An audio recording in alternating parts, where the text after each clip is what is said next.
Hey everybody, I am outside the Alchemy Comedy Theater right now. We have been closed down since March to protect our players and our audiences, but we've been really wanting to do some shows. And so today we have a 9-hour Greenville Comedy Marathon to celebrate Alchemy's 9-year anniversary. 9 years ago in this theater right here, we started doing live comedy shows, and we've done them every single week until there was a global pandemic. So celebrate that, we have 9 hours of comedy, not just Alchemy's well-known improv comedy, but also some stand-up comedy, some improvised stand-up comedy. We've got some live podcasts. We've got a Dungeons and Dragons episode. We've got lots of great stuff. Some of it filmed from our homes and live from our homes, and some of it filmed right here in the theater, and some of it performed over the next 9 hours throughout Greenville. So enjoy the next 9 hours and come celebrate with us. Start the show!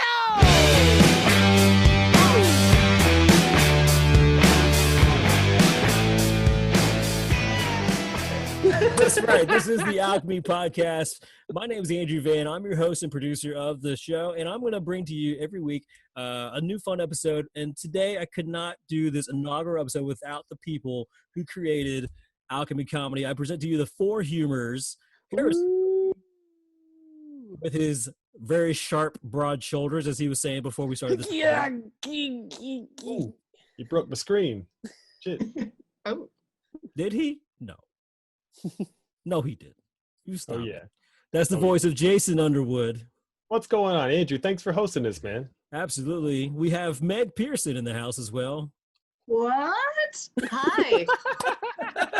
Did her TV intro for a podcast. And Ben Burris. Oh, featuring makes- Ben Burris. Yeah. featuring Ben. He just pops in and out when we need him. And I wanted to kick this episode off because you guys created Alchemy Comedy. This September, will be the 9th anniversary, right? So right now we are what we would thought would have been the end of COVID-19 in 2020. We're now in the middle of August, and we could be halfway. We don't really know. Who knows? But either way, came the birth of this podcast idea in order to bring entertainment for our audience out there in Greenville, South Carolina, and beyond. So for those that don't know, like I said, this has been going on for 9 years, started with you guys. And I was talking to Harrison earlier. I wanted to break down via MCU style. So if anyone started this whole thing off, it would have been the senior member of our group here, Mr. Jason Underwood. The wisest. You were part of a troupe in Clemson, right? Clemson University in Clemson, South Carolina? That's right. Yeah, I think in 2002, I helped start Mock Turtle Soup, meaning just I showed up every week. I didn't have any kind of like role or anything like that. I just supported the thing. Good old Brian Buckley and Katie Jones, they started Mock Turtle Soup back in the day. And so I paved the way only by showing up and being on stage a little bit. So drinking from the same empty Coke bottle the entire time he was in college. Yeah, One Coke bottle. I had some learning to do, and so I was in college. You learn not to do things. You learn to do things. So it's an experience. Don't lie. Do you still have that Coke bottle? I got the Dasani bottle, but it's water. Coke brand. Yeah, Coke brand. It's been I fill it upgraded up over as the much years. as I want. I don't look like a weirdo. So you showed up. You started doing improv. When was it that you knew that was like, this is the thing I kind of want to be a part of? Oh my God, from like rehearsal one, it was just the most fun thing in the world / the most scary thing in the world. And I do remember like early on doing a scene with, I think Jason Evans, who was in the first year. And it was like, I was doing a scene with him, and I walk and I'm like, oh wait, there's a table there. And I pause and I got to laugh just for avoiding a fictional table. I got to laugh. Such a silly thing. Cool. But I was like, oh, this is really fun. This is really fun. And just doing the basic stuff in improv and getting responses. I was like, oh my God, I'm just hooked. It's just really fun. Awesome. So what year so who was next? Was it Harrison that you were next that came into? Me and Meg joined together. Okay, so how did that come about? Go for it, Meg. So I came to the first Mock Turtle Soup show of the year. Harrison, were you there too? I don't know. Had, to my knowledge, had never seen improv before. And I don't think I'd even know if I'd even seen a Who's Line show before. And so, yeah, I was at the show because I had thought about auditioning for class credit. And I was like, I should see what this thing is. And I volunteered to be in a game just to get a better understanding of how this thing functioned. Yeah. I did not know that you were originally auditioning because of class credit. Oh, yeah. That's crazy. Totally scans. That fully scans. I'm here because I have to be, so. Right. I, on the other hand, knew that I wanted to join a college improv troupe because I had started doing it a little bit in high school. And so I came to the first show. And With the I South Carolina Children's Theater, is that correct? It was Shout out Tracy SCCT. Amick Shout out Tracy Amick. and Jason Bryant, RIP. Both of them just fantastic leaders in the Greenville community. And Tracy's still chugging right along, warming hearts and minds, man. She's so great. That's so great, yeah. Meg, one of my first memories, Meg, is not of improv, is not the auditions itself. I don't remember a lot of that. But I remember running into you after the auditions under the big tree and for the library at Clemson. And we were both like, I'll go improv auditions. They're like, I'm Harrison, Meg. Oh, well, I hope you get in. Okay, same. Like it was like this very weird thing. And then we both showed up and we got in. And I was like, the girl, it was so fun. I was excited, but I remember because you were on your bike, and as you biked away from me, I thought, I'm cool with him getting in, but not so, like, I need to get in first, and then he can get in too. Right. So you were cool, but not intimidating, Harrison, is what she was saying. Oh, that totally scans as well. Yeah. I So- think only 4 people got in, so That's right. yeah, So so you- tight numbers. So you each saw a show, and you may or may not have been in the same room, but when was it that you kind of were like, okay, now I want to be part of this. Now I kind of want to go audition or check this out deeper. So I guess Meg had improv experience, right? You had done some form of it before. Yeah. Mm-hmm. I had taken like middle school drama classes through the ARMS program in Greenville. And so there was like some improv component, but only like in an acting way. And so I really had almost no idea what improv was. And in my theater 210 class, you had to do something in the theater to get class credit. And it was like sew drapes or sell tickets or audition for a play. And I was like, those all seem like a lot of work.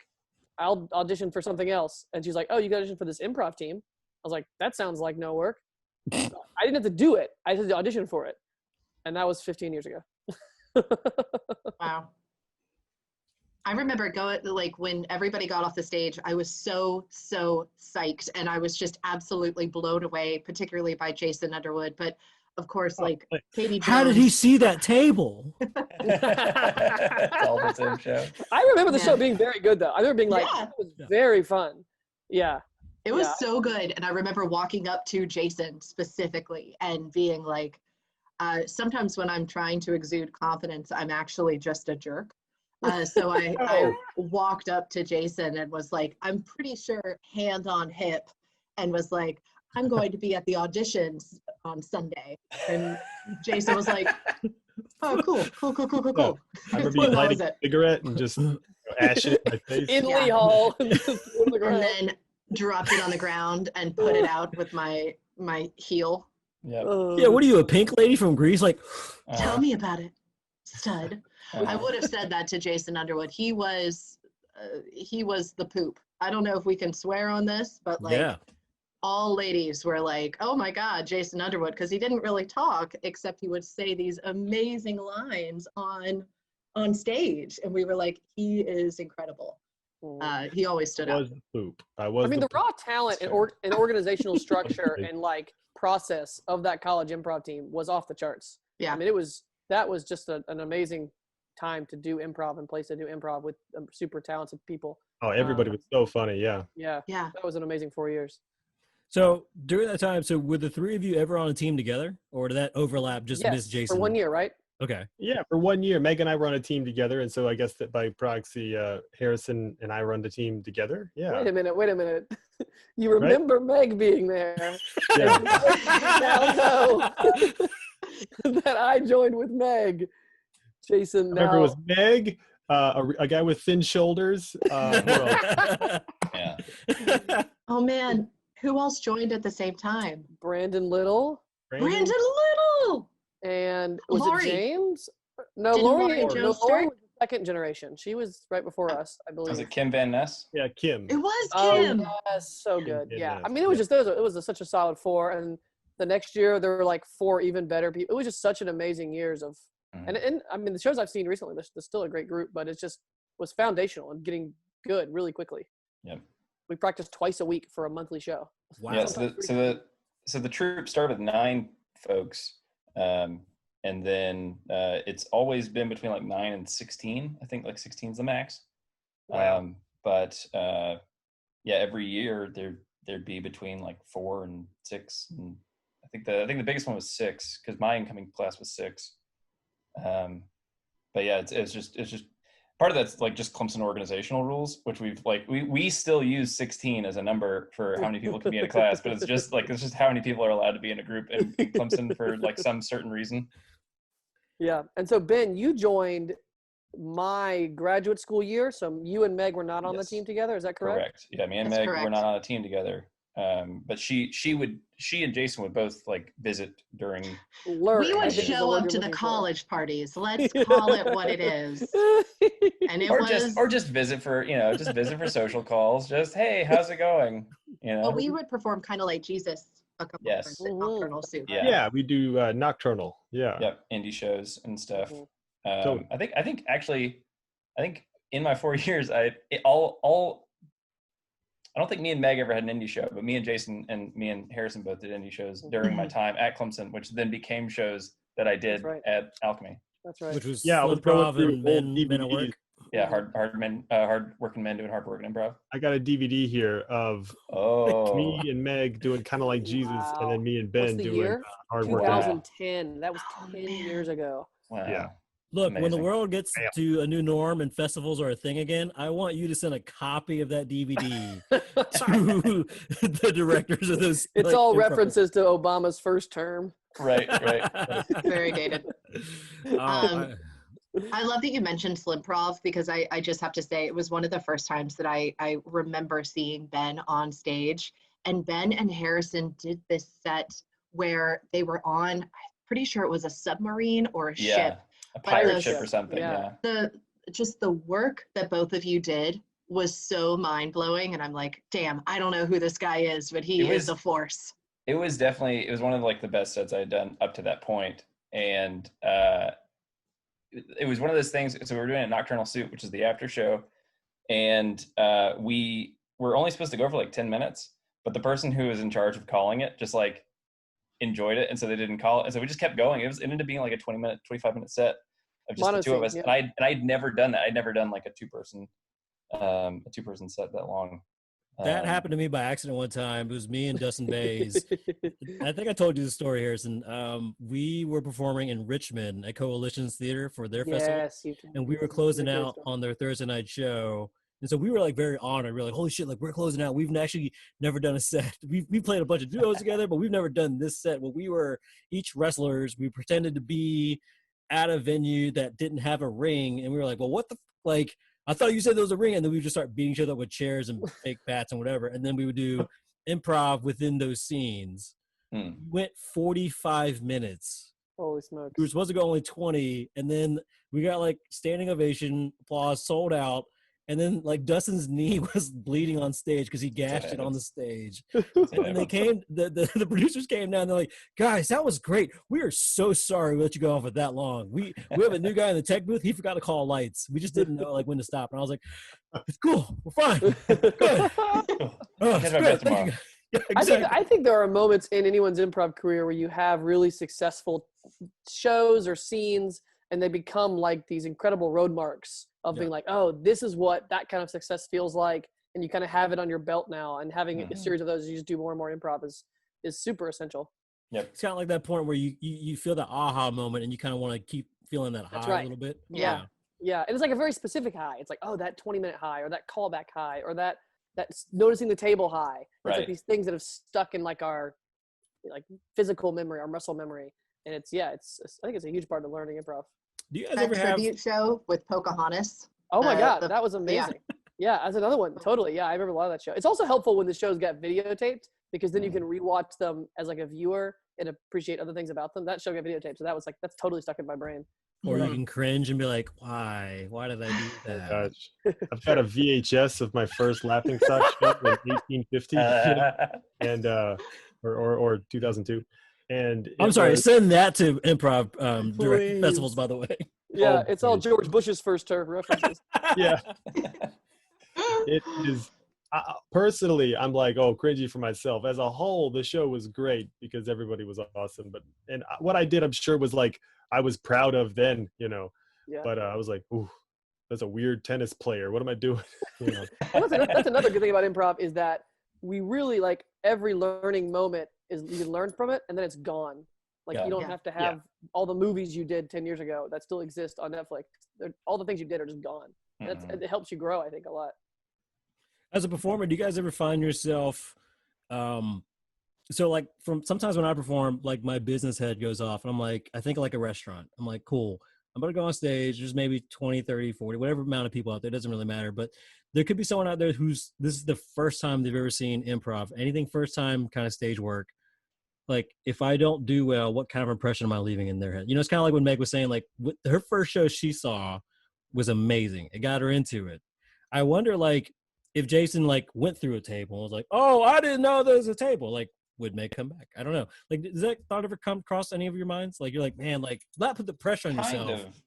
Kind of. And some of it's like the choices I'm making, and some of it is like, especially as I took on artistic directing, both here in Alchemy and when I was at Mock Turtle Soup, I was president for a while, and so thinking about it in terms of not only your own performance but also just the performance as a whole, and thinking, okay, if I was an improv audience who already saw improv, I would find this part funny. But if I had never seen it before, is this part working?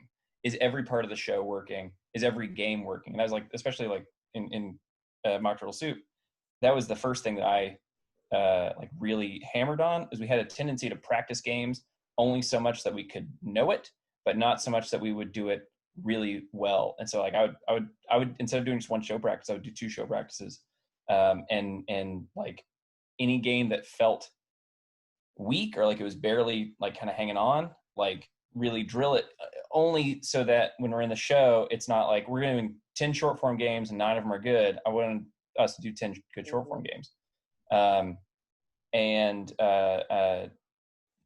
It all comes down to practice. If you're only barely familiar with it, you're going to play the tropes of the game. Whereas if you're really practicing it, you're going to like dig deeper into it and find something else. And the scene itself would be good, even if it wasn't a game, that kind of stuff. I think if there's a core element of Mock Turtle Soup that is in Alchemy, it's that idea of like, we rarely throw our hands up and say, well, it's improv. That we really believe that like practice is an essential part of getting good at it, at anything. And that you can do it really well. Improv can be consistently good. It should be. Yeah. So the reason I say like with the whole restaurant thing, it's kind of like that impression. Like if you don't make that first impression, like people just don't come back, right? Like you ever had that restaurant you eat one time, and you're like, all right, I tried. Yeah. But I think one time for me, when I took it kind of more seriously, is like far as the performers, like I think I was standing at the box where we sell tickets at Coffee Underground, and people were coming out, and I just heard someone under their breath go, that was all right. And for some reason, my brain was like, we could have, just could have done a little better. So yeah. I don't have that in my own head, but I think that is a reality. I think people do see a single improv show and say, oh, improv's not good. But I think I'm sure there's plenty. Trying to prevent yourself from doing bad improv is a good way to consistently do bad improv. Correct. So that's not in my brain before shows, just because that's a lot of pressure. But I think it is a reality. I think you're right. Yeah. I think something I had to release is not having to do improv such that I'm convincing everybody that improv is worth doing. There's going to be people there to watch it or not. But like we have like several stand-up friends who are like, I just don't like improv. And it's like, well, what improv have you seen? I have not seen improv. I just know that I don't like it because other stand-ups don't like it. And that's not all of them, but but some of them have that kind of thing. And it's like, I could waste a bunch of energy convincing that person that improv is worth watching. Yeah. But and what's different about improv compared to stand-up is even improvisers who don't like doing stand-up or even seeing stand-up on a regular basis like watching Dave Chappelle. I mean, there are like iconic stand-up, sets that you can watch on YouTube. It's very good. That doesn't really exist for improv nearly as much. Right. And I'll caveat this by saying that most of my stuff in New York has not been traditional improv. I've been asked to do a couple of shows, but for the most part, thanks to COVID, they are now no longer my monthly shows. But it is very sad. But anyway, my 2 shows were somewhat scripted. I would write a couple of my jokes, which was a first for me. But there was a lot of it was still, particularly with one of them, it was a lot of swagger. So I was coming on as an MC, and every show, I would say, getting like 3 hours prior to the show, there's just a part of me that gets a lot of anxiety, and it's just this kind of weight that is, can I either meet or exceed what happened last month? Like, what can I do short of like lighting fireworks in this basement theater? And oh man, I cannot remember her last name, y'all. Megan from Magnet Theater. She's come down to Greenville. Yeah, the former AD there. Yes. One time I talked to her about that, and she said, look, it's sometimes you're putting on a mask before you go on to the stage, and what you are wearing and your persona is a mask. So I will take that time in the green room to mentally put on a mask where I'm not thinking about the restaurant, and I'm just walking out, and I'm like walking out to Doja Cat's Tia Tamara and feeling like a huge badass, even though I can't like talk to men on the subway. It's a combo. Yeah. Speaking of which, Jason Underwood can't talk to men on subways either. So that's a law, though. He's not allowed to anymore. Well, Not allowed to anymore. Yeah, Not he allowed. lets his dick do the talking. oh, That but was the Jason, problem. but Jason, I did want to go back to something. So I've always, Yeah. I think I've asked this before personally between us, but like, so your age gap between you and Ben. So how did you guys all become friends with like Meg and Harrison? Because like you said, you were graduated. You kind of just come back to like hang out with your group of friends that you knew establish this thing that was going on, which is a rare thing, right? For a college improv troupe to go strong. Because I've heard like other college improv like once like some folks graduate, it's just kind of done. Yeah, well, part of that is just the fact that Brian Buckley, Jason Wood's best friend, who now that I'm speaking, I realize I should probably just let him say it. But Brian Buckley was still at school, still at Clemson at the time. Right. He Brian did a was still PhD there. there. Was there for 7 years. Yeah, Harrison, you take over now. Mansplain for Jason Underwood, guys. Mansplain for him. He's just been talking the whole time. I know. Yeah. I mean, Ben. Brian. He did like a full decade, I think, at Clemson. So he was always like if I wanted to go hang out with him, yeah, it felt it was totally fine.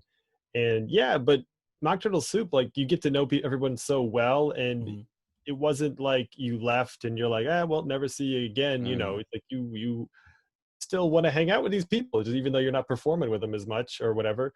And yeah, everybody was just so cool.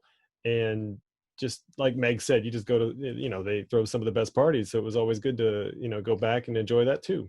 And there's so much connective tissue, right?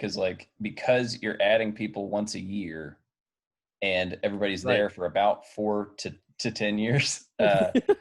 You have so many people where it's like, oh, well, I've graduated, but that person's still there. And so like, it doesn't feel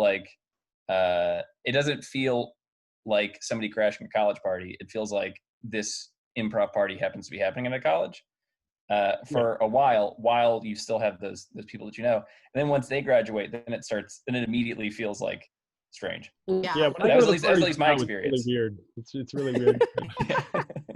I'm gonna be honest, it did feel like I was crashing a college party almost immediately, and not that anyone was not friendly, but I just kind of looked around and I just felt weird about it. And that's on me, not that anything. No. I mean, I had like 1 year left where like Larry and Jeremiah were still finishing grad school and stuff, and I would hang out and it would still be like half the people that I was in the troupe with. But yeah, I guess it still is that feeling where it's like the problem is you're right at that age where 18-year-olds start feeling like 14-year-olds, Yes. right? So it's like right when you graduate, it almost immediately like flips the switch where it's like, oh, it's weird to see a bunch of 18-year-olds all together now. So that's probably the feeling where it's like, okay, Andrew mentioned like the staying power of this college improv team. I think another props to the people who founded it and set the system up is much like, and this is very much in the DNA of Alchemy, they have a constitution. They have a system in place of this is how, positions are chosen. These are the trips they do every year. This is where the money they spend. This is how they collect their money. Like that's been relatively systematized. And from my knowledge, pretty much the same in the last 15 years. You're really good at being transparent about it too. You're really good about being transparent and also adjusting, especially now with the times that we live in. So yeah, but that's having a system that's outside the people is like, as a history teacher, but also as someone who came from mock drill soup is a huge part, I think, of mock drill soup and hopefully Alchemy's long-term survival. Yeah. So Ben ran the troupe for a few years, like you said. Now, Harrison, did you move at this point during Ben's tenure as? Ben's first year was my last year there as in grad school. Yeah. Yes, and then I was vice president the year after. Then I was president, and then I took my senior year. I didn't do anything. It was great. And then Harrison, so you moved to North Carolina at this point to teach, and that's when you became part of DSI. Is that right? That's right. Yeah. So I performed there and taught there for a couple of years. And Jason was in Greenville doing improv, Laughing Stock. And and then what was the other one? The Globetrotters. Globetrotters. Yeah. Globetrotters, right? Globetrotters. Yeah, that's it. Improv. Every scene, someone's spinning something on their finger. And you guys both guested with them at some point, right? Yeah, it was such a thrill when they asked me to perform with them. Maybe one or two shows had happened, but yeah, I was like starving for improv, and I was like, oh, I'll do a show, sure, of course. Yeah. Remember when there's only 1.5 improv shows happening a month in Greenville? Yeah, exactly. Everything's monthly back then. Yeah. I wasn't doing a lot of improv at the time, but I did get to do Laughing Stock shows when they needed a sub with Jason, which was fun. And Jason and I were hanging out a good bit at that time. And Jason, I'm just gonna put you on blast here. Yeah. He is a great dancer because we used to try very hard to Lindy hop. So in addition to dancing, there was also a lot of or improv. There was also a lot of dancing that was going on at the time. But then I think you and I saw each other and we would hug when we would see each other. Yeah. But I feel like it was Harrison that really was the true connective tissue 100%. To bring the four of us together. When was the moment where I guess the glue comes back, if I may say it like that, like where four of you came back? Because you're all doing separate lives at this point. I mean, I know Meg and Jason said that you were still connected, hanging out, doing things from time to time, but when was it that, like, how did you know this was the four? I had just come back from Brazil. I remember that. Right. Wait. Ben was just graduating. Oh, the first, you took 2 trips to Brazil? No, just the one. But sorry, I had gone on vacation to Brazil. I did take it. So long. You took a short trip. You had just come back. Because I had not yet graduated. I remember Harrison and Jason talking, and I want to say Rush Marler's apartment maybe, about doing a thing in Greenville. And I was like, hey, I'm about to graduate. I would love to hop in on this. And just kind of like forcing my way in there very uncharacteristically. And that's funny. That is not my memory at all, Ben. My memory is like, Ben's great. We should get Ben. He's graduating. It's perfect. Oh, go with Harrison's story. That sounds much better, Ben. That makes me sound smoother. I'll make sure not to edit that out. So cool. I remember my recollection is I saw an email, and then a couple months later, Alchemy happened. Yeah, I love Harrison and Ben's recollection. I think it was the 7th year anniversary. You told the story about when the four of you were like you figured each other out. That you sent an email, but Jason didn't respond until like literally like what, a day and a half later. And I was like, all right. No. Like I sent an email like, here's what I'm thinking. Let's meet at this time. What places work for you guys?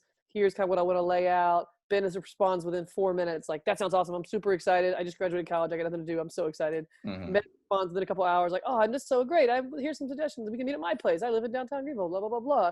No, nothing from Jason. We go back and forth, nail down the time, nail down the location. It's like the next day. And Jason just responds, yeah, cool. Because I think in your story, you said Meg and Ben responded like simultaneously, like back to back. Very quickly, pretty yeah. much. Yeah. I mean, yeah, that's right. And Jason was totally there and on board, but just responds, yeah, sure. If you know how on cell phones now you see when people read things, if it was like that, you would have seen that I read them all. I was just mulling it over on like the perfect response.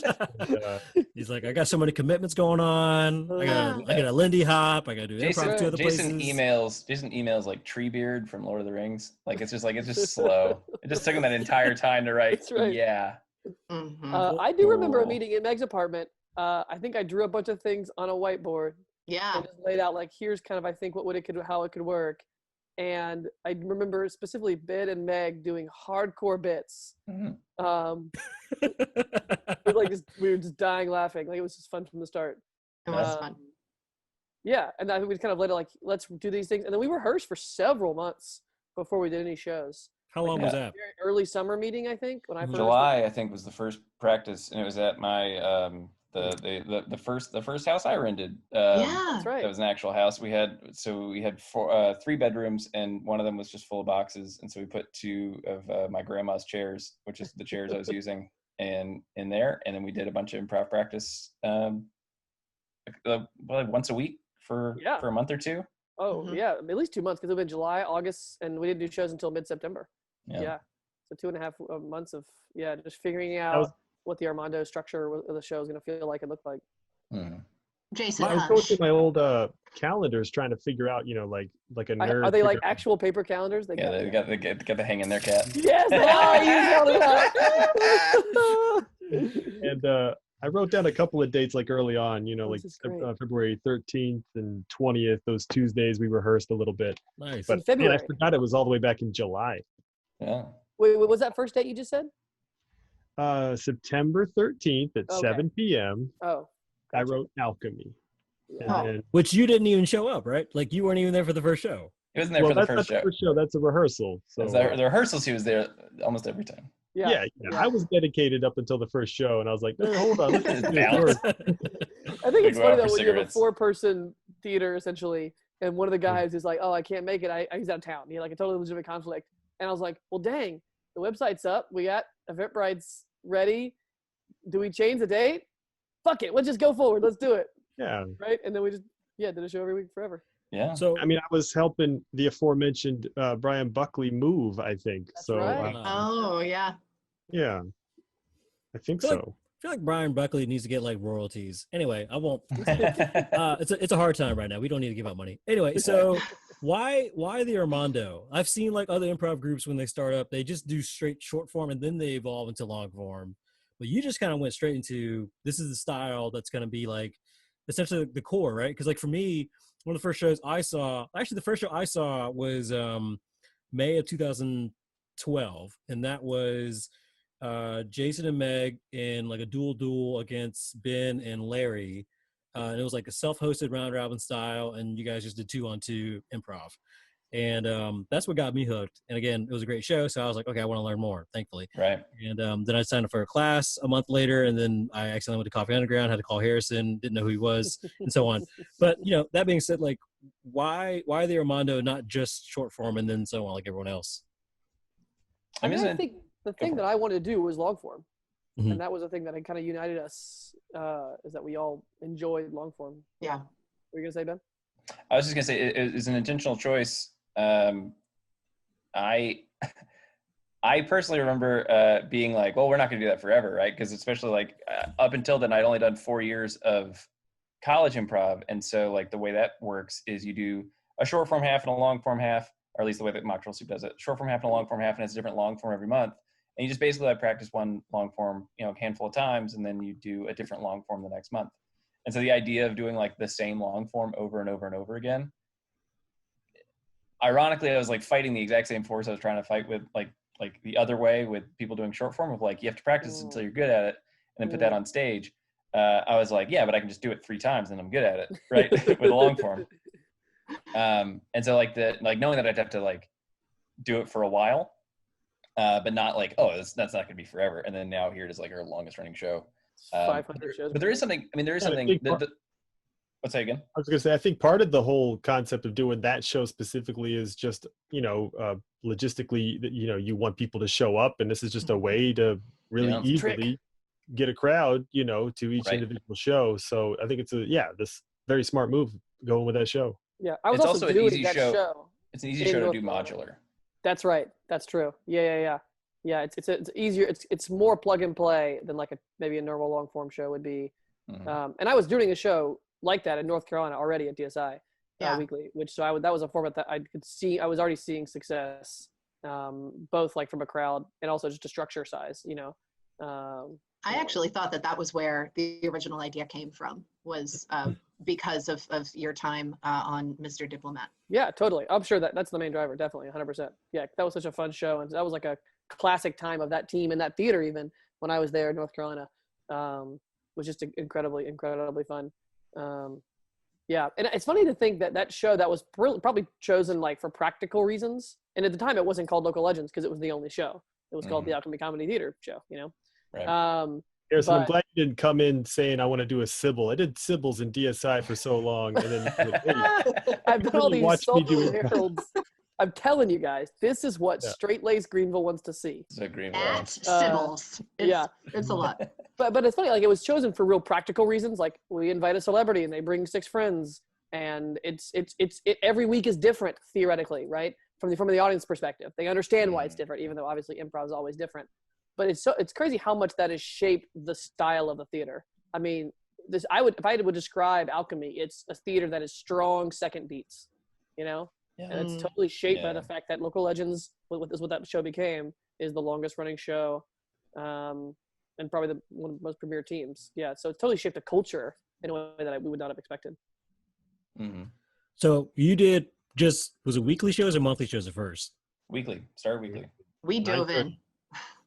Was it one show a Friday, night, or was it 9:30. just 2 shows? It was one show. I think it was at 8. 8 o'clock. I think it was at 8 o'clock. Was the 8 one o'clock? show. Right, because now it's at 7:30. I remember it's a half hour off from where it used to be. Mhm. Yeah, So- yeah. So when did you start doing 2 shows a night?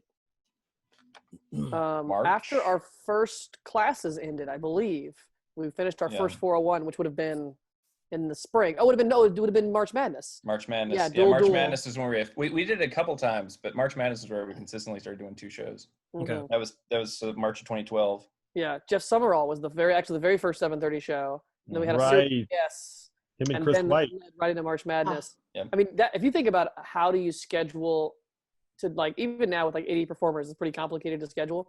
But in 2012, it was exponentially more complicated to schedule 2 shows because only 10 people knew how to do improv in Yeah. the county, long form improv.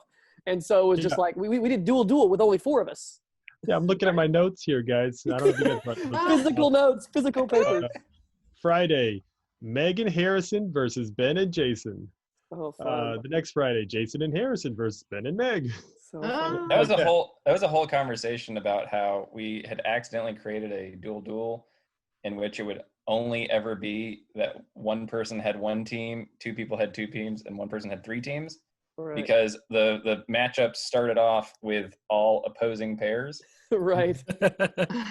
And so it was like if it was me and Meg, then it was Harrison and Jason, and you keep Yeah. rotating around the square, and then eventually like if you only pair those up and then get one like loser round, you eventually end up with 100% of the time either 3 people with 2 and 1 person with 1, or 1 person with 3, 1 person with 1, 2 people with 2. Yeah. It was, I remember Ben explaining this exact thing to me 12 years ago and me nodding my head and going, I believe you, but I just can't quite grasp it. And he was right. Like when it all played out, I was like, oh, now I know what you mean. And now I've forgotten what it means. But I didn't see it play out again. Yeah. I think the thing that was so impressive for me about Alchemy and the 3 of you guys is that our first show was very good. Like it was very fun, Yeah. Oh, yeah. And like our first, like we have our 3rd show, I think, recorded. And That was like Chris I White, watched wasn't clips of- Yeah, Chris White. It was like a Yeah. very fun show. We had great storytellers, great audience. And like that first month, especially, you had a lot of friends and family who want to come and support. It's usually like the 2nd and 3rd and 4th month that are really tough. But we started doing really good shows. Even the duels, like all those 2-for teams were so Mhm. like silly and so fun. Yeah. And those were all still long form, Yeah. we do more Well, short. all of them except one, Harrison. All of them. Yeah. Oh, that's Yeah. true. Me and you. I convinced Jason to do short form with me. And that's funny. I Snickerdoodle, convinced right? Jason to do a short form team called Snickerdoodle, which is like a super silly name, which Yeah. just shows you the culture of Alchemy in 2012. That like doing a short form show is its own gimmick. Right. Right. Yeah. I think it was also it was all short form games that you guys had created, That's right. right? They were all yeah. wow. heavy variants of another game. Like one That's was called like Caveman Einstein, which is basically emotional hotspot, but instead of Right. emotions, it was just getting dumber. So you're either Right. like a caveman on one side or Dumber is genius on the other. smarter. Yeah. Angel Devil was one of them. I don't remember, Yeah. but Yeah. So yeah, we started doing those dual, and then that I think after March Madness was over in April of 2012, if I'm remembering correctly, that's when the first other house team started with the newly 401 graduates. Or I guess it would have been 301 graduates actually, because you at the time, because some of them were on a just They a started short doing form team. dual. They started doing dual before they started doing Heralds. Right. Yeah. I hated Caveman Einstein, by the way, because I had to stay in the middle or on the caveman side because my vocabulary is not great. So like, I know my strengths. I stay on this side. Top of your intelligence, right? Exactly. So at the beginning, you guys just started teaching classes right away, or did you kind of just do It was the shows and January. build? Okay, Yeah, so you that's did right. about 3 months or so, roughly. Yeah. We had Yep. 3 months of shows, and then January I ran our first 101, and the people in the class were the three of them. I taught the class, Ben's wife, Renee Kiesacker, who my memory is Adrian hooked into it. I think so. She had Renee Kiesacker had gone to a show and she was like, "Oh my gosh, this seems fun." And Adrian was like, "You should do classes." And then she sold the first real class. Right. Meanwhile, Adrian has like a full-on panic attack anytime she has Right. Yeah. So there's a total of $125 in that first class, I think. Yeah, and we did it in the library. Is that right? The first class. Yeah. Well, also Marin Reeves was in that one. And really, the very first Ashley, class. Travis Carlton. That's right. Yeah, Ashley Gary and Travis. That's right. I don't remember which level it was, but we did some of the library. I also worked at the Upcountry History Museum at the time, so we definitely had classes there too. That's so true. Yeah, we had it in the theater of the Upcountry History Museum a couple times. Yeah. Mhm. I mean, it's funny. There was a point where we had, I don't know, like 3 or 4 teams and still no rehearsal training center space. Yep. And we were using the library, but you can only rent the library 3 times a month. Yep. And so I had like a series of people's library numbers that I would go around and rent different libraries in strategic time so that teams could rehearse. It was if you had to, if you were part of that number like collection, you had to tell Harrison, "Hey, I need you to not use my number anymore because I have my own thing I have to do." Adrian had to do that for Greenville Wordsmiths. You had to be like, "Tell Harrison to stop using my number. I have to book things for kids." Right. Yeah, I used my brother's number. I think I had like 7 or 8 different. And the security guard knew the game. He's like, "Oh yeah, so this is Harold." Yeah. Weren't you guys just here for Gerald? Yeah. No, this is a different team. This is a different group. Oh, man. I was in class when we did that. I think you assigned like the team, whatever we call it, the coaches, and then the assistant coaches before they were called ass coaches, whatever. Right. And those are the 2 people in charge of assigning and getting those library reservations at the time. I Yes. think That's right. because we had to like talk to each other, like, "Did you get it? Did you get it? I didn't get it." Okay, what Right. do I do? Yeah, because you need 2 people's numbers to rent the space. that was a stressful Yeah. time. I could, gosh. I could, the woman that you had to reserve it from at the downtown one, which had 3 spaces, so that was like the easiest one to rent. Like I would recognize her voice any day because she had this very distinct voice. Greenville County Library System. Like I talked to her so much. What lovely woman. Her name is Doreen, and she is lovely. Nice. So then practice eventually moved to the First Presbyterian downtown, which That's is now right, being, Downtown Press, yeah. which for Meg doesn't know, is now being completely rebuilt. They're rebuilding it. Did you I know do that? know because my parents go there, so okay. they Sorry, told me. point of about that. clarification. It's the downtown Pres, not the first Downtown Pres. Press. Yeah. My Right. apologies. The first Pres is downtown. The downtown Pres is the one that we went to. It was Yeah. the first. It was the first downtown PCA Pres though. Was it? Uh, I feel like I the don't know. other one's much older. It's one of the churches on Church Street. But it's PC USA. We're getting deep. We're getting deep in here. We Okay. are. Turn Oh, it well, we into, though. can. it's amazing too, like the number of training spaces over the years, right? So there was the Oh, library, Uh-huh. there was Upcountry History Museum we threw in there. I That's totally forgot true. about. Then Yeah. the Prez, Meg's and house, then the Yeah, downtown Meg's Pres. house at first. What was Yeah. the place near Bucky's Barbecue? That's right. The most expensive and easily the worst training Oh. center was. I mean, it was like it was very expensive. It was way like out almost there. $1,000 because it was it was like an old dentist's office, and there was one room that was like 12 by 12 and one room that was like 6 by 6. Oh my God, yes. And we had With the actually, weird carpeting? Yeah. Oh, you said Bucky's. You meant Henry's by Henry's Henry's, Smokehouse? that's yeah, right. yeah, okay, Sorry, the one on Henry's Chick Smokehouse. Springs? Yeah. Yeah, I mean, it was a great space, but it was just like, it didn't make any financial sense and was not great either. But it was like one of the cheapest places you could get downtown. And then we moved, I think, to the high school. Yes, now the we're next at high school. manufacturing. Well, no, there was a time before that where we were at the wind downtown. tunnel. Yeah, when we were at the wind tunnel. That was, I love that train center space. That was great. Yeah. Yeah, in Washington. Yeah. Yeah, because Yeah. we So would just walk we've right been going to across the the same street. place, thousands of shows, but we've gone through like 8 or 9 training centers. Yeah. You're right. Yeah, Andrew, we would just go across the street to our shows. It was cool. It felt like I don't know. It felt real fancy. We're like, Yeah. all right, it's time to go to the show. Let's make the walk. You know, and we The walk first around New the South corner. Comedy That was Festival, cool. we had that space, which was awesome for groups to warm up and to hang out. Yeah. I remember when the taco window was there. We could get tacos I and loved go the drink in the taco train window. center. Did anybody the else taco window, get interrupted though by somebody, because it was a WeWork space? Right. And I definitely had someone come out and they were like, I don't know, it was like 9 p.m. and I guess we're just making too much noise. This guy walks in and he's like, yeah, I know you guys are having your little happy fun yes and times in here, but you know, I'm trying to work. Yeah. And so we just cut the volume down. If someone says, how do you make an improv theater financially viable? I think the answer is you rent the storage closet where the air conditioner is stored in a WeWork space. That's the answer. Yeah. I think Yeah. so. I gotta say that's the one thing I've noticed during COVID-19 is like I think we post within our own group and we read like about other comedy clubs that we are all friends and familiar with, but like survival has been like so sad. key, and like just the way, like I guess part of it there is you just said it right, like just like the rental spaces is one thing, stage time, and like we're very fortunate, like you know we don't have to worry about a mortgage on an actual space. We just rent a space within a coffee shop. Right. Yeah. So Everything we've ever rented has been a rental within a rental, except for the old dentist office, which is why it was so expensive. Yeah. Everything else, including the theater, is a rental within a rental. Right. Or we're borrowing it from somebody else That's right. Yeah. who's yeah. Which has its drawbacks. I mean, obviously it's negative. Like we have to set everything up every time we go anywhere, you know? But the positive is you can survive a year-long global pandemic. Yeah. Yeah. There is something, go for it, Meg. Oh, I was just going to say the comedy theater, or really not a comedy theater, just a space where they do a lot of like, they called it educational nightlife. Caveat was on the Lower East Side.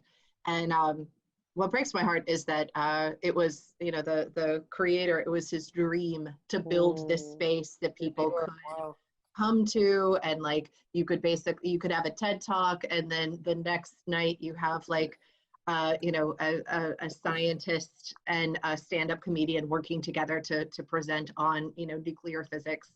Like it was all just so cool. And it is heartbreaking because it's definitely not the only place around, but there are a lot of places that have lost their spaces right now.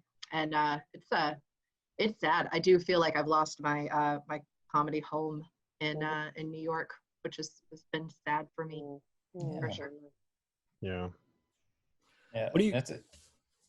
I was just gonna say that the thing I like is there is something to improv specifically that is not incongruous with like that hermit crab feeling of well, whatever, you know, we'll make this space into whatever it is. And I think that, you know, we talk about like having to move chairs, which I grew up Southern Baptist, so like I'm used to moving chairs. That's like a whole meme within the Southern Baptist community, is that 16-year-olds moving chairs to try to impress girls. And so it's 3 at a time. Yeah. Oh, I got 4 on each arm. Come on, man. Yeah, no, it's a whole thing. So, but anyway, like there's a certain feeling of, oh, this room isn't locked into a certain shape. You know, we can change the shape. We can make it, you know, kind of feel this different way. This room kind of sucks, but we can make it suck less. Like that kind of stuff that feels good. But then, like you know, like I said, at the same time, you're doing improv in plastic chairs for 10 years. Right. And it kind of gives it give and take. I think the struggle of improv theaters is, I think it's key that they feel punk rock. They feel like ours is literally underground, but it feels underground. but it's also key that they're stable, and those things are Mhm. often don't match. So to Right. try to find that balance of something that feels, unique and underground and this like punk feeling, but yet also stable. I would agree with that. I went to UCB's newest space. And I went and saw ASCOT a couple times. And I got to say, as soon as I walked in, that punk rock is a good way to put it, Harrison. It was just so sanitized. And I felt like everything that all they were doing was advertising other shit you could buy or invest in on their PowerPoint. Didn't even feel like they were talking about other shows. It just felt like they were saying like, buy merch. Because it's expensive. It's an expensive space. Totally. But it was off-putting. Yeah. I Chicago ran into the same problem. It's just improv is not very profitable. And so it just can't pay that sleek rent, It's tough. You're right. Yeah. Funky spaces. I mean, think of any festival you go to, there's always like the bigger space and then like the smaller space. And I know all I'm thinking of right now, I think it was Charleston. They have a stage in like an old art studio or a paint room or something. Right. Yeah. And it's just, you just see easels all stacked up along the side and people's old work. And they're like, hey, we're going to do a show real quick. Yeah. So, but it was a cool space, Yeah, it fits what improv's about to deliver. It's like the expectations. And I think our space is totally that. It's like this we're underneath a coffee house that's underground. Yeah. I think I've done more improv sub-level than I have on ground level. Right. So, Right. Well, it's the opposite of a church, right? Like churches are built to be gigantic and tree-shaped or boat-shaped, and then like improv theaters are supposed to be little boxes underneath the ground. And there's no where rooftop you're tight. improv. Yeah. Right. Good for comedy, bad for long-born pandemics. Yeah. No. That's the worst thing about it. I guess I got 2 more quick questions just for each of you. I don't want to keep you too long in this first episode, which I'm having a really good time. Hope you guys are too. And I know some of you haven't seen each other in months. When did each of you know that this was going to be a thing? Like, so for me, I'm very grateful that I took that first class and I had to take another first class because as I'm sure this is traditional in a lot of improv places, but like, my first class was 5 people. Those 5 people went down to like 3 people after like week 3. And then I remember Ben coming in going, hey guys, I don't know if we're going to be able to do this much longer. We'll see. I don't know. And then the next thing, like Walter, Craig, Ron, like you brought like 6 or 7 people and you're like, hey, these are past one-on-oneers. They want to hang out with you guys. And that just like rejuvenated the energy in the room. Yeah, we put a team into your class. That's right. I remember that. And then I retook 101, and that's how I met like Miguel, Griffin, and everyone since then. So I guess like for me, like I just remember like there was like this weird. I could feel like the heart that you guys like in Ben's case, like you gave a shit. You reached out and you're like, we don't want to put this bad impression. How do we keep this afloat? And so when did you guys know like this was going to be like a thing, I guess, for each one of you? I guess I never thought it wasn't going to be a thing. I mean, I guess I wasn't real concerned about having members, like not having enough members being added on because for so long it was just the 4 of us doing shows. I mean, as long as the 4 of us were doing shows, like, hey, we're just going to keep going, Yeah. But I also am not quite sure. I think the Chris White show was a show for me that really solidified things. It just felt very real, and I felt very much a part of the team. I think prior to, I'm no slouch, but you guys are fucking great. So I was always intimidated, whenever we would have our rehearsals. And like, it was fun, but like maybe intimidated is the wrong word, but I just mean my heart would beat really fast and I would make sure that I wore deodorant because like I wanted to play with you guys, and like, that's really fun. Who stinks? Get him out of the room. It's always me, man. I got a musk. Anyway. I live in Vermont now, at least temporarily. The moose don't mind. All furs.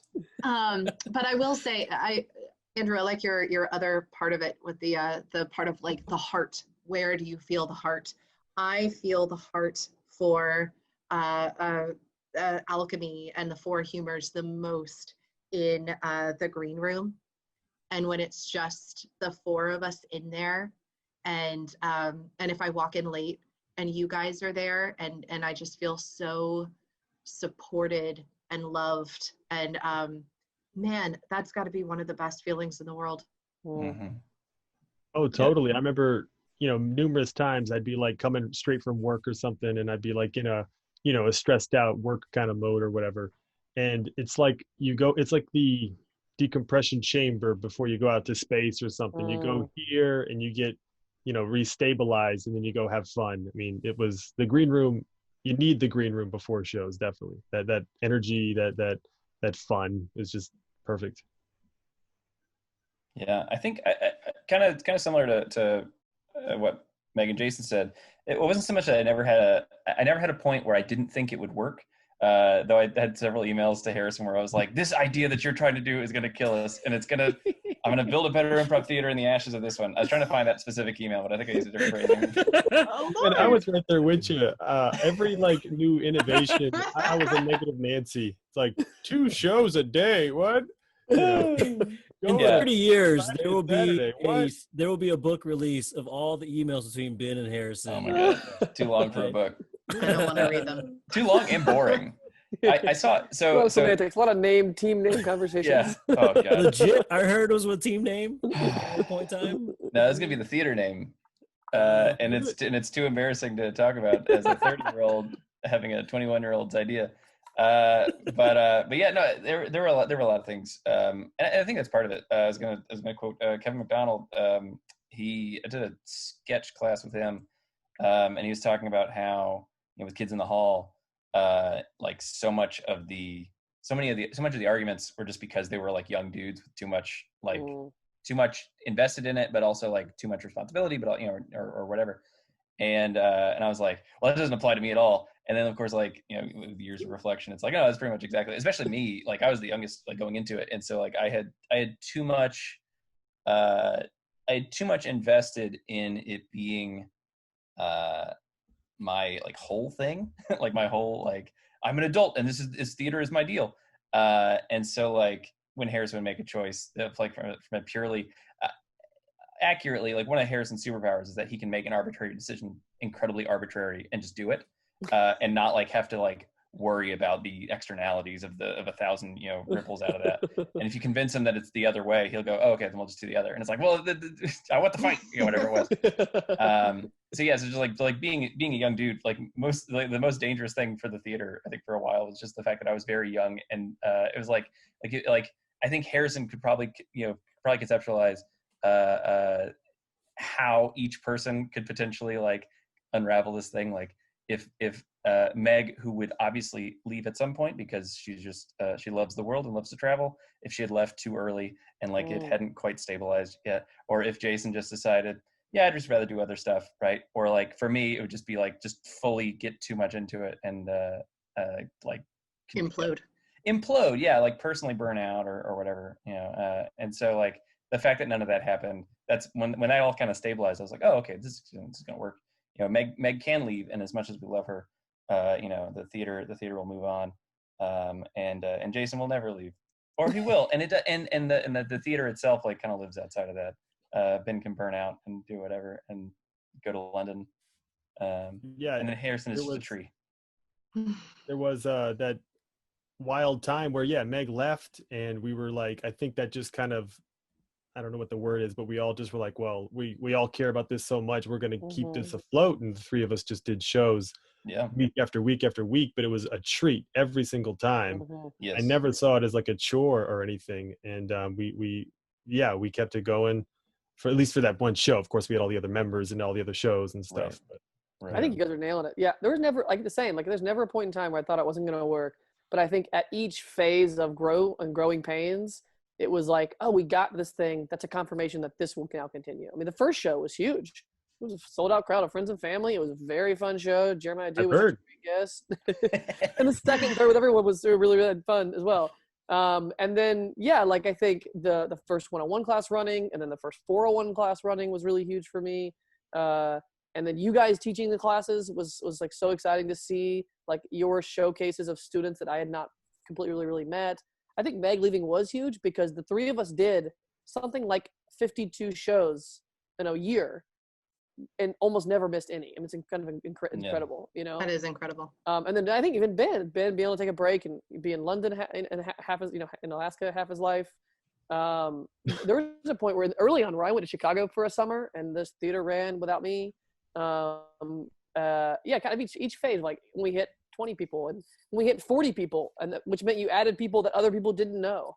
I mean, Right. I think that was a really, really fun moment for me when I think it was like Andy Rourke was like, "Oh, hey, I'm Andy." And I was like, "Andy, this guy's been in the theater for like a year and a half," right? Yeah. It was very Yeah. satisfying. I'm like, "Oh, we're a community that's more than just a small collection of people." Well, it's the same thing you were talking about with being an improviser in the small scale. It's the same thing where you're hitting all these thresholds of, oh, I get the laugh for like noticing the table. Oh, I get the laugh for this. I get the laugh for this. Or I felt this show.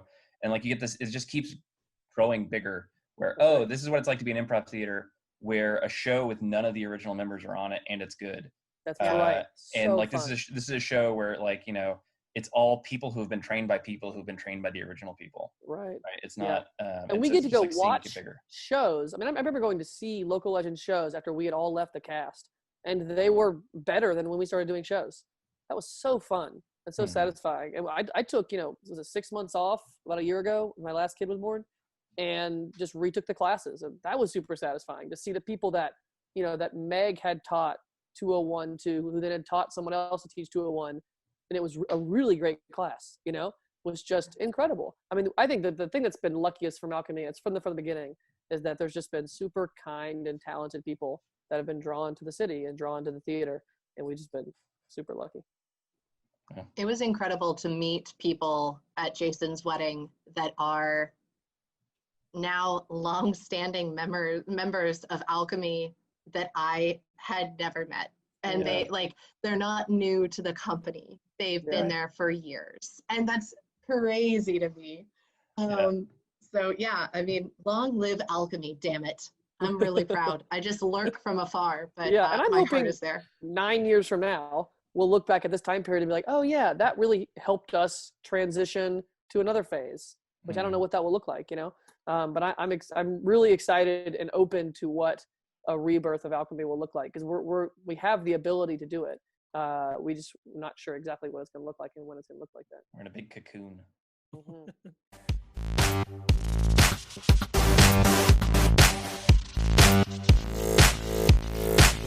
Start the show!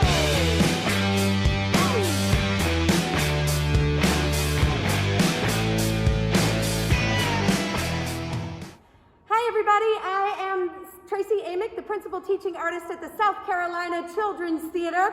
Welcome to our new forever home. This is where you too will be seated one day after the pandemic. Woo!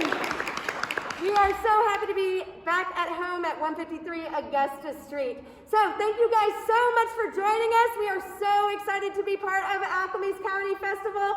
They are our favorite, and we are so delighted to be a part of it. Now, ladies and gentlemen, without further ado, Adliberation, South Carolina Children's Theater Teen Improv Team!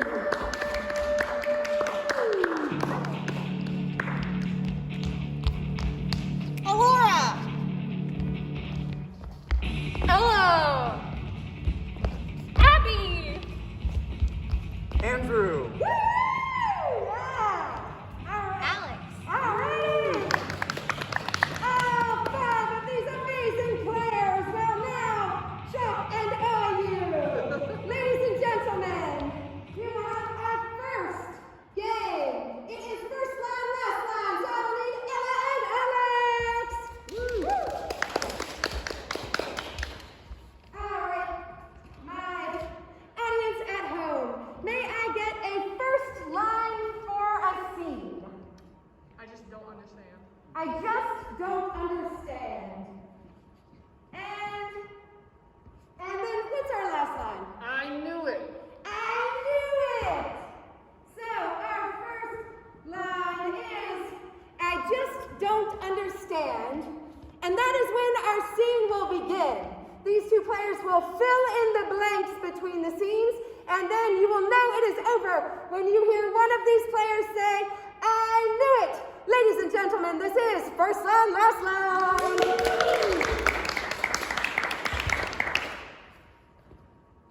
I just don't understand. Well, I'm trying, Mommy, but I can't figure it out.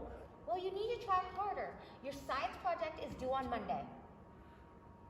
They said that second grade wasn't gonna be this hard. Well, due to COVID-19, we have to do online school. So you're gonna have to work with it, okay? Fine. Do you like my volcano? I think you could use a little bit more brown right there. Ooh, and you should add a couple of people. People? Yes! Okay, I have some pink Play-Doh. Yes. Yeah. Those could be like the bodies and the faces. Yeah. Do you need any help?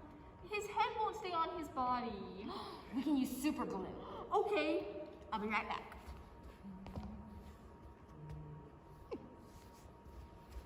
Okay, so be very. Oh, sorry.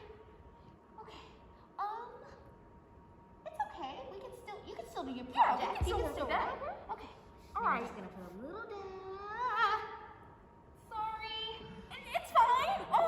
We just gotta make it explode now. Yes, we do. How do we do that? I will do it for you. We can use water and red dye, and I'll hook up the air cannon. And now, you just can press the button, or not. It kind of worked. Kind of.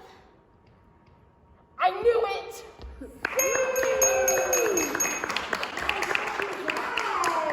All right, next up is In a With a. We will need Alora and Ella. So, Ella and Alora are in a what? Boat. Boat with any object, anything. What do you think? Knife. A knife. They're in a boat with a knife. Ladies and gentlemen, in a with a.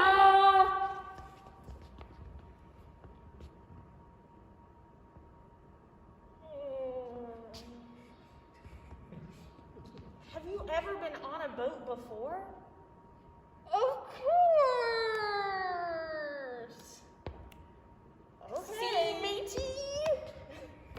I'm just saying, if you hadn't been on a boat much, it wouldn't have been great to go on an 11-day cruise. See, buckaroo? I think this is going to be great bonding for us. I'm sure. Here, how about you try and make us dinner? Oh, okay. There's not really any utensils. Well, there's gotta be something.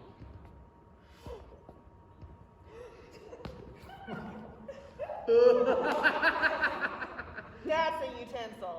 Yeah. Okay,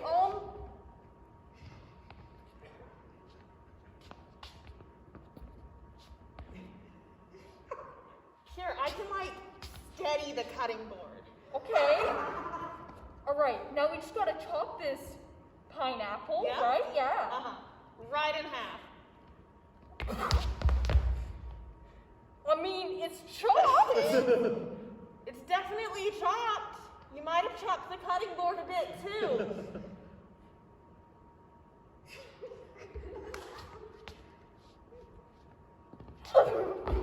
Okay, one more time. And then that'll be good. Maybe I can go for more of a slicing. Yeah. Slicing kind of deal. Here, I'm gonna stand back a little Yeah. bit.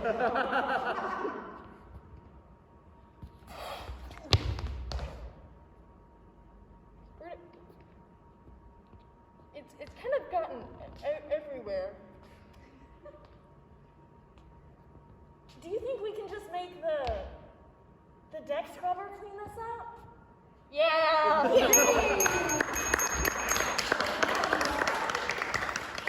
All right, for our next game, I am going to need Andy, Andrew, and Alora.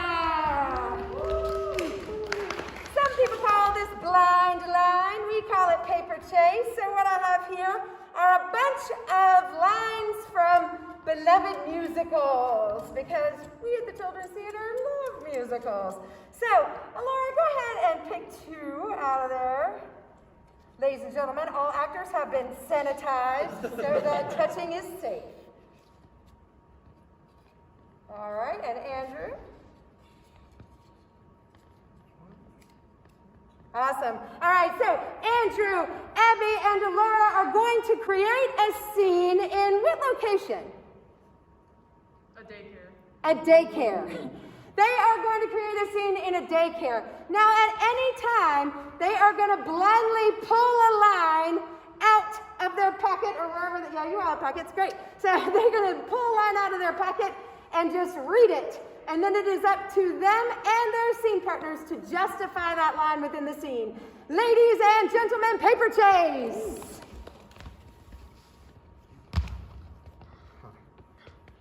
What are you making there, sweetie? I'm making a tower. And it's gonna be the biggest tower in the world. Hey, do we have to teach this child how to read today? I don't know, it's like my first day working here. Oh gosh. I think that's what they did before you came. Before I fired them. They weren't doing a great job. I think I need to take this into my own hands. I have an idea. Let's get a book off the bookshelf. Okay. All right. Let's see. What's that book? Sometimes you have to be a little naughty. Oh, that's my favorite. I For a love that one. child? Yeah, She's by like Mo 20. Williams. Yeah, I love that one. Okay. Yeah. Yeah, okay. All right. Hey, how's it going? Are you having fun? I'm making a big tower. Awesome. Well, we're gonna scoot that little thing off to the side for now, and we're gonna open this book up. Okay, right? But See that? Yeah. the things you can think. Oh, well, there are plenty of things you can think in this book, aren't there? Aren't there? Yeah, but I want to do what I want to think. Well, we're gonna think this think right now, and then we can think the things that you want to think later, right? You're making no sense. I know, it's a child. Okay, let's see. Okay, let's read the first page right here, okay? This says, I won't grow up. I don't want to wear a tie and a serious expression in the middle of July. Right. Good job. I'm so proud. Man, your mommy's gonna be so happy with you after today. All right. Can I go back in my tower? Just a minute. Go back to the tower. She doesn't want to read. One more page. Okay, here we go. All right. What does this page say? All right. You wanna read that? You wanna read that? What that says? You can read it. Popular. Uh-huh. You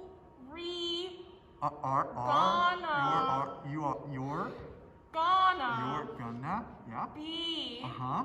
popular. Okay, thank God. All right. All right, go back to your blocks. Go back to your blocks. All right.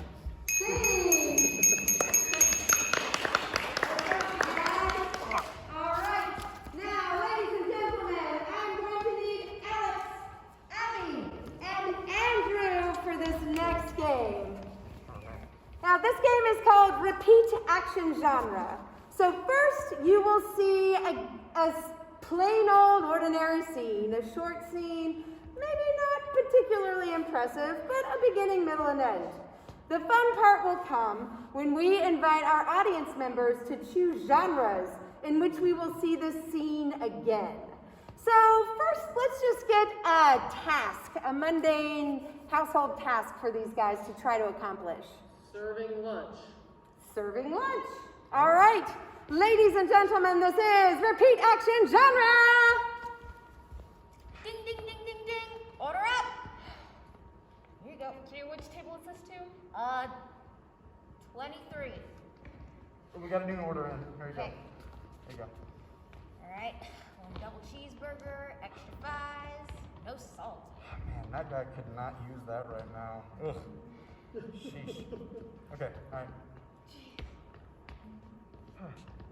Ding, ding, ding, ding, ding. Oh, Order up. Awesome. Do you Thank guys smell that? I think it's coming from the kitchen. Let me. Oh no. Is that smoke? I left the bread on. I left the bread in the oven. Oh no. Come on. Oh, my word. All right, can you help me with the fire extinguisher? Yeah. All right.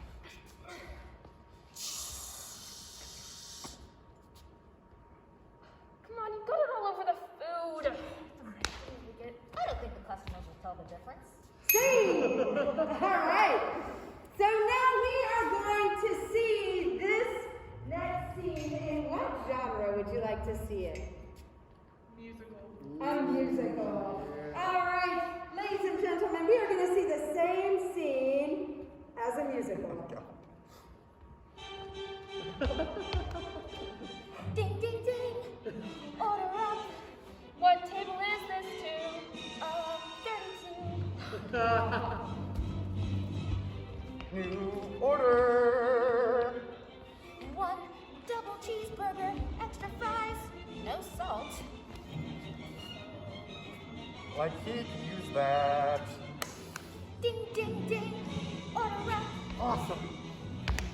Do you guys know that? I think I smell it. It's coming from the kitchen. I'll go check. Oh no! Oh, no! I left the bread in the oven! Oh. Come help me with this fire extinguisher. You got it all over the food. Well, I don't think the customers can tell the difference. Sing! All right. Let's get another genre. What other genre would you like to see this in? Children's television. Children's television. All right, ladies and gentlemen, children's television. Ding, ding, ding! Order up! What number is this to, please? It's number 32. Hear that? Say number 32. Number 32. Jimmy, Cricket, we got a new order. Really? Yeah. Here it says a double cheeseburger, Double extra cheeseburger, fries, extra and fries. no salt. No salt. Order up! Oh yeah. Perfect. Do you smell that? I think I do. Oh, it's coming from the kitchen. What do you smell, kids? Smoke. Oh no. I'll go check it. Oh, golly me. I left the bread in the oven. Remember, kids, don't leave your bread in the oven for too long. Now, can you help me with this fire extinguisher? Pick it up and squeeze the nozzle. Yay, we did it! Yay. Safety first, kids. Sing! Let's just get one more. What's one last genre you would like to see? Sci-fi. Sci-fi. All right. Ladies and gentlemen, our last genre of the evening, sci-fi. Ding, ding, ding. Order up. What table is this to? 32. The order, the humans have requested a new order. Of course they have. The double cheeseburger, extra fries, no salt. High in cholesterol. Order up. Thank you. My sensors are detecting something unusual. As are mine. I think it is coming from location kitchen. Malfunction. I will go check. Area of malfunction. Human consumption has been burnt. Uh-oh. How do we solve this issue? Fire extinguisher.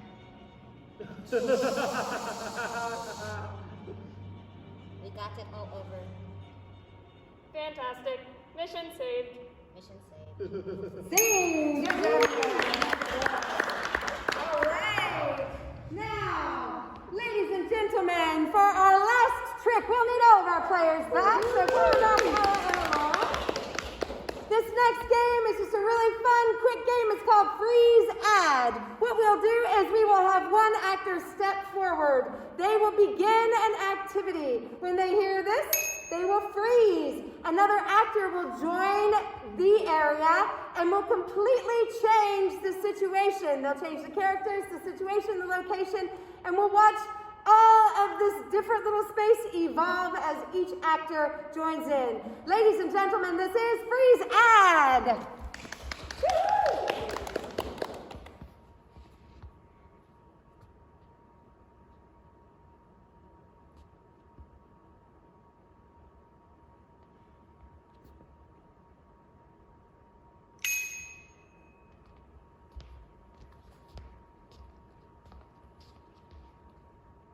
All right, now lift with your toes up and plie. You're getting there. No, we don't, no Kung Fu moves. Your mom told me she didn't want you to do Kung Fu anymore. She'll never know. We're learning ballet. Fine.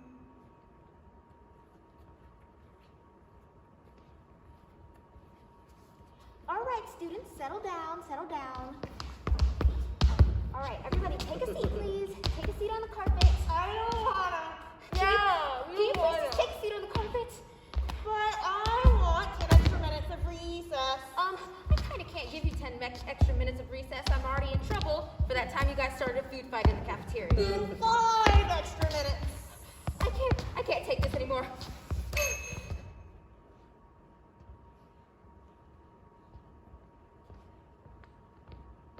Guys, it's a beached whale!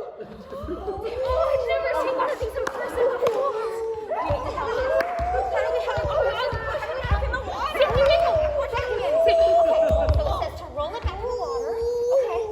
Okay. And...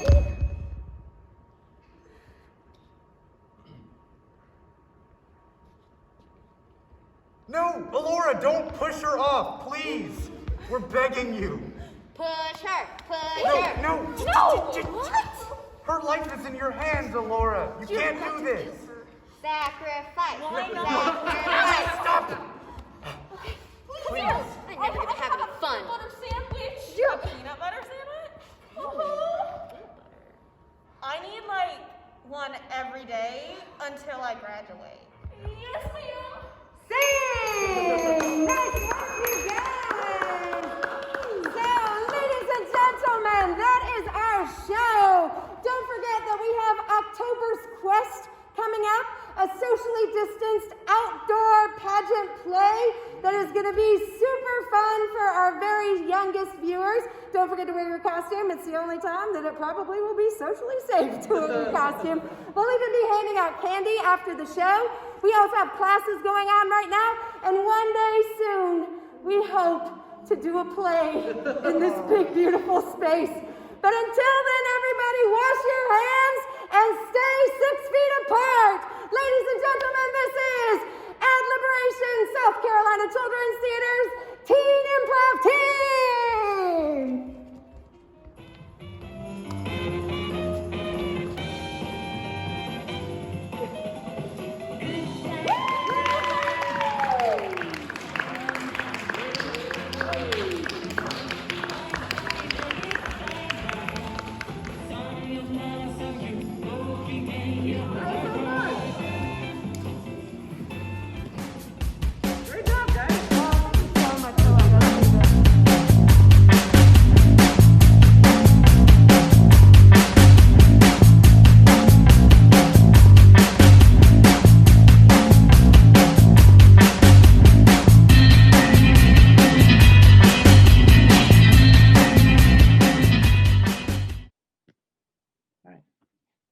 Hello, everyone. Thanks for tuning in to the Greenville Comedy Marathon. The name of this next team is Lil Rhonda, as you see on stage here, and they will be performing a Lil Rhonda for you. This is a style where 2 characters are on stage and each character gets replaced in an alternating fashion as we cycle through the whole team. Now, what I need from the audience is a suggestion. An answer to the question, what's something that you're passionate about? Let's check the audience responses. All right, we have an answer. Someone out there is passionate about spring cleaning. Perfect. Lil Rhonda presents spring cleaning.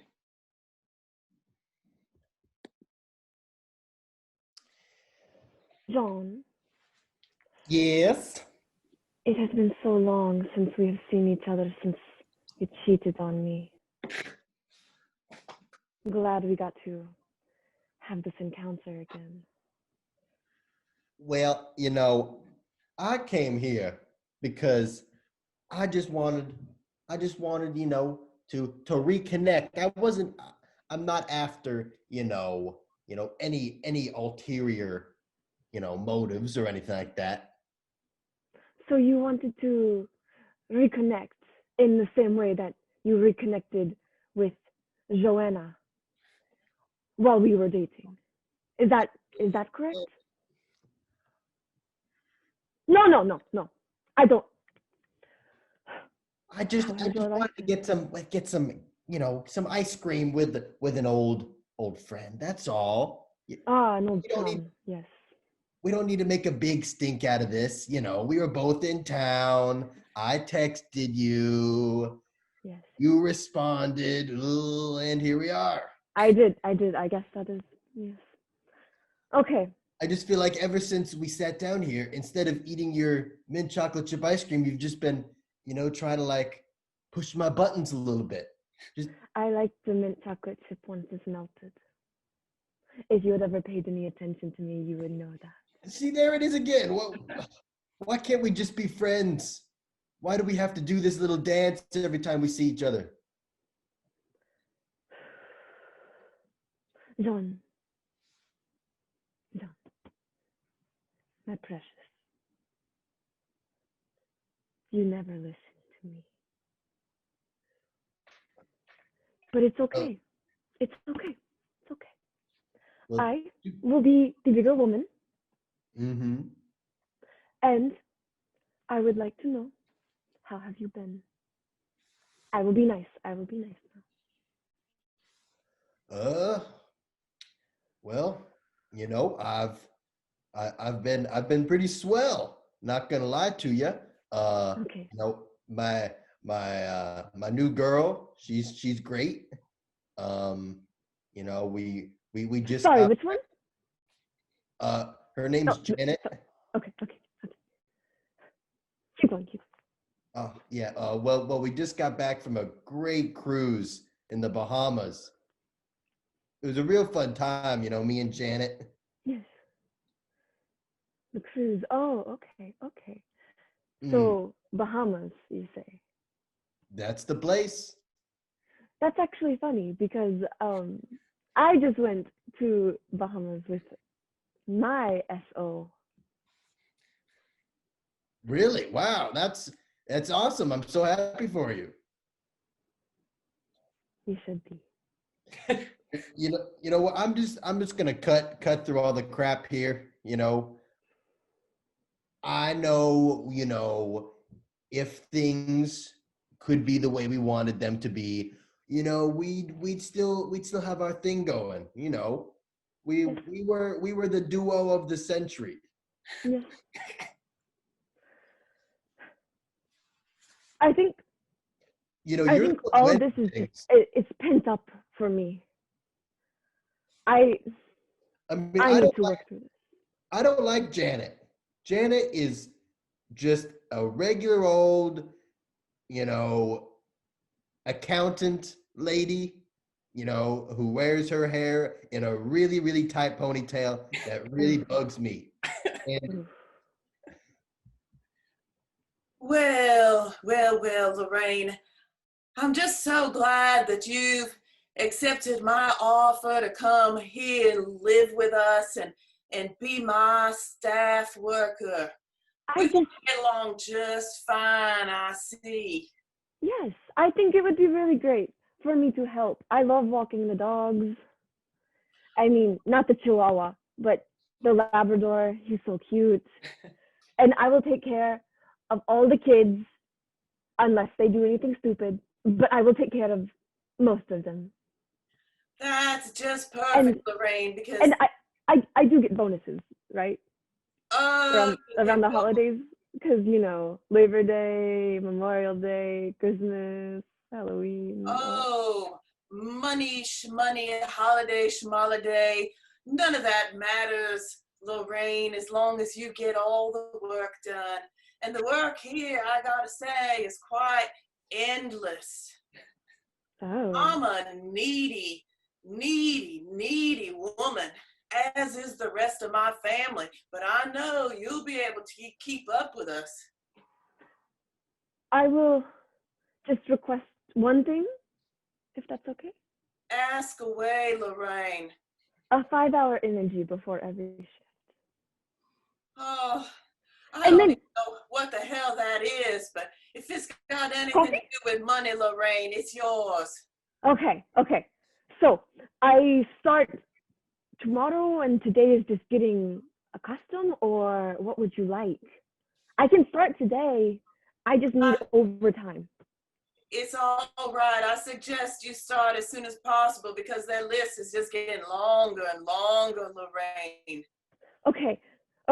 So, I mean, every single second? Are your kids that destructive?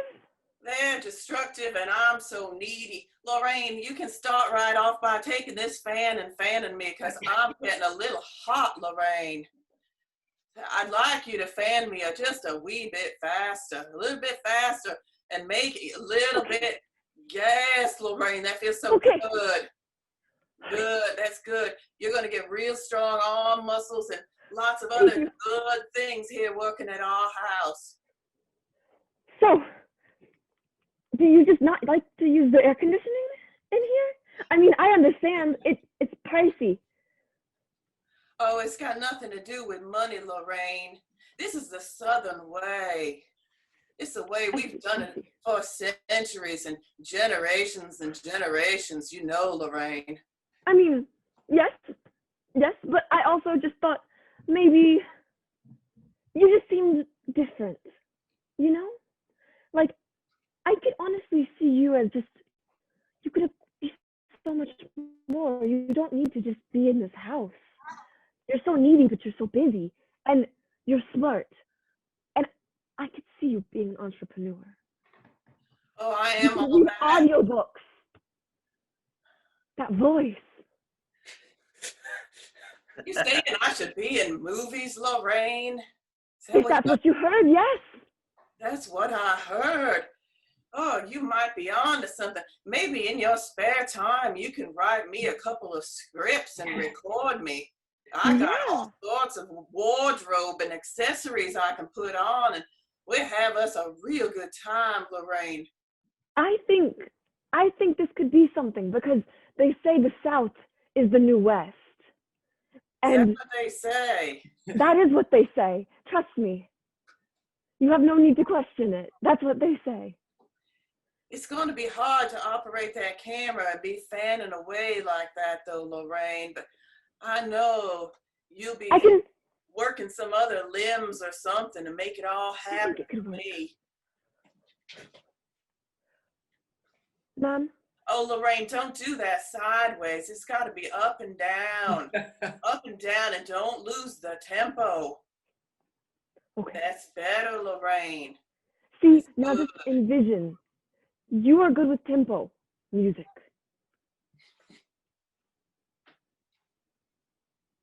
Darling, did the maid start yet? Has the maid started?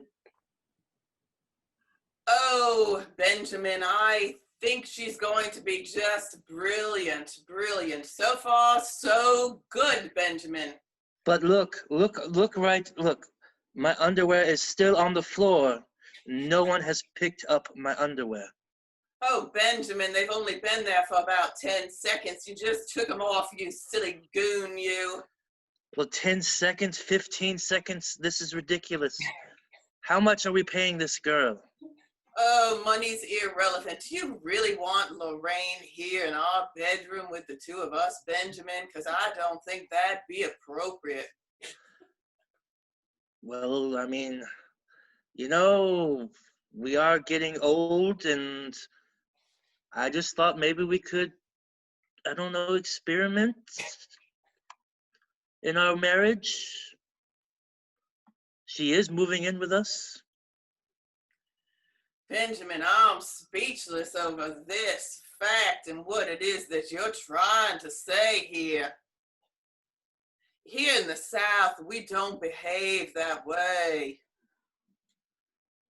It's you and me one-on-one for the rest of your days till you die, Benjamin.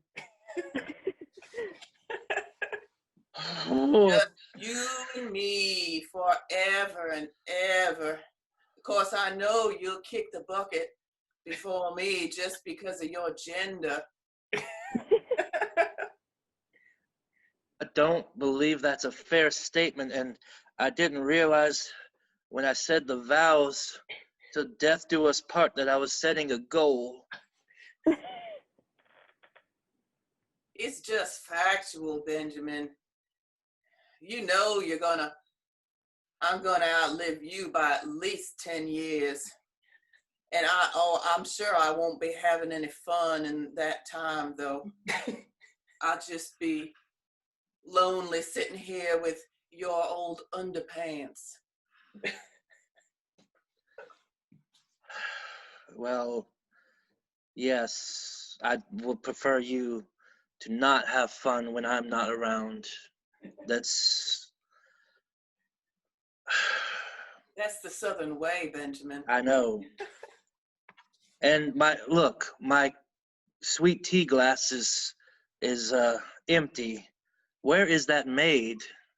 I was just thinking about tea also, and how lonely I'm going to be swinging on the porch, on the front porch all by myself, drinking that sweet tea with your lonely underpants sitting next to me on that porch swing. Well, Mr. Benjamin, it is me, Mary, your new secretary.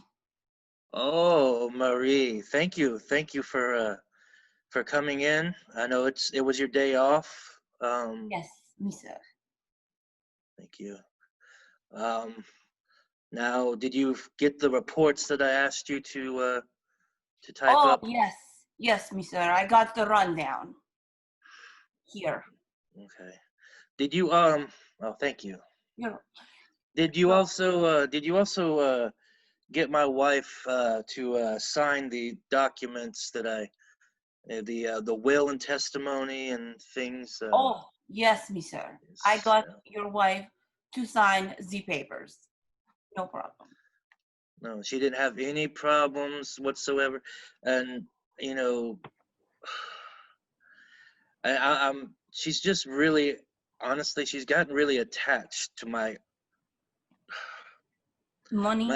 No, not my. Well, a little, but my underwear seems she's getting really attached. Under bottoms. My under bottoms, yes. Yes, you're attached to your underwear. No, well, technically yes, but no, she is talking about this constantly, about how she's going to spend, once I'm gone, she's going to spend time with my under bottoms. Oh, Mister, I think that you have a problem with your wife, who thinks that you need to go. She wants to how you say, get rid of you. How do you say what?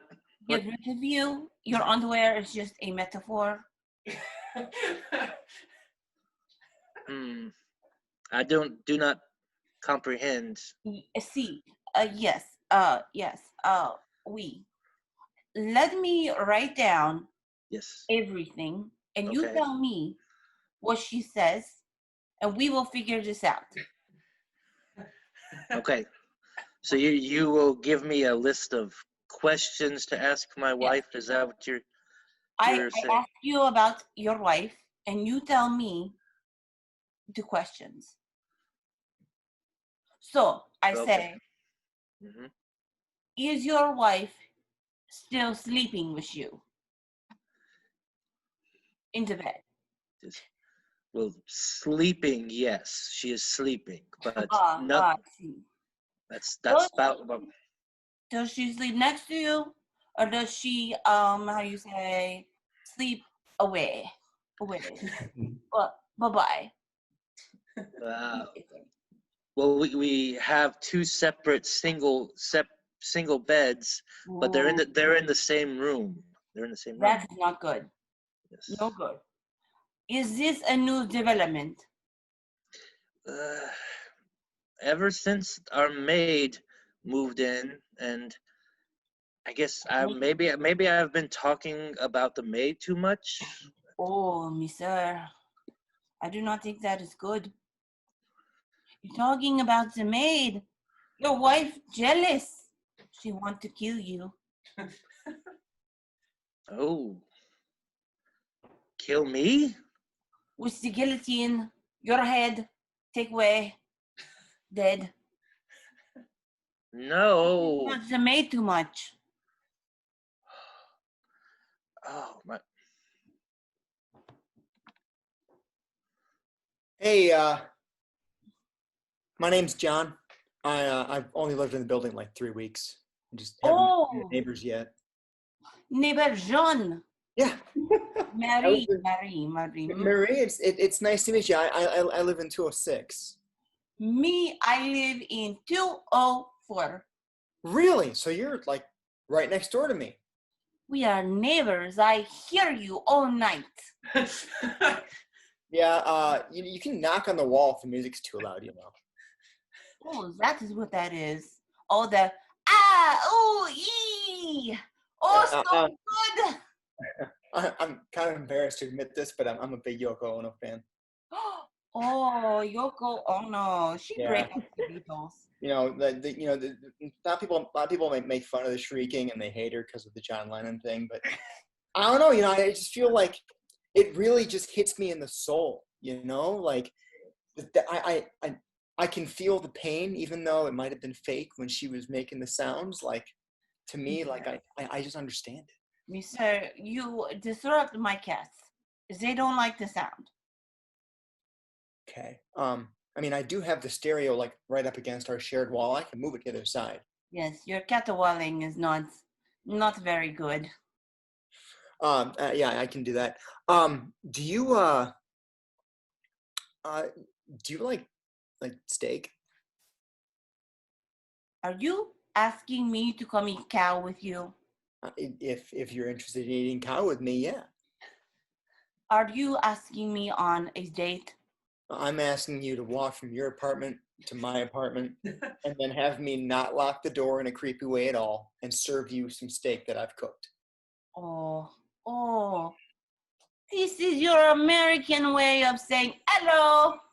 It in a very long-winded way, yeah. I mean, I like to meet my neighbors. Where I grew up, like when you move in somewhere and you meet your neighbors, you invite them over to eat. You enjoy, you enjoy a meal with them. Oh, I see. I will come over for the date. Okay. 7 o'clock tonight. I'll have it ready. Do you prefer sirloin or New York strip? Difference? Sirloin is not quite as lean and is not quite as high class as a New York strip is. New York strip is still lean, but it's arguably a better cut of meat. Oh, you need to spend more money on your neighbor, so I will go with the New York strip. Okay. How do you want that cooked? Cooked? I want it cooked. I do not like raw. Okay, like do you want like medium or do you want it like well done? John, look, man, I know you're afraid of snakes, but if you don't go cut the grass in Miss Wesley's yard, you're not getting paid this week, man. I'm sorry. I mean, listen, like, The job description said it came with the knee-high boots, and I still haven't gotten those yet. John, you did not read the fine print, good sir. It clearly stated that knee-high boots are only for employees who, do a good job. I don't really want to like insult you or anything right now, John, but you see, I keep my business at a very high standard. And frankly, I love you, and that's why I gave you the job, but you suck at yard work. I'm afraid of these things, man. I don't, like, some yards I get, my legs get bit all to crap, and I got, mosquito bites up to my knees every day, and then other days, like, I had to kick like a toad that was like this big out of somebody's yard, and it croaked at me. It scared the crap out of me, dude. And now, like, you're telling me that I gotta go into like a yard that probably has snakes just in my tennis shoes? I can't afford the $400 hiking boots that are snake proof. John, I was where you were back a few years ago. I was working for another guy in a yard working business, and what I came to find was that those mosquito bites, those ant bites, snake bites, whatever I might have gotten bit by, they always feel better when I hold that check in my hand. All right. All of a sudden, it's crazy. Don't ask me why it happens, but the pain goes away when you see the money, John. I don't know, man. Like, the last check I got made me hurt more. Well, did you get a paper cut or something, John? You stuck at holding checks as well? That was my indirect way of saying that you pay like crap. It was an attack on my business. If you can't treat me right, then I'm gonna go find myself a different job. John, as we stand out here on the street, take a look at the yard you just trimmed there. All right. Yeah. That is so obscenely uneven. If you think that anybody else is going to hire you, you are sadly mistaken, my man. This is your only job. The one part, the thicker grass there, it bent the wire on the handheld spinny thing. And the handheld spinny thing. You didn't tell me what it was called, so I got to name it till I learn the name of it. You told me no phones, so I can't Wikipedia or Google it, so it's the handheld spinny thing. What do you call the mower? It's a mower. I know what that is. Oh, it's a mower. Yeah. You just called it the same thing. Is it called something else? No, but you were dumb enough to not know what a weed whacker's called, so maybe you don't know what a mower's called. You told me what it was before you asked me, so. John, you're missing the point, man. It's horrible. The job is bad. Nobody else is going to hire you. So you're better off fixing your mistakes here and keeping this job than running away because somebody told you may or may not suck at your job. And that was me being nice. More so thinking about running away because I don't think the pay is high enough to worry about snakes and ants and mosquitoes and giant toads. Well, John, you're not qualified for anything else, man. I gave you this job because at least you're big, you're muscular, you clearly take care of your body. You have the capability to do this job. So, it's like you got all the potential in the world, man. Okay, so not living up to it. If you let me ride on the mower like everyone else instead of having to hold it in the air while I mow the grass, maybe. John, every new employee gets hazed. You know that. You have to use the handheld.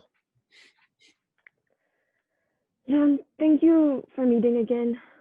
I need to continue. I'm here for the ice cream. Okay, I respect that. I apologize for my attitude. I recently have downgraded in life, and all of my bosses are mean. Nobody treats me well, so I take it out on those that I know I can take it out on. Lorraine, I lied. I'm not here for the ice cream. I dumped Janet.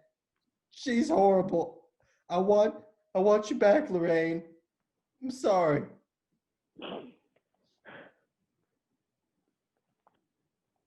John, I don't know. I just need. What? Did I read that totally wrong? Because it felt like you were giving this heartfelt apology that was leading up to you saying you love me or something like that. I don't know. Well, I didn't say I loved you yet. I was just talking about how I owed you an apology and I wanted to be friends. I mean, heck, this is the second time we've seen each other in person since the incident. Lorraine, if you want me to be here just for the ice cream, I can do that too. But I'm prepared to be here for more than ice cream. I just need to know. Back then, she told me you guys played footsie. So I just need to know from you, did you really play footsie with her? No, that was probably your French getting a little mixed up in your English or something. We played football. That's our show, guys. Thank you for watching. I think we have to clap for ourselves a little bit. You can't hear the audience. But thanks, guys. Thank you.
All right.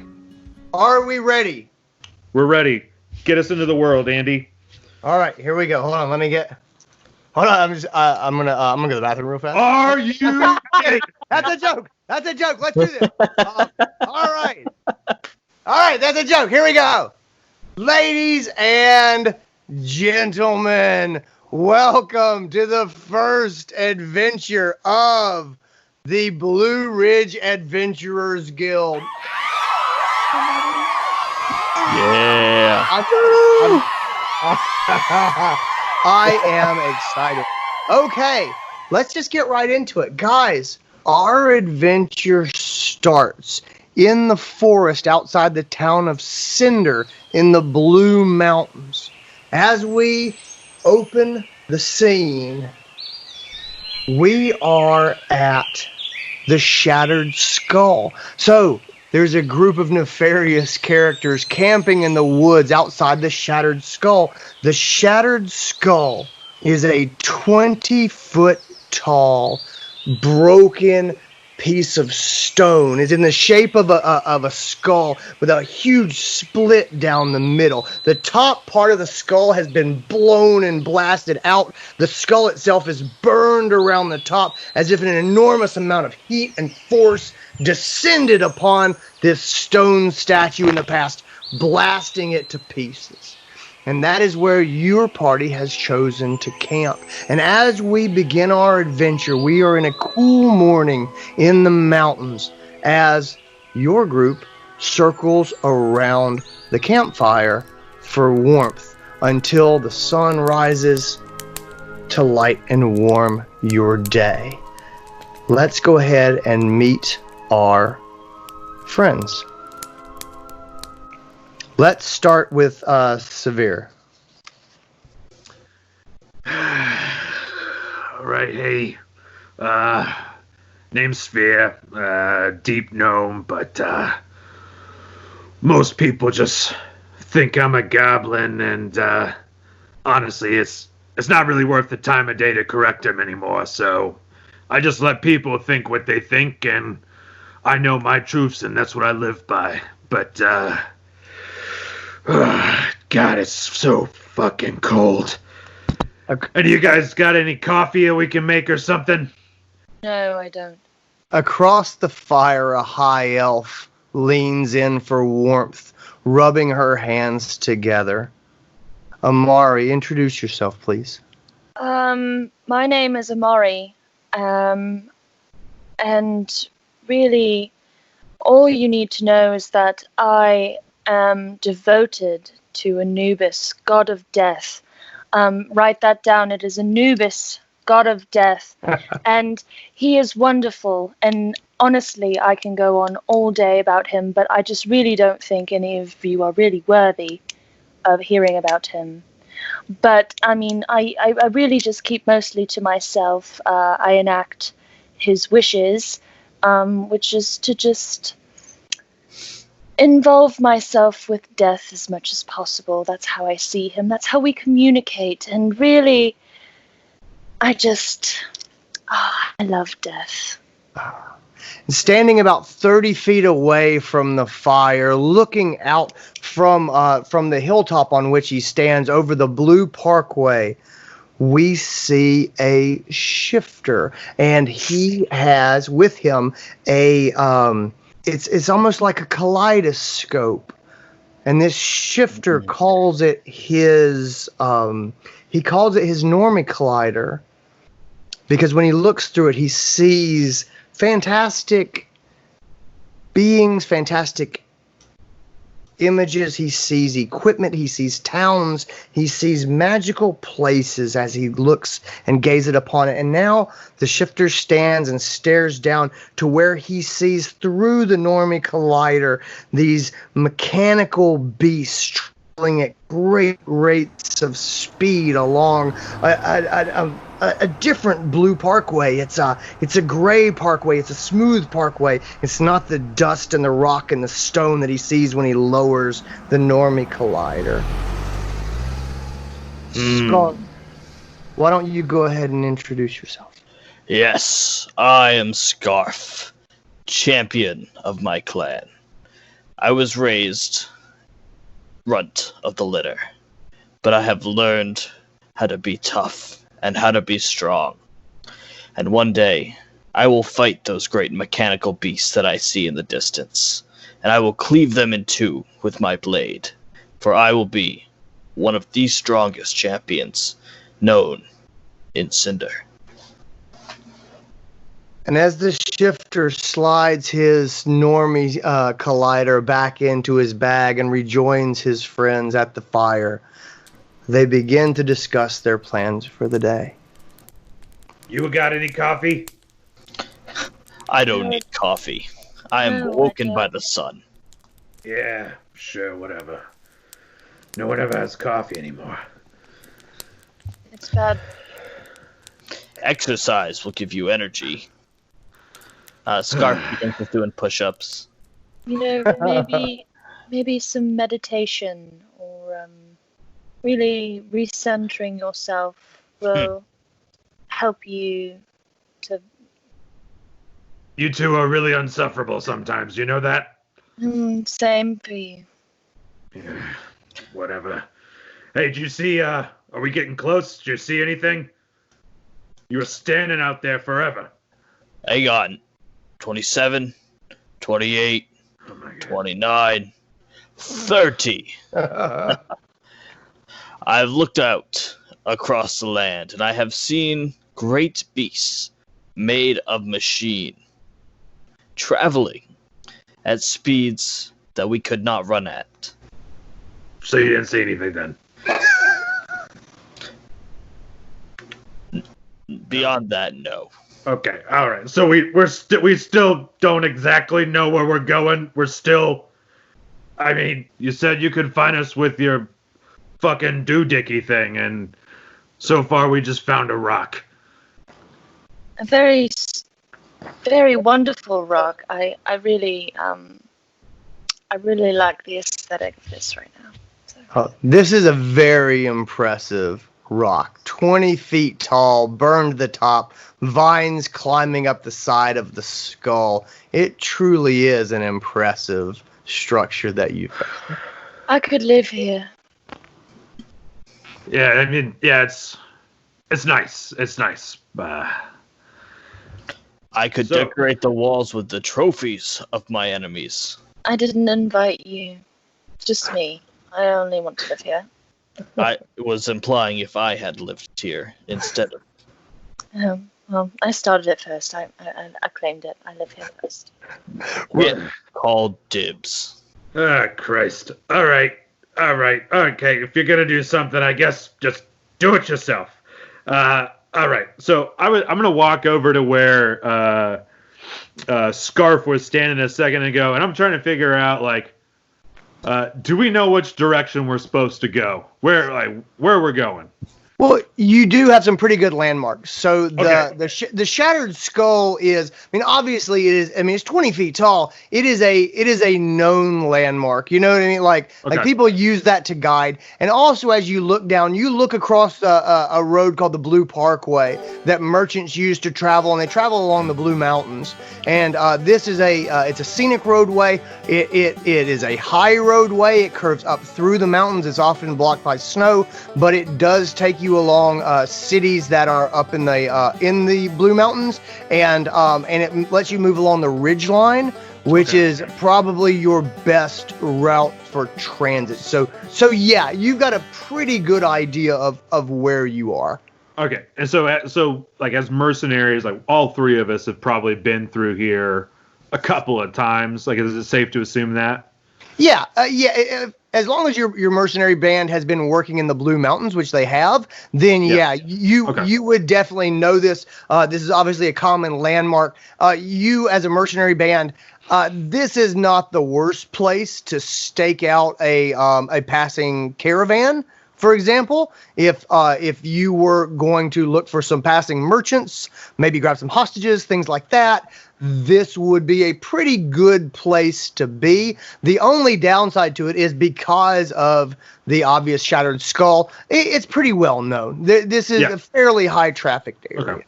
So what Where are we going? What are we trying to do right now? Or do we have an objective? Or are we just kind of camping out in the woods right now? So at this point, you guys are camping out in the woods. You're sort of between work, and you're outside the town of Cinder, which is a growing town. It's again, like so you're in a pretty well-known area. The town of Cinder is a growing area. There's often conflict there. It's not a super developed. Kind of think of like a frontier town. So you have a lot of people sort of growing. There's a lot of people who come to Cinder and to the Blue Mountains to sort of live their own life. And as a result, they don't necessarily like to involve authorities. And so you guys pretty commonly pick up work as local. I don't want to call you constables. That's way too positive. Yeah. But yeah, some prefer people have formal, a neighbor problem. They don't want to involve the sheriff. Your group may likely get involved. Okay, so I guess very much Wild West, Wild Blue Ridge vibes. Yeah, from this area specifically, yes. This is a prosperous area. There have been a number of discoveries in the Blue Mountains, especially recently. There have been these earthquakes. It's the mountains have shaken a number of times in the last few months in ways that they haven't before. And these tremors seem to be getting larger. They're irregular in how often they happen. But what has happened is, as the mountains have shaken, well-known caverns and caves and cellars and dungeons have collapsed. They've been sealed off. There's a lot of work for Muscle just to reopen pathways. At the same time that a lot of known under mountain properties have been made inaccessible. A variety of unknown properties have emerged. Catacombs and passageways that haven't been walked in hundreds and hundreds of years. Open up, cracks in the earth lead down to underground dwellings that no one has set foot in for thousands of years. The potential to find gold, treasure, magical items, family fortunes that were lost are now re-emerging. There's almost a gold rush to find the reopened secrets of the Blue Mountain. And so the spirit of optimism in Cinder is enormous. And you guys, you were here first. You were already working. This is your turf. And as adventurers flow into the area, you feel a bit of resentment. But you know that you know the area better than anyone else. And this is your turf. You feel that you could do very well if you just got the right break. Just because I don't want to go back empty-handed, do I see any like carriages coming or anything, or is the road empty? The road's fairly empty. It's early in the day. You expect traffic to pick up later on. Okay. So I'm gonna go back, walk over. Yeah, I checked. I didn't see any gray machines. Too fast for your eyes. Only the eyes of me, the mighty, can see them. So, listen, guys. We try to get some work. I know, full disclosure, I don't particularly like you guys, but you're really good at what you do, and I feel like that we can make a lot of money. So, I don't know. Do you guys have any ideas on how we can do that? Have you ever... It's been a really long time since we've done a bit of a toll road, if you know what I mean. Maybe the old toll road, take advantage of all the new people coming in because they've never traveled this road probably, and just ask them for some gold and we'll let them through. And if they don't offer it up, we'll ask them for slightly less money. And if they are too poor, we'll just kill them. Yeah, I mean, I love me a good toll road. Yeah. My blade thirsts for combat. I think we got to think bigger. You know, like there's just lots of stuff happening. There's lots of unknowns. I don't know. Maybe this. Go ahead. Roll me perception checks all the way around. All right. Perception. Where are you? That's going to be a dirty 21 for Sphere. So Amari is just really distracted by her idea of the toll. She rolled a 6. And she's not paying attention. Yeah, Scarf is... You said perception, right? I got also rolled a 6. Okay, cool. So Scarf is not paying attention. As Severe is explaining his idea and thinking about how he needs to go bigger, and he kind of looks up at you two, who and Scarf, you've sort of moved into the warmth of the fire, and so you guys are in sort of the traditional 3-person triangle around the fire, and it just happens, Severe, as you look up there, you see motion in the forest just over their shoulder.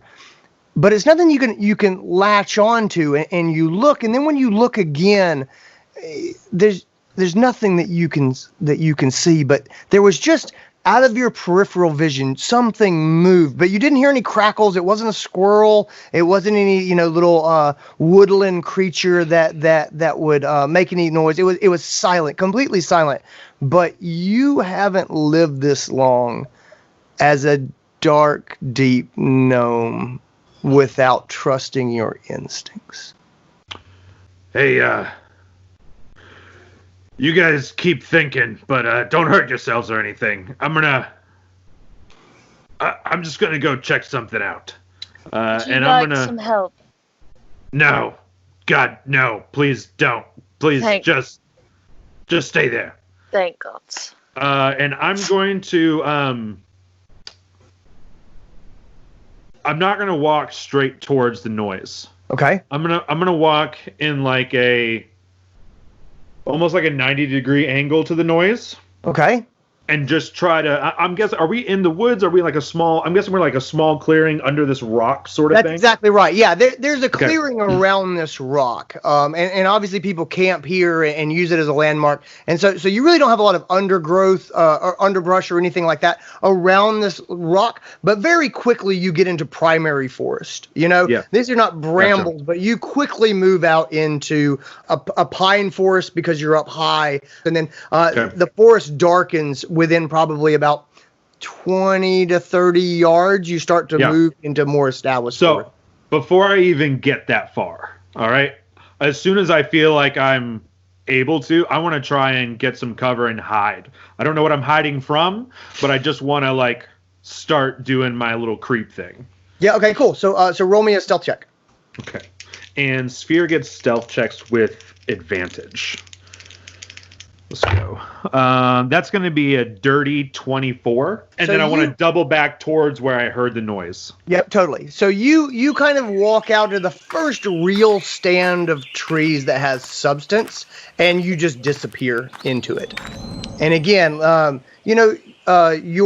your friends, Scarf and Amari, seem fairly content just to sit and warm their hands by the fire. You don't hear any motion, anything. You might be completely overreacting, but you want to be sure. So you circle around to where you thought you saw motion. And when you get there, again, you're not seeing anything. All right, there's nothing obvious. There's nothing standing out. There's no sound. There's no motion. There's no nothing. But you are certain that you saw. You can feel it. And so, do me a favor and roll me another perception check if you don't mind. Perception. Not as good. That's a 9. Yeah. So you were just standing there, and you're like, you're certain you saw something. Just certain of it. And it is just not there. I swear. All right, my last impulse as a character and as a player is I'm going to, just to double check, I'm going to kind of look around. Because you said I'm next to the Shattered Skull, right? Yeah. You've kind of crept at this point. You've kind of come back around. And the Shattered Skull kind of finishes your arc of moving through the forest. Okay, I'm going to kind of look around and I'm going to start climbing up and see if I can get to the top of the Shattered Skull and just see if A, if anything's up there, or B, if nothing's up there, if I can see any movement amongst the forest below. All right, cool. So so as you start to climb the top of the shattered skull. Now this is a 20-foot tall structure. I'm going to need you to roll me an athletics check to see if you can really get purchase and get up here. Gnomes are not known for their scaling prowess. Is there any way I could justify using acrobatics for this? Yeah, if you wanted to go up through the central crack in the skull, I would let you kind of roll and tumble and wedge away. Yeah, like one of those things where you like do that going up. Yeah. Yeah. Okay. Yeah. Exactly right. Yeah. Where you're pinning against the walls as you kind of rotate your body and move up. Yeah, he'll do one of those instead of trying to like climb up with a vine or something. Sure. Yeah. You're using the crack to give yourself some purchase and let you use your acrobatics. All right, that's going to be 19 total. Okay, cool. So you fairly easily navigate. This is kind of, think of it more as like really refined rock climbing.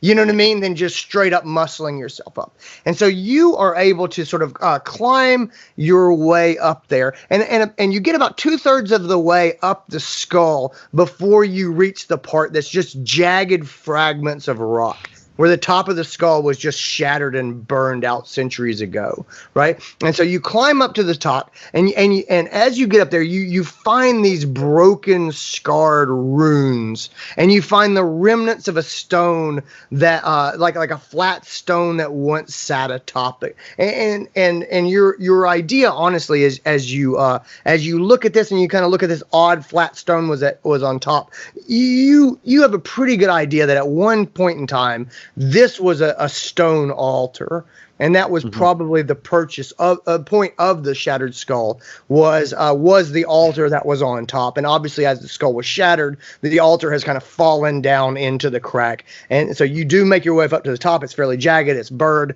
There is an altar up there. You don't find anything of any value. It doesn't look like there's been anybody in there. Okay. And so you do kind of turn and you look around and you sort of scan the woods and you look back where in the direction that you came from. And again, roll me a perception check. Yeah. I know, I'm just pinging. I wish I was better at these. But again, like you're focused on this area. That's going to be a natural 20, my sir. Oh, sweet. All right, cool. So because you have climbed up the top and you look down at one of the trees, when you look at it, and only because of this angle, when you were down on the ground and you were looking straight at the tree, it was invisible. But as you look down from above, you see that there is a almost like a sheet on one of the trees. Right? Like because you look down, it's almost like a teepee. So you can actually see a central sort of tubular body, and you can see now that these are like wings that are out and they are wrapped around the tree. And the mimicry of this thing is amazing. I mean, it is invisible against the tree, but because you're looking down on it at an odd angle, you can see this body. And so that's what you see, and you feel this great sense of pride because you knew you saw something. Yeah. And that's what it is. You're good. Have you ever seen a moth land like on a rock or on a tree and just like, blend in instantly? That's what you're looking at. And you're looking at it from the angle that you can see the body. You can see above the mimicry kind of down into the wingspan. And that's the only reason you're able to see this. Yeah. As someone who takes pride in their stealth, like Sphere definitely is respects the work and is like good craftsmanship, but not as good as me. How far below is this person? I'm 20 feet up. This person, you said it's in a tree? It is against a tree. It is like flat against the trunk of the tree. And so you're like 20 feet up, and it's probably it's probably about 5 feet in height, and kind of wrapped around the main part of the tree at ground level. Okay.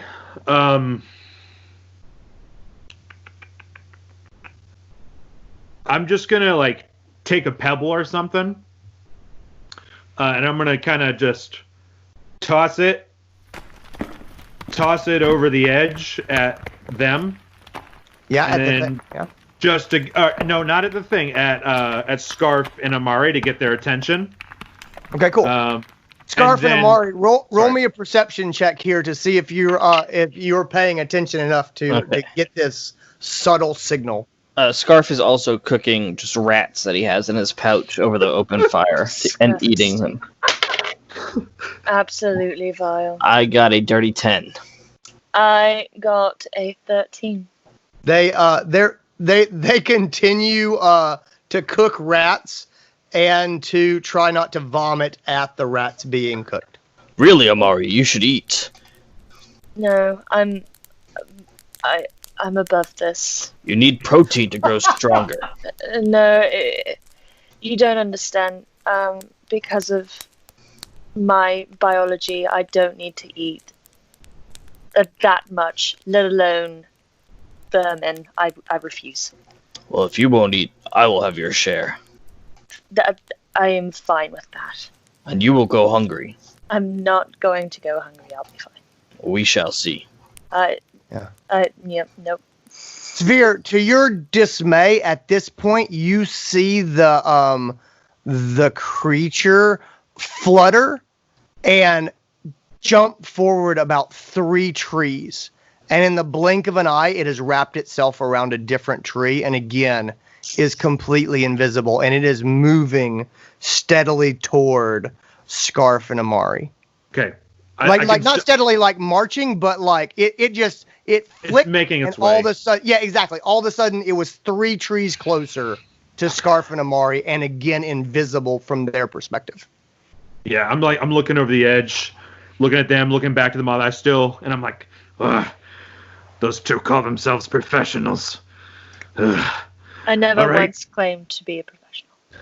I'm on top of something. I'm not talking to you. I'm going to take out my light crossbow, and I'm not trying to shoot it as much as I'm trying to pin its wing to a tree and try to just pierce its wing and stick it to a tree. All right, cool. So you are, from your vantage point, you've got a great sniping spot. You bring out your light crossbow. You take aim on the creature that seems to have no idea that you're up there because you successfully stealthed. The reason you didn't see it, you went behind it as you came around to the skull, and your quick acrobatic climb inside the rocks really didn't do anything to rouse his attention. And so it is completely unaware that you have this high vantage point. So you are in a perfect position to take a shot at this moth-like creature that is wrapped around the tree. And so roll me a ranged attack and let's see how you do. Since I'm in quote unquote the perfect sniping spot, do I have advantage for high ground? And I'm super stealthy? Okay. Because you were in a perfect spot, and I have said that the moth creature has no idea that you were there, I am going to let you take all the time in the world and use the jagged edge of the top of the skull as a stabilizer. And so I am going, and you're trying to hit the wing, which is a fairly large target, and so I'm going to give you advantage on this shot. Hell yeah. Yeah, he's doing like the thing. And, all right. Checking factoring in the rotation of the earth. A little down, a little to the left. All right. Here we go. This is good. Okay, that's going to be a 19 to hit. Great. So you pull the trigger back on your crossbow, and sure enough, it is a perfect shot. It goes right in above the exoskeleton, like the frame of the wing, which really sticks in there in a way that the moth creature is not able to pull away. And as you do that, the creature begins to flutter, just like a moth when you touch it on your decks, and then it just kind of like panics and fluttering wings. And that's what you're seeing now, is just this panicked fluttering, again, complete silence as the creature just flutters and flaps. Okay, do these guys see this at this point? Are they still just oblivious to the? They are still completely oblivious because this is absolutely silent, and they are still looking down at the fire and the food. This is your last chance. Do you want this rat? I will eat it if you do not. Hey, dumbasses! I don't have to tell you. Hey, up here! Severe! I don't have to tell you. We're having a conversation. I don't have to tell you. One more time, I do not want the rat right now. Severe, would you appreciate please it. tell her she needs protein to grow strong? Scarf, no one wants your fucking rats. Hey, look over there. There's a fucking Mothman pinned to the tree. Look at that. Look at that. Oh, do we see the Mothman now? Oh yeah, it's wildly flapping. Like at this point, it is the opposite of stealth. All right, Scarf The draws only his thing that long is sword. complete absence of Severe, sound. why didn't you tell us about that sooner? A challenger will approach. So he's just like, are you fucking kidding me? And then he started, yeah. Sorry. So as you guys look at this, the wingspan on this thing's probably about 6 feet from upper tip to lower tip on the opposite side. It's got a fairly small body. Think about like a mid-sized dog. And again, the wings are about 6 feet diameter. So this is not a small moth creature, but this is not something you have seen before. I'm going to start climbing down to join them. I think Scarf is just going to charge at it. You can, Large insect, you dare challenge me? I will take you on. He'll kind of charge and drop his longsword. He'll kind of hold it up in the pit, his armpit, almost like a lance. Like a lance, like he's jousting on foot. And he's got the lance, but he's going to run and just thrust it straight forward. Michael, this creature is pinned firmly by the crossbow bolt to the tree. I will let you roll with advantage on your lance sword attack. I got a 5 and a 15, so I'll go with the 15 plus 5, so a dirty 20. Absolutely. Yeah, definitely. All right, cool. So roll me some damage. All right. That's 1d8 plus 3. Actually, if I was holding it in both hands when I thrust, that would be two-handed, right? Oh, yeah. So that's my d10. Okay, 5 damage. All right, cool. So because of the way this wing is pinned against the tree, you are able to charge straight up, and its legs are still facing towards the tree that it was previously holding onto. And so this is a straight up shot to the back. You charge straight at it and jam your longsword right into its back.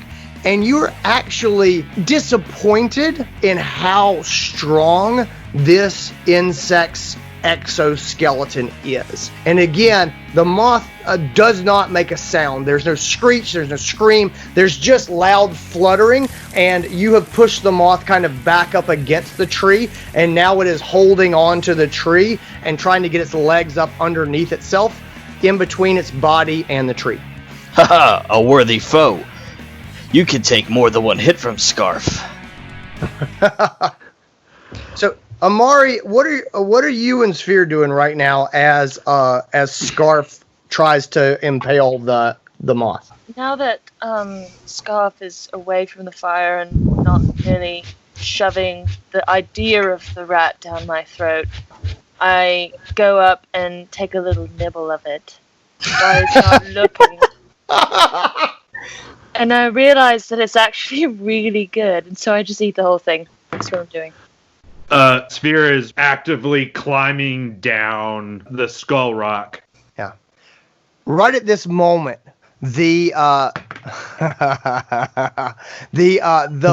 moth gets its legs underneath it, and with all the force of its insect legs, and with this new sort of coordinated effort after having been pushed back onto the tree, it rips its wing off of the crossbow bolt. So the sort of the fabric of the wing tears apart, and it pushes off of the tree. And again, now there's a fluttering of wings, and it's kind of this disorganized movement. And Scarf, all you see is wing everywhere as this creature that was right in front of you is able to turn, and it doesn't go far. It just turns and goes from the tree to you, and these hairy legs grab onto your armor and onto your shirt, and that's when you get a look at the underside of this insect, and what you see are these huge black multifocal eyes, right? So you see like fly eyes, and they're not round, they're like little flat, I want to say hexagonal, but it's way more pieces than that. And so this insect is obviously looking at the entire area around you at once, and it is grabbed onto you, and that's when you see its stylet. And this thing brings out a proboscis. It's its mouth, and it's like think of like a drinking straw, but the size of a short sword. Now, imagine it's not a drinking straw, it's a hypodermic needle. And it's keratinized exoskeleton, and it's got this vicious, wicked point at the end and a hollow tube through the middle. And this, I hate to break it to you, this moth just rolled a natural 20, and so he is going to stick that stylet right under your clavicle and into your chest from above your armor. And and you are going to take you are going to take 14 points of damage as this thing just skewers you and begins to drain your blood through the stylet and into its pulsing abdomen.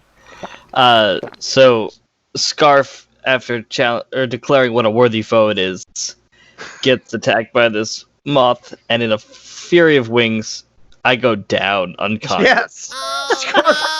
Oh shit. Yes, at this point, what a worthy foe. And that's when the stylet goes through your clavicle into your left subclavian artery and starts sucking blood. His abdomen is pumping here. And when you look at this thing, it's like, when you look at a mosquito and you can see the blood filling its abdominal cavity, that's what you see. And this is actually, this abdomen is contracting and expanding as it pumps blood out of Scarf and into its abdomen. As Scarf is going down, you just hear him say, "Ah, I see you too have brought a blade to the battle." This is really fascinating. Yeah, are you gonna, reminds me of back at the temple when they mummified people. Yeah, do we want to help him, or we want to just leave him? I mean, if he dies, he dies. It's up to you, really. I don't really care.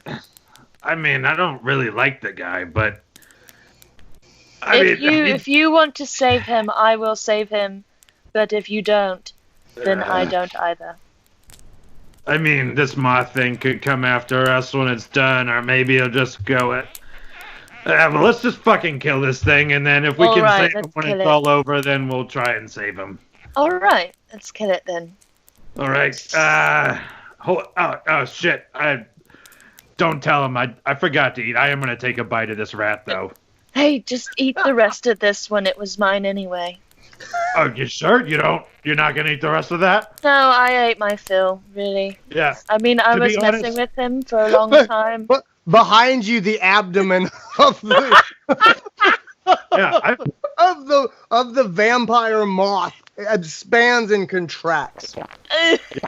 Yeah, I love Rat. It's just that dude just won't shut up sometimes. All right, here I get. All right, here we go.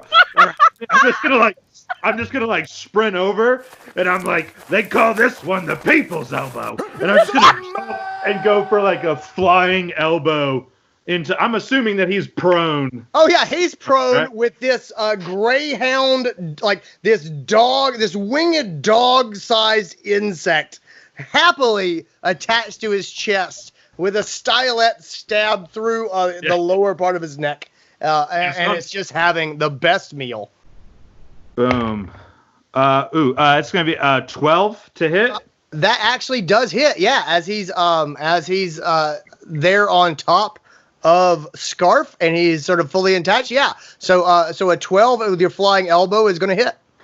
All right. So I'm a monk. I'm doing the monk class thing. So I get a second act. If I do unarmed strike, I can do 100%. Right? So I like hit him, and then I'm just gonna do that thing where I stand up and then just do it again. And then just hit him again. All right, cool. So so roll me damage on the first elbow. Okay, roll damage. Sure. So roll damage on the first elbow, and then you're gonna have to roll me another attack for the second elbow. All right, rolling at the same time. First damage is gonna be max damage 8 for the first one, and then I rolled a 24 for the second one. Oh yeah. So I'm just gonna go ahead and say, so you drop the elbow on max damage on the insect, and its little legs kind of go out from under it, and then you jump back up and you come back down, and as you come back down, you pinch this engorged abdomen between your elbow coming down on its back and Scarf's prone like thigh. Oh no. And and you know the abdomen just ruptures and just blood goes everywhere. It is imagine the juiciest mosquito you have ever slapped times 1,000. That is like a pint of Scarf's blood explodes out of this vampire moss abdomen, just soaking Scarf in his own blood. Amar, as you watch this spectacle of these two morons fighting with an insect, you see the forest behind them move. And not just in one place. You see the forest behind them start to move. And as you look, it all goes back to normal. But having seen this moth, you know that it was not alone. And more are coming. Hey, I don't really care what you do because I hate you. But, I think there are a lot more of those things out there, and now they're going to be really mad because we killed one of their friends. So, get that thing off of him. Get it off of him. Just, get it off of him so I can heal him. Then you pick him up, and we will go. And as you're talking, the fire, which has largely been embers, starts to rise up and increase in intensity, and the fire just comes back, and the flames just kind of dance up. It's not a big fire, but when you think about the fact it was just embers a moment ago, and now it's probably 16 inches or so high. It's as high as a human head. It was like, and sure enough, the flames come up, and they sort of take this face of this kind of bald head with like orcish features, very thick features. It's not an orc, but it feels very orcish. That's the best way that you can kind of get your head around what this image is, and it's also flickering and dancing, so it's not concrete. It's no one that you know. It's nothing that you've seen before. It's not a species you can go, yes, that's an orc. It's not anything that you've seen, but the head comes up and sort of takes shape, and in your mind, Amari, you hear this deep voice, and it says, "The cataclysm is coming. You must not be taken." And as you hear this voice inside your head, right beside you at the shattered skull, you hear this crack as if a dry tree is being torn in half. And as you hear this noise, you look, and sure enough, the pieces of the shattered skull, it's as if an invisible giant at the top has grabbed both sides of the shattered skull and is tearing them apart, because the skull crack widens. And as it widens, you see a cavern beneath that is now exposed. So I'm starting to pull the moth off, I guess. I'm just doing what she told me to do. So did you see that? Did you see that, my future condo that just got destroyed? I'm assuming I heard that, right, Andy? You definitely heard the crack, and honestly, based on your previous perceptions, out of the corner of your eye, you have also seen movement, and not in one place. So maybe we should go. Very much saw that. Let's get the fuck out of here. Okay, so before we start, are we gonna go to the new place that this earthquake revealed? Are we gonna go? I don't care where. I don't care where we go. Let's just go. So I think logically, I think we should go that way. I mean, there was a message in the fire, and then that should happen. I think it's a message maybe from my god. I don't fucking know. Let's go that way. I'm gonna cast Cure Wounds on Scarf. So I'm gonna cast Cure Wounds. So that is gonna be a total of 6 health back to you. Haha, it takes more than an insect to down the mighty Scarf. Let's go. See as I am covered in his blood. Since Amari first saw movement in the forest, the wave has moved about 25% of the distance towards you guys. You're probably looking at it 120 to 150 feet from where you see multiple of these vampire moths flitting to trees. And again, they're hard to count and they're hard to see because they just seem to disappear. But the distance between them and you is steadily closing. Hey, dum-dum, there's a lot more of those things out there. Let's go. Don't try to fight them. Well, honestly, I don't care, but we're leaving. We're going there, up there, to that new place. You missed it, you were dead, but I brought you back. But it's up there, so just go there. Okay?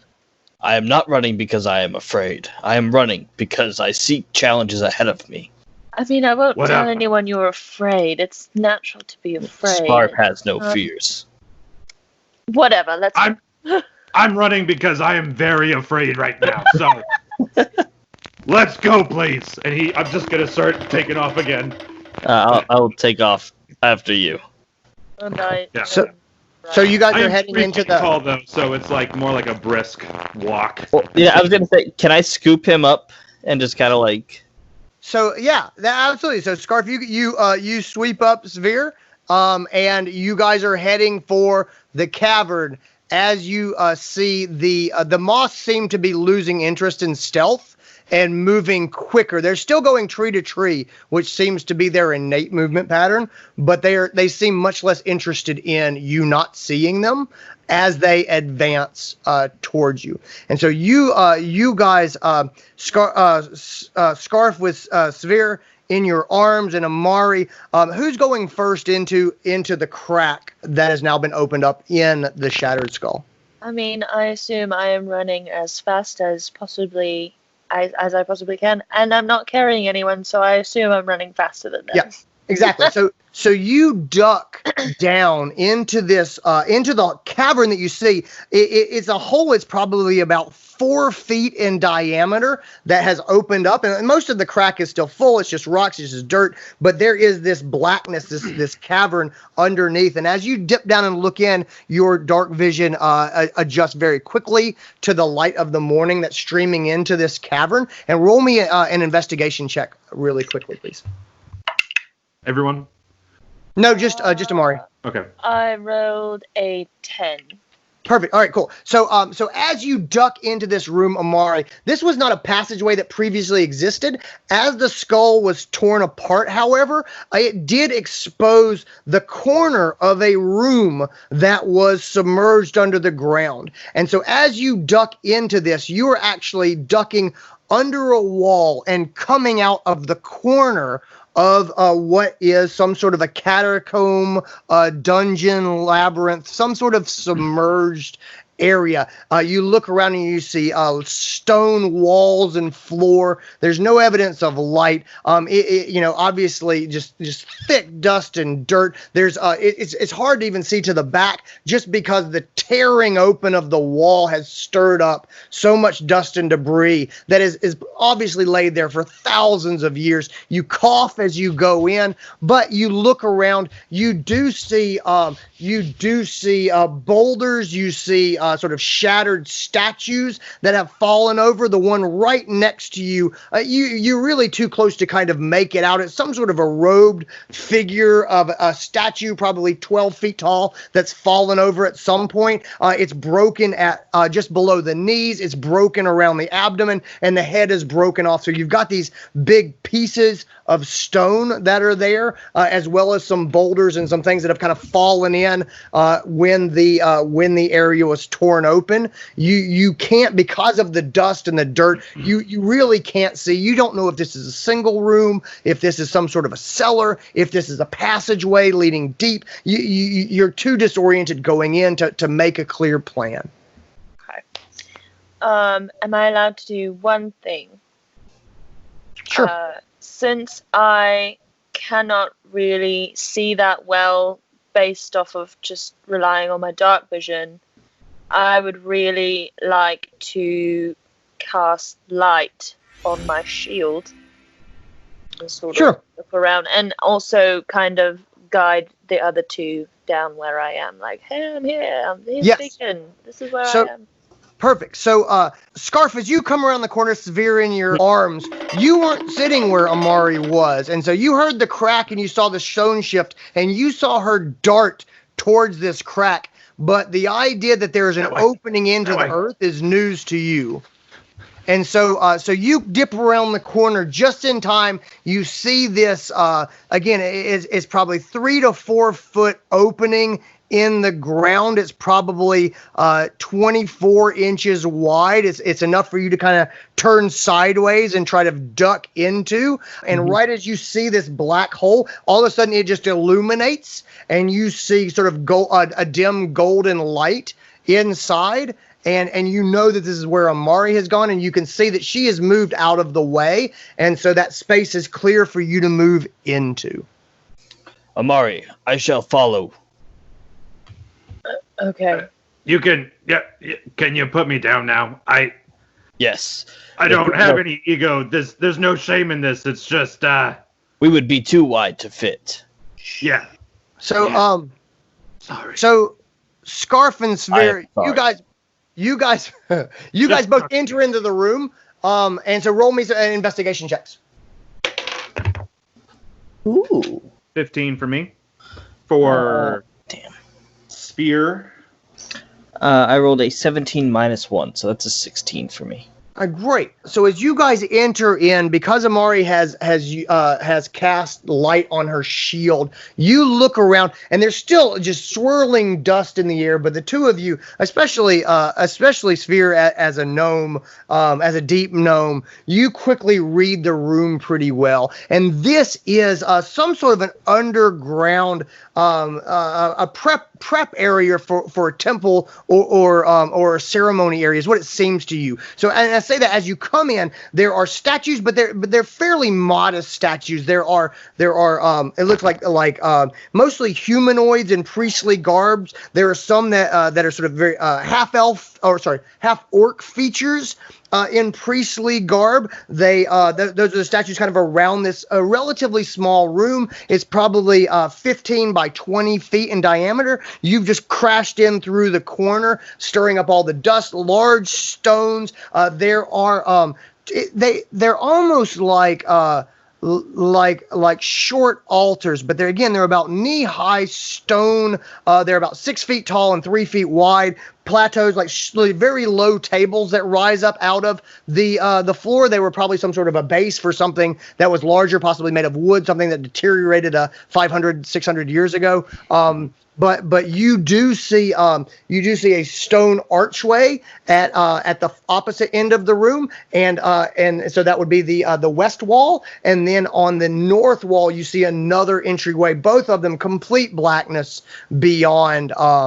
And that is those are the rooms that you're looking in. They do not have any doors on them. They are open archways, and that is the space that that the three of you are standing in. Okay. First gut reaction, based off of the moth that I pulled off of Scarf, do I think that they can fit through the gap that we came through? Yes. So the answer is yes. They can definitely, as like probably single file, they could fit through the gap. It's not a gaping hole that they'll pour into, but as it stands now, absolutely. Guys, let's seal the room. We gotta seal the room. They're coming. Yes, I was thinking about maybe finding a door out of here and then closing that door behind us. That's the best possible thing we can do. I don't really see any doors, but I think, not gonna lie, I'm super excited. I think this is one of those caverns where they like store treasure and shit that everyone's been talking about, and we found one first, guys. Like, this is it. We're gonna get fucking rich. Severe, help me move this stone. And Scarf is gonna go over to like the biggest piece of the stone statue and try to just bare hands lift it to block the way. Yeah, sure. Yeah, I'm gonna be a big help for that, but whatever. I'll do my part. All right, roll me a straight up strength athletics check all the way. There's no acrobatics on this one. Oh no, that's understandable. Sphere is gonna try to give him the help action, but like narratively, I think he still doesn't get advantage. Do I get advantage or no? Oh no! Then I rolled a nat 1. No. You go, let's do it! It's go time! And then nothing, absolutely nothing happens. Outside, this stone is a mighty foe. I must train to defeat it.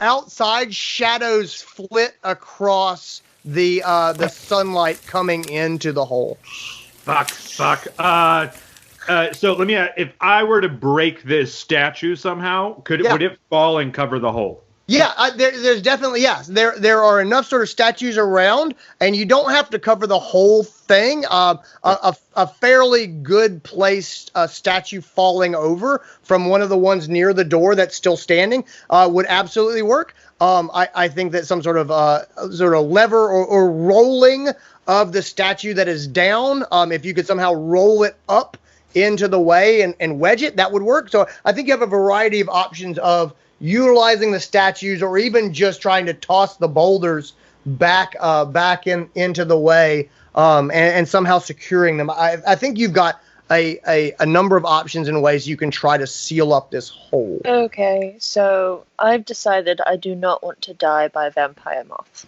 Yeah. I will help. Thanks for joining the team. You're welcome. Yeah. Let's just do what that voice said. Hey, Dum Dum, can you take your greatsword and like roll that block in front of the door, or in front of that hole?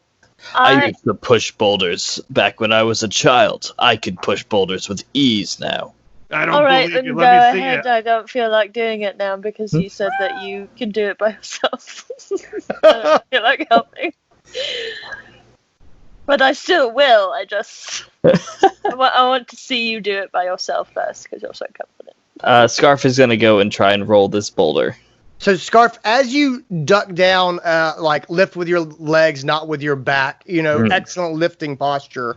I have been trained properly. OSHA would be behind proud. this large boulder. Yeah, exactly. Perfect lifting technique.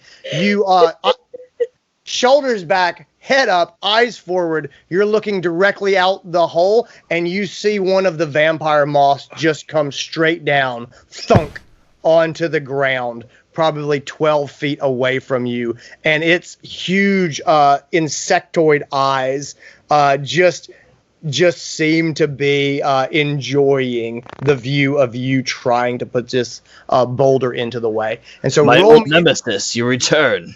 So roll. It's not. I don't think it's the same one, Scarf. He has returned from death to fight me again, just as I have returned from death.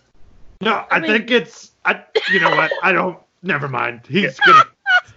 I don't think it's worth it. I will show him. I got a 19 plus 5. Oh, so 24. With that you go and like seeing the moth come down. You it's not fear. It's 100% like dick measuring contest. Like, and you roll this enormous boulder, and it just flips over about twice and just lays, just perfectly right against the opening, leaving probably sort of 4-inch tall triangle that you can look out to, and you see the moth, and all of a sudden it just and just in the speed of lightning, it's like the way it flits from one tree to another. All of a sudden, pow! And this insectoid eye is right up against that hole. You can see about 50 reflections of your face, all in the faint blue and gold light of Amari's light spell from her shield, as this vampire moth presses its eye against and is trying to kind of wheedle its head through that space. My nemesis, now you see in your mind's eye and your head's eye what a true champion can look like.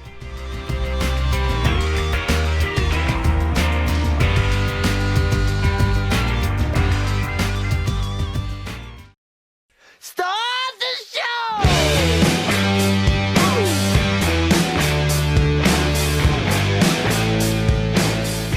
Hello, Alchemy! We love you guys. You guys are the best. Greenville Marathon. Happy anniversary. Happy 9 years. My name's Brandy Sullivan. I'm Greg Tavares. And Timmy Finch is not here. He isn't here. He's in spirit. He is in spirit. Absolutely. Always. We're 2/3 of the Have-Nots. Yeah, we're an improv comedy group based in Charleston. But one of the really special connections we have with Alchemy is that Coffee Underground, we did shows there in March 1st of 1996. She always knows the dates. It's amazing. Well, it's Timmy Finch's anniversary. First show ever. First show ever. Amazing. So, your place has a very special place in our hearts forever. And since then, we just love everybody at Alchemy and really appreciate your friendship and support over the years. Yay, South Carolina Improv. Give it up, Palmetto State. What some sunny, funny people. Sunny, funny people. I've been drunk all day. It's Greg's first time having an IPA. We're really very, very proud to be a part of it. Yeah, thank you. We really are. So have a great night of marathoning, and we can't wait to see y'all in person. And long live Alchemy! Long live Alchemy! But right now, ladies and gentlemen, make some room, because this ain't no Zoom. Please, welcome to stage the three horsemen of the improv, Timmy Finch, Greg Tavares, and Brandy Sullivan, the Have-Nots.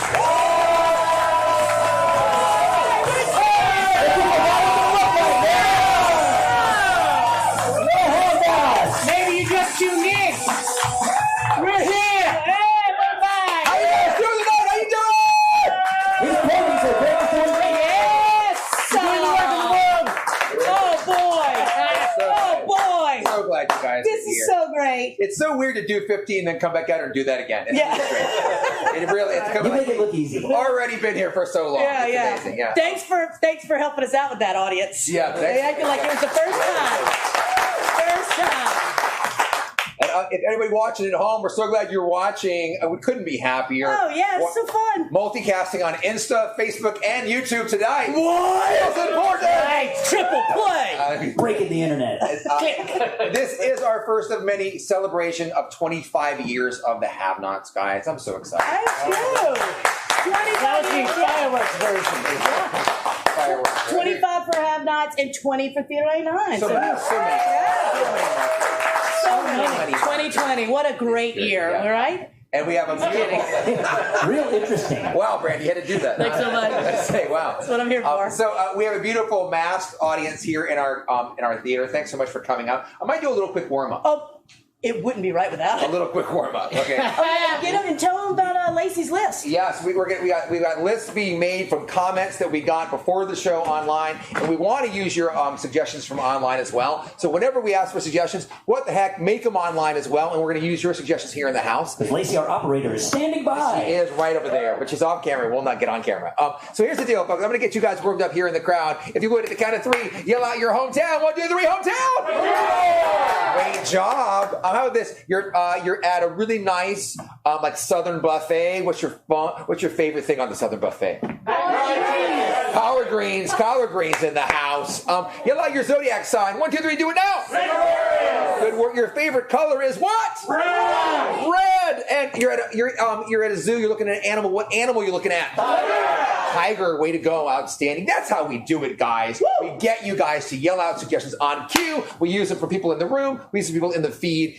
Are you guys ready for the actual improv comedy show to start? I can hear them hand I'm so ready for us to start making stuff up. If you would, let's get them back out here with a big old round of applause! Great tomorrow. You're hot. Great tomorrow. Real fast. Woo! In this first game, we're going to do a game called Freeze Tag. And Freeze Tag, 2 of us will be out here doing a scene. 1 of us will be back on the back line. They will every once in a while yell freeze, tag somebody out, and then start a brand new scene. Let's go and inspire this with somebody in the room giving us a suggestion. Any word at all. Yell a word out right now. Audience in the house. I heard tap dancing. Oh, I heard tap dance is what I heard. Oh, wow. I heard tap dancing. What a great suggestion that is. We're just, that'll be just kind of fun for us to play with. Tap dance is our suggestion. Get it going, please, with a round of applause. Tap dancing. Adorable. I love watching children recitals. Do you, is this one of your children in the recital? Yes, Cassidy. Cassidy. Yeah. She's one of our favorites. Oh, she shows so much promise. Oh, thank you so much. Oh, you must be Thad. I am Thad. Oh, Thad. Thank Thad, you the so choreographer. much Yes. what you've done for Cassidy. Her father and I really appreciate you. Well, it's nothing. No, it is every something, child is Dad. special. But I find that what really makes a child blossom is tap dancing. Oh, that and ribbon work. Oh, please tag out to me, honey. There's some kind of weird tapping in the wall right here, and it's driving me crazy. I can't enjoy the beef stroganoff because of the tapping. Oh God, dinner's ruined. It's got to be a squirrel. It's got to be a squirrel. Perhaps another kind of. It could be a mouse. It could be. Or it could be a rat. I just can't enjoy my beef stroganoff with the tapping going. You're gonna have so my stroganoff isn't good enough. It can't distract you from a wall tap. That's what you're taking away from this? It is. I put sour cream in it for you, Bill. Well, you just followed a recipe. That's all you did. Right. Okay, that's good. Just stay just like that. And this is. I appreciate you posing for me as a sculptor, and I'm working on a campfire making trophy. I'm just making a campfire. Exactly. Yeah. That's what you're supposed to be doing. Okay. I have to move my hands to make a campfire. But no, this is for a trophy. Okay. You're modeling for my trophy. You came to my campsite and now you're sculpting me? Come on. If you don't mind, I need to make this campfire. That's what listen. Oh, y'all. I opened up a bad can of Spam and it is tap dancing on my stomach now. Darling. Oh, I shouldn't have eaten that bad Spam. Mama. I'm sorry. Darling. Are you sure you're not pregnant? No, Taylor. Mama, I don't want any more children in this house. No, 4's enough, Tay-Tay. Okay? Are you saying you're pregnant, darling? No, I'm not. I said I ate some bad Spam and it's tap dancing on my stomach. Damn, my baby doll's pregnant again. My baby doll's pregnant. I know you're lying because there ain't no thing as bad Spam. No, I know that. My baby doll's pregnant again. I'm not pregnant now. I'm going to tell the others. We're going to have a brother or sister. Don't let them out of there. Don't let them out of there. Get down. Don't let them out of there. Everyone in the trailer park knows. Everyone in the trailer park Well, knows. we're going to have to make up a story. Well, the story is you're having a baby, because I can tell, because every time you eat weird Spam, you get pregnant. Whoa.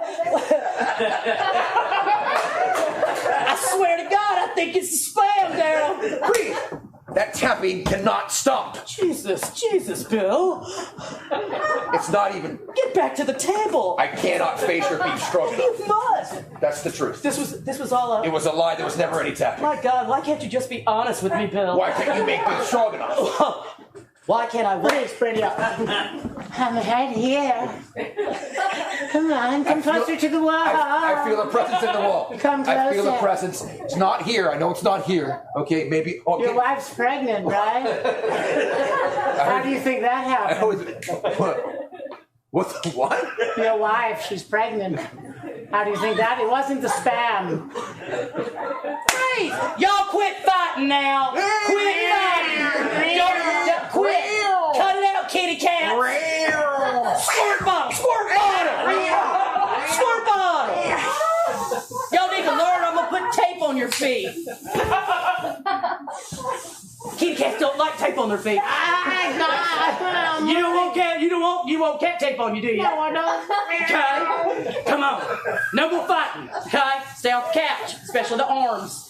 They're getting raggedy. That's a lot of hissing. Are you losing air? What? A lot of hissing. Are you okay? I was just hissing like a cat.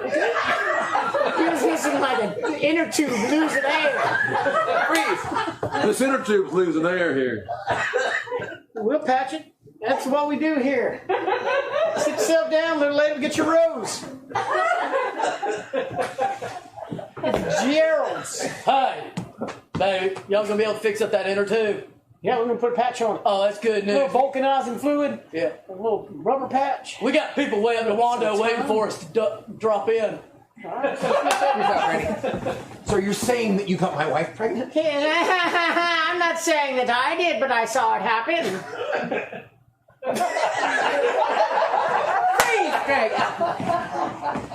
I can't believe you're distracted with that wall tapping. Come back to the table. No, this is hilarious. I'm telling the fellow his wife is pregnant. No, come on. I opened up a bad can of Spam. Come on. It's what we do behind the wall. All right. Bad Spam it is. I know where that code is. Oh, God. Yes.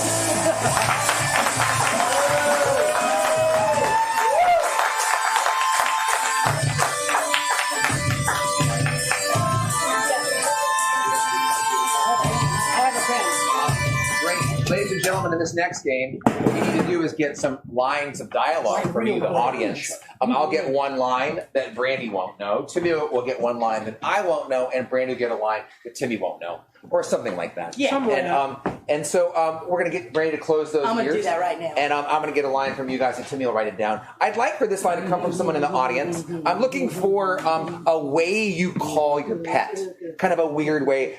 Maybe when you call your pet in from outside, or call your pet to come have their meal, or maybe even something you say to your pet when you get mad at them. What's a weird thing you say to your pet? Hi, monkey. Hi, monkey. Got it, guys. Way to go. Is your pet a monkey? No. I love it. Wait, even better, even better. So, hi, monkey is what she says to her pet. I love it. And the rest of you don't have pets. Thanks a lot. Okay, great. So I will get back here and close my ears. All right. Can I have a card and a pen, please? Here's a card for you. Oh, thanks so much. Right there. Great. Okay, so what I need to know is, again, from the audience here, maybe you have a friend, or imagine you have a friend or a young person in your life. Maybe they're going down the wrong path. You want to give them some good advice, get them on the straight and narrow. What are you going to tell them? Just like a little... Stay between the ditches. Stay between the ditches. That's good. Stay between the ditches.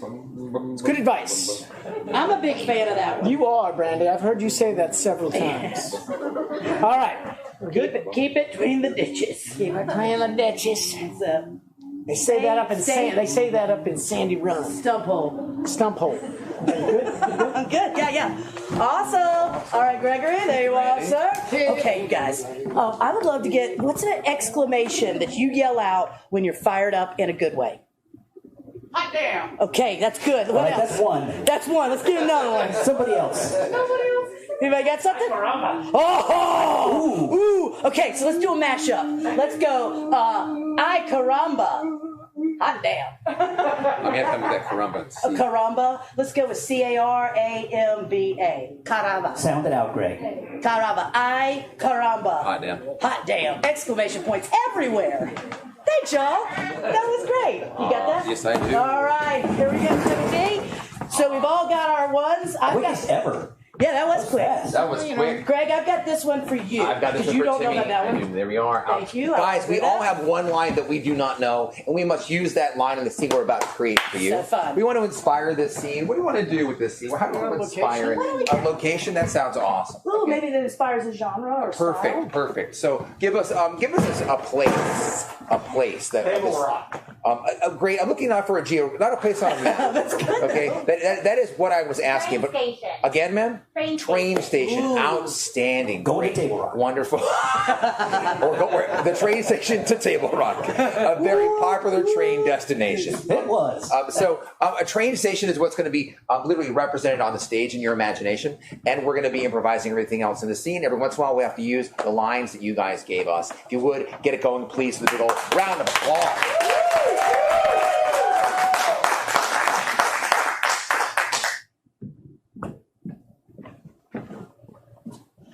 can't believe it's time to go already. I've had such a wonderful summer. I hate to have to go back home. I've had a wonderful time myself, but we knew this day was going to come. I know, Edward, but it just came too fast, too fast. Well, it was the same sunrises and sunsets we'd marked down before, but it definitely felt like fewer. It's just not going to feel the same when I get back to Table Rock. Tell me what you do at Table Rock. Will you carve my name in the rock? Of course I will. Or the table? And I'm gonna make a whole batch of apple butter and name it after you. Oh, Eddie Butter. I'll stay here and use my pocket knife and carve all the fallen trees in your image. Oh, all the fallen ones, good, because you don't want to hurt a lot. I don't want to hurt a living because they all represent how much I love you. Oh. Couldn't cut down a tree and cut down a love. But if our love falls, I'll turn into something else. Oh, I love it. That's what I'll do. So wonderful. I've got your bag here. Thank you. All the steam in the station. It gets in my eyes. No, you don't have to make excuses. I'm crying too. And your honesty is just such a relief. Edward, son, I came here to tell you that you had to come back to the house because we finally picked out a woman for you to marry. Daddy, I'm gonna go on a venture to the woods. With who? Mr. Rapscallion, please. Please. Let Edward come with me to Table Rock. Table Rock? Yeah, I can't let my son go to Table Rock and waste out there in the country. We have a thriving apple butter business. He's going to be a lawyer. He's going to be a lawyer here in town in the firm that his daddy made and his daddy's daddy. Rapscallion and Rapscallion Associates? Yes, indeed. Pack of rapscallions.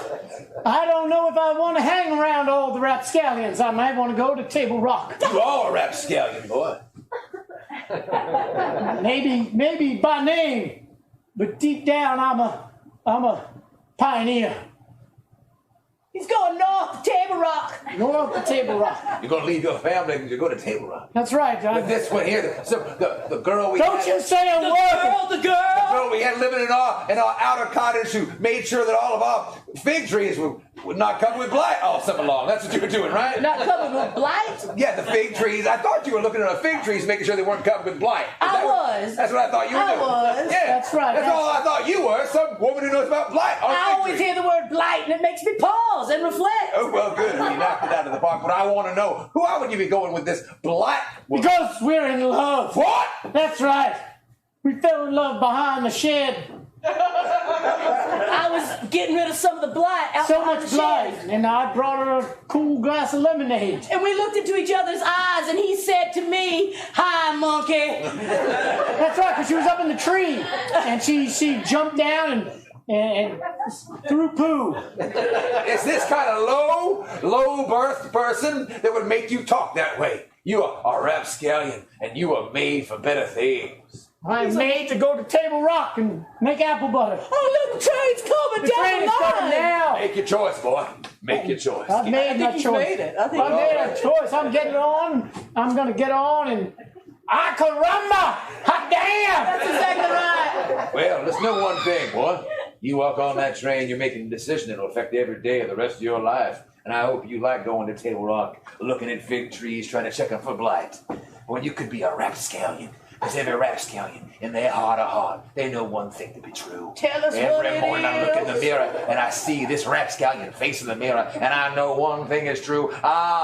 No, stay between the ditches.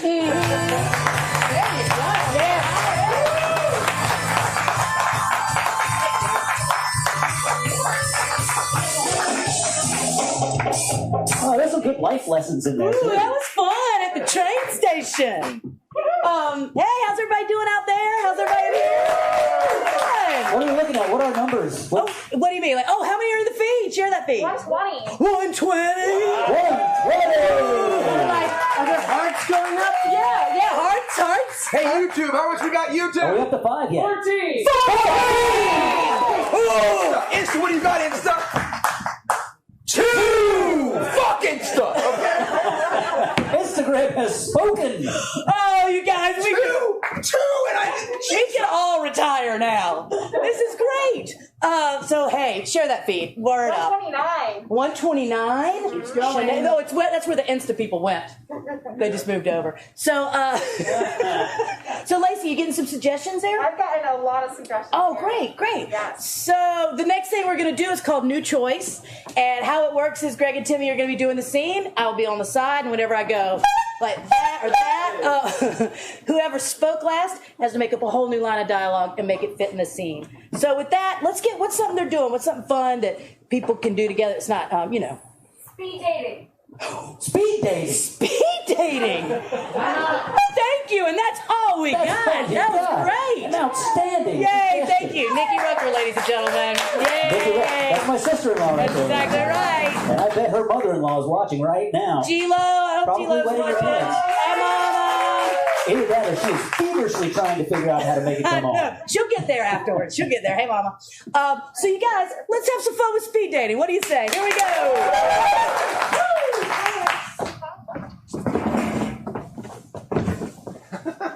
That's a funny story about your work. Thanks. Yeah, I got tons of them. Yeah, I know we don't have a lot of time, but I'm really finding you to be somebody that I would want to spend some more time with. Well, that's all right. There's plenty of time in the day. No, I mean after the speed dating. I mean, maybe we could find it. Yeah, that's what I meant. All the other time of the day. Yeah, I was trying to give you an opportunity to ask me out. For Oh, hey, how much time do we have left? 11 minutes. Oh.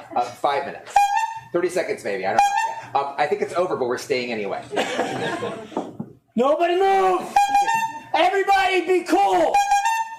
This one's mine! I like him. I'm going to go ahead and say I like him, so I would say like... Yeah, she does! Strong maybe. Strong yeah, maybe. Okay. strong maybe. But you know what? I want to share some things about myself. Do it. I work in a floral shop, dinosaur cage, dragon trainer, that's me. I open doors for people for money. That's what I do. I stand near doors and I go, You're a open it for you. valet. That's not, nope. You're a bellhop. Nope, I do not work. I like to guess. No, freelance. It's a gig work. Oh, it's gig economy. It's strong. I go near doors and I offer. What do you do now that no one's leaving their house? I still do it. So just open doors? Yeah. Just around? No, it's still for people. Those are called burglars. No, that's not what I do. I've never stolen anything in my entire life. Very proud. Stole my heart. You stole my cufflinks. Yeah. You stole the stars from the sky to put the twinkle in that little eye. And not the other one. It's weird. You only have twinkle in one eye. Well, yeah. Tell me about that, David Bowie. When I was born, I was only born halfway. Okay. Oh! I didn't come out of my mother's hoo-ha, okay? I came out of a different part of her body, and that changed the colors of my eyes. In fact, they've changed 3 times during my lifetime. And they, yeah. Wow. That's a true story. Yeah. Nope. That's a lie. That's a lie. I lied to you. I lied. Okay, I don't know why they're different. The colors. One's okay. This is a contact. It's a different color contact. I wanted to be memorable during. I wanted to be weird during. I wanted the weirdest guy in the room to like me a lot, and I win. Not the weirdest guy in the room. That guy ate bad spam. That guy is tapping on walls. That guy's dressed in a bear suit. So and by bear suit, I mean nothing on. Let's talk about our first date. I want to know where we're going to go on our first date. We're sitting in folding chairs. We're on a stage. You and I are both men. We're going to go to Sumet's, but it's not in Daniel Island. It's downtown. Oh, so we're going back in time. Exactly. like 1999, like we're all worried about Y2K. 98. Yeah, I'm thinner. Then we're going to your lot dinner, and we're going to... Wait a minute, no. Back then your hair was still red, right? It was, that's right. You had a Dutch boy cut. And you slept on a futon. We lived in the same apartment. I remember, it's all coming back, we lived in the same apartment, and I slept on a bunch of stacked newspapers. That's right. How fucked up is that, you know? We had a red phone that we would answer. You don't want to go down this road because the stories are much worse about you than me. Let's go down this fucking road!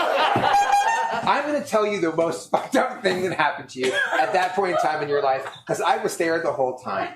This was all a setup so I can totally bring out the dirty laundry. Okay? Oh, good. All right. Okay. So I'm coming home late from AC's. I'm coming home late from Red Hot Tomatoes. I'm already there. and you come in to the apartment. This is on Alexander Street. Just a few blocks from here. Small house, really. It wasn't a club. Listen, okay, I don't want to play games.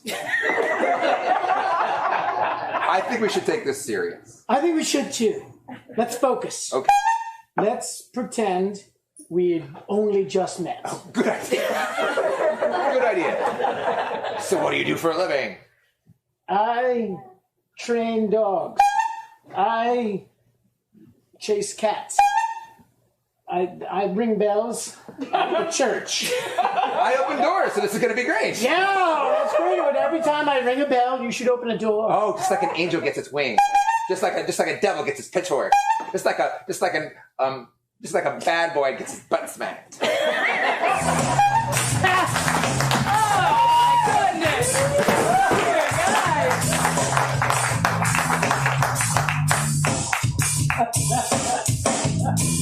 Oh, you're about to get all National Enquirer on that shit. That one, there was some real information happening there. Real. Wow, We got step very back in close. time. We got very close to some real stuff being revealed. I think this one is the game. Yes, Lacey's been making a list. Lacey, give it up for Lacey. Come on, guys. Come on, give it up for Lacey. Celebrate her literacy. And so let me have that list if you don't mind. Thank you so much. Please. Thank you very much. Thank you very much. We have a big list of emotions, all the things we asked for in the pre-show. Emotions. You want to get genres. a couple more while we're here? I'd love Just to, Brandy. Yeah. A couple from here, the audience here in the crowd. A couple more emotions, ways to feel. Excited, happy, lethargic back there. Way to go! Great vocabulary words, sir. Outstanding. Maybe a couple of attitudes as well. Snarky. One of my favorites, sir. Thanks so much. Sassy, full of sass. Love it. How about this? How about a dialect or two? Something a fun way that Americans can talk, or people that can speak English. Russian bad guy. Again, please. Russian bad bad guy. I love that. Good work, ma'am. Good. I think that's good, Greg. Great you got job. a great list here. So what we're going to do is we're going to create a scene for you now, and Brandy and Timmy will be affected by the stuff that's being thrown into the scene. But just so you know, it won't affect me. I will not be affected by what they're throwing in. You want to do a job interview? I'd love to. Brandy and Timmy will be interviewing for a job. I'm going to be giving that interview. What kind of job are they interviewing for? Car wash. They want to work at a car wash. Outstanding. And car wash. And the first question, the most important question you would ask anybody that's going to work at a car wash, what would that question be? Are you Aquaman? Are you Aquaman? I'm going to keep looking. Thank you very much. But thanks for playing. It's great. An excellent example. That's great. It is a good example of a question. Like, what's the first question I'll ask them in the interview? Have you ever washed dishes? Have you ever washed dishes? I like it.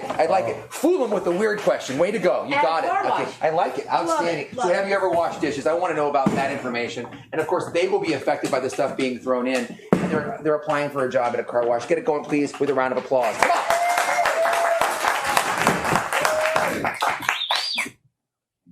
That's a busy day.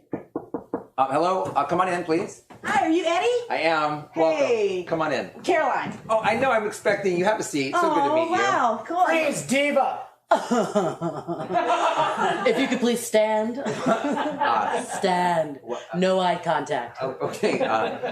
You said Caroline. If you could stand right now, Mama's gonna sit right down. All right. You might remember that hit.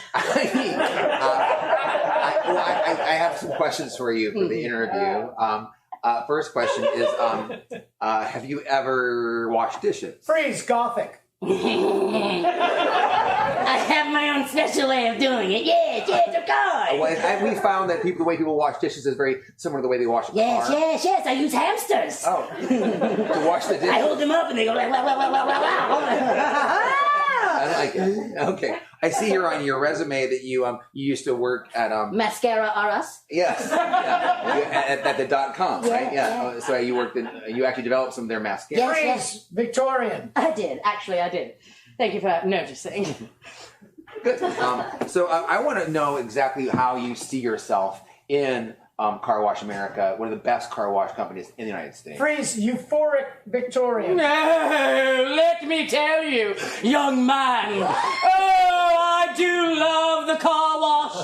That which is before me as a car, and I shall scrub to and fro. Whoa, hippie. Ah, man, dude, don't you worry about it. I got you. I have to worry about it. It's my job. Oh, really? I'm the assistant manager. Oh, wow, wait, hold on. Ow, I got some granola in my pocket. It was pinching my butt. We have a really fun work environment here. Right on. We create a great team spirit. Yeah, are you opening up another one in Costa Rica? Because I'd be down for transferring. No plans currently for. Freeze, angry, hippie. Why not? We're focusing right now on southern Florida and working up the Atlantic coast. Freeze, Russian bad guy. Go on, tell me more. So right now, we're looking for people to work here in our store, but we want to work behind scenes, find out what's happening. Understood. Yes, we want people that are passionate about making cars clean. I have much passion for cleanliness. Good. I can do this. It's no problem. You give me potato, I make things happen. It's no problem. There are no potatoes involved at all. Freeze, country. He ain't got no potatoes. Well, you don't eat your vegetables then, do you? We mostly just deal with washing cars. Oh, really? Yeah. You got a hose or something I can just squirt, put my thumb on top and squirt? I'm like a human pressure washer, boy. That's what I do. That's what I do all day long. I think you're going to work out. Yeah, I'm going to be real good at it. You're going to work out great. Yeah, I'm going to get behind my ears real good like I'm in a wash pot. You know if I go pee because I don't have an indoor one at home. Oh, yeah, please do. Okay. We'll be emailing. Okay, you better email. Get out of here, boy. All right, that was great.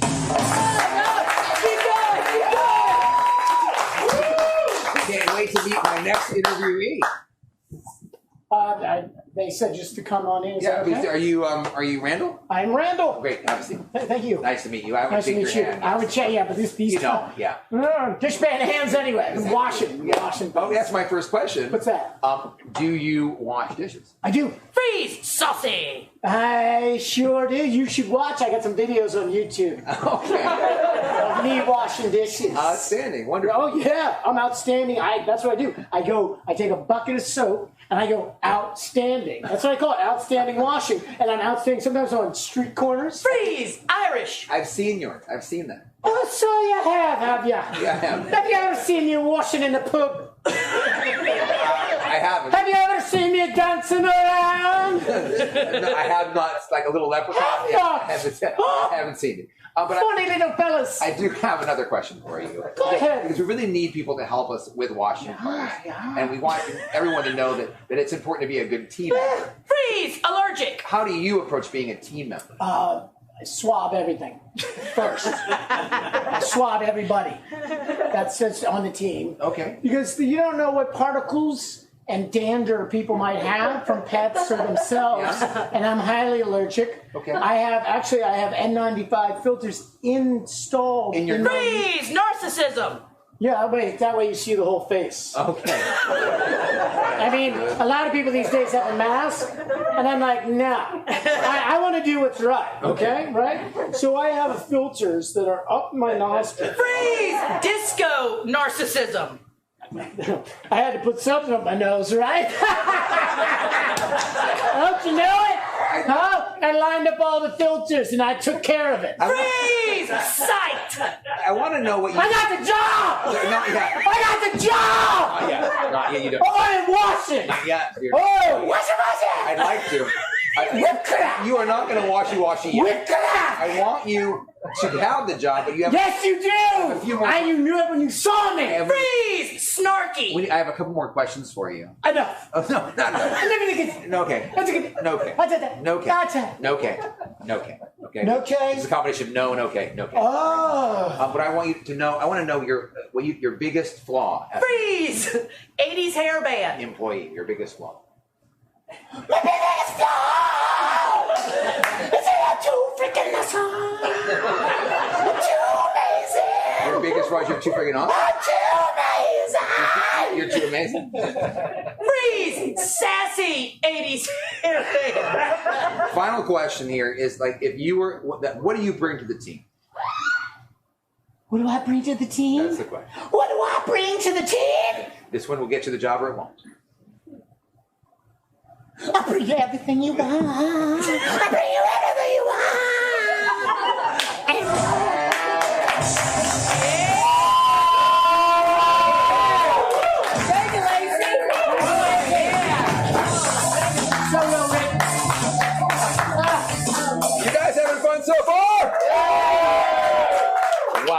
guys, that was crazy. We're gonna do some scenes. Yeah, we should probably do like a 15-minute Awesome. little thing. Are people still watching? Yeah. 1:30. Do you guys want to see some more improv comedy? We're going 12 seconds. Clap it home. Clap it home. So we're just gonna do some scenes for you. Just kind of gonna go for it. We'll get one suggestion and we'll just do a bunch of scenes and we'll make everything up.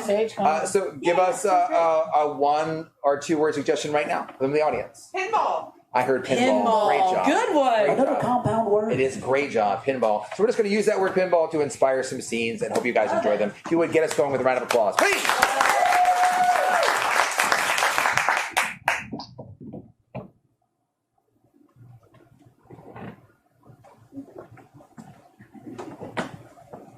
Sup, Donnie?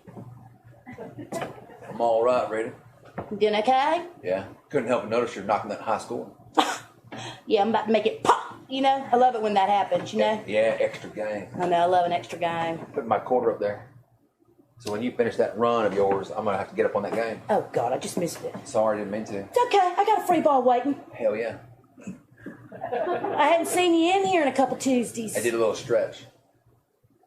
In the big house? Juvie. I didn't know. I did a 3-week stretch in Juvie. Oh, my gosh. Yeah. They caught me stealing pencils. Wow, Donnie. Yeah. You got to stay away from the number 2s. I'm a pencil thief. No one can stop me. Take a look. You're a bad boy. Pencils. Oh, that's a lot of skill crafts. Pencils. Not just mead either. I got mead. I got number 2s. I have number 3s. What's a number 3 pencil? I don't even know. I don't know. It might be a Fairmont. Yeah. Hell yeah. Look it up. Hell yeah. I know what you're talking about. I'm a pencil thief. Wow, you're a bad boy. You bet I am. Look, I have 1 cigarette. I'm going to go outside and smoke it later, but now I'm going to hold it look cool.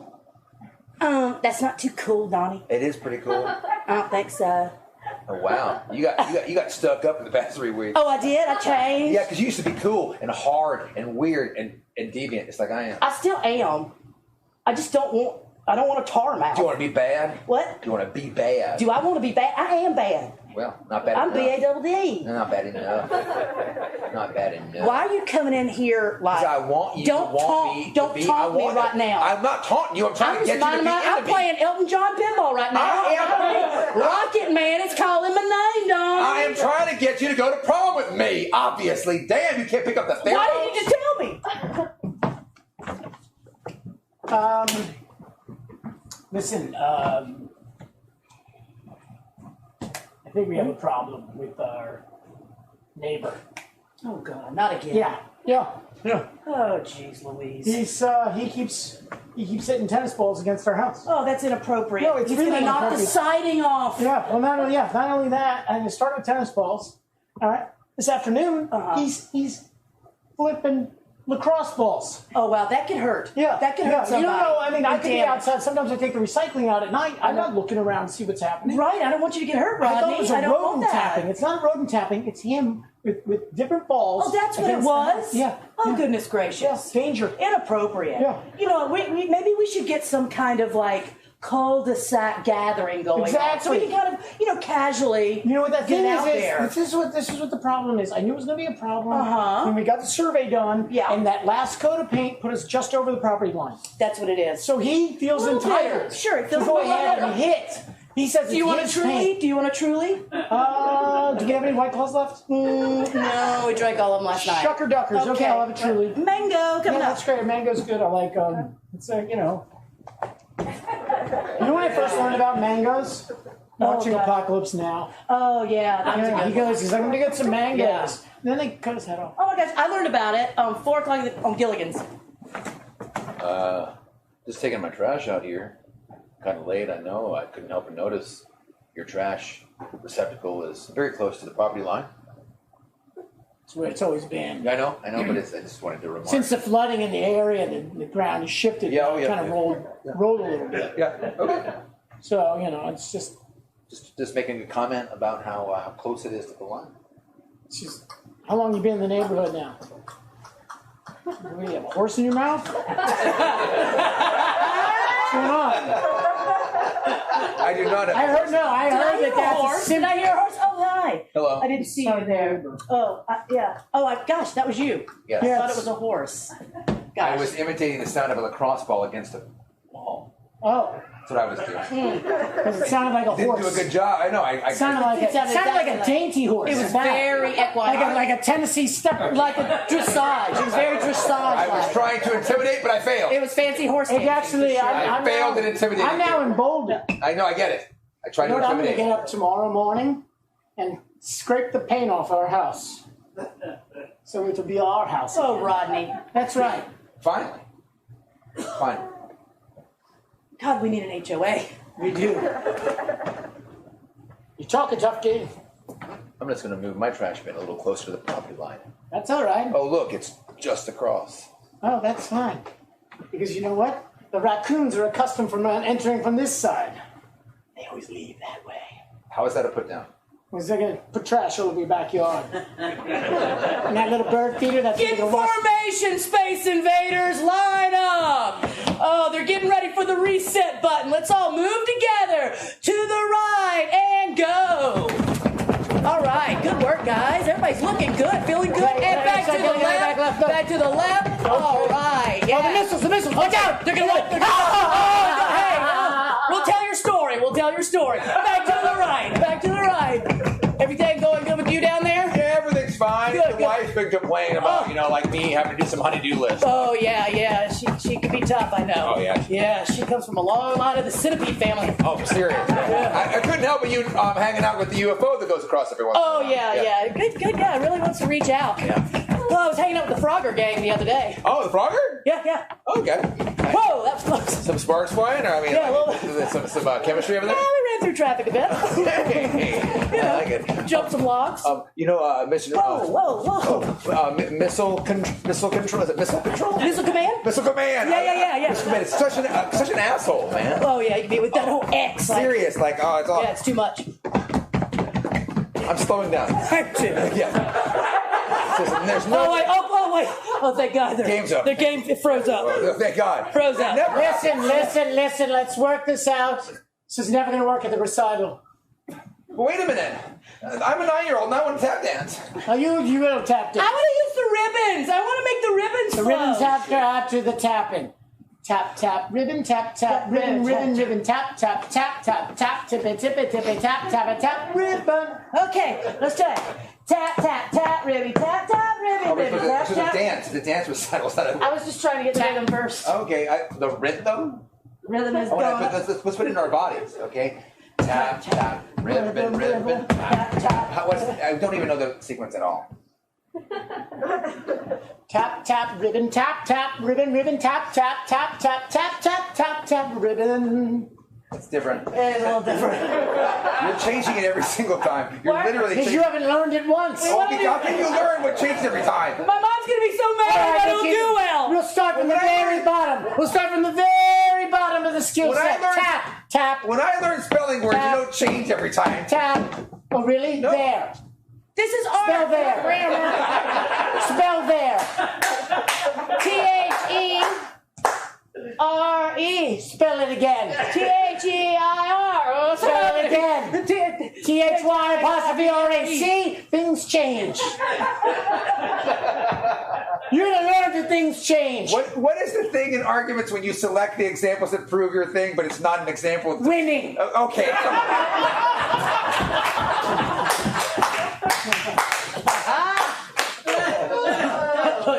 You come on in. I was just putting my thumb behind my shoulder blade. Good to see you. Dark Knight. You got that right, Bo. Dark Knight. I still got part of the pony keg left. You want me to wheel it out? Do it. I still have a dart in my back. It's all right. It'll skittle. I don't even have to roll it. It's You tiny. gotta count how many darts have been thrown before you're gonna go clear the board. This guy doesn't care. Bullseye. Throw it in the back. Oh, man. Bullseye. I gotta get some cups. I need some cups. You get the little ones. Oh, we'll get them tiny cups. Mm-hmm. Tiny cups. So, you really gonna move to Nebraska? Yeah, I'm moving to Nebraska come next change of season. You sure that wasn't you weren't talking? I thought you weren't going for real. No, I am. He's going. Next time a season changes. Hey, you're going to the bread basket. Yep, going to the. There's a statue on top of the state capitol there with the guy throwing seed. Okay. Yeah. Wheat. No. Now, do they ever? How do they do the seed in the statue?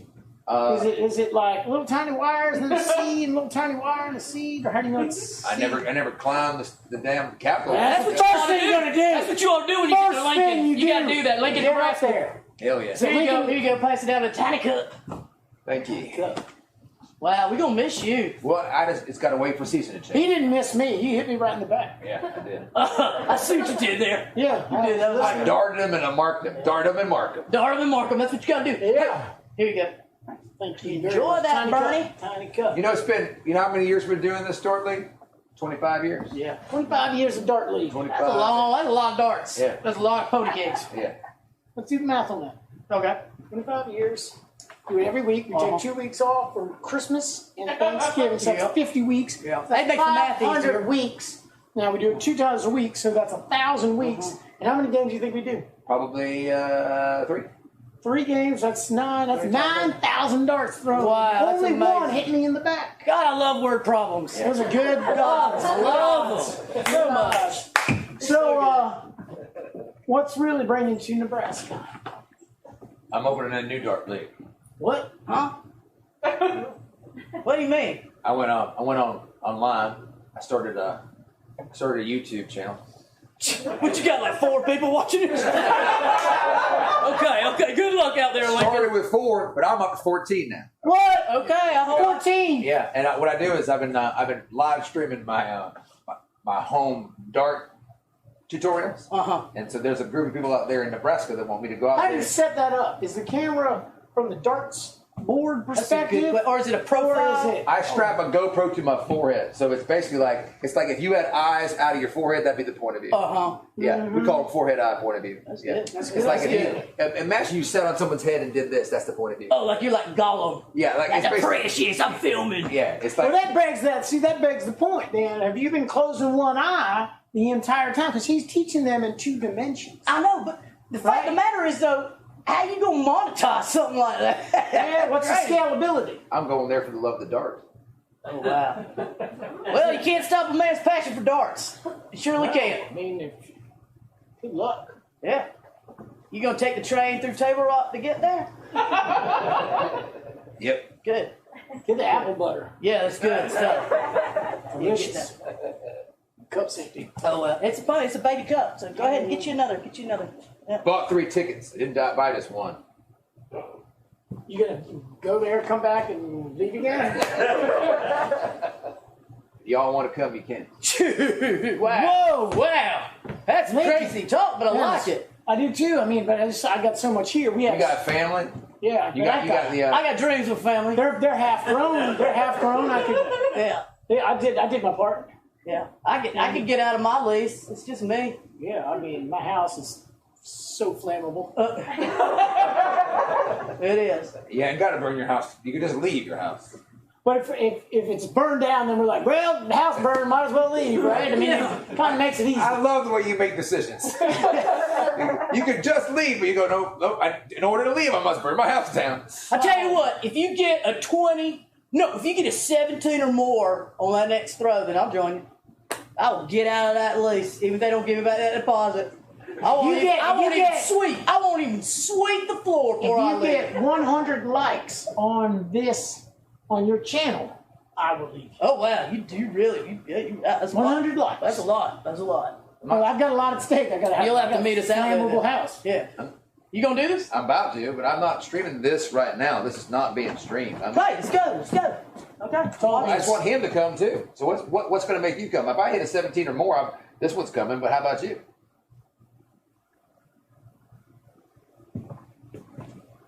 Damn, get it between my fingers. Turn your back. I did this before. This is why I decided to have the first time. There you go. Wow, look at that. Oh wow, you gotta do the swing shot. Look out now.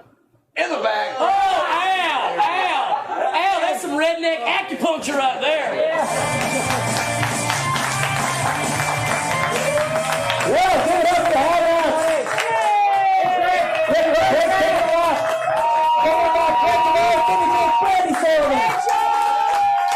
For 25 years. It's just not natural. Nothing like that occurs at that was fun, y'all. Thanks so much, everybody. I realized when we were doing this during the show, when's the last time you think the have-nots have been videotaped, Randy? It might have been when it was still on videotape. Years. Serious. Like we haven't been videoed since maybe the 90s. I don't know. It's been forever. A long time. This is the first time we videoed a show of ours in so long. And so this one will live on forever. So much you're still using the term video. That's right. So, we'll be doing more of these throughout the year, the season, if you will, because you can't celebrate 25 years with one show, right? Nope. And we want to get some more of our friends involved with them as well, because normally we have more people playing with us, so guests, that'll be fun. And more people in the audience, but yeah. But that's all right. These guys were great. You guys were awesome. Yeah, y'all are awesome. You fill a room. And at home, you're wonderful. But it's like we don't even know you're there. But there's one way you can make a permanent mark. Donate to the theater, and we will know. We will know. And you know what? And then when it comes time to get everybody back together, it's going to be under fun. one roof. Tickets are going to be so expensive, but So think of it as buying a ticket now. That's get right. it early. Yes. Do it now. Tickets will going to be $1,000 for the next show. And everybody who's donating now during this challenging time is definitely going to be part of a very special group here at Theater 99 for the rest of time. Absolutely, For yeah. sure, because we really appreciate it. Thank you. When we can hug you, we promise we will. Yeah. We've been incredibly humbled by the donations. It's amazing to get them. We always feel weird asking, honestly. It is weird. But it's like begging. But we really, really want to strive. We've been Theater 99 has been here for 20 years. We want to be here for 20 more. The Have-Nots been here for 25 years. We want to be here for 25 more.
Start the show!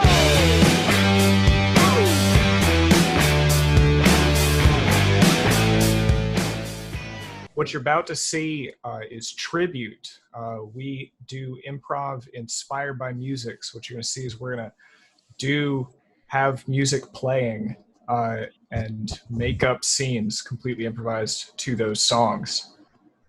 So without much more ado,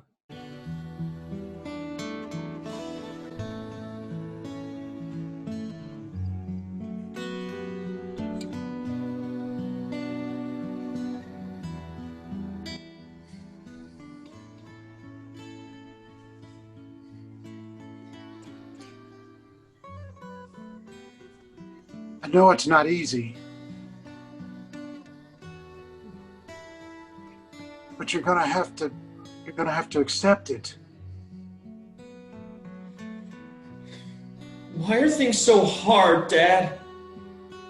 Son, it has to be hard to grow up and be a real man. But Daddy, I'm going to be a girl, not a man. Right. I'm sorry. Like, yeah, is this like an applicable thing to both of us? I mean... Yes, it is. I'm very sorry, darling, Susan. When I practiced this in front of the mirror, I practiced this at myself, and I was thinking of my father talking to me. I'm very sorry. I'm not trying to be discriminating against my daughter. I love you both equally, but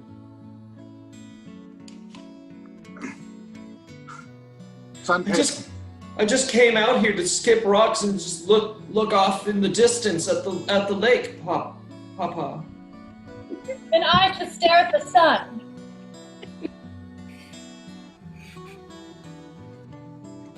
I know, but darling, staring at the sun is not a good thing.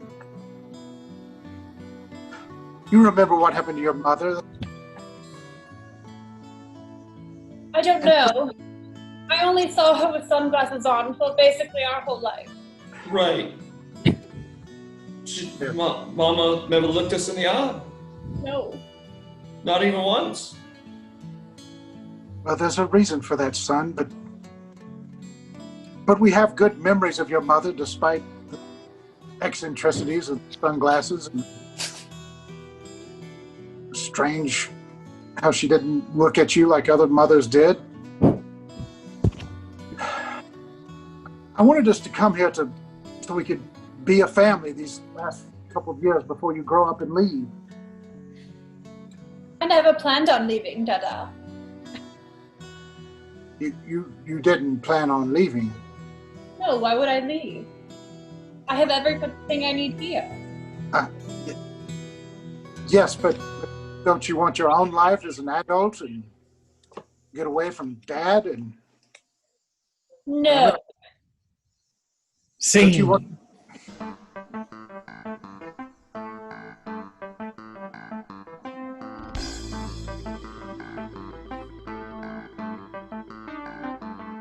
Seems some things will never change.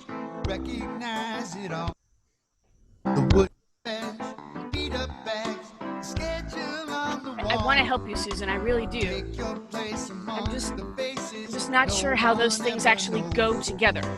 When you say you want to be a career woman, but you also want to do everything at your house all yourself, and want to be a den mother, you want to be a room mother, and you want to be gardener of the year? I mean, how are you going to do all those things? Precisely, Mary. I must be all those things. I need to be all those things. I mean, I remember how you were in high school, where you had to be captain of the debate team, you had to be captain of the soccer team, you also had to be valedictorian and salutatorian, which had never happened before. Don't forget prom queen, Mary. Oh, I could not forget. I mean, whew. No, nobody's gonna forget. I've been this way my whole life, Mary. I know, and wouldn't you be like maybe if you just spent some time meditating or getting to know yourself or getting in touch with your feelings? Just be sort of one-dimensional like you, Mary. You're right. I'm a little one-dimensional, especially compared to you. That's absolutely true. But that time that you went... Boring and steady, Mary. True enough. I am boring. But remember when I took you to yoga class and you also brought your own meditation and your own guru and your own guy who was going to help you do mushrooms, and you tried to do that all in the yoga session? And my incense. Yeah, I remember the fire. It's important to be prepared, Mary. It's true. You're a nice lady, but there's got to be more, Mary. Well, let me ask you this then. Why do you always come to me for advice? Really, it's just to make myself feel better, Mary. I can see where that would work. I leave here and it's all sunshine and rainbows from where I'm coming from. I get it, but why did I have to come visit you in the hospital last year? I mean, you were diagnosed typically with exhaustion, and you also had schizophrenia, and you got your appendix taken out while you were there. I appreciated that, Mary. Now I'm right back to the old me. Yeah, I know. You had me donate that kidney when you went in, and you didn't even need one. You just wanted to be ready. I've still got it in that jar inside, Mary. I appreciate it. There I am with just one kidney, my one boring kidney, my one boring job. One of everything's enough for you, Mary. Nothing too spicy. Boring Mary. Boring Mary. Scene.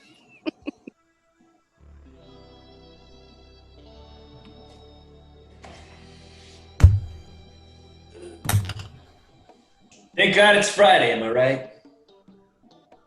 Thank God. My dogs are squealing. Yeah. My feet too. Taking off these boots right now. Yeah. These Wolverine. Bad for your feet.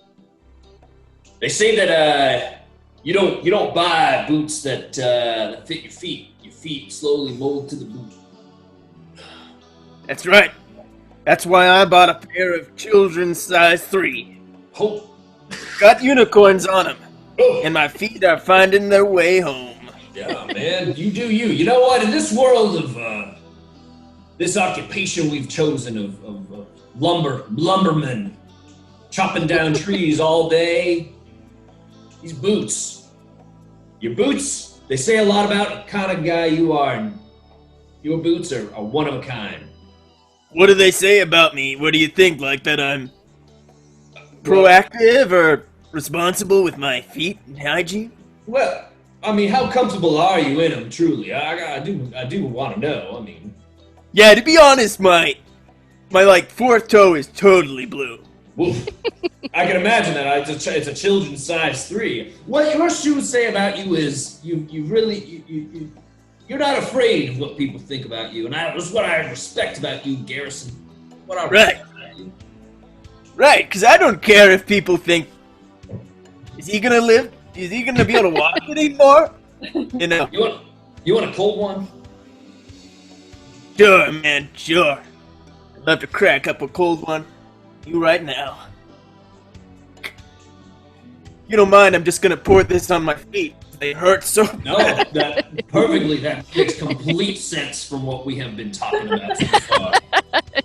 Just wash away this excess skin that's been coming off. Oh, it's sloughing off there, Garrison.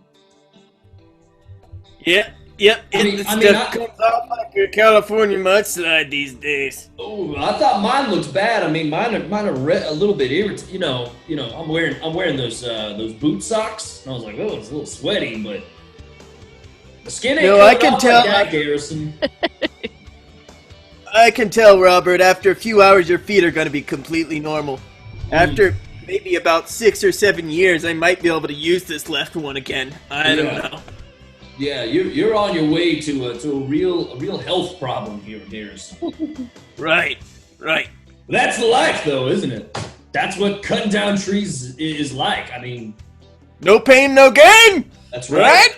Oh, let me show you something. I've been wearing these gloves all day. Look at the splinter that I got in there earlier. Man, it's in there. That's deep, like 3 inches deep. It's pretty deep.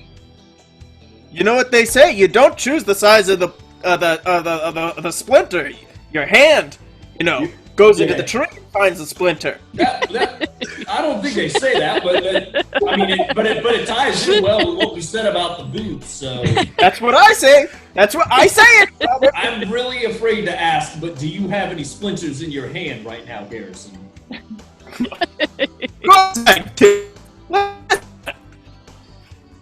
Holy shit! Yeah, it went right through that sucker right there. Garrison,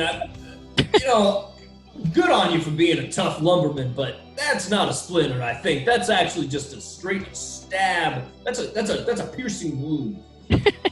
What can I say? My hand found it. It's about 3 inches on either side. I hope that my hand will grow around it, just like my feet are growing around my size 3 boots. Oh boy! How long has that been in your hand now? Well, about 3 weeks.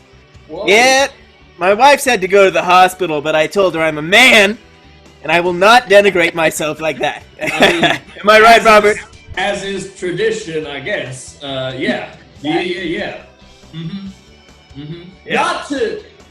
Not to downplay your masculinity or anything here, but have you given thought to listening to your wife on just maybe this one? You know what? My wife's a wonderful woman with a lot of intelligence, but when it comes to lumbering, she doesn't know anything, really. Nothing at all. That's fair. She probably doesn't realize, just how sore your butt gets after driving around a big rig for a couple hours with the lumber in the back, Right. And you don't get to decide whether your truck has a seat on it or not. Seat.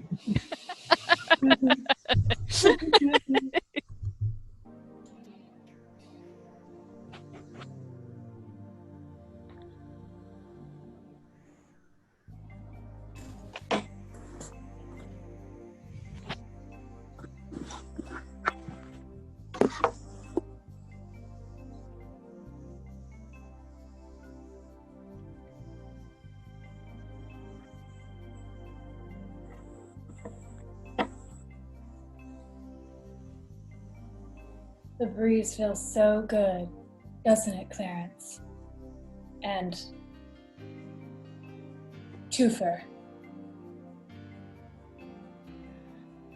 There's nothing like a gentle breeze on a midsummer night. Yeah. I'm just so happy to be here with you and you. Does it get any better? I'm so glad you thought to bring Twofer along. I would never leave him home. He really spices things up.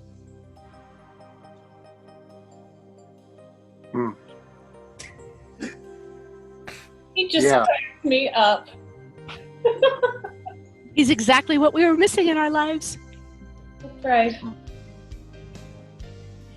We were always, just pleasantly content. Twofer has that spark of malcontentedness. Apathy. Ennui. Maybe I'm just naturally reacting to your two personalities.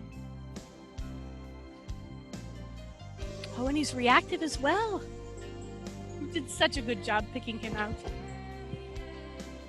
I'm just glad that Craigslist ad was posted exactly when I saw it. What luck. Right? Who even thought that there would be a special negativity section in Craigslist? Oh, You have not perused the reams of Craigslist, my dear. It's true, it's true. There are. It was a bet that no one, I told them that no one would ever want to be around me, but you chose me. I lost a bet with somebody else, but I had. You're our perfect specialty companion.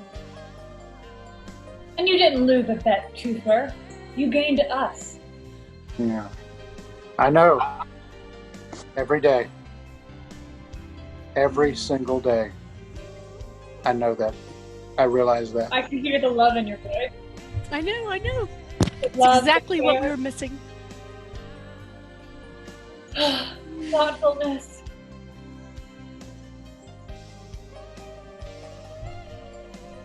Could life be any better?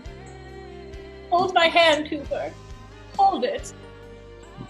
Please, hold it. Join us. Really? Is this? It's really necessary. It's necessary? Yes. An emotion. Sing.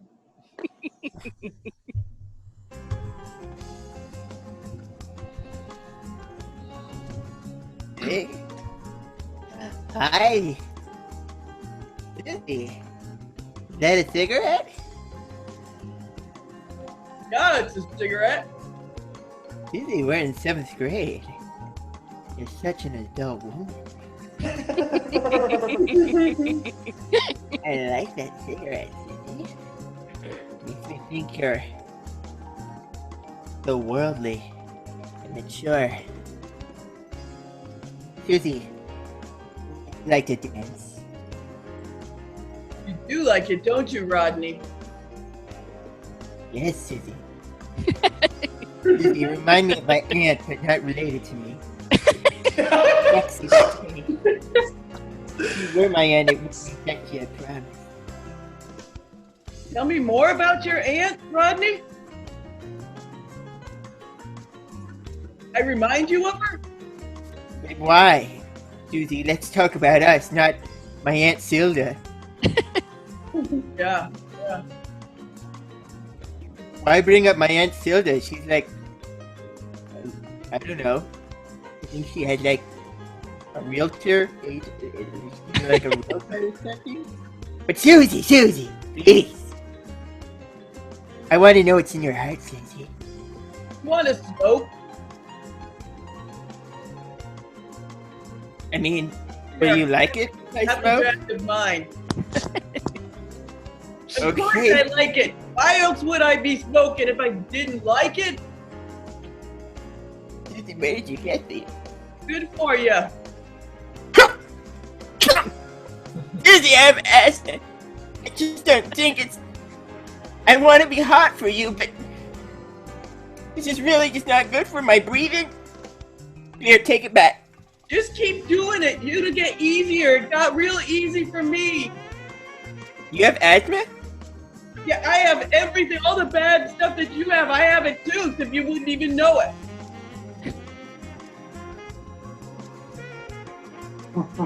Really? Because This year of seventh grade's gonna be the best year ever. You're like, Susie, I know you like drink and like stuff. You have just like alcohol. Do you think if I just drink the alcohol and smoke the smokers and like my asthma would go away and my kidney problem, like gonna be one of the only kids in our class on dialysis? It's worth a shot.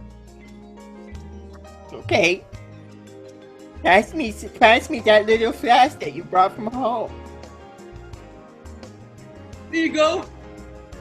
Tequila. God, it burns! I can already feel like my insides are doing something strange. Rodney, it's gonna help you with math. Math is up next. And it's not your best subject, so tequila can only help. Daisy, all of these illicit substances are only drawing me closer to your heart. I really like, Rodney, when you tell me how naughty I am. You're so naughty. You're like even worse than my brother, and my brother skips school like most days. Very naughty, Susie. I'm as bad as Darren. You make my Aunt Silda look normal. Scene.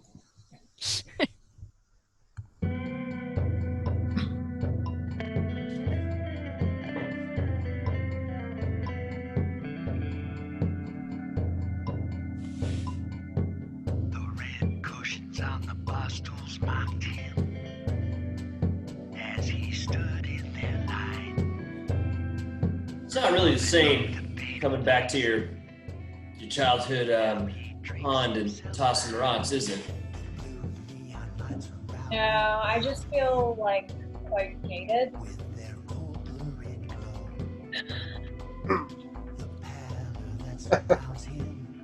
Look, I did what I could. I didn't do that bad a job, did I, as a father?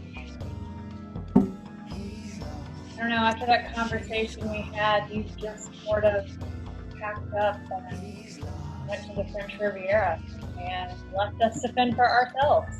That's right. Yeah. We raised ourselves after Mom left for a Buddhist retreat she never returned from, and you went to the French Riviera. Mm-hmm.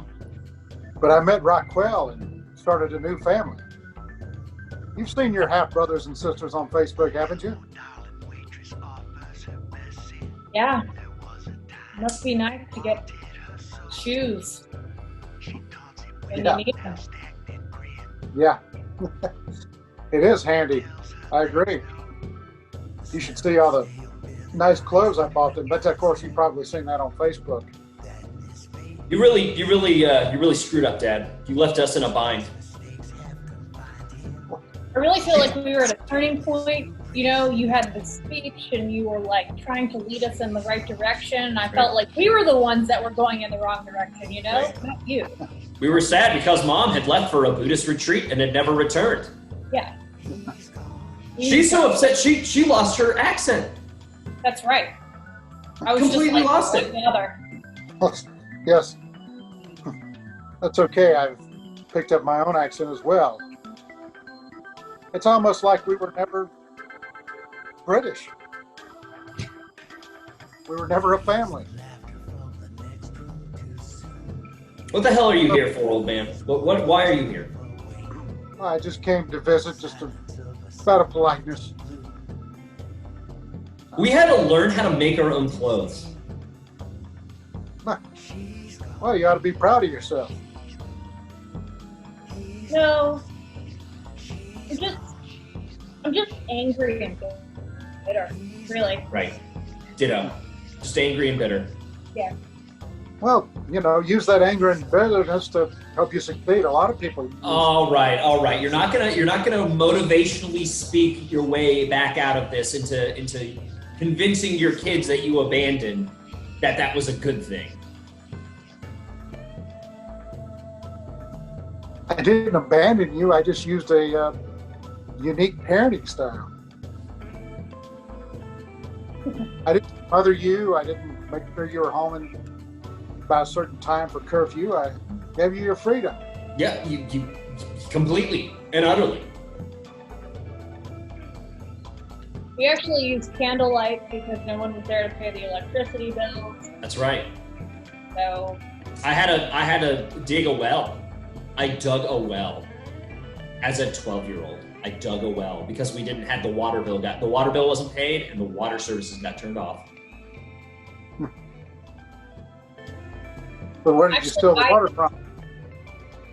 I'm a great hunter now, Dad, because that's what we had to do to get food. I bet there's some exciting stories. I'm ready to hear them. Please leave. And that's our show.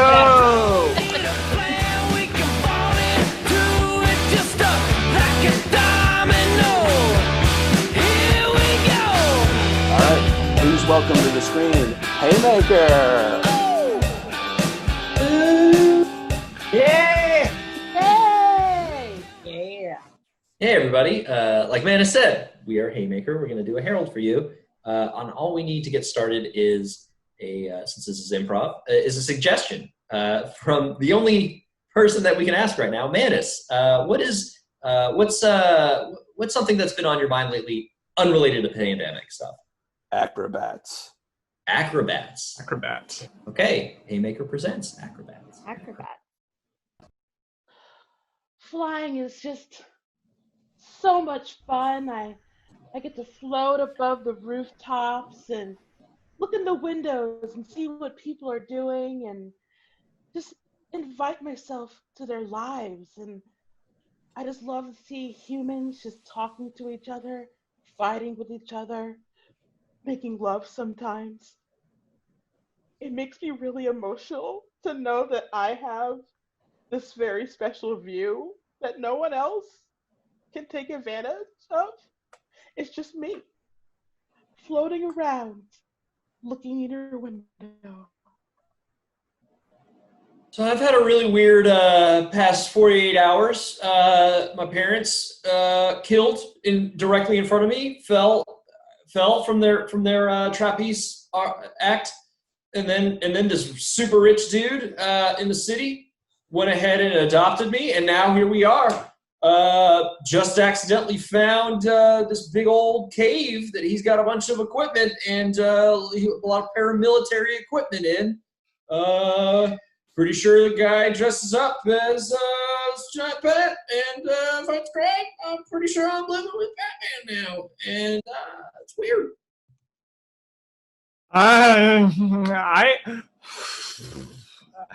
So I got up to the high dive. I thought I could do it. I was like, "Show you can do it. You can jump off into the point. When you're gonna jump off, and you're gonna hit the water. You're gonna hit the water, and it's gonna be fine. You're just gonna dive in. You know how to dive. It's so easy. You do a flip or something. Done millions of flips. Can do. But like now I'm like 20, 30 feet up, and I'm like, no, what if I die? What people don't really appreciate about government work is how exacting we have to be. And people always, all the time, are asking, will you work for the federal government, for the Treasury Department? Shouldn't you be able to use the latest technology? And I tell them it is not precise enough. Your PDF reader, if you will, is not designed to keep meticulous record for decade after decade of everything that the Treasury Department might need to keep on file. So my friends didn't think I'd have it in me. You know, they said, Janice, don't go to Jamaica on your own. And I said, it's not every day that you turn 50 and you're newly divorced. And so on this trip, I'm gonna do it, and I'm gonna go zip lining, and I'm gonna be an adventurous Janice, the most adventurous Janice that my friends have ever met, and Harold is gonna think twice about having left me. You know? First time at the zip line area? Yeah. I've never been either. We wanted to both try it. So. Oh, well, great. Well, this is not gonna lie. This is my first time actually having several people here to do the zip line.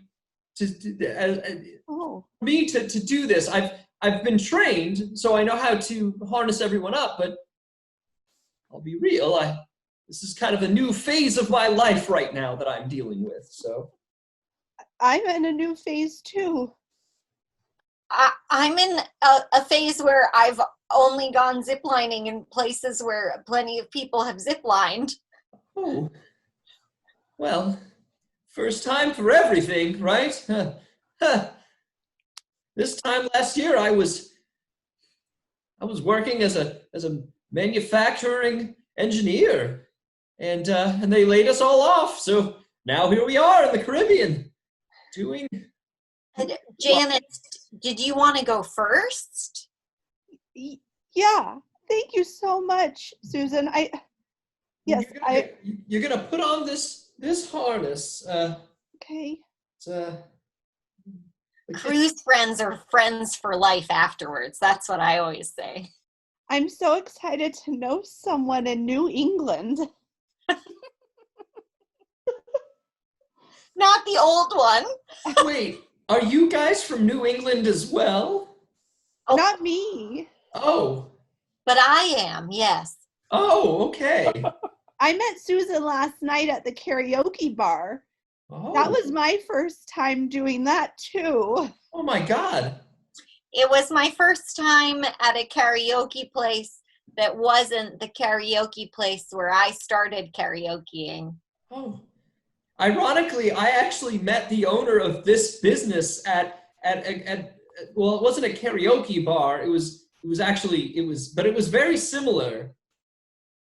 Oh. I'm sorry, sir. I don't even know if I know your first name, but Mr. Zipline Operator, are you looking for a friend? Oh, no, I mean, I don't want to. Janice, what do you think? I think you could be in our friend group. I don't want to impose or anything here. You know, just a simple former engineer down here in the Caribbean, lonely as can be, whose only job he found was through a zipline owner who happened to be at the same strip club slash taco stand. I swear I was there for the tacos, not the strip club part, but that's what it was. Yes, I am looking for friends. The cruise ship doesn't leave until 8 o'clock. There's plenty of time to hang out and check some more things off my single Janice adventure list. Wait, are you single as well? This isn't me coming on to you. This is me. My wife died as well at the same time. So You we're gonna can't lose a be- lot. Yeah, sorry. yeah. You can't be just like installing whatever the hell you want on a work computer, okay? I'm sorry. I mean, You're gonna lose all these files. I can't recover this. Listen. The message that popped up said, "Live girls." Who wouldn't want to see that? You know? And I just pushed the button. I'm innocent here. You I was the admitted one that you was pushed the button. You're not innocent. You just said you're the one who pushed the button. Listen, okay? So the thing said push the button, and I thought since it's on my work computer that it was a work directive to push the button, and I did it. I thought that I would see a lovely young You thought lady. you thought an email from bigbootySluts@hotmail.eu Yeah. was a work-related thing. Listen, I mean, I'm a customer service specialist, okay? Okay. And my job is to serve people. So if I think it's a client or a customer needing me to look things over for them, I'm in. I'm sorry. I have a servant's heart.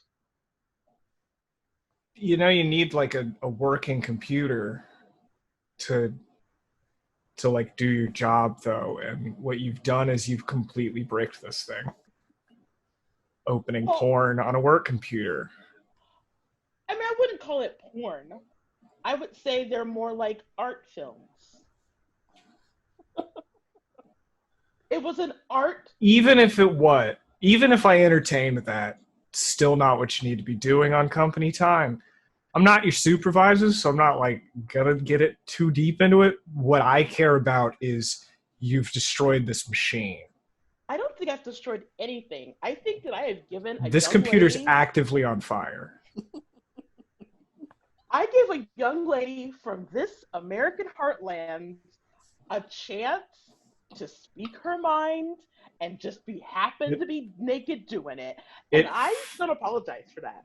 It filled the hard drive so fast it literally burst into flames, and I just have smoldering ash on my desk. This is what I'm looking at now.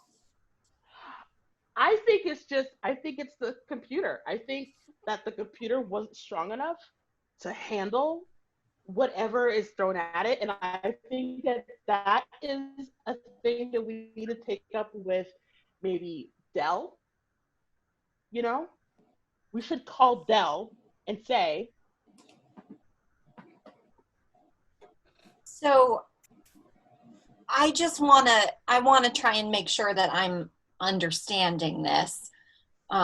So you're saying that when the marriage takes place, you then don't plan on keeping our family name? I'm just, either one of you is welcome to respond to your art. This is the first that I am hearing of it. I mean, are you ashamed? Are you concerned about the possible association that comes up when you have to explain that it's, I mean, it's not technically pronounced Batman, but if you wanted it to, I just help me understand where this is coming from. Go ahead, honey. Tell your mom.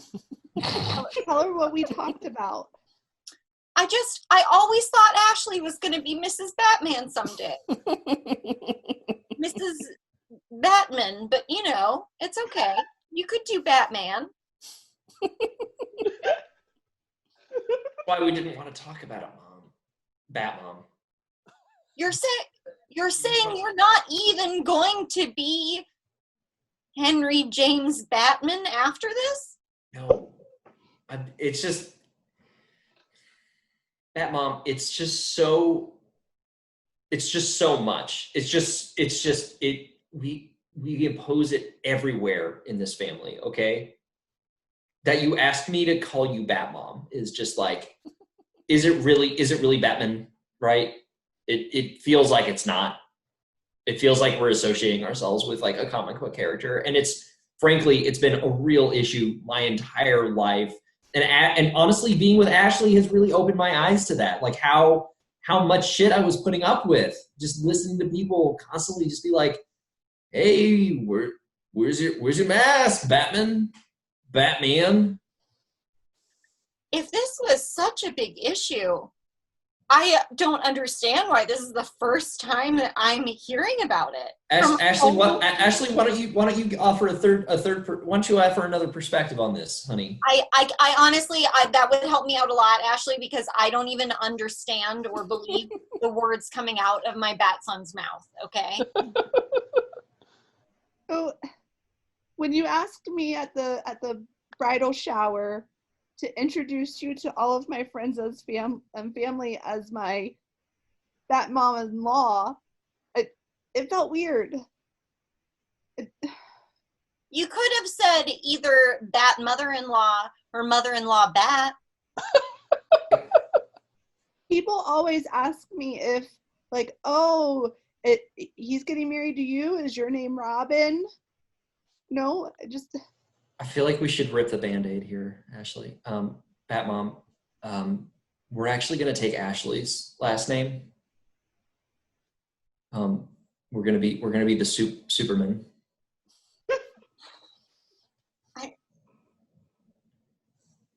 We are from Earth, okay? That is a point of pride. Oh, right. That's being racist. Come on, Mom. That's being racist. Not all Supermen are from not Earth, okay? I was born here. Well, I imagine that it must have been a huge struggle for your parents and grandparents, but I think that we should be honoring the Batman heritage as well. You're really, this is why we didn't want to bring this up, because we knew that like bigotry was going to come into this, and like you were going to be like, oh, the background of the Superman, not as good as the Batman. and like that you were gonna do this. You're doing it right now, and I see you like you're making an understanding face right now, but I know that you're just preparing yourself with a batarang of rebuttals. Are you just not even going to recognize the family signal in the sky anymore? I'm not.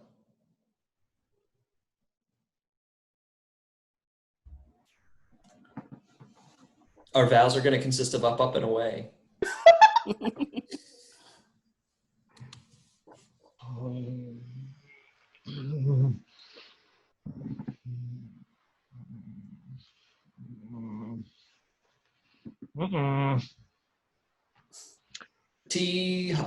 Pretty high right now.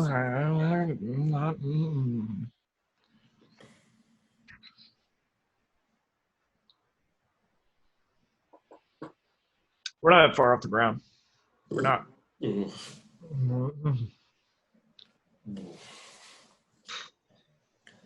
Maybe I'll just sit over there and watch you guys do it. Is that okay?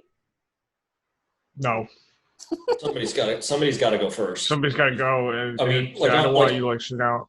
Like honestly, like I would feel a lot better if somebody would just jump in the water like now, and then that way I'd be like, oh, okay, they didn't die. And now I can stop feeling so queasy So about it. someone's got to die for you to feel better about this? No, I'm saying that somebody has to go and not die so that I don't feel like I'm going to throw up on this high dive.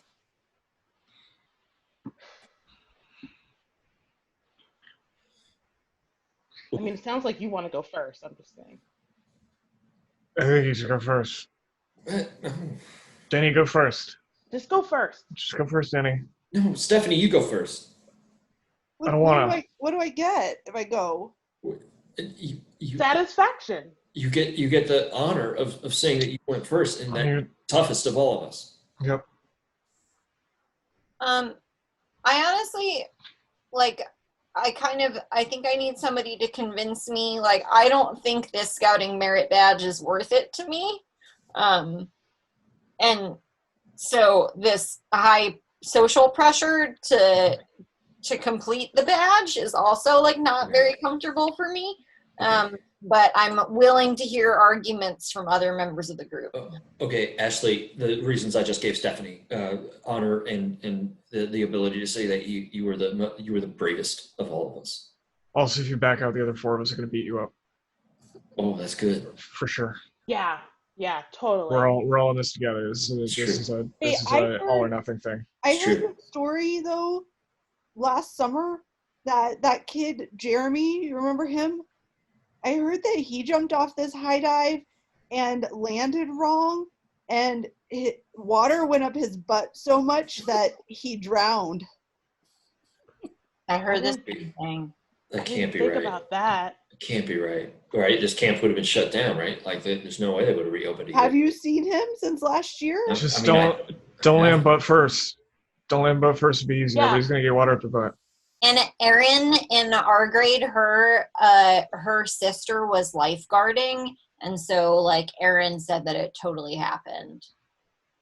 Oh yeah, she had to give him mouth to butt. Oh man. Ugh, yuck. I don't like that. Wow.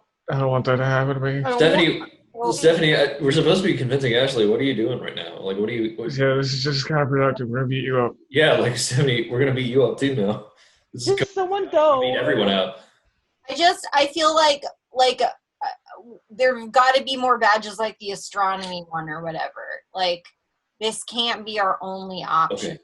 Can I try bribery, Ashley? If you jump first, I will give you that like sweet tool mate like multi-tool knife thing when we get back to the campsite. I will give it to you. You can have I don't believe that you would ever actually hand that over to somebody. No, I totally. Dad gave me one for Christmas, but also Grandpa gave me one for Christmas, so I have two, so it's fine. Like you could have it. Yeah, like I'll give it to you. Like seriously. Yeah. You know what you could do with a utility knife? Everything. So you should just go. It's pliers. Actually, listen. If I'm gonna write you into my will, so if I die and you don't die, then you get everything I have. So like that right now, like in right your now. bathing suit, you're gonna like scurry down and call. No, I'm going to jump off like right after you. Yeah, that's 'Cause a really. If you jump off, I'm going to jump out. But like, Right. I'm definitely going to do it. It's a I'm not Scout's gonna- honor. Scout's Yeah, honor.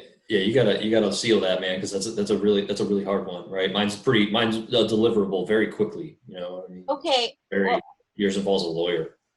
Okay, well, I'll go. I just want everybody to know that if I need to be resuscitated, I would not like anybody touching my butt.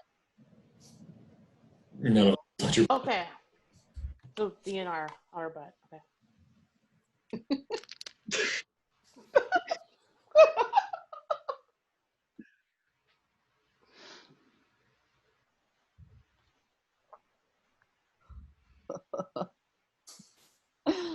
Oh man, single bros reunion. Yeah. So we did our shots of Jaeger. What do we do now? Oh no. I mean, I've never made it this far. That's true. That's true. You remember last year when we tried to get together and Travis passed out at like 7:30 p.m. like a bitch. I did not. You did. I was passed out. I forgot. Yeah. Man, I think can I just say that you guys getting married real young and making those bad decisions just made like getting a divorce and getting the gang back together so much better. You know? I would not know. I have not achieved any of those milestones. Travis, you married Heather. But we haven't got divorced. We haven't got. I think I passed out during that too. You promised that you would get divorced when we got divorced. We made a brother pact. Are you still married, Travis? I think so.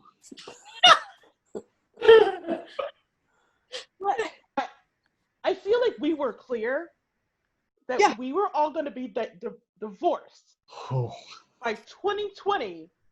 Come back to the cabin and live our best bro life. And we just messed it up. We were gonna like wrestle the bears that come and break into the trash cans, you know? Because how many times would Lisa tell me that wasn't a smart idea? Yeah. I didn't count. You would have to tell me.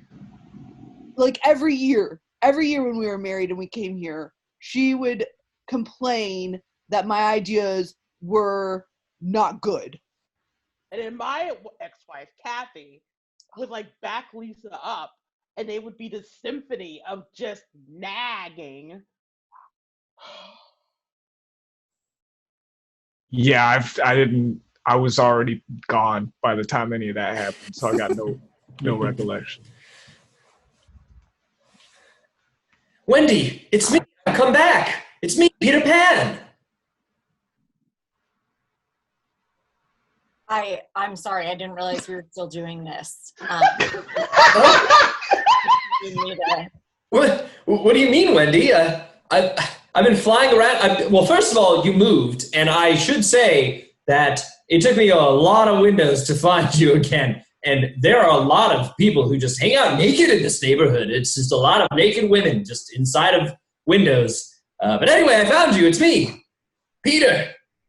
Right. I meant like I didn't think we were doing this anymore. I thought it was pretty clear. What? Honey, who is that? It's one of those, the flight-based telemarketing things. Yep. Oh, okay. Yep. Yeah. No, we weren't doing that anymore. I know. I'm trying to tell them to leave. Yeah. Oh. Wendy, I'm so confused. I thought we were developing something special, right? I would take you back to Neverland. You slowly got older over the years. You've matured into a beautiful woman. No, stop that. Oh. I realized that I wanted a 401k, a down payment on a home. And those are all things that I'm doing now in Oh my God, life what? and with Anthony, okay? Anthony? Yeah, Anthony? yeah. Is he a pirate or something? What is this? Have you been kidnapped by pirates, Wendy, and convinced that their way of life is better? No, come. Is he still there? Yeah, this is just like a super ridiculous, stubborn thing. I have no explanation. Oh, it's almost time for Chicago Med. Just get rid of him. That is a great idea. I will put on those fuzzy socks and just head right on down. What? I'm just having a really hard time understanding what you're telling me, Wendy. It's just the Lost Boys. They miss their mother figure. Okay, that's the really fucked up part, is that we went through this whole, nostalgic for regressing emotionally, but I was expected to perform child care at the same time. So now I'm actually getting compensated for the work that I choose to perform, not what's put upon me as a social expectation. And it comes with actual monetary compensation. And I use that to buy these sweet fuzzy socks, my comfy pants, and some really nice bourbon. So that's what I'm going to go downstairs to this first floor of my 3-story townhome. I'm going to go down to the first floor where my partner is, and we're going to watch some Chicago Med. Okay. I think I understand. Awesome. Do you have a daughter? Okay, never mind. I can go to another window and find another girl. That's fine. Life is not okay, Peter. This is not an appropriate. No, being a pirate with a 401k isn't okay, Wendy. Who wears funny socks? He works for Amazon, okay? He's not a pirate. Oh! I suppose you're going to tell me that Amazon also that they don't take over smaller entities and other weird piratey things. I don't know anything about what an Amazon is. If you want to read the newspaper and find out some uninformed opinions to just repeat, you can do that on your own time, but I'm definitely grabbing these socks and my cozy robe, and I'm getting out of here. All right.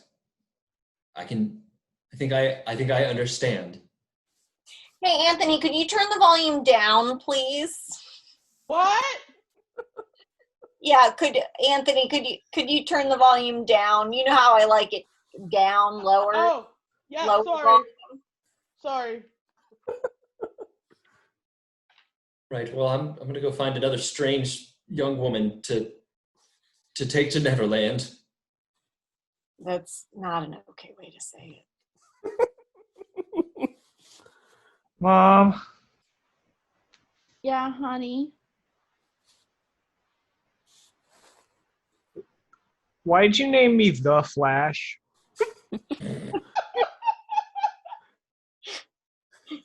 Well, it's a long story. Okay. So, your dad and I didn't know each other very well.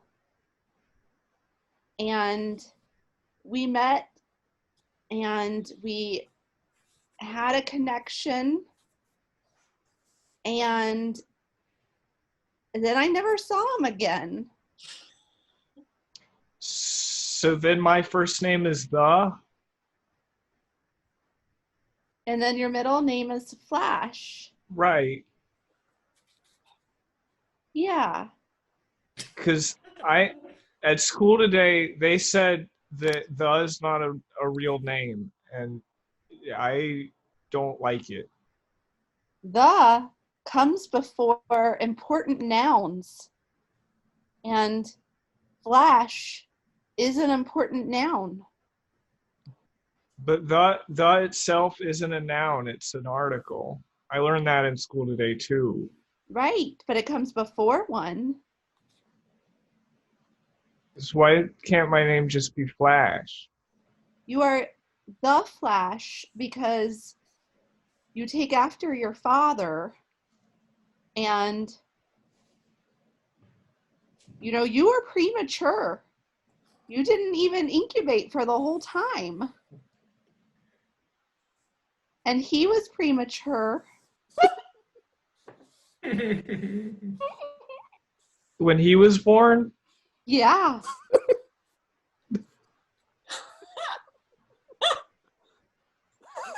He told me that when I was getting to know him.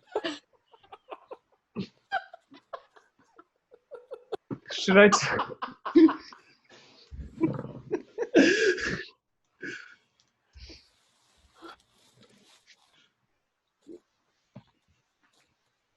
Good.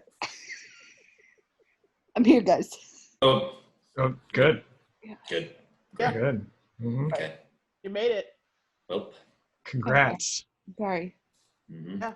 Well, guys, quick announcement on this call. The circus is still canceled. So we will not be getting together this week to entertain people because we can't have large groups under a circus tent. Mm-hmm. So, yeah, as your ringleader, I'm obligated to tell you. Yes. What is it? It's just that I was having a hard time filling out the unemployment forms. It looks like maybe in this state, circus performance art is not considered an employment field. And so I wanted to know if any or maybe even all of us could indicate that we were employees in the concessions portion. I believe that you would file yourself as independent contractors, in fact. Oh. I gotta. I just checked clergy. That seemed like the same. Well, you are a priest clown, so that is appropriate. Listen, if it's not safe to have everybody under like a big tent, do I need to get all the boys out the car? Oh, are you all still riding around together right now? I mean, we carpool for sure. Whoa, Yeah. whoa. Oh. Yeah, no, that is definitely not safe. That is way more people in that car in a small space less than 6 feet away from each other. That is nearly 40 people in one vehicle. What's the other option though? You're gonna provide us all like transportation? Well, it's not my place. I don't have to do that as your employer. Yeah. There's several questions now. Go ahead. I was just going to say, if you wanted to be transported by trapeze, I could get it rigged up for you, and then I could toss you. You gonna do that for all 40 of us though? Like the other 39 boys gotta go. Like they gotta do their stuff too. I'm unemployed right now, so it might take me a little bit of time, but I could probably toss everybody. Well, probably 38 because I'm not comfortable being flung. So I'll just figure something out. Yeah, I mean, honestly, like right now, it's just whatever everybody individually is comfortable with, I mean, I can point out several options here. The cannons are available, as are most of the elephants. Oh, good. Lions, if you are feeling very, very brave. I'm calling a camel. Yeah. I'm not allowed to be around the lions anymore because of what happened last time. There's still some bad blood, so I'll just walk. It's fine. It's fine.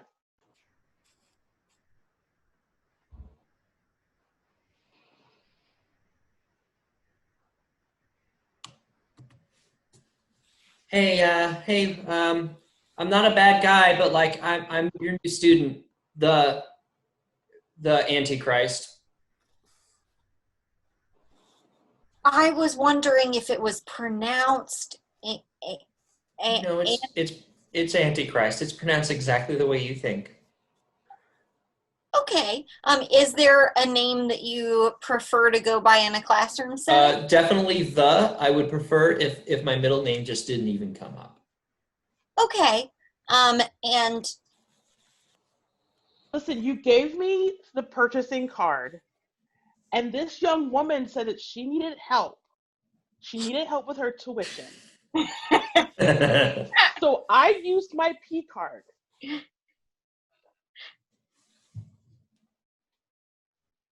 You've got a spending limit, and it's got to be work related.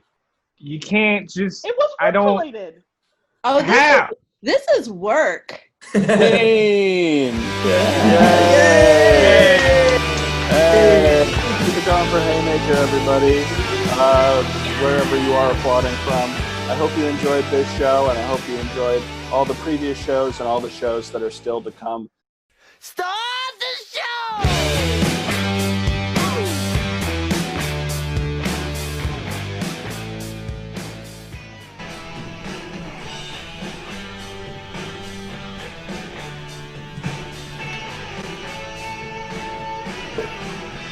Ladies and gentlemen, this is the start of the Greenville Comedy Marathon here in Greenville, South Carolina. Let me hear it one more time. Let's address the issue in the room. Is there a condom on this microphone? Yes. Is it my condom?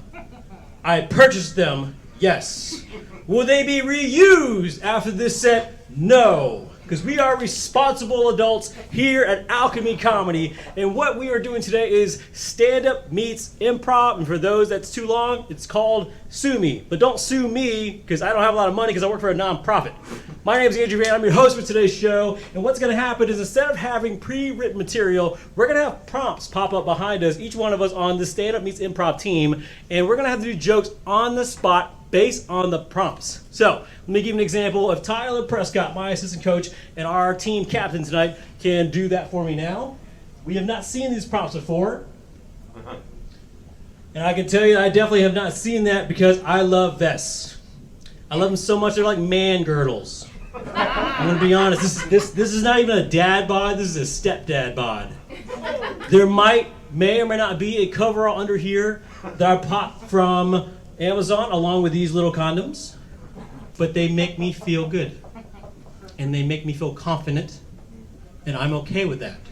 At least that's what I tell myself before I leave the house, and look at 3 mirrors before I leave the house. When I leave the house, it's a lot like I have to psych myself up what Notre Dame does when they leave for the football field and they have to tap that sign. Only one person in the audience got that. Thank you for watching some kind of sports. Sports is back, by the way, tonight. Thursday night football is back with no one to watch it. There are more people in this room tonight watching me do stand-up than there are to watch the Chiefs versus the Texans. That's America for you folks. Let's see the next prompt. I'm not gonna lie. I went to community college. I'm not gonna lie to you either. My first drink was Mad Dog 2020. No. At 18. Because I didn't know any better.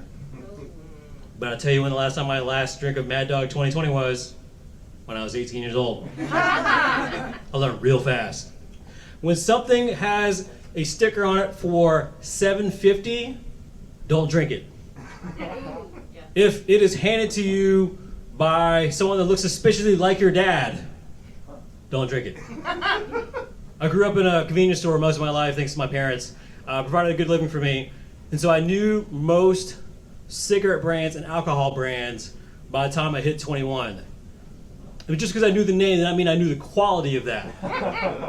Mad Dog was my first drink, and Miller Lite was my second. And then I took a long time to think about my life and said, is this the best that it gets? And I didn't drink again until I was about 23, and I had my first mimosa. Yas is exactly what is in your brain as I am talking. Let's get another prompt, Tyler. Old school mouse clicking. When you are a local comedy troupe and you're on a budget, this is the best it gets. I'm not gonna lie. Burger King, you a scam. And we know this. You don't even show the king anymore. But instead you show us the Impossible Whopper. And that's what it is. It's impossible for me to understand why this thing tastes like real meat, because it doesn't. You're not fooling me by adding more ketchup. I'm not 7. You can't get the taste of like a hot dog wiener out of my mouth by putting on more ketchup. I think every time my kids eat fast food, we go through a whole bottle of condiments. And I'm not saying that because I'm a bad father. I'm saying that because I'm a really bad father. I allow that, but that also counts as their dessert because I know how much sugar's in that stuff. If you know anything in your life, don't ever watch any food documentary ever. You'll just want to drink water for the rest of your life. And depending where you're from, if you're not from wonderful Greenville, South Carolina, where we have really good tap water, you may be in a bad predicament. But if we were to rank the fast food places in this area, let me get an amen from the audience. Let me say, I'm going to go number 3. We're going to get a drum roll. Number 3 would be Five Guys. Yeah? Yeah? All right. Number 2 would be Chick-fil-A. Yeah? Is Chick-fil-A solid too? Ooh, it's a lot of hate. Ooh, I'm gonna get Twitter bombed tonight. Ooh. I forgot where I was in the South. And I would say the number 1 fast food place of all time in the South is Cookout. And I say that because Cookout don't judge you. They look at you in the eye, they give you what you want, and they don't care that you want 2 quesadillas in the same meal, and they give it to you for $5. And they tell you to have a nice day. That is why they're number 1 in my hearts. Guys, that is my time as your host. I just wanted to set the tone here for my team. Yeah. We have more comedians coming up. In fact, our next one, she brings the magic literally. It is Susan. Give her a round of applause for Susan.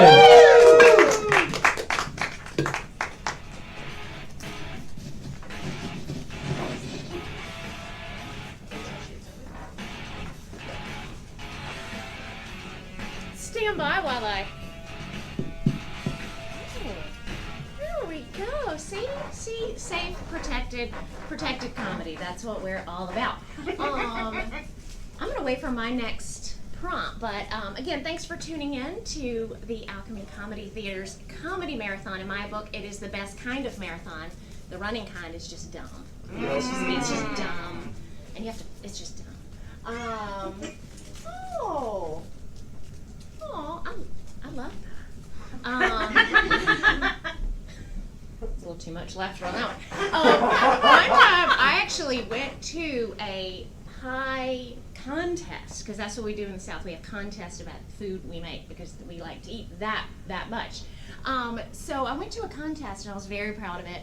And I made a key lime pie, and I slaved over it. It was about 35 hard minutes. And so, but I did. I made this key lime pie, and the whipping and the crusting and all the things. And I took it to the contest. It was like a neighborhood thing. And I noticed that I was not getting a lot of votes. And I wasn't on the leaderboard, and I was trying to like drum up support for the pie. And then my sweet, sweet husband said, "Hey, babe, I don't think you put any key lime juice in the pie." And I was like, well, of course I did. That would be dumb. He goes, no, it's pie flavored pie.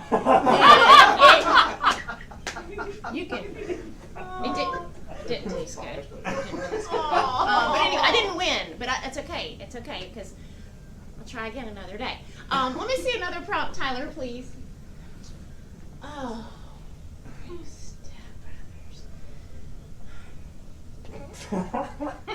Video games are very important in my household.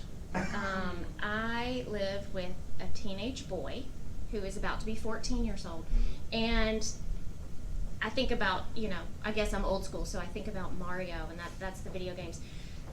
there's something about, and maybe I just missed the generation of playing the video games, but my son, and maybe there are adults that feel this way too, but he can sit for hours. He's not hydrating, he's not urinating, he's not taking in food, and I keep worrying about it, and it is like, it's the craziest thing I've ever seen.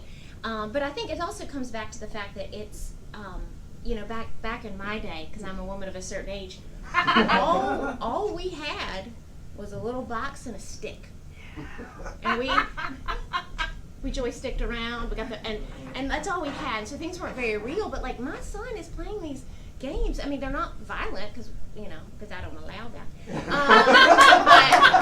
Because I'm the meanest mother in the world. Just ask him. But he plays like basketball games, and you walk in there and you're like, oh my God, is that LeBron? He looks so good. I mean, like, it is so lifelike on the thing. And I think back to my day of the Frogger and the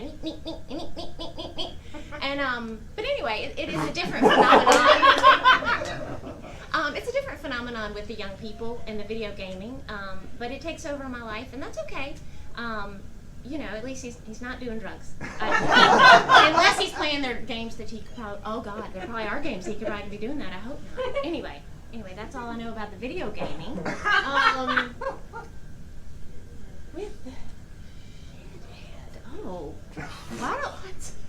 know about that, but I know that. Again, you know, I'm a little older than some of the folks here, so I may not be hip to the lingo of what some people are saying, but that's okay because I've woken up in some places I'm not proud of. And now that I'm an adult, I can come to it and be proud of that. I sowed the oats. One time, my first time home from college, I'd been out, and I was an adult because I was 18. I was in college, and I come home, and I'd gone out with my high school friends because I'm in college, and I can put back a 12 rack, which is real, which is sad. But anyway, all by myself. So I go out with my friends, and I come in, and I fall asleep on the stairs landing, and my dad, again, I'm 18, and my dad comes in, and he's like, it was not pretty. He's like, wake up. Wake up. And I'm like, hey. And I'm acting like it's normal. And he said, he goes, Susan, where's your car? It's out front, Daddy. No, it's not. Get up. We're going to find your car. And I was like, oh no. And I was like, no, my mistake. We cabbed home. This is before the Uber. We cabbed home. It's at this certain restaurant. No problem. So we're getting in the car, and it's a long drive. I'm sweating out the sin. Anyway, we get there, and my car's not there. And that's bad. That's a bad scene when your father's like, you were 18 years old. But Dad, I'm in college. I'm a grown-up. He goes, you're not a grown-up. You just want to be treated like one. And anyway, that's a whole other ball of wax. But anyway, I just was embarrassed of where I woke up, and that's probably one of the more tame places I've woken up, sadly. But anyway, but that is my time. Thanks again for tuning in. You guys have a great night. Thanks so much. Get her up, Susan! We're being very clean and responsible here at Alchemy Comedy Theater. Also, thank you for the volunteer of Shama, Mrema, who's helping us out tonight. You can see Shama later in the marathon as well as some Greenville stand-up comics with himself, Craig, and Momo. Look for that in another YouTube link there. Next up, we have someone who I will never keep up with in any fashion, literally, or form ever, no matter how hard I try. Give it up for Walter and his pants.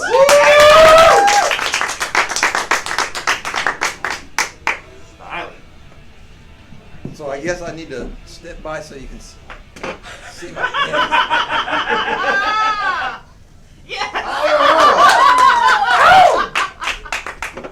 Nice.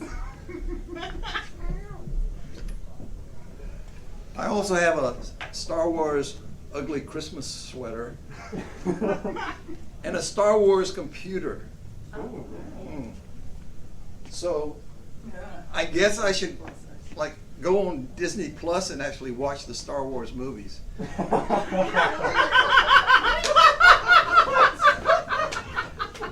Hey, I can point at some of these things and say, I know that's Star Wars, but what is it? I just like the patterns and the designs, right? I I like the way it looks. I don't know what these things are. On that sweater, there's these big, sort of robot-like dinosaur creatures. I don't know what they're called. I know they're from Star Wars, though. So it all started with my computer. It had a good price. It was at Best Buy. I liked the price. I said, what are these things on there? And somebody looked at me, you know, in awe of an old dude that would actually have a Star Wars computer. Dude, you have a Star Wars computer? And I was like, oh, that's what that is. Okay, let's try something new.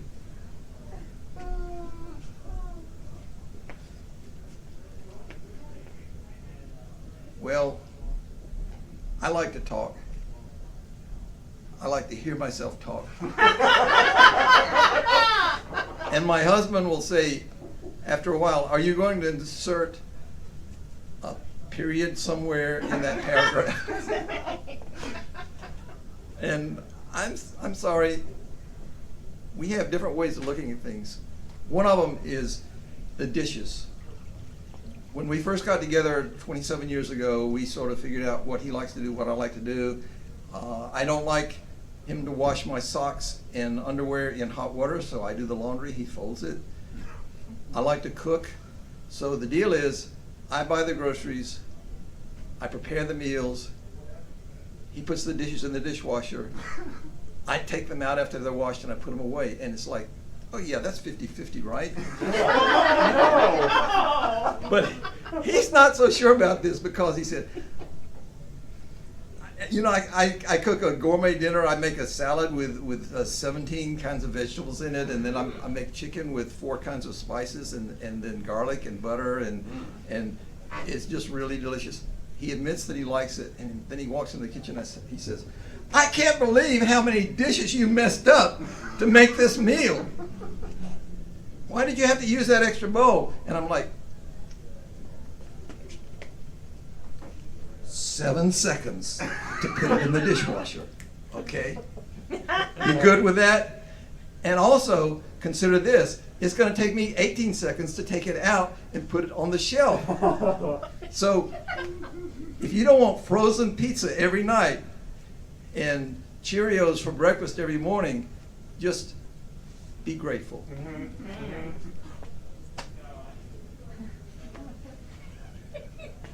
Belts. I do actually have a lot of belts. I do. But as you might suspect, starting about 2 weeks ago, I moved into the suspender stage.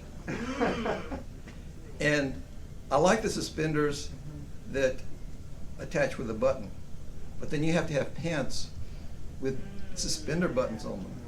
So I was making masks. I got into making masks. I made lots of masks, and I said, okay, I've got these 12 sets of suspender buttons. I'm going to figure out how to sew the buttons onto my pants. And they kept just like popping out from under the shoe. I don't know, people don't sew anymore, right? No. You go to Joann Fabrics and you have a question like, how do I keep the button from jumping out from under the shoe on my sewing machine? And they're like, I don't know, I've never used a sewing machine. This is Joann Fabrics, right?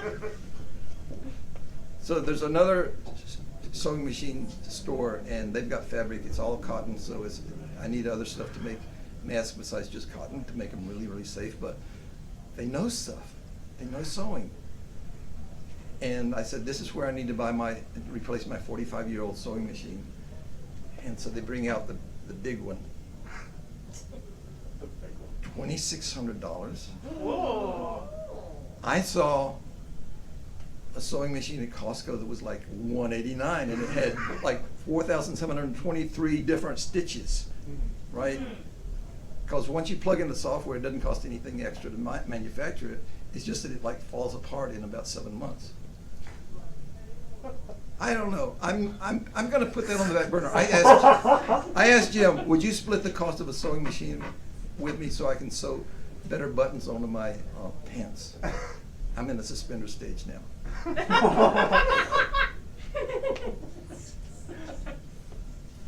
Oh, there are so many things I need to do to sleep well. I went on a website that was about other things, health related, but somebody started talking about things to do for sleeping. So I opened a spreadsheet, and I got like down to 26 things you can do to sleep better. One of them is chicken bone broth with medium chain triglyceride oil in it. Take it right before bed. I have to add some 11 herbs and spices to make it taste anything good. But another one is, you don't want all this white light, so I bought some clip-ons for my glasses that filter out the blue light, and that helps you sleep better, supposedly. And after you go through the 26 things in the list, the final answer is just take an afternoon nap, right?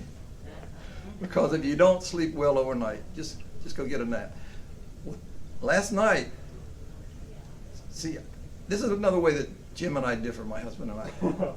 He stays up late and he reads, or he watches TV, or he looks at his phone and watches videos about dermatology. Yeah, he's fascinated by all these little cysts, you know, the way they cut into you and they pull it out and they say, there's the cyst, look at that. I can't get into that.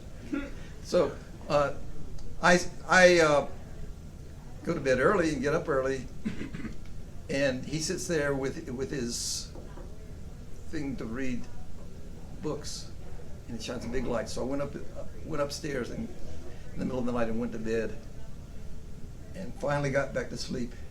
And he looks around, where's Walter? He comes up,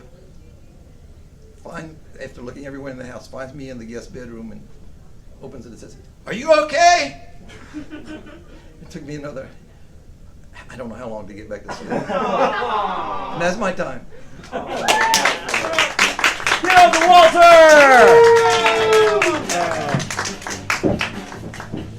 You will never find anyone else to have so much aggression towards Joanne Fabrics. I promise you, not even Louis C.K. can do that aggression on Joanne Fabrics. All right, our next comedian is phenomenal, for what I can say. I don't mean this in a mean way whatsoever, but she's going to offend you, and she's okay with that. Give it up for Andrea!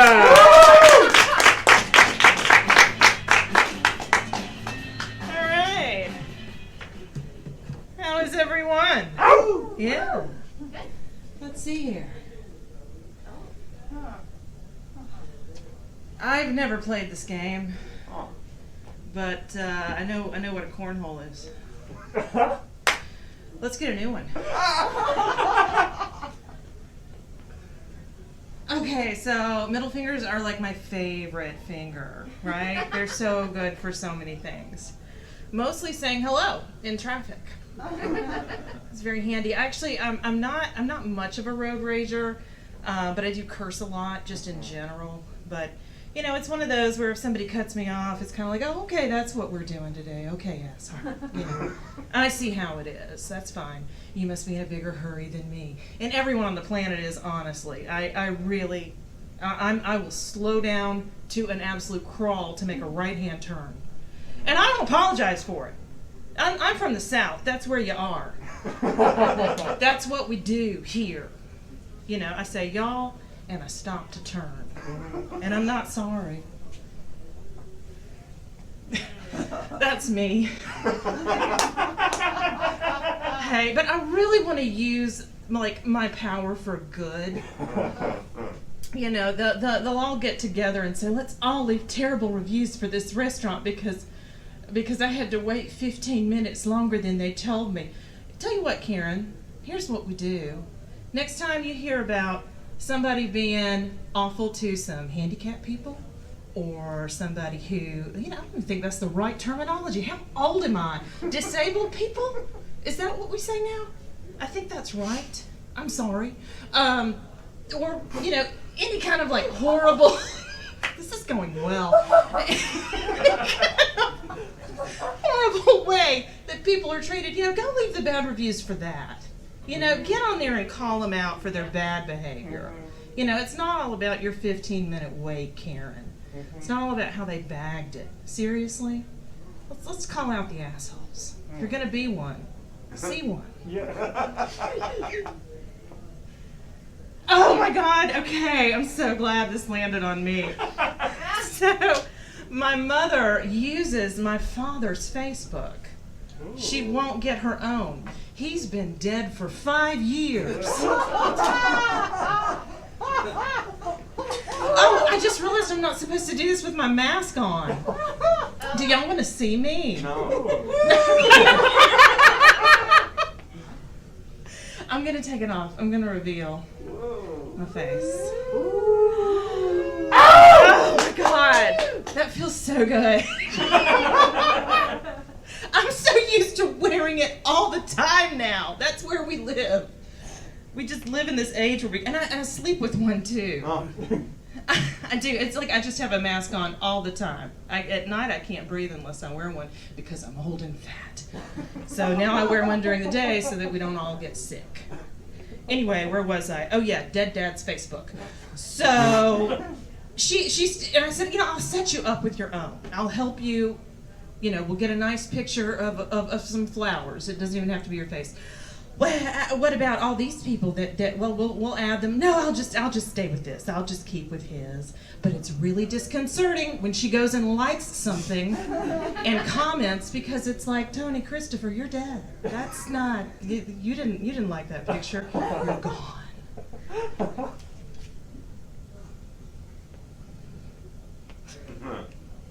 So this sounds like children to me. Just children in general. Isn't that what they do? I recently went to the beach. I did it. I ventured out. I was like, I'm going to go find a nice little, quiet beach that's not Myrtle. Because normally I'm a big fan of the Dirty Myrtle. I love it. Just sign me up, man. Ripley's, come on, let's do it. Give me some of that gay dolphin. It's the best. It's my favorite. But I decided this time, we're in the middle of a pandemic. Let's go somewhere more quiet. So I went to Ocean Isle, North Carolina, where the pier is falling apart and people are still walking on it.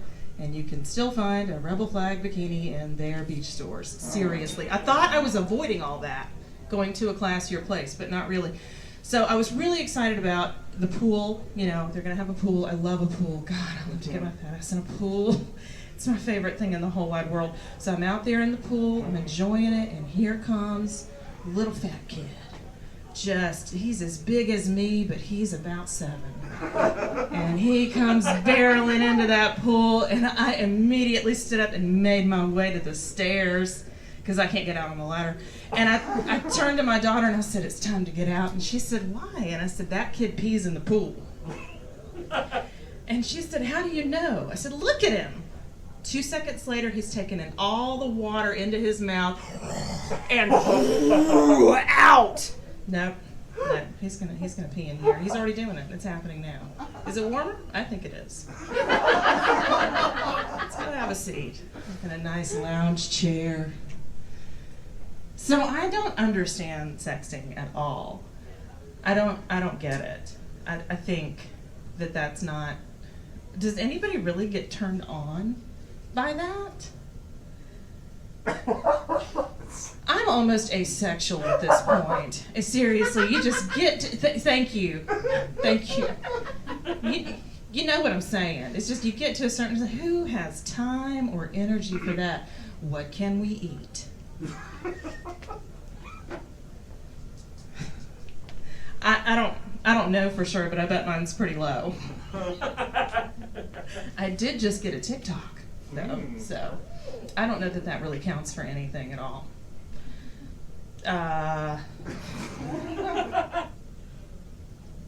So my husband does all the housework. Who's a hero? I am.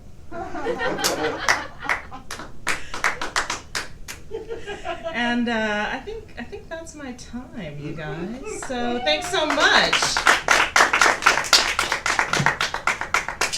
Give it up one more time for Andrea!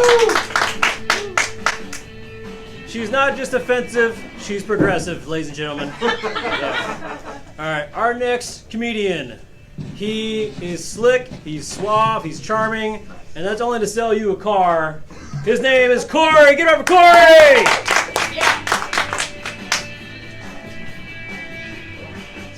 first time I've put on one of these in an awfully long time. Just doesn't even look right. I am a used car salesman. I will shake your hand in the time of COVID if you want me to. And if you come in wearing a mask, I will quickly put on mine. I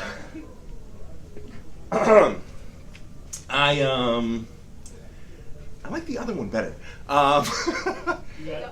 There we go. Like I said, I am absolutely an Instapot head. I will put it on for some basmati rice, about 20 minutes, and make that shit hot.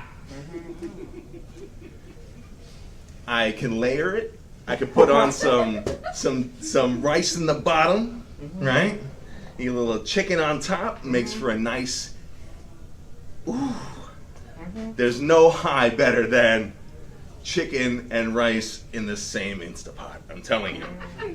There's no dank kush like a full belly of just lemon herb with basmati. I love that shit. I'm telling you. I am hungry right now, is what I'm saying. I forgot to eat dinner because like this show was happening right now. And I skipped a meal. That does not happen for me very often. Let me get a different one.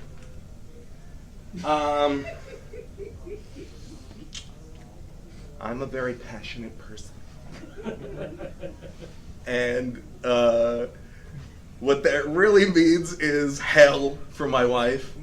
I am instantaneously her biggest fan and her worst enemy in a moment if she raises her eyebrow the wrong way. We were driving back from the beach. So many people went to the beach this weekend. We were driving back from the beach yesterday. We went to the Outer Banks in North Carolina. So it was a good 8-hour drive for us to get to know each other better. After 6 years, if there's anything I don't already know, I'm doing it wrong. So we drove home, and I am trying to get home at the speed of light. And she's trying to sleep as best as she possibly can to avoid the terrors of light speed travel in a Honda HR-V on Route 85 South. If I don't come within a foot of the car next to me, I'm not doing it right for me. Oh, no. So I throttle down, right? I'm about to pass on the right, of course, when she does one of these. Don't do that. Don't you do that. So, of course, I flip out. And I'm like, what'd you just say about my mom? Yes. Because I'm that passionate guy, right? It helps me to make sure that she's listening to what I say when I can freak the flip out at a moment's notice just because she's concerned for her life.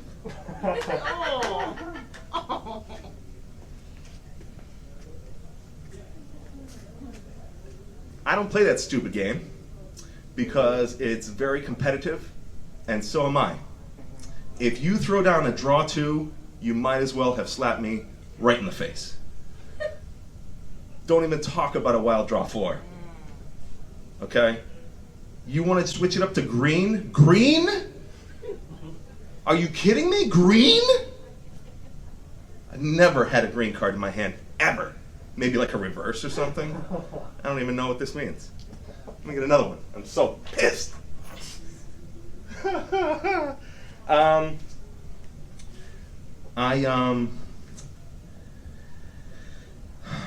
like I said, I'm a passionate person. I'm into all the romance literature, like Shakespeare, Chaucer. Some Proust. Is that right?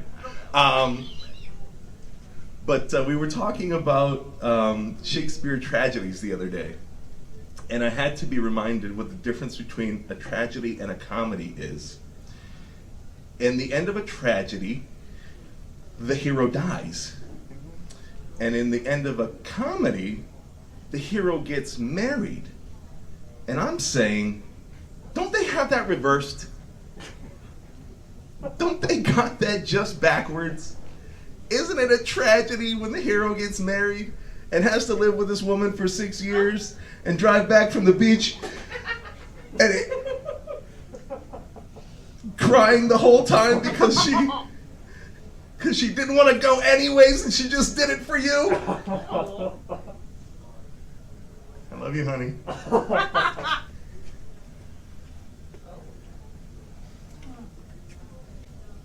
The trip wasn't all bad.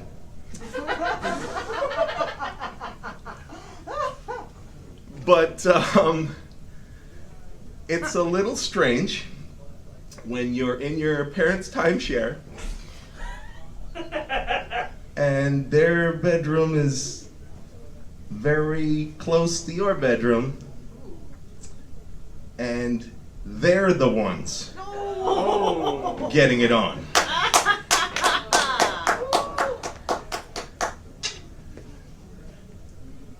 Outside, just to try and clear my mind of that scary, scary situation, I'll tell you about an anecdote that happened while I was on the trip that has to do with my dad that doesn't have to do with any sexual acts. Well, maybe it does, but my father typically doesn't swear in front of me or in front of many people, except for he got a call on his phone and it was from a scam artist. And the guy goes, sir, your social security number is about to expire. And the words I've never heard from my father before came out of his mouth. He goes, don't you ever call this number again, you scamming cocksuckers. And it blew my mind because I never heard him like really swear crazy like that before. And I'm like, I don't even use that word. And it scared the hell out of me. So I had a great time on the trip, and my dad showed a side of him that I've never seen before. You guys are awesome. Thank you very much for your time. Give it up for Corey! All right. Our sanitizer has left the room, so I'm going to be very delicate while I do this for our last comedian as I rub it on my hoodie. But to be fair, this hoodie came from one of his favorite stores, H&M. All right.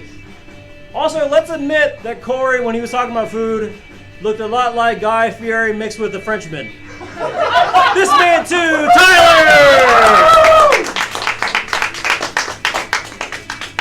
Guy Fieri mixed with a Frenchman.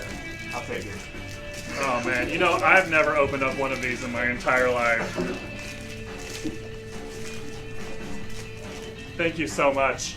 I had to get a woman to do it for me. Wouldn't be the first time. I know you're looking at me and thinking, yeah, that's probably the first time that's happened. So I've lived my whole life without getting lice. The good news is I've never gotten it. The bad news is I lived my whole life in perpetual fear of getting lice. Just every single time there's a drop of dandruff, I'm just like, that's it. My time is up. I'm gonna have to shave my head. And you know, I look like a skinhead. Honestly, when you shave all of this off, you walk by me and you're like, that man is a Nazi. For sure. Like gay little Nazi. It's not a good look. I did it my freshman year of college. Target, this is very strange. Target was giving people $50 to shave their head off in a Target. And I walked in and I said, yeah, I'll do that. And actually what I did was, my best friend at the time, his girlfriend, said, "Bet you won't shave your head off." And I said, "You're right, I won't." I had like very nice Justin Bieber-esque hair at the time, which was very trendy. Probably dating myself. I said, "I absolutely will not shave my head. It's not happening. I like what my hair looks like at the time. Much better than how it looks now, unfortunately. Welcome to the age of not getting your hair cut because people are way too close to you for that to be comfortable." And I said, "I'll shave my head." Her name was Sarah. Sarah, if you're watching, I'm very sorry. I said, "I'll shave my head if you shave yours." And she said, "No, absolutely not. I'm not going to shave my head." I said, "Great." And we turned around, and we started walking down another aisle. And I said, "Where'd Sarah go?" Sarah was in the chair getting all her hair shaved off. So I said, "Shit, now I have to," like, she has shoulder length hair and I have eyebrow length hair. So I did it. I shaved all my hair off, and for the next like 3 semesters, I didn't get a haircut because I shaved my head off, but also I was much too poor at the time to afford a haircut. It was not a good look. It was not a good look at all. I regret that almost as much as I regret this little man bun I have going on right now.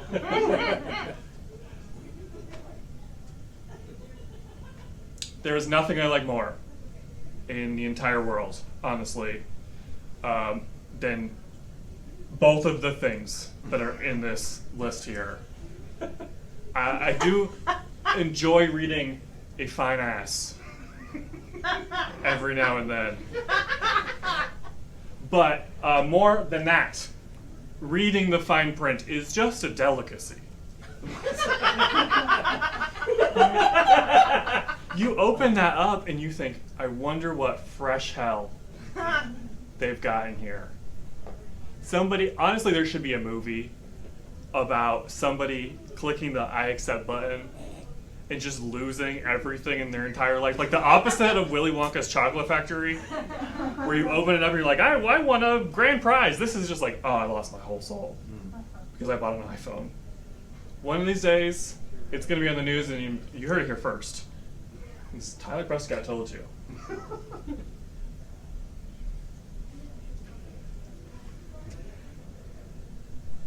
I've never had either of these things.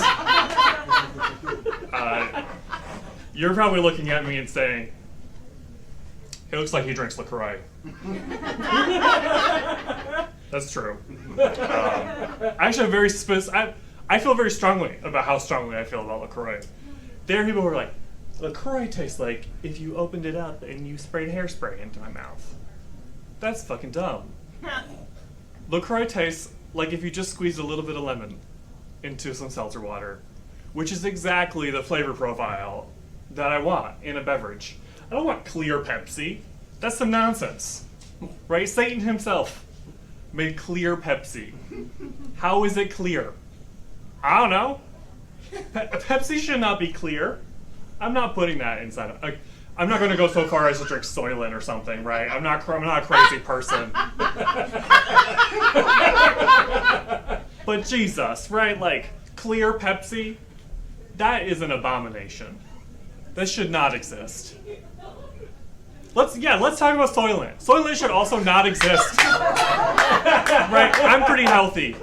So, some tech bro saw a movie that was like, you know what the worst fucking drink in the entire world could possibly be?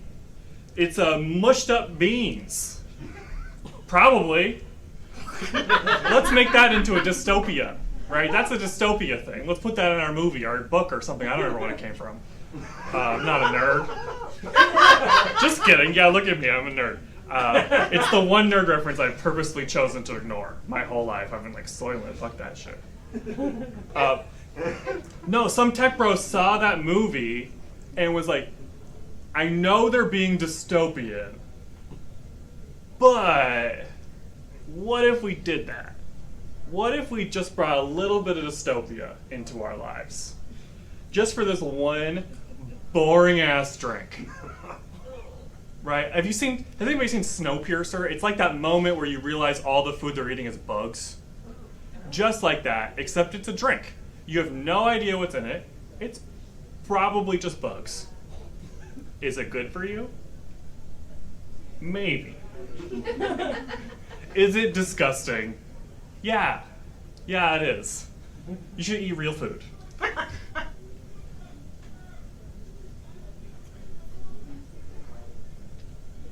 Is this some incesting anybody? No. I don't swing that way. I swing a lot of different ways, but not that way. It's just one of the ways. Yeah, so blue bottling. That's a thing that happens, folks. I heard somebody describe the opposite version of that as blue walling one time, but I've never existed in that universe to know if that's a reality. I'd like to not know, honestly. Getting old. Yeah, there are foods that I feel like I'm maybe too old for.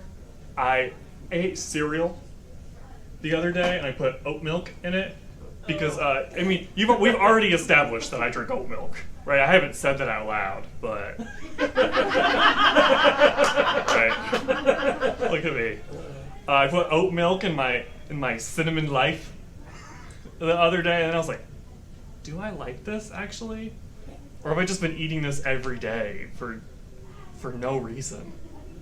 And then it just like there was a weird ratio of milk to cereal, and it just all kind of got dry and goopy but soggy at the same time. I threw most of it away. I said, I'm gonna leave this behind in a different part of my life. Now I'm gonna drink Soylent, probably. This is true. Honestly, this is how I live my life. In many ways, honestly, I've tried a lot of things. I'll try it all once. One time, I ate a scorpion. It tasted like the rubber end of like an eraser on a pencil. I'm not sure if it was just cooked poorly. I bought it from somebody off the side of the road. And I said, I've never had a scorpion. And it was very chewy. I imagine lots of people eat scorpions. All of them can't be that bad. But this specific one was enough where I said, I wouldn't try anything twice. I tried Soylent once. It was bad, which is why I feel so strongly about Soylent. Yeah, something you might not know, it's something I just figured out recently, is the difference between something that's PG-13 and something that's R-rated is the amount of times you say the F word. You can say the F word one time and it'd be PG-13. If you say the F word twice, it's R-rated. Even if nothing else changes in that entire movie, you could show someone's whole head getting sawed off. And it's just fine. It's just normal. It's like, oh yeah, that's a head getting sawed off. But if you say the F word, it's like, hang on. You can't be 13 and watch this movie. Like, I wasn't saying that when I was 13 years old. You know what I wasn't doing when I was 13 years old? Sawing people's heads off. Right? Like, when I was 13, I have a dirty mouth now. When I was 13, I had a much dirtier mouth. I said all kinds of profane things that God himself or herself would be very displeased by. But I didn't cut anyone's head off. That's crazy business. But the Motion Picture Association of America disagrees. Honestly, write them up. Give me one more. Batman is so polite. Honestly, right? I feel bad about the number of, this is Westfield Athenaeum Library. Let me just apologize for how many books I have not returned. They're somewhere in my parents' house. They just sold their house. They're going with them. I don't know where they're going to be at any point. But if you want those books back, I think more than one Hardy Boys and much more Nancy Drew is still there. If you want any of them, they're yours. I imagine the library probably employs like collections agents. They knock on your door and like, give me back the Hardy Boys. It won't work. You can't have them. That's my time. Give one time for Tyler Prescott! The R-rated comic! Tyler Prescott for dropping at least 3 F-bombs in that set. Guys, this has been Stand Up Meets Improv with Alchemy Comedy during the Greenville Comedy Marathon. Find more shows on YouTube and Facebook Live. We're going to have more shows with you for more stand-up with Greenville comics like Shama, you saw her earlier, Craig Holcombe, and Queen Momo. We're going to have also All-Stars. We're going to have Improv All-Stars. We're also going to have Local Legends and other shows. So again, find that on YouTube. Give us a like on Facebook. Follow us so that we can keep up with the latest news. And also check out our new podcast, the Alchemy Comedy Podcast, where you get to meet folks that you've seen on stage personally in interviews and do more shows like you just saw here on audio form. So give us a call. That has been us. I'm Andrew Van. This has been Alchemy Comedy. Good night.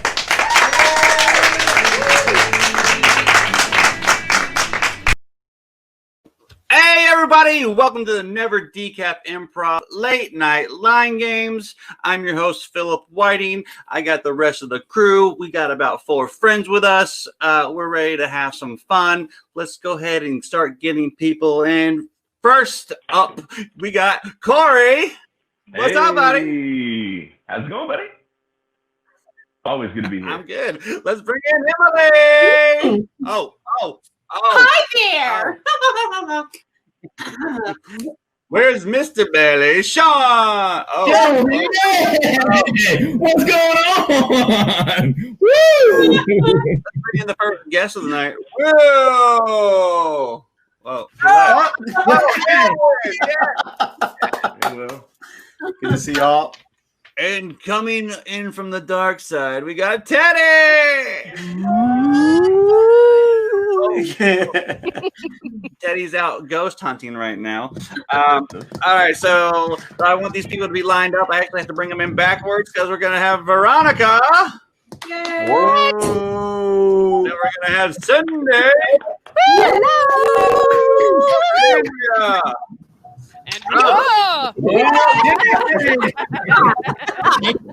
So I did it wrong anyway afterwards. There is no wrong in it now. That's fine. Hey, how's everyone doing tonight, guys? Good.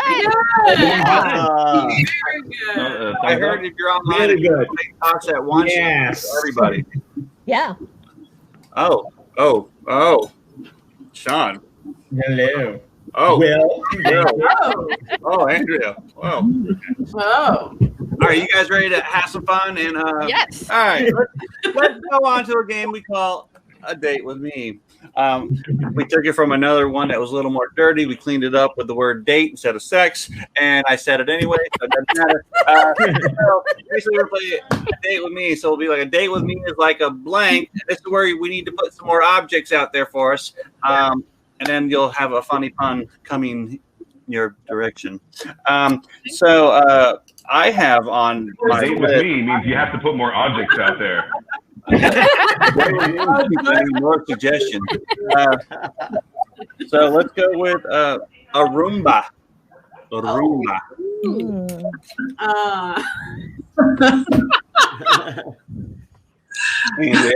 A date with me is like a bed full of hair.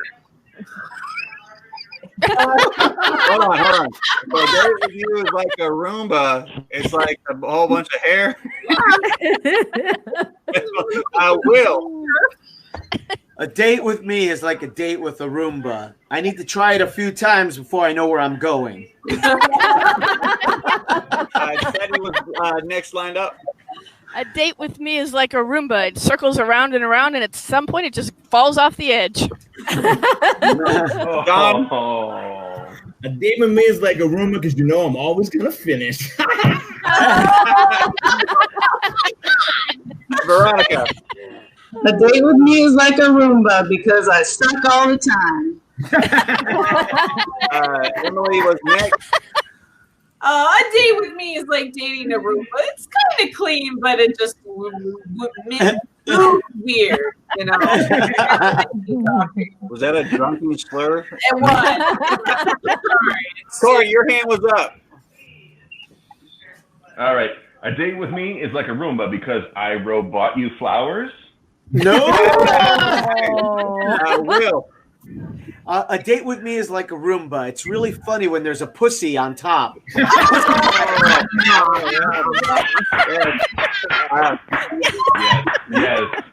I can't top Cindy, that. when you're done laughing, I don't know if I can top that. it's not about topping. You're just gonna A date with me is like a Roomba. It seems like I'm pretty independent, but I need constant programming. All right. Andrea's got one, Phil. Oh, Andrea's got another one. A date is like a Roomba. Somebody down to bang their head. A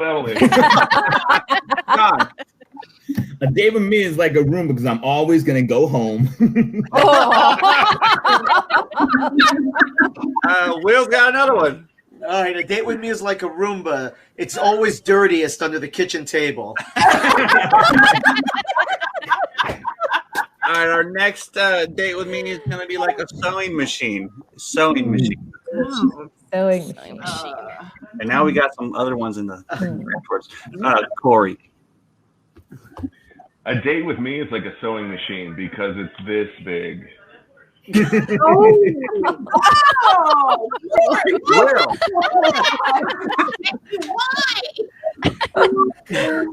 A date with me is like a sewing machine. I just keep moving my foot, but I actually don't know what the hell I'm doing. John. A date with me is like a sewing machine. You might get a little prick. Oh! You mean my finger. My Hello. Duh. Emily, I know your hand's not up, but you have one. No, I don't. Will. A date with me is like a sewing machine. Grandma taught me everything. Teddy. Date with me is like a sewing machine. There's going to need to be some bobbin. Oh. A date with me is like a sewing machine because I only move up and down, and you're going to have to push it through. A date with me is like a sewing machine because someone's going to end up in stitches. Okay, I'm going to... Teddy's got one more. A date with me is like a sewing machine. There's going to be a lot of tension. Ooh. I'm going to throw this one up on the screen. Okay. Give you a couple seconds to think about it. I'm going to leave the screen and do something. Sean, you call on people. Okay. Light bulb. Light bulb. Light bulb. I mean, You have your hands up high on the bottom. Okay, Emily. a date with me is like dating a light bulb. It's good for a couple of hours, and it's just gonna get burned out. Will. A date with me is like a date with a light bulb. It seems like a good idea.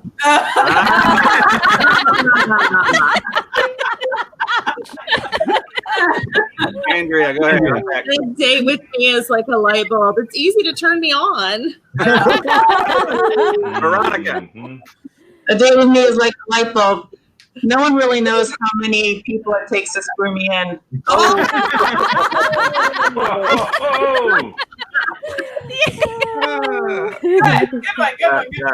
I was at a high. That was high five. Okay. I'm gonna hate myself. I'm gonna hate myself for this one in advance.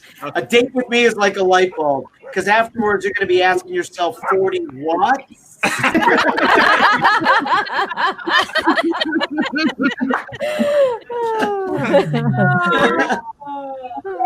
Or you still have one?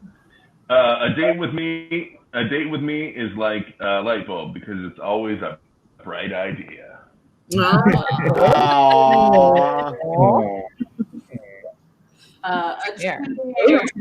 Capital C and H. So emphasize the ch when you say Hair. hair. Hair. John. Okay, I'm gonna start it off. Sorry. A date with me is like a chair. There's always gonna be 4 legs on the floor.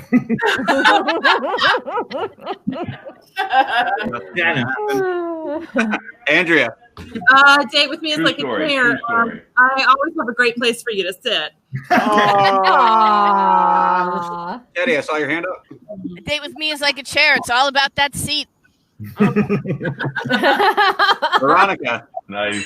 A day with me was like a chair because I give you a place to straddle. Will. A date with me is like a date with a chair. If we're there for too long, it's gonna start to smell.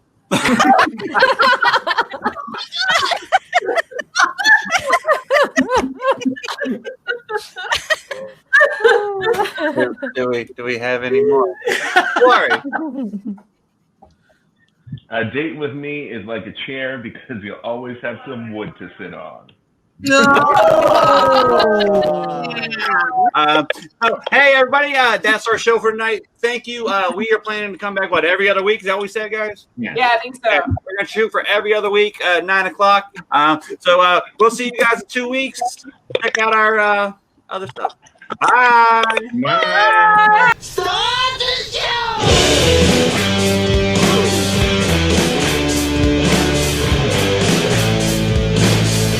Welcome everyone to Coffee Underground and the Alchemy Comedy Theater. Please put your hands together and welcome your host to the stage.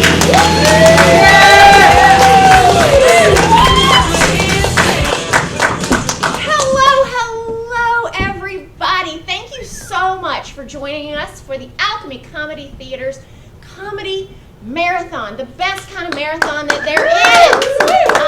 Better than the running kind or all the other kinds. So thanks so much for tuning in. We are Alchemy Comedy Theater's All-Stars, and we are going to be doing some really fun, fast-paced, short-form improv games. So if you're maybe familiar with Whose Line Is It Anyway, it's going to be similar to that. We are going to rely heavily on our studio audience that we have with us today to give us some suggestions. So to kind of show you how that's going to work, I'm going to warm you guys up and kind of show how we're going to be asking these folks here for suggestions that we've never heard before. So just to see how that's going to go. So everybody in the audience here, let's shout out your favorite color on a count of 3. 1, 2, 3. Wow.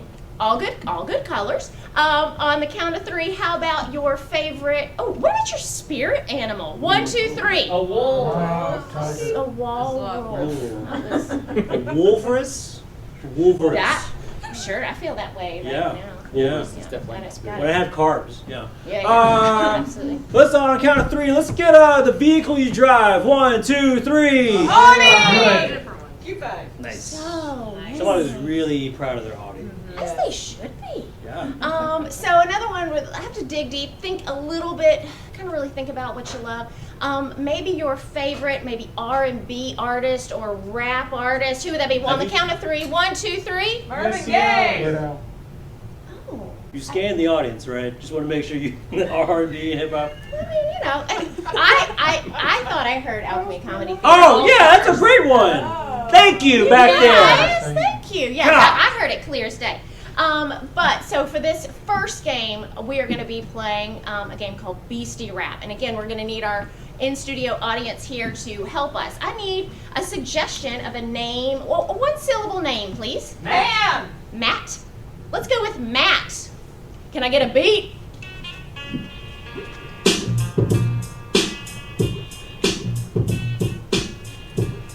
Yo, I know this guy, his name is Matt. He really liked jazz, he liked to scat. He's got something on his head, it's a hat. He's not real thin, he's kinda fat. He hates dogs, but he loves cats. His wallet is really fat. Different kind of fat. It's all good. He plays baseball with a bat. He gets to his house and wipes his feet on a welcome mat. He really works out, works on his lats. The three people to work out. He's a tattletale. Someone call him a Rat. Oh, good one. Good. All right. So His let's favorite music he likes to rap. Acapella. What about that? Yeah, we didn't need that music. So let's try to give me another one-syllable name, please. Pam. Pam. Let's get that beat. Yo, I know this chick. Her name is Pam. I saw her at the store. She had a honey baked ham. She likes other pork products. She likes Spam. She loves movies with Jean-Claude Van Damme. She studies real hard. When she studies, she Crayons. She slammed the car door on her hand. She loves playing pogs. She likes to slam. At the end of the semester, she's studying hard for her exam.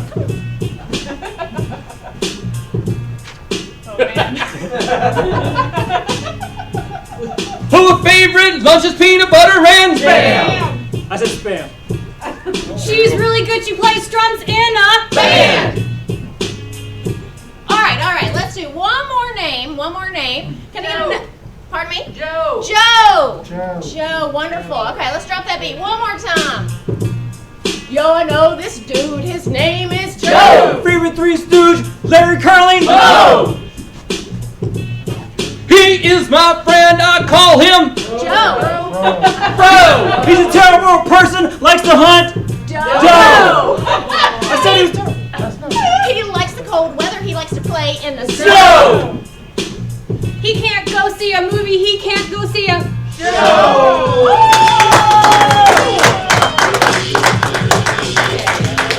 Alright.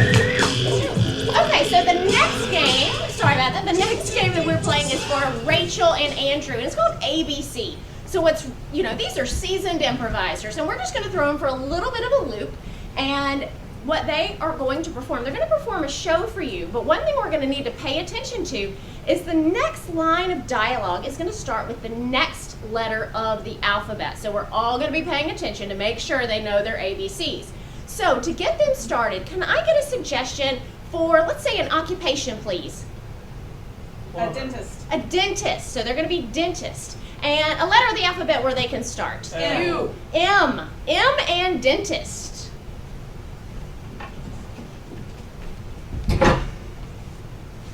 My first time.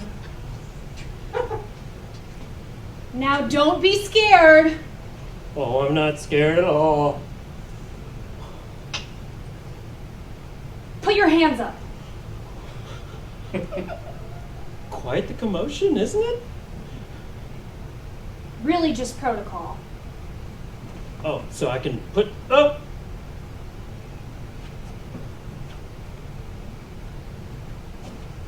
The brochure didn't say it was going to be this weird.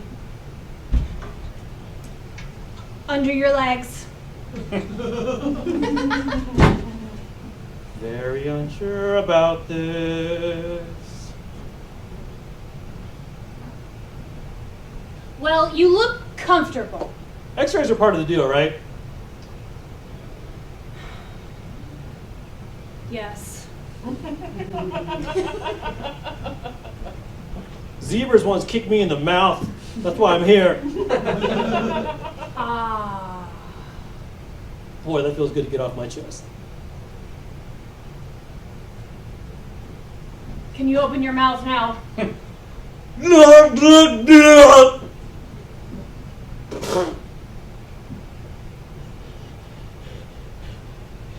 Enough is enough. Are you even a real dentist?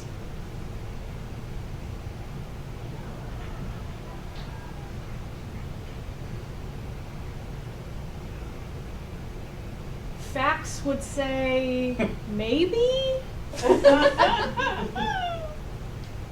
Gosh, you got a lot of fake degrees if you're not a real dentist then. How observant you are. I've never been told that.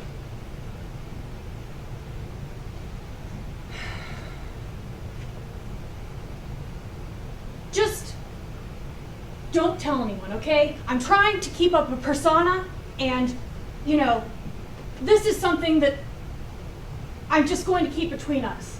I won't do my normal exam. Know what? I think I'm fine with that.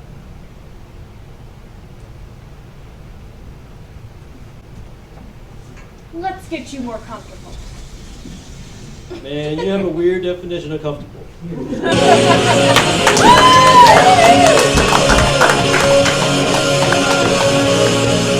Alright guys, our next game is called Blind Line. And before we begin, I'm going to kick out Mike and Susan out of the room. But they'll be back very soon. And I'm going to give Rachel a few slips of paper.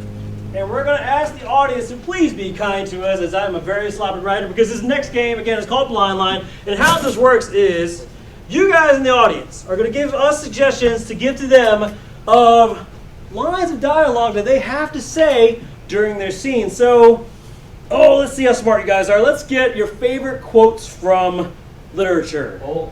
Don't be that guy. Literature. Call me Ishmael. Call me Ishmael. Thou shalt not kill. Thou shalt not kill. And everything was Ice 9. Fear is the mind killer.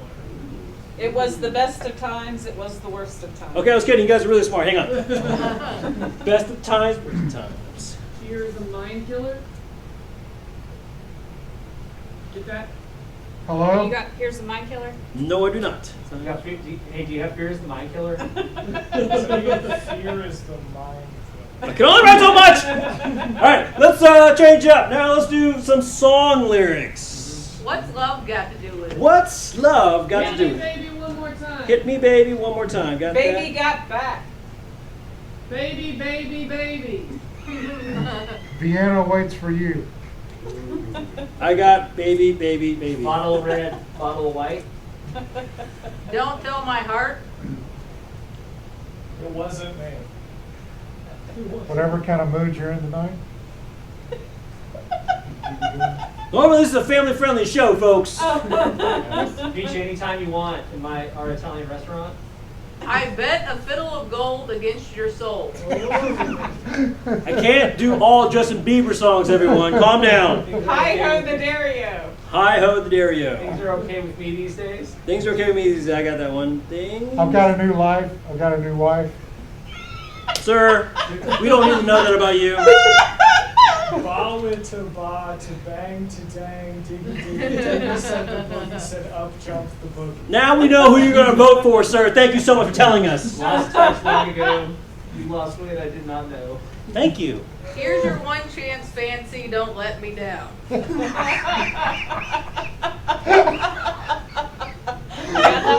going to put don't let me down. I'm going to put don't let me down. I'm blinded by the light. Wrapped up like a Ground control to Wrapped up like a douche. All right, let's get one more good one. A song lyric? Wrapped up like a douche. Fear is the mind killer. Fear is the mind killer. Hold me closer, Tony Danza. Tony Danza. All right. We have all these blind lines now. So when Susan and Mike come back, they're going to have to say these lines at some point and pick them up. Let's give her a applause for Rachel, because I couldn't do this without her. All right.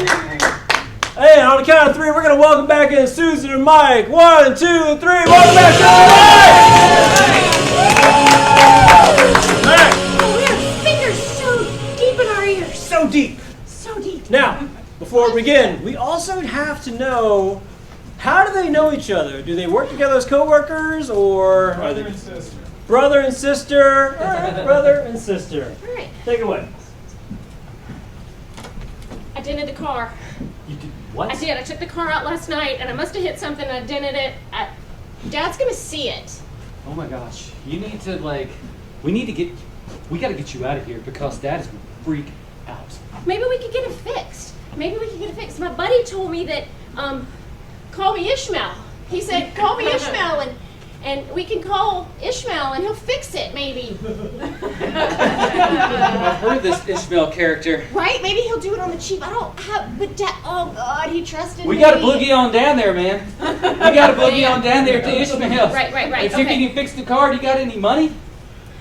Well, like $200, but I've been like working forever just to save it. Now it's gonna. We got to figure out a way to. We got to figure out a way to earn some more money. Okay. Thank you so much for helping me. Listen. Fear's in the mind killer. You gotta put that stuff out of your mind. Okay. And you gotta dig deep and you gotta say, how can I find a couple $100 more for Ishmael? Well, thou shalt not kill. That's the one rule. We're not going to kill anybody to get the money, right? Well, Dad's gonna kill you. I don't think we should take that off the table. Okay. Anyway, but thank you. I know sometimes I'm not the best sister, but you're being really supportive right now, and I'm grateful. And I'm freaking out, but I just thank you for that. And You know what would help me? I appreciate your thanks. Yeah. But a bottle of red for me, though, would just like... You're 17! Girl, I know how to get my red on, you know what I'm saying? A little Cabernet, a little Pinot Noir, something, a little Merlot, something like that. I just like... Well, we're getting way off topic. You got a problem. We got a problem. We got to fix it. And fear is the mind killer.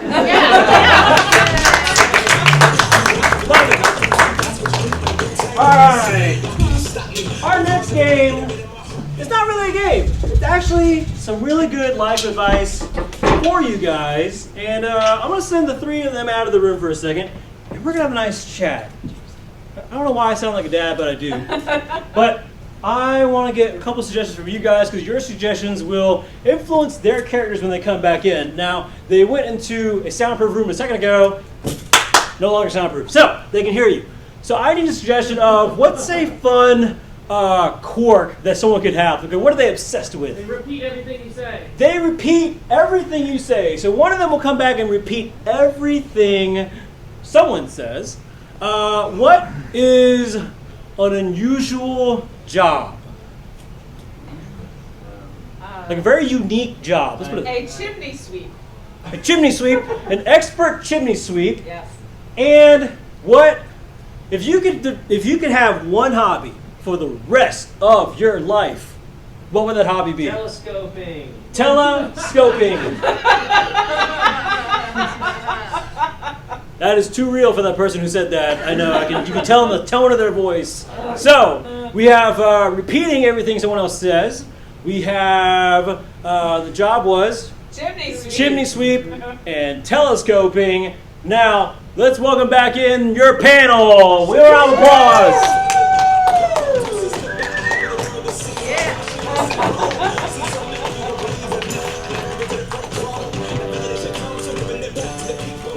All right, so like I said, this is an advice show for you guys. We want to welcome you. And as I'm talking, I hope you guys are thinking of really good life questions you can ask this expert panel. And while you're thinking of those questions, let me go and introduce you to this panel.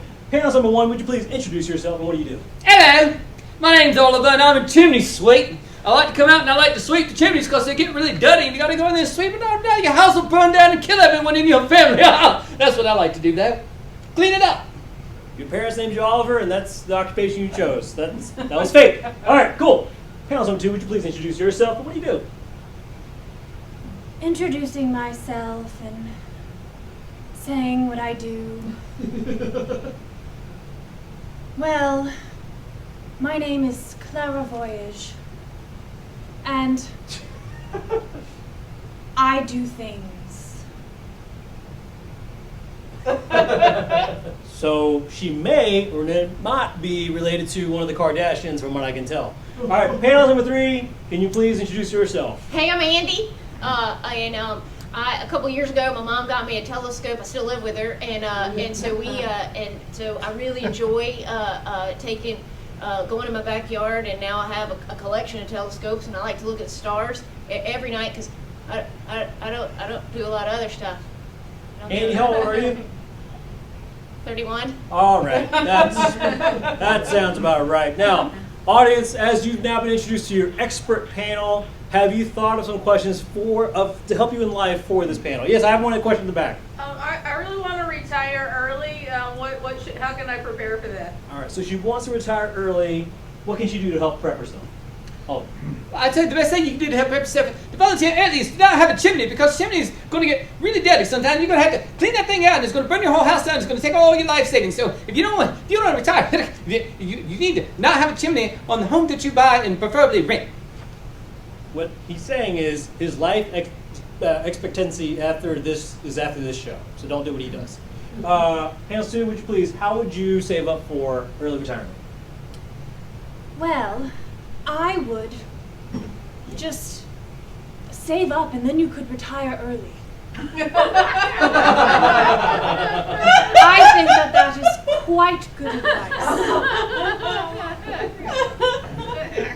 It's actually not bad. All right, Andy, what would you do? You know, I've saved a lot of money living with my mom, and so that's helped a whole lot. And although unfortunately I do spend a lot of money on my gear, it's really all I got. I gave them names, but anyway, that's beside the point. But they're all set up. But I saved a lot of money just living with my mom. She only makes me pay for groceries like every other week. She's pretty great. I'm so curious, Andy, what groceries do you buy for yourself? Like mac and cheese. All right. All right, another question right here. My dad has a tendency of collecting a lot of things, and it's not hoarding, but it's like it's getting there. How do I talk to my dad about this kind of sensitive, like pre-hoarding behavior? All right, so how do you stand up to your father about pre-hoarding? I stood up to my father once. I told him I wanted to be a dancer. And that's the best advice I could give you, is tell him you want to do the thing that he would hate you for the most, and that'll preoccupy his time for the next 34 years! Oliver, I have a feeling the chimneys you sweep are really clean, but the rooftops are just awfully filled with your footprints. Anyway, broken memories. How would you stand up to your father about his hoarding? Well, standing up to my father was very difficult. And he also was a hoarder. I think that talking to him and telling him that things concern you, that's really going down the same path of, confronting his hoardingness. And I think that is how you need to approach this. Talk to him about his hoarding. If you didn't know what she did for a living, she'd be a politician. All right, okay, Andy, how would you say to someone about their hoarding issue? This is hard for me to answer just because, my dad has actually talked to me about my hoarding in the basement, so I'm not sure.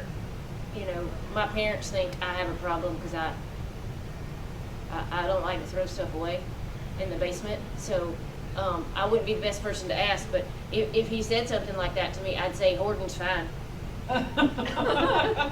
Hoarding's fine. You do you, Andy. You do you. Thanks, man. Can I get one more question from the audience? Yes, ma'am, right here in the front. I'm thinking about buying a new car. What car should I get? What car should she get? Oliver, what do you recommend? An electric car, because anything that burns things, that emits emissions, is just nasty. I've been cleaning chimneys for the past 32 years, and they are disgusting, so I would only drive an electric car. Word of advice, don't chimney sweep, because he keeps changing his gears, so you can tell it affects the brain. So, Panel Sue, what kind of car would you get? I mean, if you get any car other than your car, it's a new car. So I would get a car other than your car, and that would make it a new car.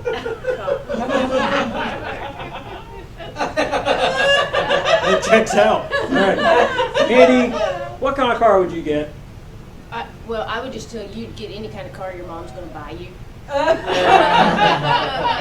And you're good. I mean, because, that's what I did. And, it's great. When your mom buys your car, you don't have payments, and she pays the insurance too. It's a sweet deal. You should look into it. Yeah. Give her a applause for her panel!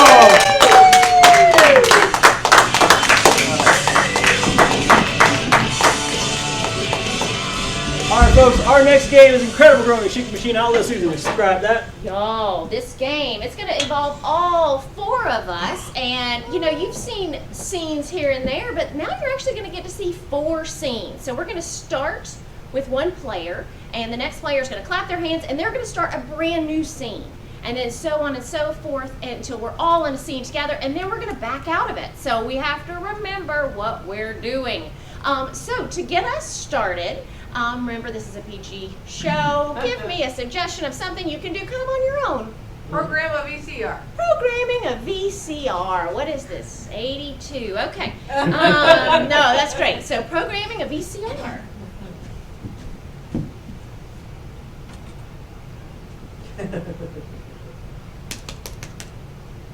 Why are you still blinking? Martha, where's the batteries?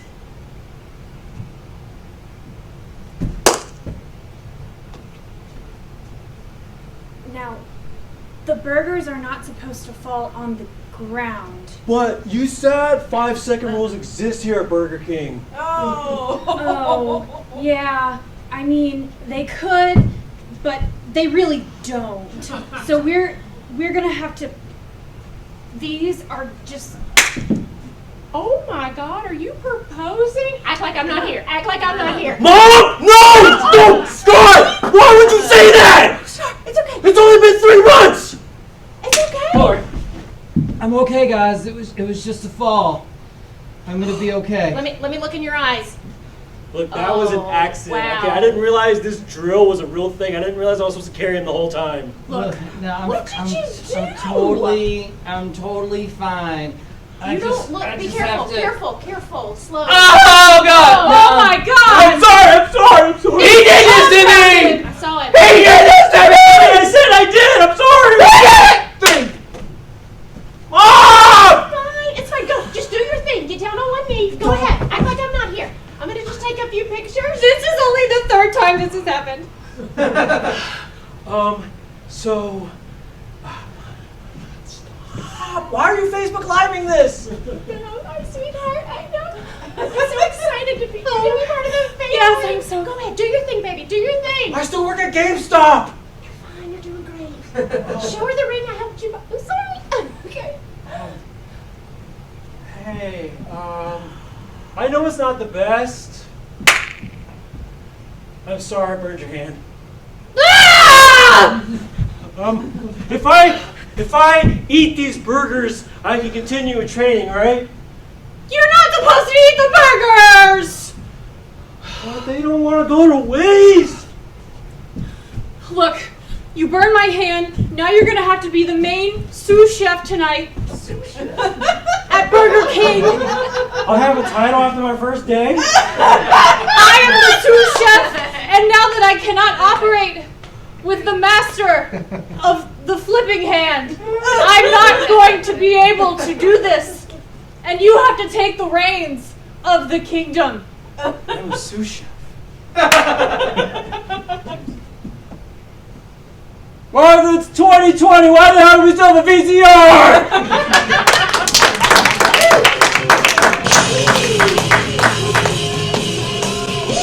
Alright guys, we've rapped for you, we've given you some advice. Now we're going to sing for you, except not us, it's going to be Susan and Mike. So, let's get them on stage.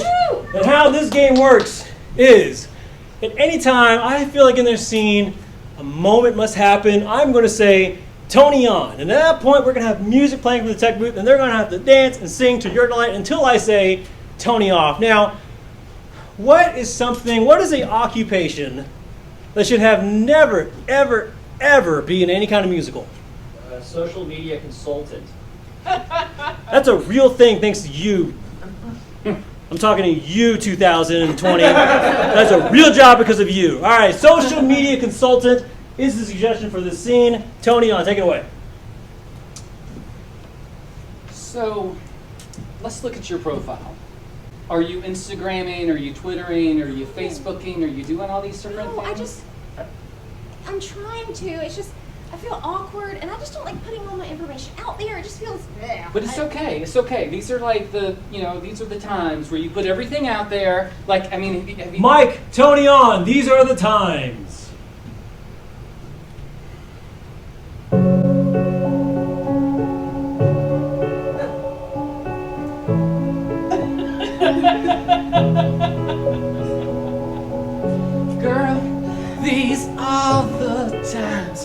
You gotta strip yourself bare and stick it all out there. But not literally, because it's a 7:30 show and you just gotta feel what you're saying. You gotta put it on the Facebook. You gotta do a little tweet when you have a happy meal, or when you have like a nice little thing that you've done, like a little crochet or something like that. You gotta take a picture of it, girl, and you gotta Instagram it out into space. Because these are the times when you have no privacy. I said these are the times when you gotta let everybody see. These are the times, girl, when you can be free. Back to the scene. It just feels like, I don't know, it just feels like, why do people care what I'm looking at? What am I eating? Why do they care? Let's where get I'm this going? straight. They don't really care. But what they do is they envy.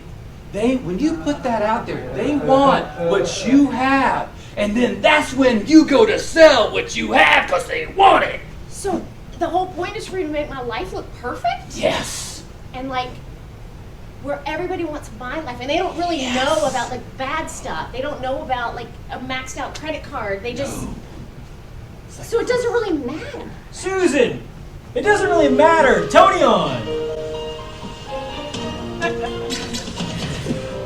This is freedom. No one has to know my dirty laundry. I can make everything look perfect and sparkly and shiny and thinner and more expensive than it really is, because I get most of my clothes at Marshall's. And that's okay, and no one has to know. What I put online has nothing to do with the real me, and that's okay. I can be a better version of myself and be a fake version of me. No one has to know. Back to the scene. Okay. You got it. I think you finally understand it. It doesn't matter about your credit card debt. But isn't that dishonest to people? Like, especially if I'm gonna like meet a guy like on a. Yes, but that's the thing. Everybody does it. Everybody does it. We're lying all the time, and we put it online, and you know what? We love it. Okay, so like I can meet a guy like on one of the apps that you try to set up for me, and like if he says, "Oh, is this really your house?" I'm supposed to say, "Yeah." You can go on tendog.com right now, and you can put a picture of a chihuahua that you don't even own. You can say you love pit bulls, even though you got bit 15 years ago. It doesn't matter. It's whatever you want. So I just kind of can construct this version of myself that's not even real at all. What if they find out? Now that's something. What if they find out? What if, Oh, they'll never find out. Oh, they'll never find out. Duet Tony on. You know they'll never find out. They'll never know that I live in the basement of my mom's condo. They'll never know that I have $30,000 in debt. They'll never know. They'll think that I'm a model. They'll think that you're a model. Photoshop will be my best friend. You look 6 feet tall, unless you want to look short up. You can look this wide unless you want to look thinner. You can make her look bald, and you can put a little bald cap on, and they'll never know because you'll never get past the first date. But what if I do? What if I get past that first date? What if they want to come to my home and it's not the mansion that I said? What Then if they'll they show find up. out? They'll drive up in their Ford Pinto instead of the Lamborghini. They'll bring out their Chihuahua instead of the Labrador Retriever, and you'll realize that you both have been lying to each other, and it'll be love at first sight, baby.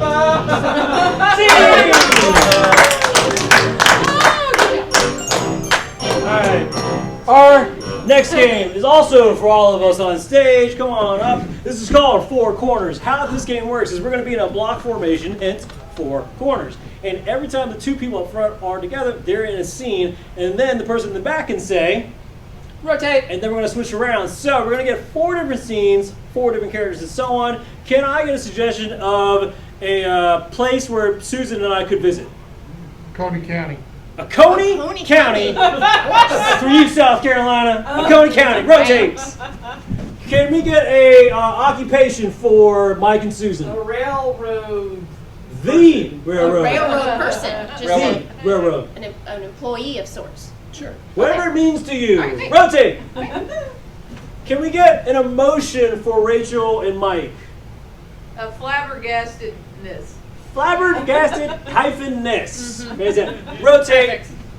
And if you saw your long-lost cousin, what's the first thing you would say to them right now? Oh my God, what? Oh my God, what? The suggestion for this scene. So let's recap. Our scene is... Oh my God, what? Rotate. Our scene is. It's a good question. It's so good. It's so good. I thought I wanted you to Oh say gosh, it. you know... Oconee County. It's so forgetful. That's Oconee County's motto. It's so forgetful. Rotate. Railroad employees. Yeah. Rotate. Flabbergastedness. Let's start with flabbergastedness.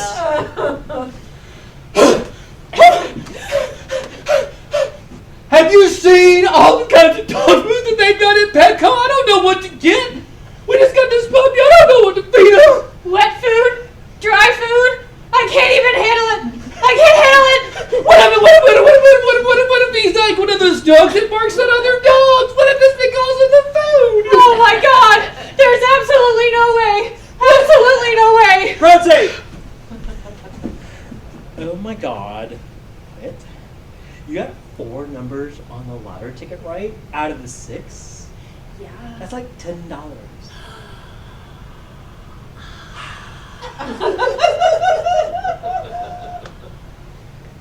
I am so excited. I know. That's like $5 more than you have.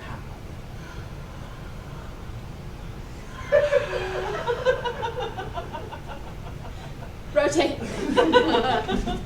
David, you said we were going to Paris. David. Look.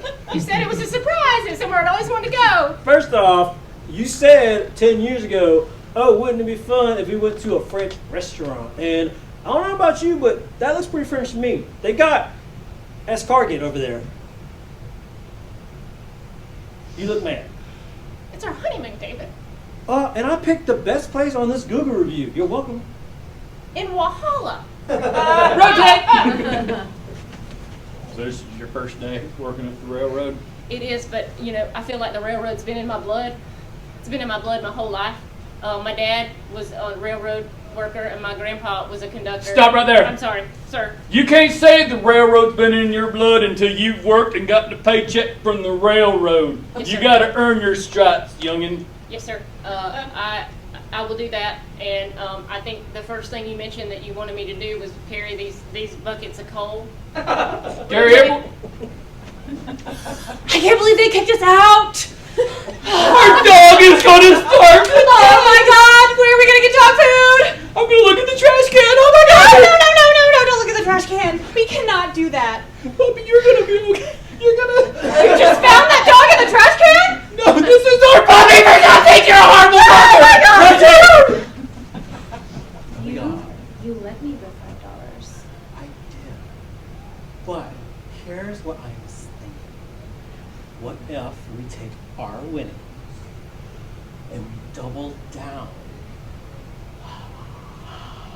And we got a $20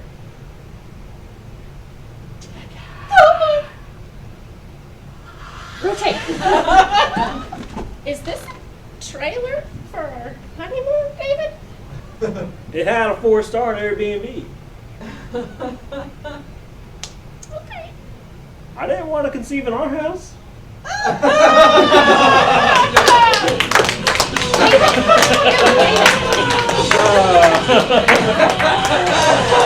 Oh my goodness. As we've said. Walhalla, ladies and gentlemen. As we've said, so we have sung, we have rapped, we have given you information, but what you didn't know, you were also gonna maybe have an opportunity to buy something that you never thought you needed until this minute. So we are going to be an infomercial for you. What I need from the audience is a suggestion of any object. Cheese grater. A cheese grater. Now, I'd like an adjective with the cheese grater that really traditionally would not go with a cheese grater. So A soupy. a soupy? Soapy. Soapy? Soapy. Soapy cheese grater. You ready? Here we go. Hey, have you ever lost a finger while doing the dishes? I know I have. But here today, I am going to tell you about the Soapy Cheese Grater.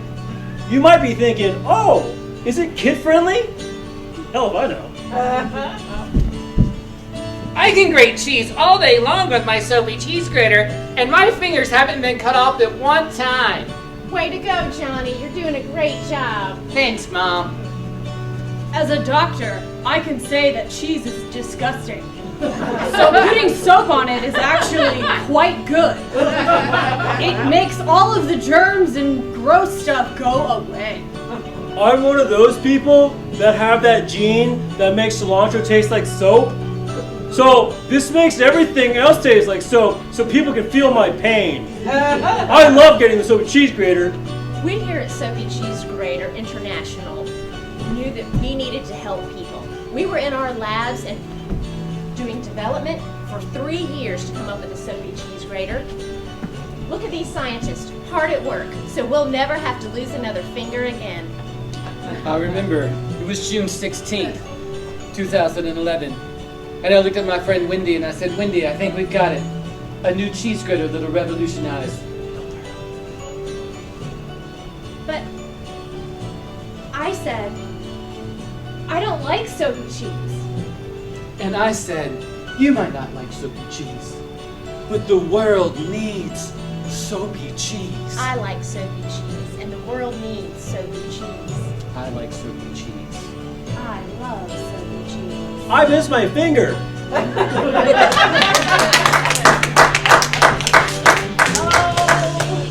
Oh my goodness, God. we're coming to the end. I know, this is it. Guys, we got one final game. I know, it's sad. Thank you. And this is the last time we're going to kick Susan out of the room, guys. Give her a hug, Susan. But this is my favorite game. This is called 5 Things, and how this works is Susan, wait, hold on.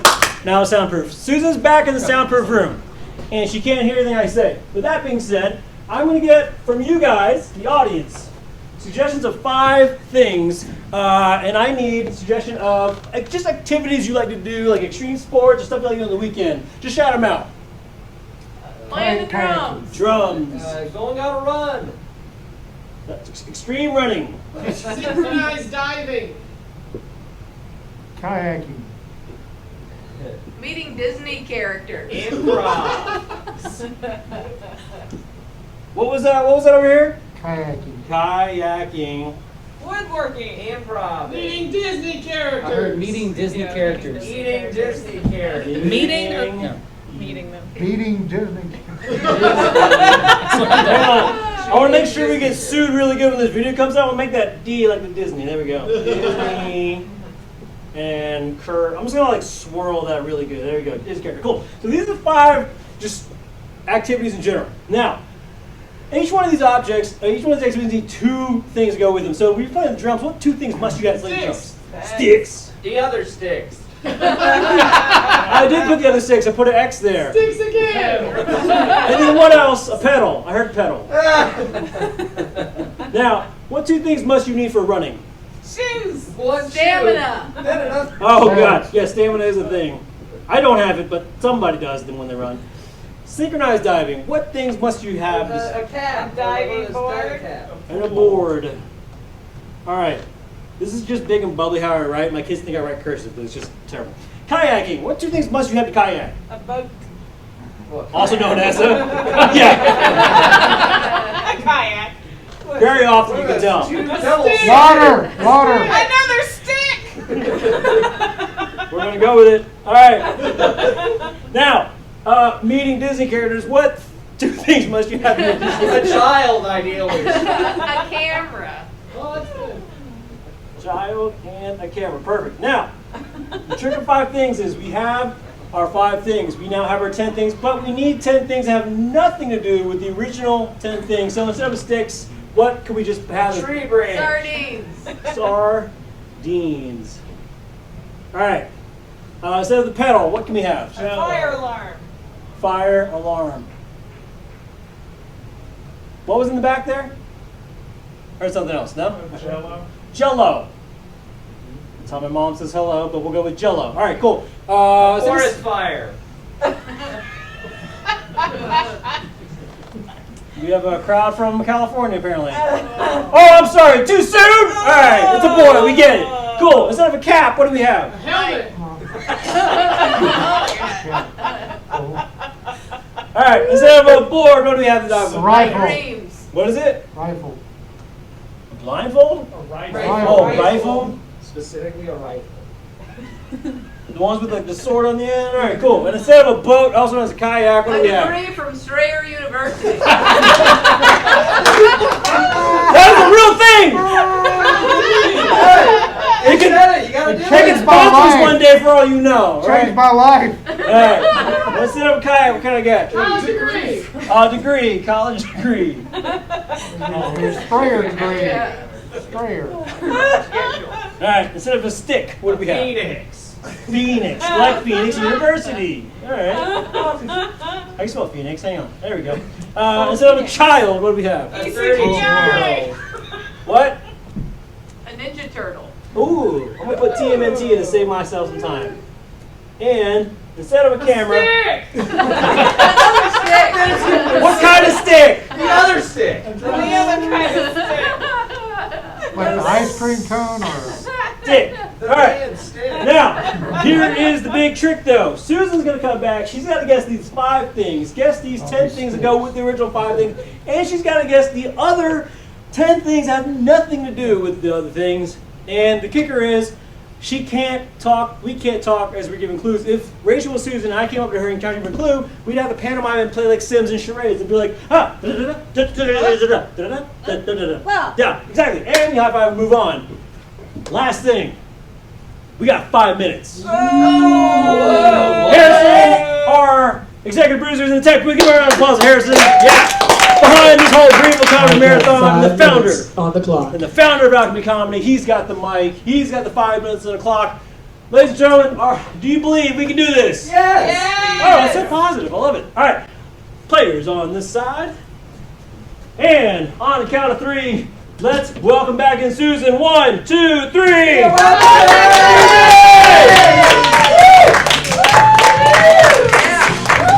Honor system, I love it. All I right. was humming the theme song or the fight song of my high school Love the it. whole time. I Cool. didn't hear a thing. So you're just gonna do this one? Cool. Mike, time starts when you hit stage. Go.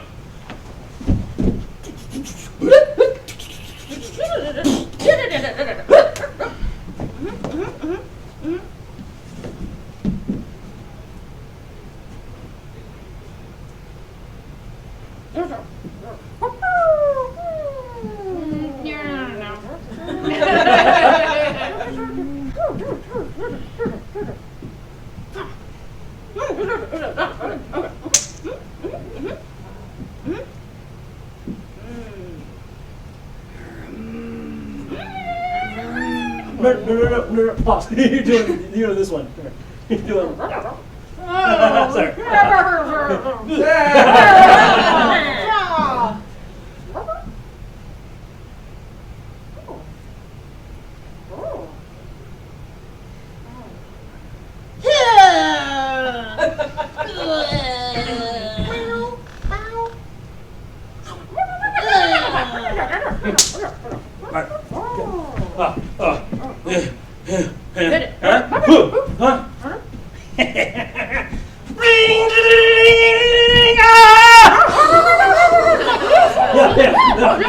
Pause! Alright! Alright, are we drumming? Yes, we are! Instead of a gong? Ooh. A, Not the gong, but the... mallet. Keep the time going. Drumsticks. Yeah, there you go. We have what? And then instead of the pedal. No. So instead of the sticks, we have what? Oh, I'm so sorry. A dead goldfish. Ooh. Dead fish, dead lizard, dead sardine. Yeah! All right, instead of the pedal. Yep. Oh, fire alarm. Yeah! Time, how much we got? You got 3 minutes and 39 seconds. That took you over a minute, folks. You got some time to catch up. All right, come on. She ain't sweating. Brilliant. Did you got it? Oh, Rachel, go.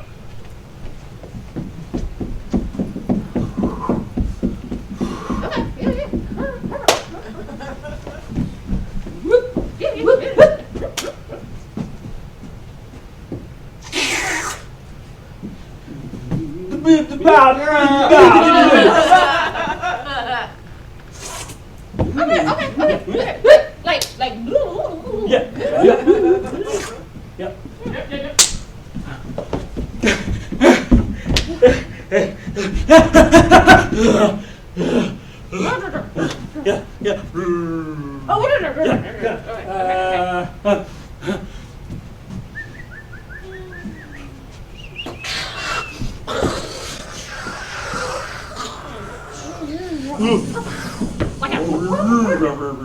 Oh, yeah.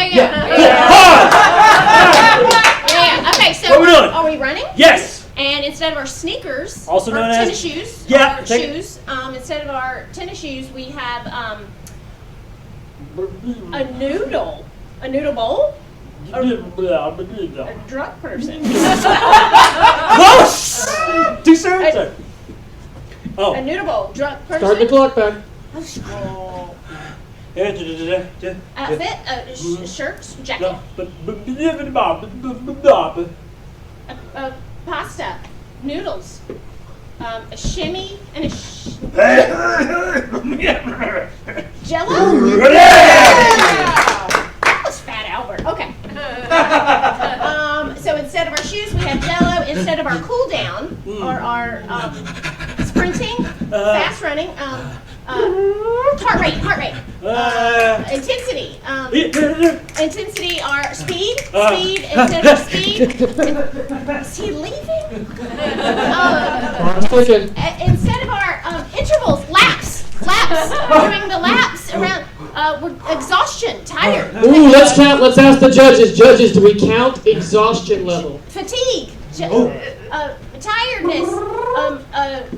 I consulted the judges. We're going to give it to you. Thank you. It was stamina.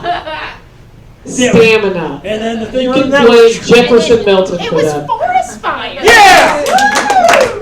We're topical here in All Stars. How much time have we wasted? That was sorry. You have 2 minutes and 25 seconds left. And I'm going to take a 5-second penalty because I gave you stamina. So you have 2 minutes and 20 seconds. Oh, we just going to make rules now. All right, that's fine. I'm not messing around. We can do this. Who's starting? Go.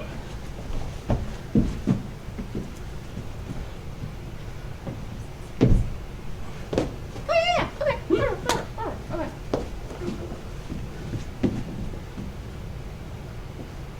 Like the burp.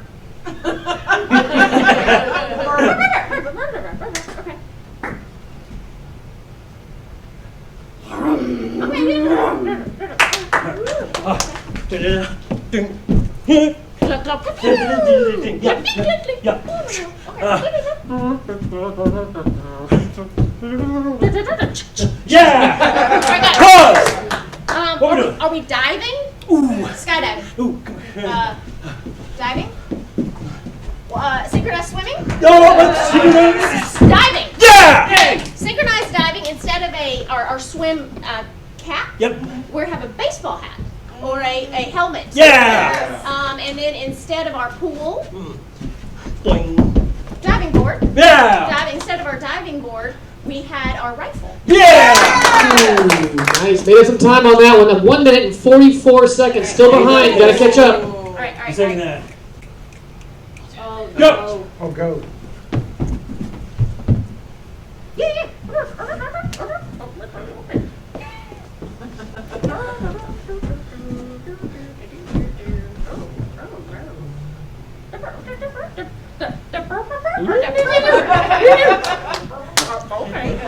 Blah blah blah blah blah blah blah.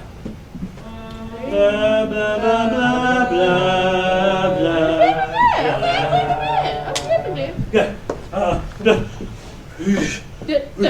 Yeah. Sure.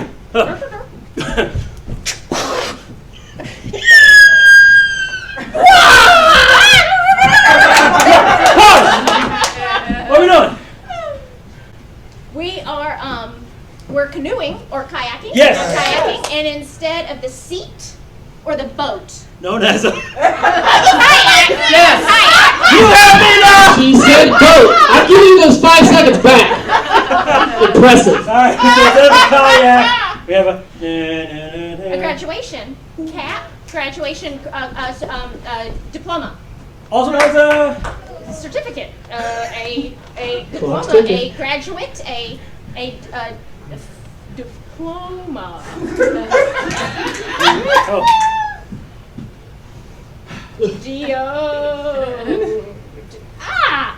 Oh.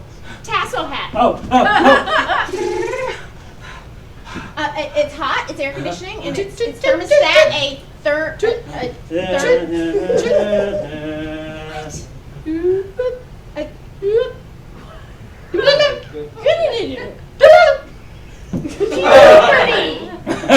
Puberty. She said certificate. What are they putting on their armpits? A specific type brand. Not Old Spice, but Degree. Yeah! What kind of degree? No, I'm kidding. So the degree instead of the oars, instead of the simply known as a paddle. Yeah. A paddle. Instead of a boom. A stick. Yeah. Who gave stick twice? Instead of a stick, we had is it falconry? No. Falcon.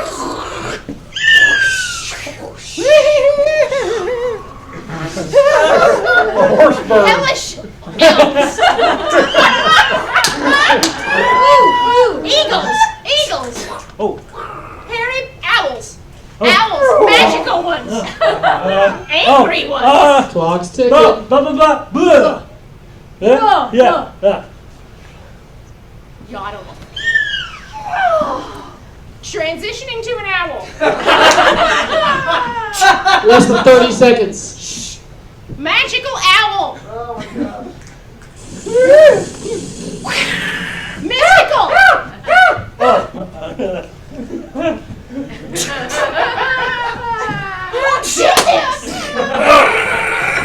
Just resurrecting owl. Mardigan owl. Alright, pause. I'm gonna pause. Susan, you just said resurrecting owl. Yeah. You couldn't be any closer. I believe they were referencing a specific movie earlier. Did you get the movie reference? I got the movie reference. Which was Harry Potter and the Resurrecting Owl? That's not right. Phoenix. Do we get time back? Who did that? Who did? You. Oh, when did you get the last one? All right. Guys, you're in trouble. Yeah. You've only got 22 seconds. But I'm going to give you 3 more seconds because Resurrecting Owl is the coolest thing I've ever heard.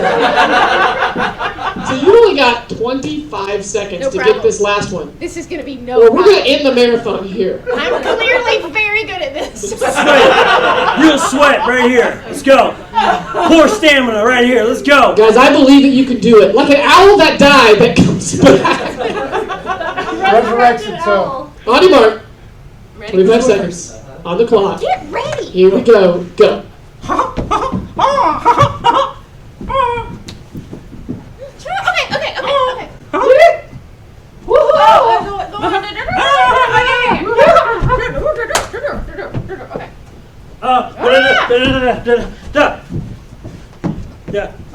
Yeah. Yeah.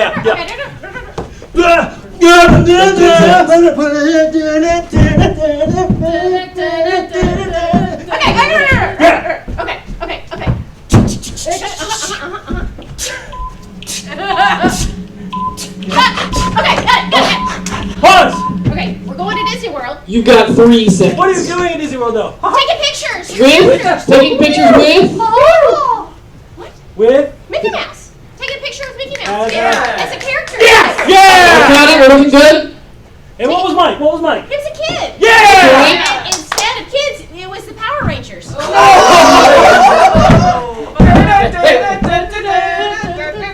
doesn't help me. Oh! Tink, tink, tink, tink. Dun, dun, dun.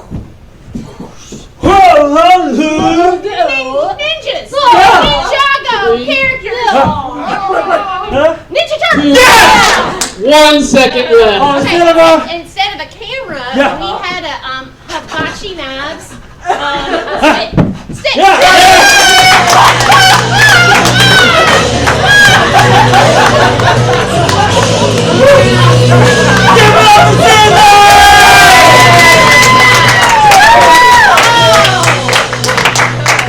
I don't know about you guys. I am exhausted. But I think thanks again so much for tuning in to the Alchemy Comedy Theater's Comedy Marathon. Again, we are all stars. And if this looks like fun to you, and I promise you it is, always be sure to check out the Alchemy Comedy website, and you can see upcoming classes that we might have, and maybe you'd like to give it a try sometime. But again, stay tuned and stay safe. Good night.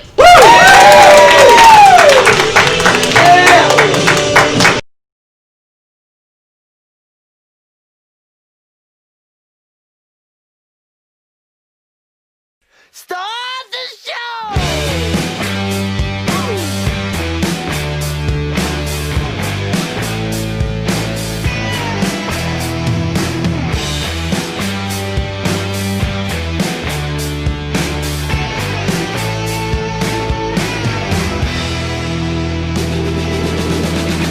Running down the alleyway, stepping on the hills, ain't no stopping what you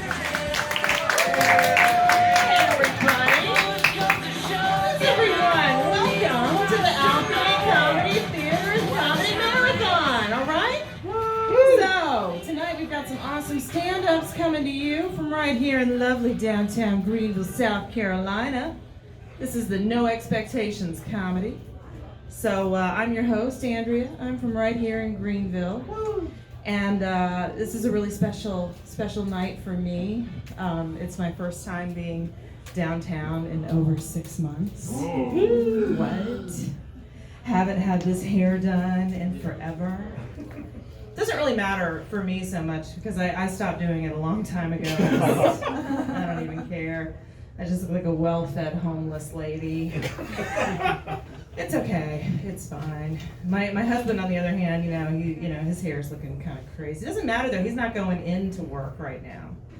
He's just hanging at home, doing the editing, doing all that good stuff from right there in the living room on the couch.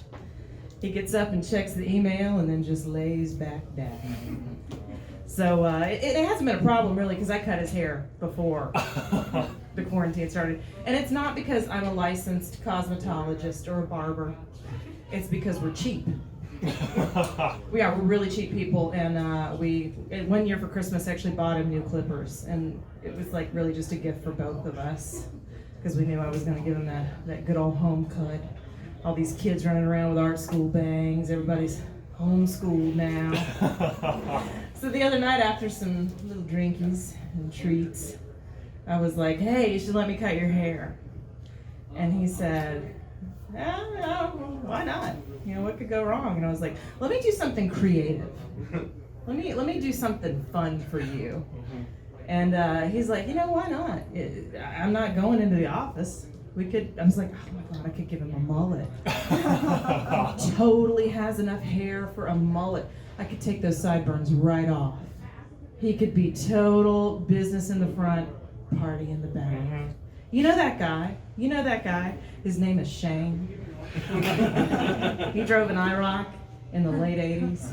He went to your church. He wore an ID bracelet and a little gold chain around his neck. He made it with all the girls and like 3 of the guys. That's the one. I'm like, oh my God, we could put some lines in the side of your head, maybe a couple in your eyebrows. That would be awesome. And he's like, this would be epic. We could take so many great pictures. But then, with our luck, he would then get called into the office the very next day. So we decided, even in our drunken state, probably that we shouldn't do that. So I just recently joined TikTok. Anybody else have a TikTok? Yeah. It's absolutely addicting. I can watch it for hours at a time. It's great. I absolutely, I love it.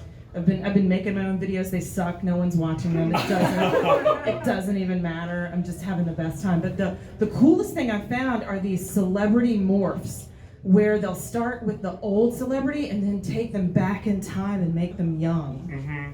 And I found one that came up, and it was Jan Michael Vincent. Oh my God, Airwolf, 1980s. Do you guys remember that show?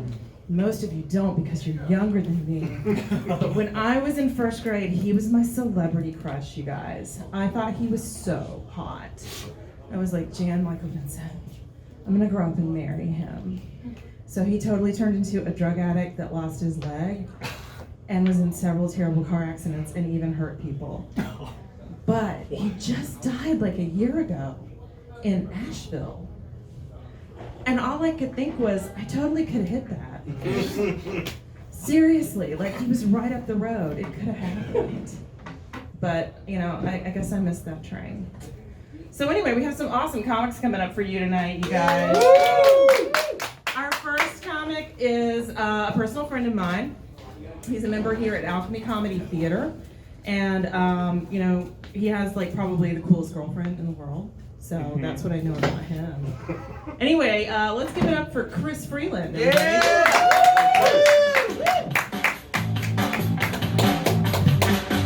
All right. How are you guys doing? Yeah. Awesome. I've been a little conflicted recently because I really want to eat the rich, but I'm also a vegetarian. Like, don't get me wrong, when the time comes, I will be there. I am down. But will there be plant-based substitutes for the rich? Like, can I get a Beyond Bezos burger? That's what I want to know. I want to eat the rich because I'm poor. But don't worry, I'm not like sad poor. But I'm also not getting by poor. I'm in this weird middle ground that I like to call believes in magic poor. You know what I'm talking about. We've all been there, like when you get sick and you can't afford to go to the doctor, but you can afford to buy some nice healing crystals. You know what I mean? And you know what, if they don't work, my funeral will be cheaper than my hospital bills anyways. Believes in magic poor, that's where I'm at. It's like when something breaks in your house, instead of fixing it, I just burn sage. Because a repairman costs money, but blaming it on ghosts is free. I'm poor because I haven't really had a job for almost the whole year. But I'm also in no hurry to get a new one because I really hate job interviews. Because they always ask you really stupid questions in job interviews, like, why do you want to work here? You can't answer that honestly. You gotta make up some slick shit like, well, you know, I've always been a big fan of your company. I think you provide a great public service.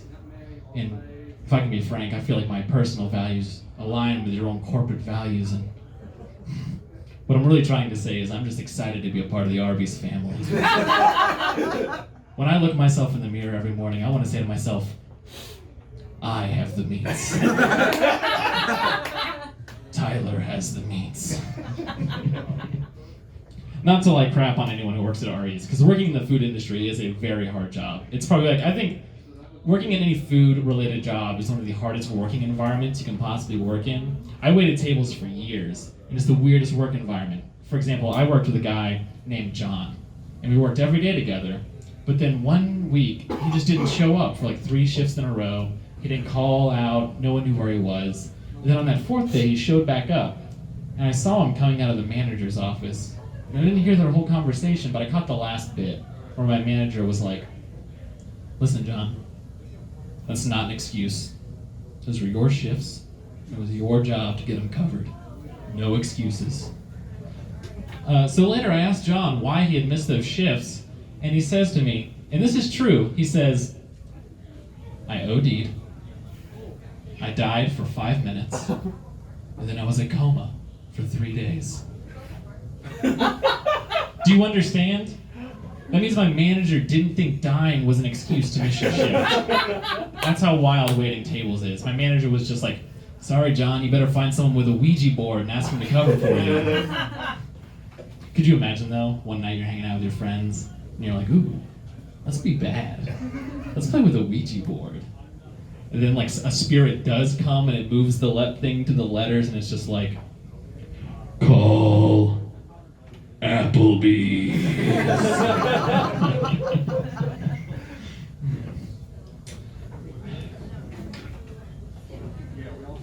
How mad do you think the guys who made the Brave Little Toaster were after they saw Toy Story? I think they were pissed. I think they left that theater like, toys, of course! Kids will love a vacuum. Great job, Dave. That's just a fun one for me. Recently, I've been thinking a lot about how, like, we really do live in the future, like the Jetsons-like future, and I feel like none of us are excited about it.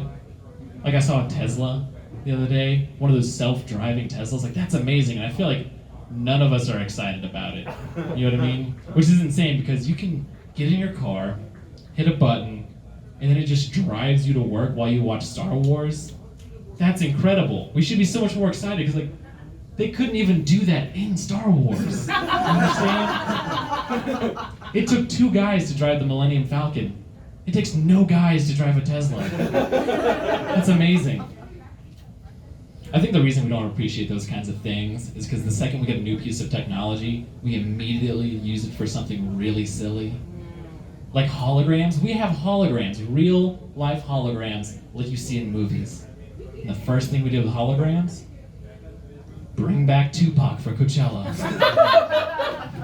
Some poor scientist worked for years and years in a lab to figure it out, and when he finally did it, and he showed his friends, they were like, you know, the lineup this year is pretty weak. It'd be like if, like, when the Wright brothers first invented the airplane, if they just used it to bring back Tupac for Coachella. It's silly. You know how I really know we live in the future? It's because, and I know you've all experienced this too, I've seen people get a phone call and then answer their phone like, hello? Robot. What? I'm sorry, a robot called you? A robot wants to speak to you, and you're not excited? When I was 12, all I wanted in life was for a robot to call me, and now they call us every day, and we just hang up on them. And we really gotta chill on that shit, because that's how you get Terminator. It's gonna happen. They're gonna come for us. The robots will come. They will find you. They will track you down. Yeah, you're gonna try to run, but their metal legs don't get tired like your flesh ones. They're gonna catch you. And when they do, you're gonna have one moment to ask one question before they pull the trigger on their plasma rifles. You're gonna look up at their cold, metal faces and you're gonna ask, why? And they're gonna look down at you and say, I just wanted to talk about your extended warranty.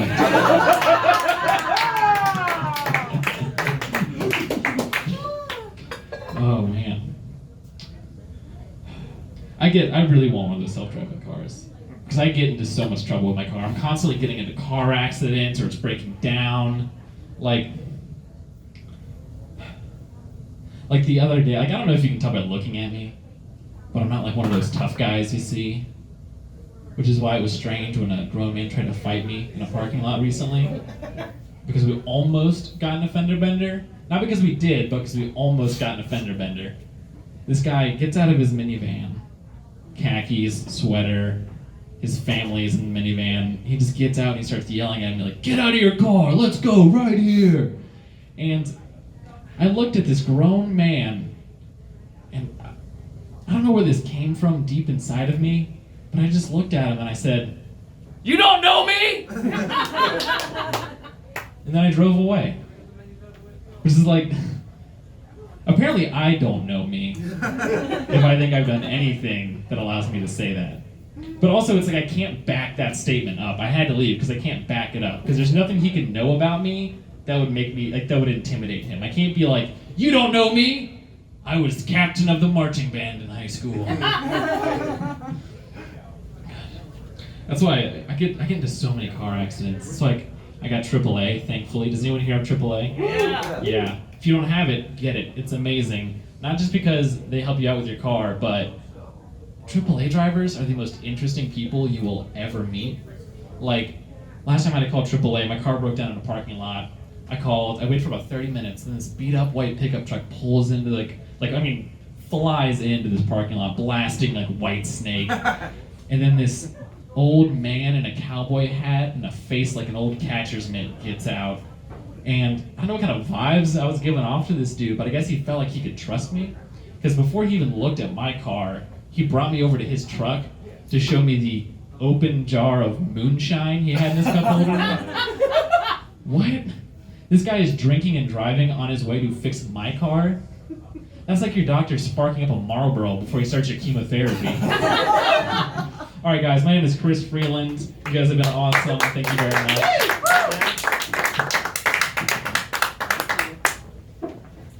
All right, keep it going for Chris. Yeah. I am also believes in magic pour. Yeah, it's a good place to be. I would love to have a therapist, but instead I can afford edibles. So I totally understand where you're coming from. So our next comic is fantastic. He performs often with No Expectations Comedy. He's got a special project called After School. I love those specials. You guys, let's give it up for Shama. Come on up. How y'all doing? Thank you. Give it up for our host, everybody. Really good to be here. My name is Shama. I just go by Shama. And I have a hunch. I feel like I'm going to be a successful performer because a lot of successful performers have weird names. And if they don't, they do something about it. John Legend's real name is John Roger Stevens. Bruno Mars' real name is Gene Peter Hernandez.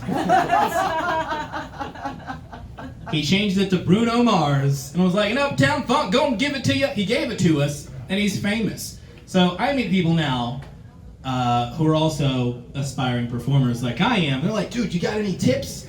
And I'm like, well, yeah, what's your name? And they're like, Jonathan Smith. I'm like, you're not going to make it, Jonathan. I'm sorry. Nobody's going to remember you, Jonathan.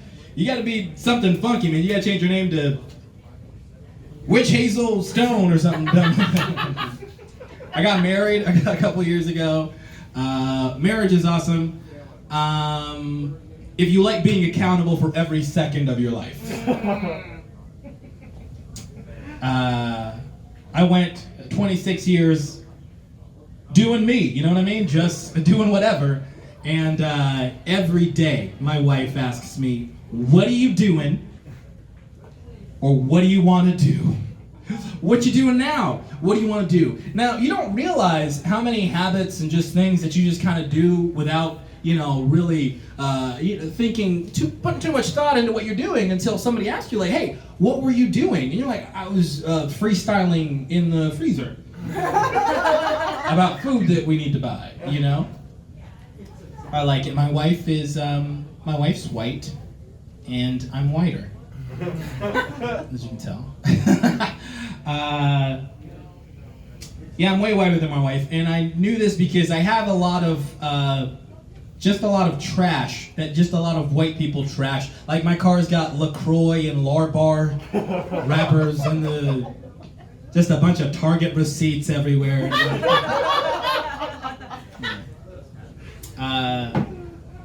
I like to appropriate black culture, though. That's my window into being black, is kind of, studying. Oh, we're dabbing? Cool. And then I'll do that for a few months.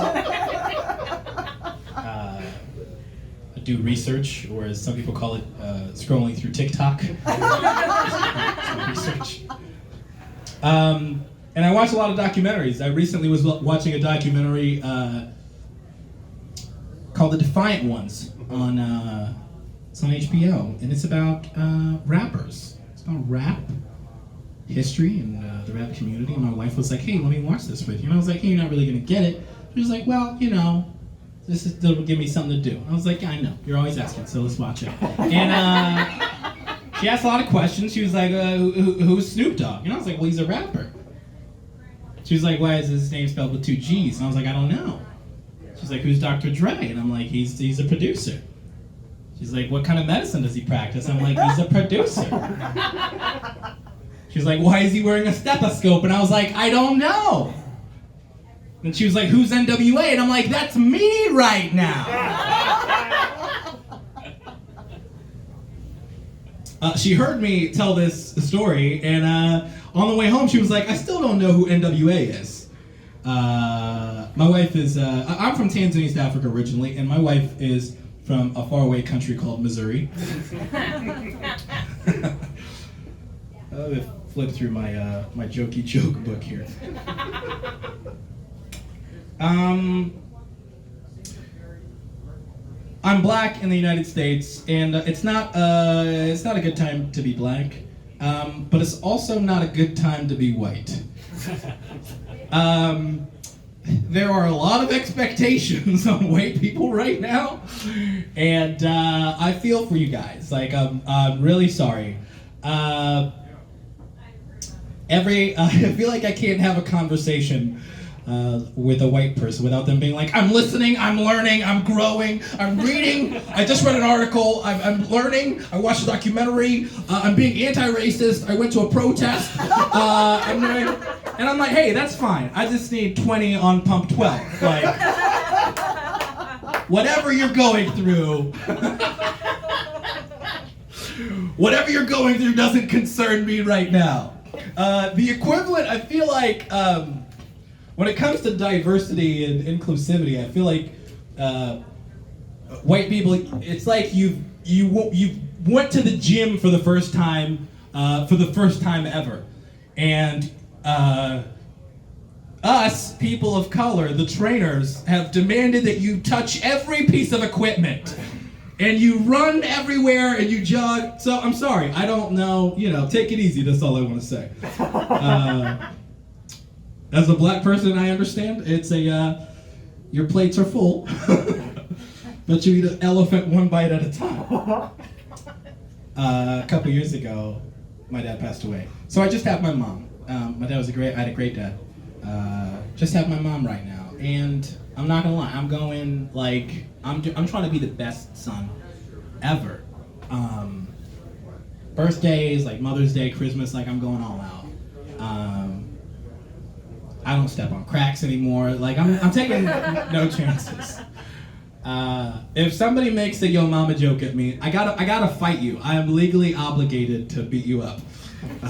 Because I just have my mom.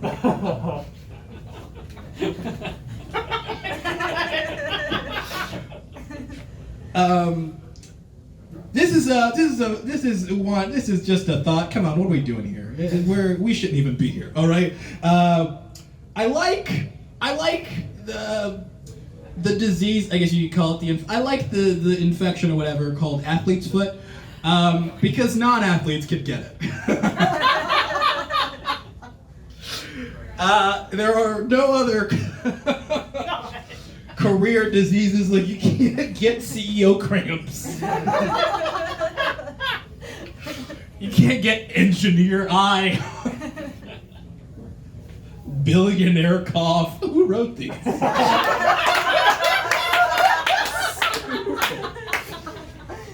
Oh man, I just had a birthday in March. But did I? Is the end of March. It didn't happen. The world was shut down. I turned 28. It's kind of a nothing age, right? 16, you have sweet 16. Okay. 18, you graduate. 21, you could party. 25, you can rent a car. Like after that, if you have a birthday and somebody knows about your birthday, they just ask you questions. It's just kind of like, oh, it's your birthday? And you go, yeah. How old are you turning? 28. How you feeling? Like, good. And then they start stating facts. They're like, I remember turning 28. It's downhill from here. And you're like, dude, just tell me happy birthday, man. Like, just tell me happy birthday. Oh, man. I haven't traveled in a long time. Like I said, I'm from Tanzania, East Africa. So I've hopped back and forth from the States ever since I was 2. Been jumping the pond, as we call it. And I was a Tanzanian citizen for a long time. I was here on a green card. And I recently became an American citizen back in 2016. And it's a ton of fun. Thank you so much. I appreciate it. People always congratulate me when they find out that I'm an American citizen, like that I passed the test. I'm like, man, us Americans should take the test. And I'm like, well, listen, I had to study 100 questions. They asked me 10. And then after I got the first 6 right, they were like, all right, you're good to go. So when people are bragging about being Americans, I'm like, dude, I made an F on a test and I won 2. But I was naturalized. That's what they call being American. They call it naturalization. Like you're not natural. Anyway, thank you. Yeah. So 2016, being an American citizen, becoming one in 2016, is man. It's kind of like going to a party as everyone's leaving. You get there and you're like, yeah, and people are like, no, let's bounce. This place is crappy. And you're like, what? I just got here. It's like going through the drive-thru and getting a meal that's not yours. You know, you're like, it's not what I expected. I didn't vote for this, but here we are. There were so many articles in 2016. I became an American citizen in March of 2016, and we all know what happened. We're in the future. And I remember reading articles like, it's never been a worse time to be an American citizen. And I'm like, I pledge allegiance. No. Being an American citizen is, it's kind of like getting hired to work at the Twin Towers in August of 2000. I'm just kidding. It's not good. Like I came in with my briefcase and I'm like, this is exciting, and little did I know.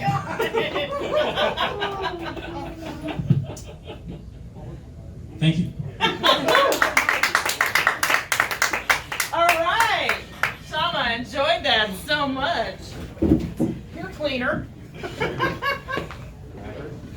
I enjoyed that. I learned that Dr. Dre was in fact a producer and not a rapper. I didn't know that. So up next, we have a very special comic coming up. Boy, she's busy.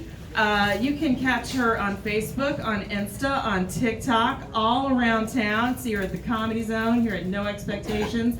You guys, it's all Queen Momo all the time. Come on up to the stage, Queen Momo!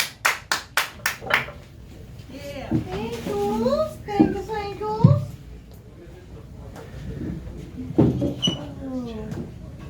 I'm gonna shower you with all my jokes. Oh my god, that is the cutest. There's polka dots. Sorry, I just realized there are polka dots on here. Thank y'all so much. Yay! Yo, this feels great, you know? Pandemic out the house. Yeah. For once, I feel like everybody understands what, the African American has gone through. We are all oppressed. Just all of us in there in one boat together, just taking our Second Amendments one day at a time. Oh my gosh. Wow. I will say though, I have learned a lot during this pandemic. One, it's actually not bad working from home. Mm-hmm. Yeah. It's not bad until you realize how horrible it is to be with yourself. Yeah. See, let me explain. I am single for the first time in my adult life. Exactly. I get that look all the time. Y'all didn't see it, but she gave me this look. And I get that a lot. I think I did it backwards. So I married my college sweetheart. And yeah, it was sweet, right? But no one told me that your frontal lobes aren't developed when you're 18. I thought I was grown. I just wanted to be grown, not biologically grown. No. So as we got older and I matured, I was like, maybe this is not for me. And the funny part really is like, I should have listened to all the signs. You know? I don't know about y'all, but I started to believe in the signs. Sign number 1. I met him on April 1st. Oh. Yeah. Sign number 2. If you pronounce his name, it's very challenging because there's a click in it. Yes, you gotta do the whole facial expression because you know it's really hard to remember where to put that click in it. Shama gets it. So and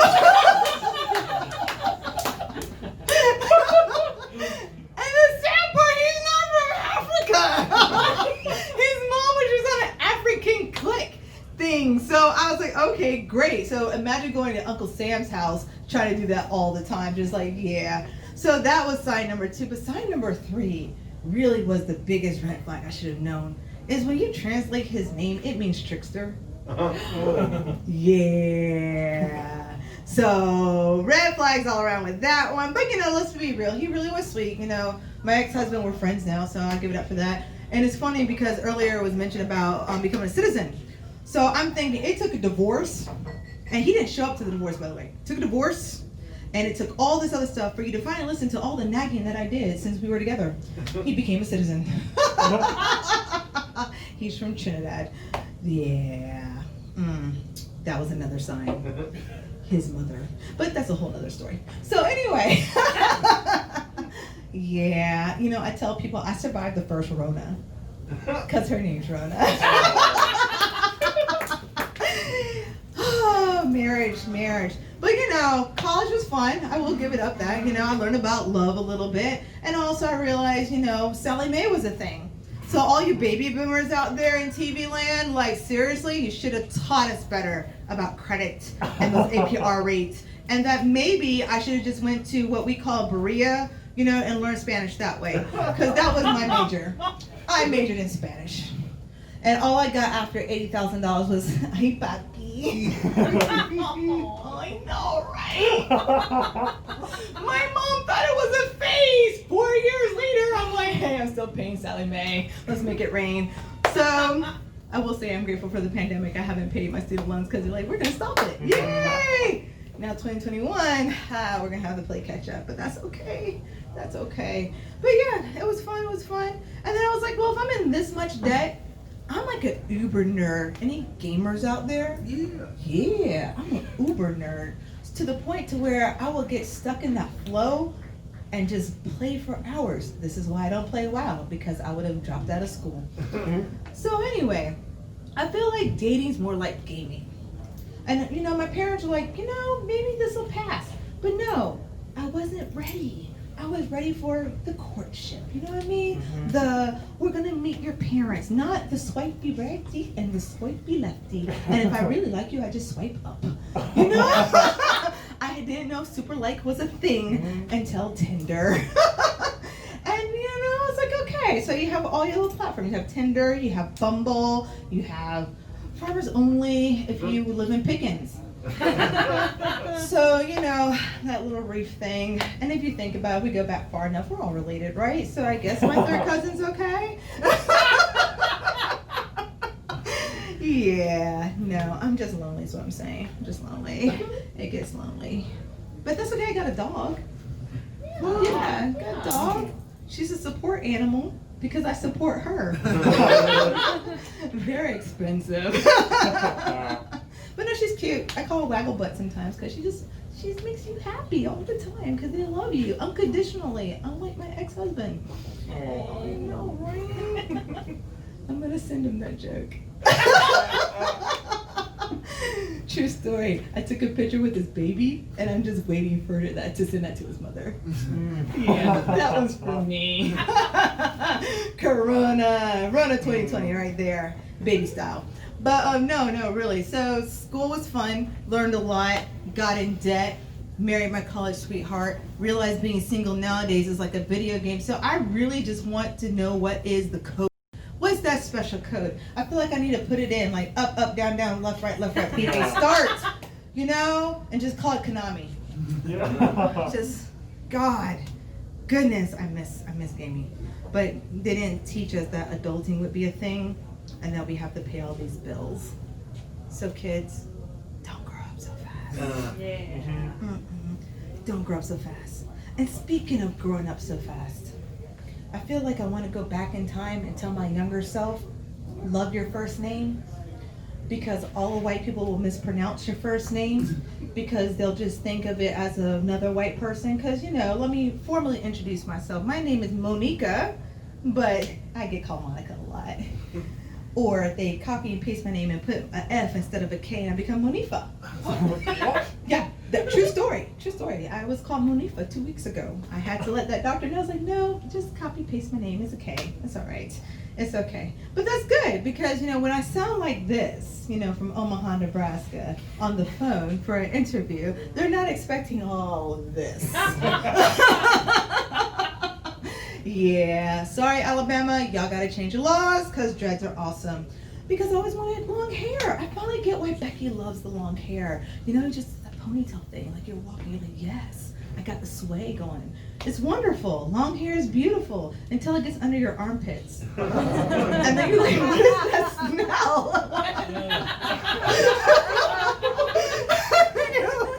I was like, okay, no, this is a thing. So I cut 8 inches off and I'm like, it's still kind of long.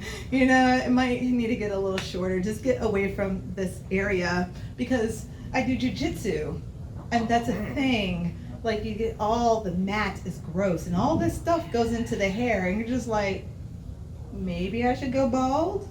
Yeah. I watched Black Panther. That's a good look. Yeah. Yes. So yeah, I'll be general. Why not? And then also, if I ever do meet the right person swiping right, I don't have to worry about them trying to pull my hair. Make it more fun for them. They can figure it out like a puzzle is what I'm saying. Which button do you push? Yeah, we get creative when we're in our homes by ourselves, don't we? Yes, we do. But speaking of being creative, I'm gonna call my mom out. Yeah, Mom, you got creative. You sure did. And this is why I'm glad that my name is Monica. Because my mom had good intentions. I want to share this story with you. She had good intentions, love her so much. She was going to name me after my grandmothers. That's sweet, right? Right? Mm-hmm. But when you have grandmothers like with common names like Kathy and Joe, Kathy Joe is a sweet name, right? Really nice, sweet, southern, feels like you want to drink some Snapple, right?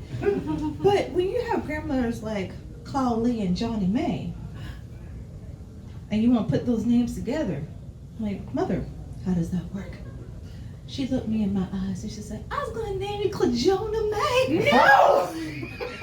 Clajona May!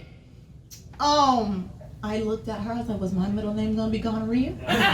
It's bad enough that my last name is Scott, and we all know that's toilet paper, y'all. So, call me Monica all you want. That's fine, I'll get a J-O-B. But other than that, just remember, I'm Queen Momo. Woo! Yeah! Woo! Thank you. Awesome. Thank you, Queen Momo. I'm never going to try to say your name because I know I'm going to mess it up. So, Queen Momo forever. All right, well, we're going to bring up our last comic for the night. You can find him with No Expectations Comedy, and I happen to know he sings a really mean karaoke version of Sledgehammer. Woo! So let's bring Craig Holcombe to the stage. Oh, I was handed a microphone and a paper towel. Hello, thank you so much. Hi, how are you? Are we all well? Oh, yes! Make some noise. Now make a noise. We've got bears in the crowd. Yay! Yay! And how are the people at home? Yeah! Yeah! See, this is what I'm hoping. I'm really hoping that a bunch of people are like, yeah, we're good! So there's like some young man who's just sitting alone in an apartment somewhere when this is streaming, and all of a sudden he hears from 14 directions, good! And he's just like, that would be fun. He's like, what are they doing that I'm not? Living. I have a smile on my face, but I am angry. Do you know why I'm angry? Because I found out that my insurance does not cover the transplantation of non-human organs or tissue. Yeah, it's in the fine print. I was like reading all the stuff about premiums and other things, and then it says in my insurance, it says we do not cover the transplantation of non-human tissue, and I was like, ah, dang, my pig heart. We want a pig heart. Here's the thing I ask, because they do, there's like, that's what it's there for. They do pig skin. People get pork cracklings on their butt. I don't know. I don't know what they're doing with it. But I know they use, pig is a common one. Pig is a common one. Here's another thing, though, that they use chickens for. When you have knee problems, like I do, I have arthritis, they take a syringe full of chicken comb and they put it in your knee. And it's supposed to help, but it doesn't. And it didn't for me. That's the thing. So I was like, oh no. And then I was walking around like, burr, burr, burr, burr. And that's what chickens do. So I've had a distracting day. Does anybody daydream a lot?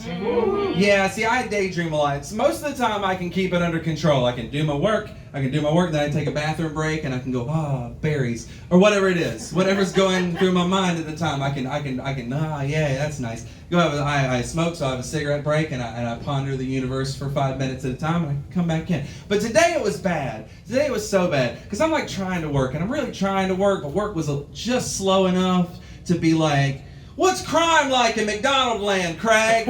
And because I realized, buckle up, shut up, everybody, everyone, out in the internet land, and then here, all 10 of you, it's gonna be, listen. So why is it that in children's shows, crime is limited to theft?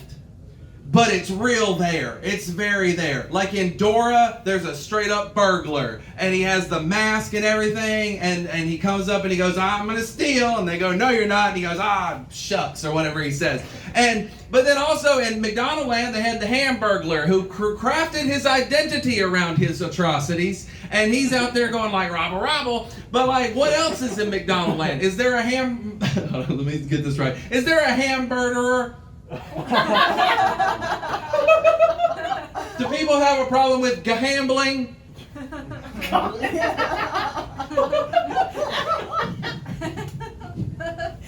It's so bad. And then so why there's one criminal, right, in McDonald Land. There's the Fry kids who look like pom-poms, and they're all like, look at us. And then there's Grimace, who's, we all know what he looks like. He looks like something you put in we all know that. Here's the thing. He started off as a bad guy back in the 70s because some coked out executive was like, Ronald McDonald needs a villain. And, which is true, and that was the Hamburglar. The Hamburglar was like, I got your burger. And Grimace was like, I'm coming for you, Ronald. Or whatever. Grimace is here's the thing. Grimace at his best is threatening because it's if somebody came at you and was just like, I'm big and purple and I got a face, you'd be like, no you don't, and you'd run and hide. Like the Hamburglar, he's got the stripes, he's got the mask, he's very goofy looking, but Grimace is just like, I'm a Christmas tree gone wrong, and like you just poured toxic waste on a butt plug, and it grew, and that's what it is.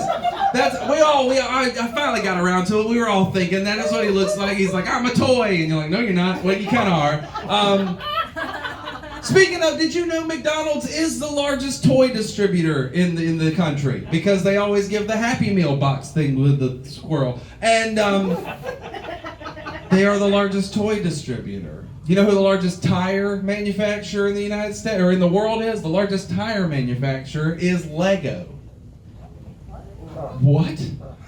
What? Yes! Lego's out there just beating Bridgestone, beating Goodyear, beating Tide. I don't know. There's the other tire companies. I don't know them. I didn't research this joke. But they're making all those little tires and you can put your little Lego men in. Speaking of Legos, because again, I'm just putting things in order. It's going to be great, trust me. When I was a kid, this will get to Legos, and it's going to start somewhere else.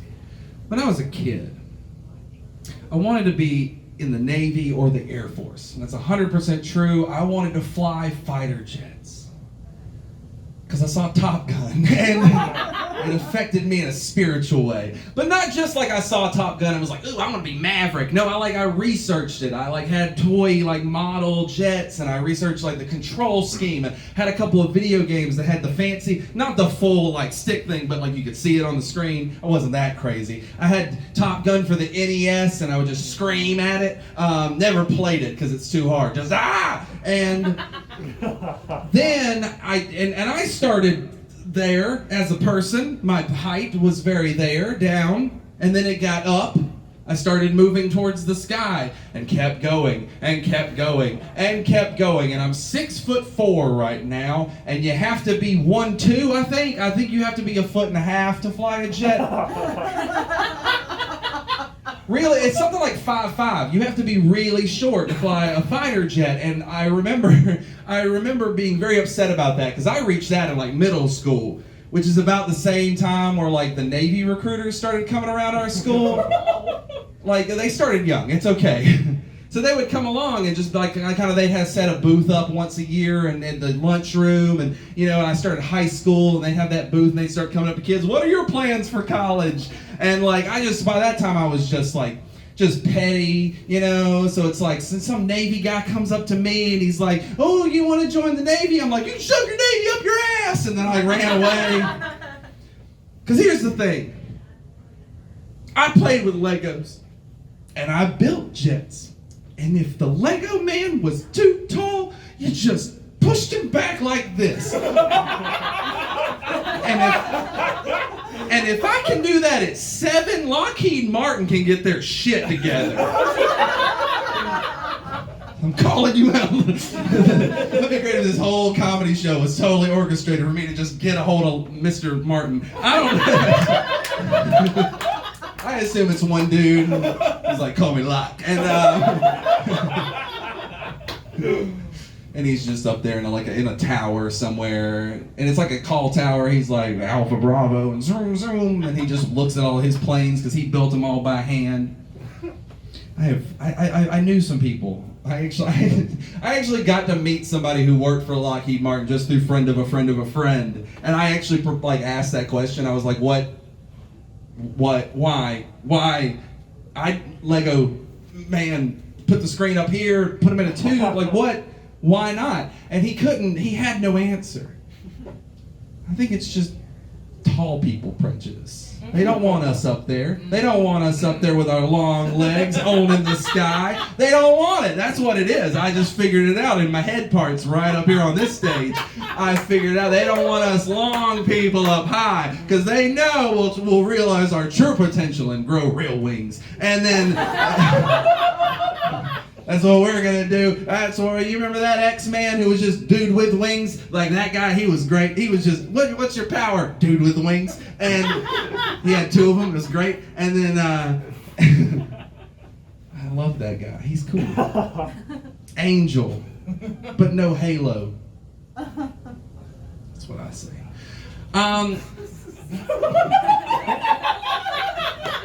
This is fun. This is really fun. I enjoy this. I like talking. I haven't talked to people in a while. I'm one of those. Okay, so in October, so next month, it will be my 15 years performing on stages. Yeah.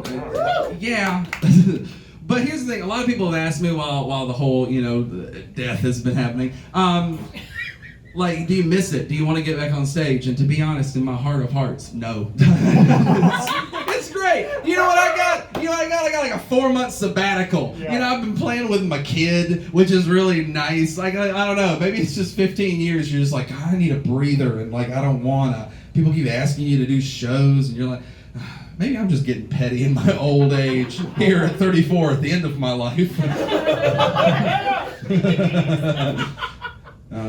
Does anybody over 34, when you turn 34, you're like, beat Jesus?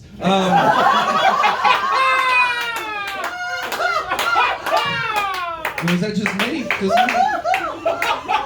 See, Shama, when you get to 34, you're talking about when you're when you're 28, nobody cares, and when you're 30, you're like, 3-0, but then you got something to look forward to at 34.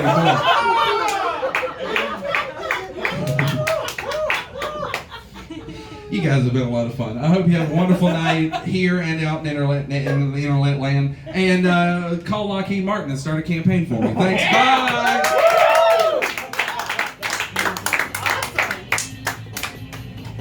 You guys, let's take my mask off. Give it up for Craig Holcombe. That is our show. You guys, thanks so much for tuning in and checking out the Alchemy Comedy Theater's Marathon. Don't forget to check out our YouTube channel, our website, alchemycomedy.com. You can see any of these shows being streamed. And check out our classes if you think this is something you want to get involved in. Hit us up. So check out the rest of the shows, and thanks so much for tuning in. Good night.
Alchemy Comedy Theater. Tonight's show will be starting shortly. Please silence your cell phones. In case of an emergency, please exit in an orderly fashion through the doors you entered in. Refreshments are sold in the gallery, and more options are available at the front of Coffee Underground. Restrooms are located near the top of the stairs to the right. Start the show!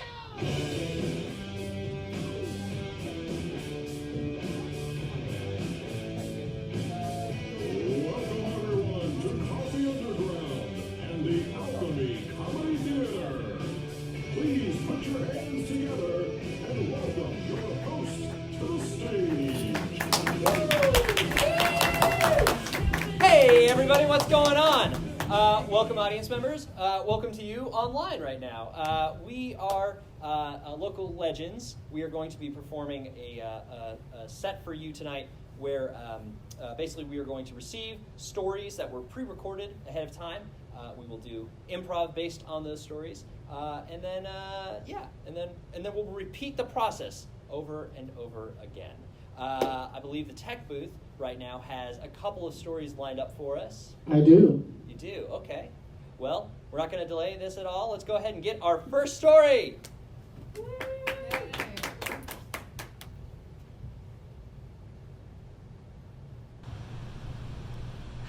Hey, so it's the 9-year anniversary, so I thought I would tell about the house that we used to do practices in. It's the first house I was living in after I graduated college, and we were renting the place. And it's like kind of near Augusta Street, behind like the CVS and the Corona Mexican restaurant there. Anyway, we used to hold practices and also like parties and things. Like it was a big empty house because I was fresh out of college, didn't have much furniture at the time. So the thing about that neighborhood is it's not like terrible, but it is haunted by, as far as I can tell, hordes of bored teens, because things would just like happen. I never saw the teens. I never saw like roving gangs of just disaffected youths, but I did. Like I had a bicycle one time where I'd ridden the bike around the neighborhood, had it like stopped in my driveway, and I went inside for something, maybe water or whatever, and by the time I came back out, it was stolen. It was gone. Just bike gone. Nowhere. No one either way down the street. And that kind of stuff happens. I guess when you just don't lock down a bicycle, which I think had a flat tire, but it doesn't matter. The other thing that happened is one time we were watching the Winter Olympics, so we invited a bunch of people over, and people who are better at knowing when the Olympics were probably would know which Olympics. But we had a lot of like alchemy folks. That's like my main friend group, and when people were leaving, I guess Meg had dropped her phone. I think it was Meg. Anyway, someone had dropped their phone, and they noticed it later and were asking about it. And like oh, I think I left my phone there. If you could call it and find it. And so I'm outside and I'm calling the phone and I can hear it, but faintly, like just on the edge of my my hearing. And I had to look down in the sewer drain because that's where it was.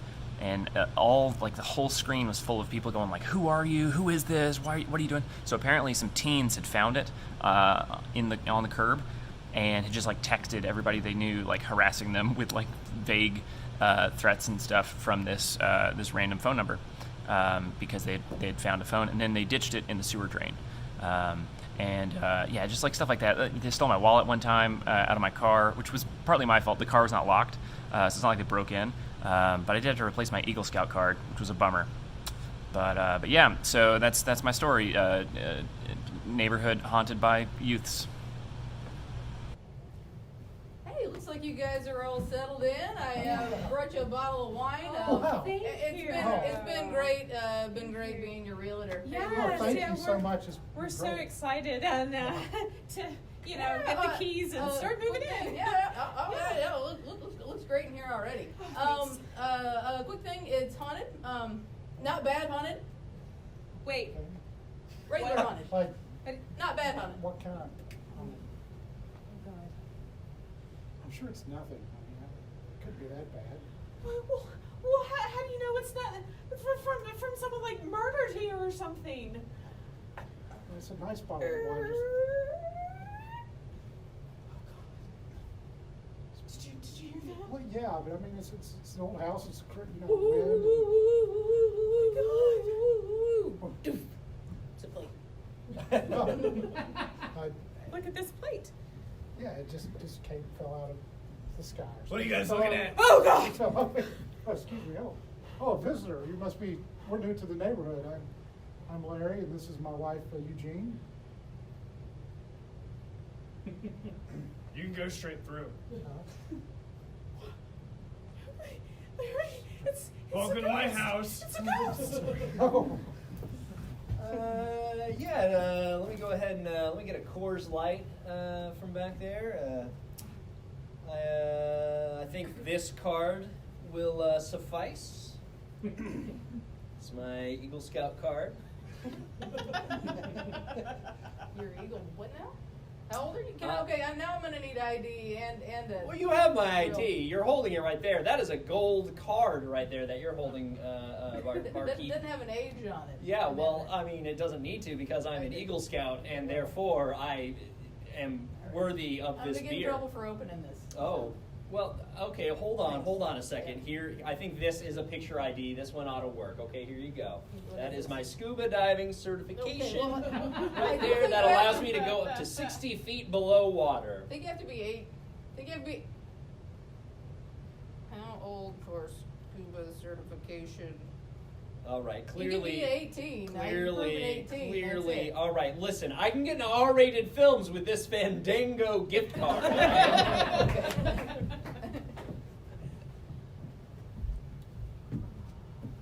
Crap. Oh, the tire is flat, sweetie. Oh. Darn. Yeah. Gonna have to put that spear on.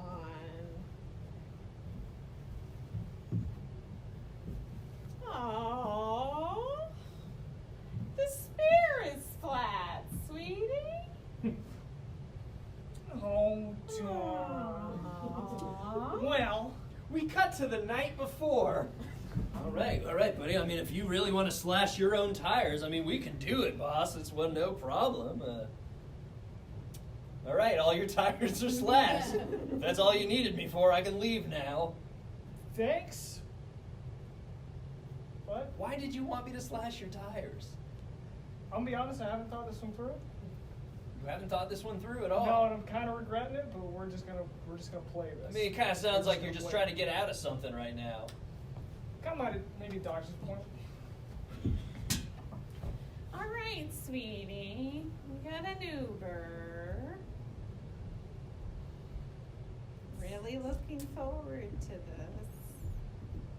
We could just go home. The Uber's gonna be expensive. We don't need to get the vasectomy. We don't need to do that. We just not have sex. Oh, hey, whoa, hey, too much information. All right, here's your urologist. Get out. 5 stars, please. Oh, sweetie. I'm sorry.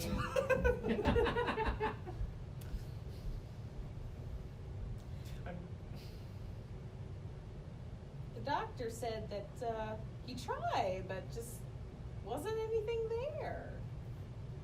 You'll have to rub it in. I'm sorry.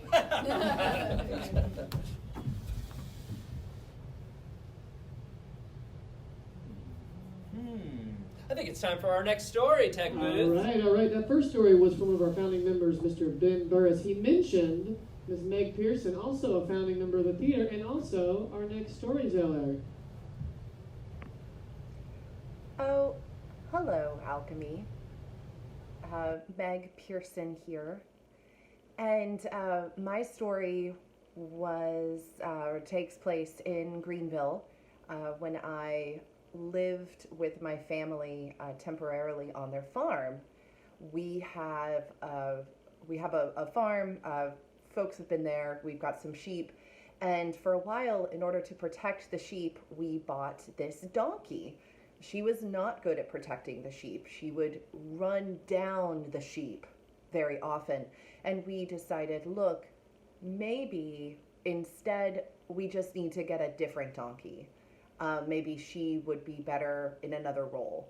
So we knocked her up, and she gave birth to a donkey that we just refer to as Baby Donkey for the duration of his time on the farm. Baby Donkey would get out of his area a lot. Baby Donkey was never a help, but was really a source of fear for me and probably others. That's just how Baby Donkey lived his life.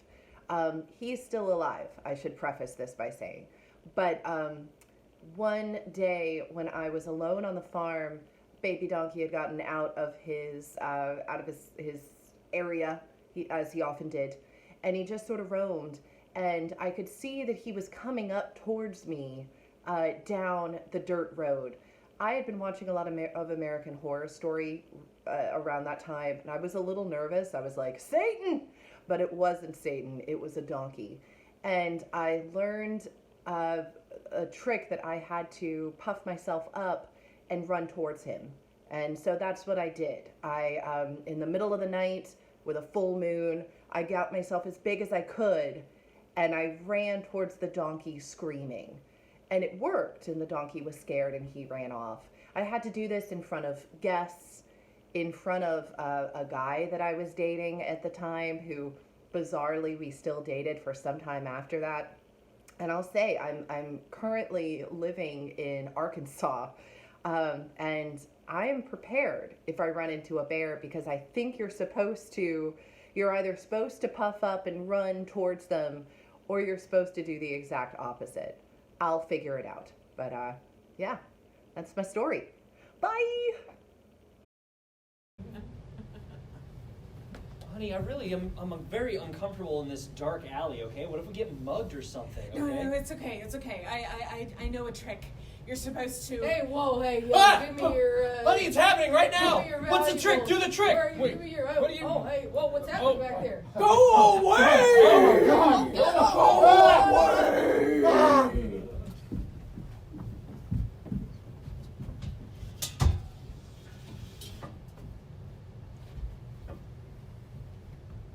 Did I ever tell you how I got the name Baby? No, I don't believe you will, Fortune. Well, one day I was born. All right, Miss Jessica. Look, we have your brand new baby. Baby. Are you gonna name him? Baby. Oh no, that was not a suggestion. Baby, it is. This is a terrible Put that on suggestion. the birth certificate. That was a terrible story. It's a life lesson. You can't escape nicknames. But that was your actual name. She didn't know what to call you. She just called you Baby. You lived a sad life.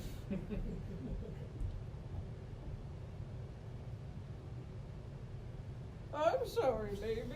I'm sorry. Okay. That was a really mean thing to say about my name. That was a shitty name. Look, you're not working out very well at your role here at Amazon. We were thinking about hiring your kid. What? What, little Raphael? Yeah, can you bring Raphael in? Hey, no, you're not supposed to. Oh, your mom dropped you off. Great, you're fired. No! Same last name. There you go. Boom, right there. Oh, man. What the? So glad to have you here. You'll never live up to me, Raphael. You'll right. never be as good of an Amazon employee as I was. First thing I need you to escort this guy. All right, okay, get out of here. Great. All right, Raphael. All right, so yeah, just pack these boxes. Better than your dad. Okay. I'll leave you to it. All right. Two.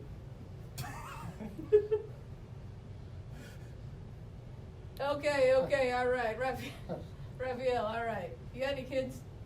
This is Hey. He had me really young. Oh, great. Oh, okay. Well, okay. Raphael All right. Jr. Careful there. Oh, hey. Don't suck on that. Okay. First, get rid of your dad. Thanks. Then pack these boxes. All right. I'll be in my office.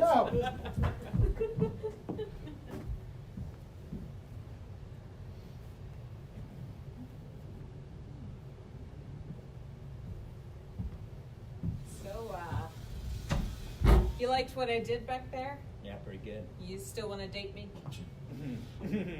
I mean, it's not every day that you see somebody walk through the woods and tackle a bear. That's pretty. I know. That's pretty hardcore stuff right there. I'm hardcore. I wasn't expecting it, and I'm assessing how I feel about it. Are you in love with me? I mean, it's definitely like I wouldn't say it's a love thing yet. It's definitely like it's definitely a check mark. You know what I mean? I have a list of things that I look for in people, and I just never knew that tackling a bear was going to be one of the things I wanted to check. Oh, really? I'm just assessing. I'm in a period of assessment. Oh. You still want to date me after I ran away? I ran like a sissy. It's an option. Yeah, right? All right. Yeah. Hey. Yeah. Okay. Are you guys gonna have a seat and order? I'm having a seat.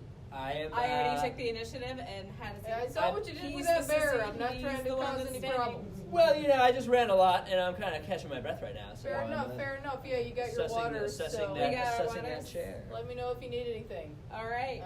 Thanks. So, you want to go to the movies afterwards? You choked it out. You choked out that bear. I sure did. It's not just a tackle. It was also the whole process after the fact. Oh, I know. I know. I skinned him alive. You did. You are covered in blood right now. I am. It's a lot. Guys, there is an angry mama bear outside. I'm What? wondering if we could borrow you. Wow. Oh, wow. Oh, it's happening right now. That's right. You just killed the mother. Wow. She's a keeper. Is she though? I mean, we're thinking about it. I don't know. Hey, let's get that third story. All right, can do. From Arkansas to a former alumni who lives in New York City. It's Jason Farr. Hey, Alchemy Comedy. Happy 9-year anniversary. Cheers. Okay, let me get a suggestion so I can tell a story. So a suggestion of anything at all. I heard beer. Okay, how about I tell a story the first time I had beer. The first time really almost doesn't count. I was a little kid and I was at Native American Guides. Only it wasn't called Native American, and I don't know if we can call it the name we called it in the 80s, because in the 80s nobody cared. Anyway, what happened was it was a daddy-son camping trip, and the dads, being perfect 80s dads, brought beer for them and hot chocolate for the kids. And nothing else. It was the 80s, there were no bottles of water, but they probably should have thought of something. There were at least jugs of water. They didn't do that. So we're drinking this hot chocolate. It was too hot, it burned our tongues. And so we're all like complaining about how our tongues were burned, and so the dads were just like, well, the only thing we have is this beer. So they let us sip the beer to cool our tongues. It wasn't wise. I didn't like the taste. So I didn't drink beer for the longest time. And then when I was in college at a Halloween party, I was dressed as Will Smith in Men in Black. And I was walking along and I saw this guy dressed as a Blues Brother, Jake specifically. And I said, hey, nice suit. And he was like, hey, nice suit. And we just chatted for a second. And then he was like, want a beer? And he just pulled a beer out of his pocket. And I was like, sure, because I felt like I needed to be polite. It was a Bud Ice. And I opened it and I was like, well, thanks. And I walked away and I took a sip and it was hot and disgusting. So it wasn't. It was bad because it was Bud Ice, but it's also hot because it was in a pocket, which is not how you serve beer. Congrats, Alchemy. Cheers. This is ridiculous. Oh, pocket beer, get your hot pocket beer right here. All right, I'm gonna get a. Hey, pocket beer. Pocket beer. All right. I've got a Coors Light, a Busch Light, and a Bud Light. What's the price? It's $1 because it's a pocket beer. It's gonna be unpleasant. Which one you want? Don't care. All right, here it is. Any Thank of them. you. A Hey. hot pocket beer. Hey, Yes. Is this where you get the artisanal brews? We pocket will brews? call it that, but it is definitely a hot pocket beer. What about $10? $20? I will for take $10? a $20 bill if there you you give go. it to me. Thank you so much. Okay, Enjoy I'm your gonna very, Instagram very this right hot now. Busch Light. Hot beer, hot pocket beer. Anybody want a hot pocket beer? This is shit. It's a hot pocket, and it's coming from my hot pocket, not the food that you put in the microwave. Oh, that totally. Although I may also have a hot pocket that is just sitting frigidly in my back pocket, and you can have that along with my last Coors Light. We've never had beer. Oh. It's our first time. Oh, a hot. Oh, well then you are in for a treat. Oh. And here's a hot pocket. Oh, well, thank you. This is a piece of paper, but I'll take it. A hot pocket beer. Anybody for a hot pocket beer? You still got the hot pocket? I am fresh out of hot pockets that are actually cold pockets for my hot pockets. Anybody want a hot pocket beer? I think I'm down to a Smirnoff Ice, actually. It's a hot Smirnoff Ice beer. Hot pocket Smirnoff Ice. There we are. That's what we have right now, and it is going once, going twice. Now I'm bidding it out. It's a bidding war. Anybody? Well, I'm trying to generate interest in it. Does anybody want this hot Smirnoff Ice? I feel sophisticated. Oh, there it is. Baby, I took care of it, okay? The doctor said he had a bacterial infection, and you know what kills bacteria? Vodka. An 8-month-old vodka. I gave him some vodka. Look, here he crawls now. He's fine. He's like zigzagging. Ain't you fine, baby? Ain't got the bacterial infection anymore, and we'll give him some emergency, and he'll be fine later. He's turning green. No, he was done like that. I'm sorry, son. What? Totally normal. This is normal? Yeah.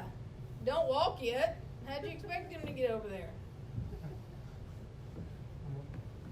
He'll never walk It's like better this. because if I never walked when I got drunk, I'd fall down 50% less. It's okay. We need It's to start fine. making decisions together, honey. You told me take the baby to the doctor Yes, I thought you could handle that. and pick up the medication. Well, the liquor store was open.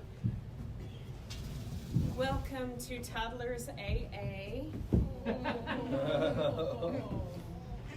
How are you feeling today? This is your third day of detox. Did anyone drink the water with lemon? No. I don't like lemon. Oh. How many of you played with your toys today? Where's my mom? I want a Truvia. Your mom's in jail. I want a seltzer liquor drink. No, I'm sorry. We can't do the liquor. Liquor no. Okay. Oh, wicker. You have like a Riesling? How did you know that word? Nice German Riesling. Riesling. We want Riesling. Oh, it's something want. We want Riesling. Oh my God, this group is advanced. I want to bring my micro brew set next week.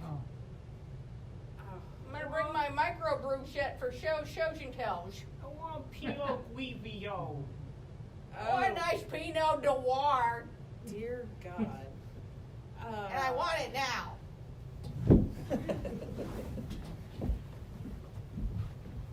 And welcome back to our showcase of baby artisan breweries.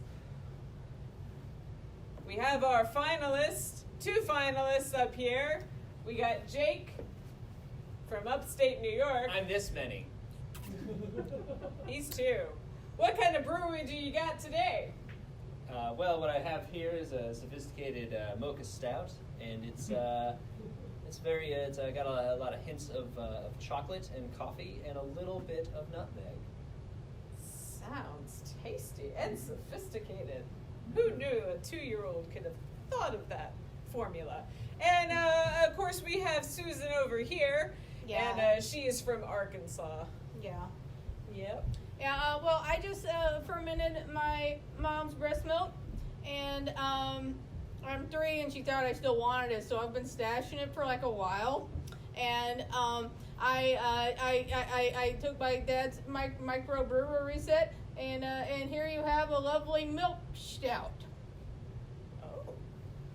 And it is made from human breast milk, but feel free to try it. That's quite the.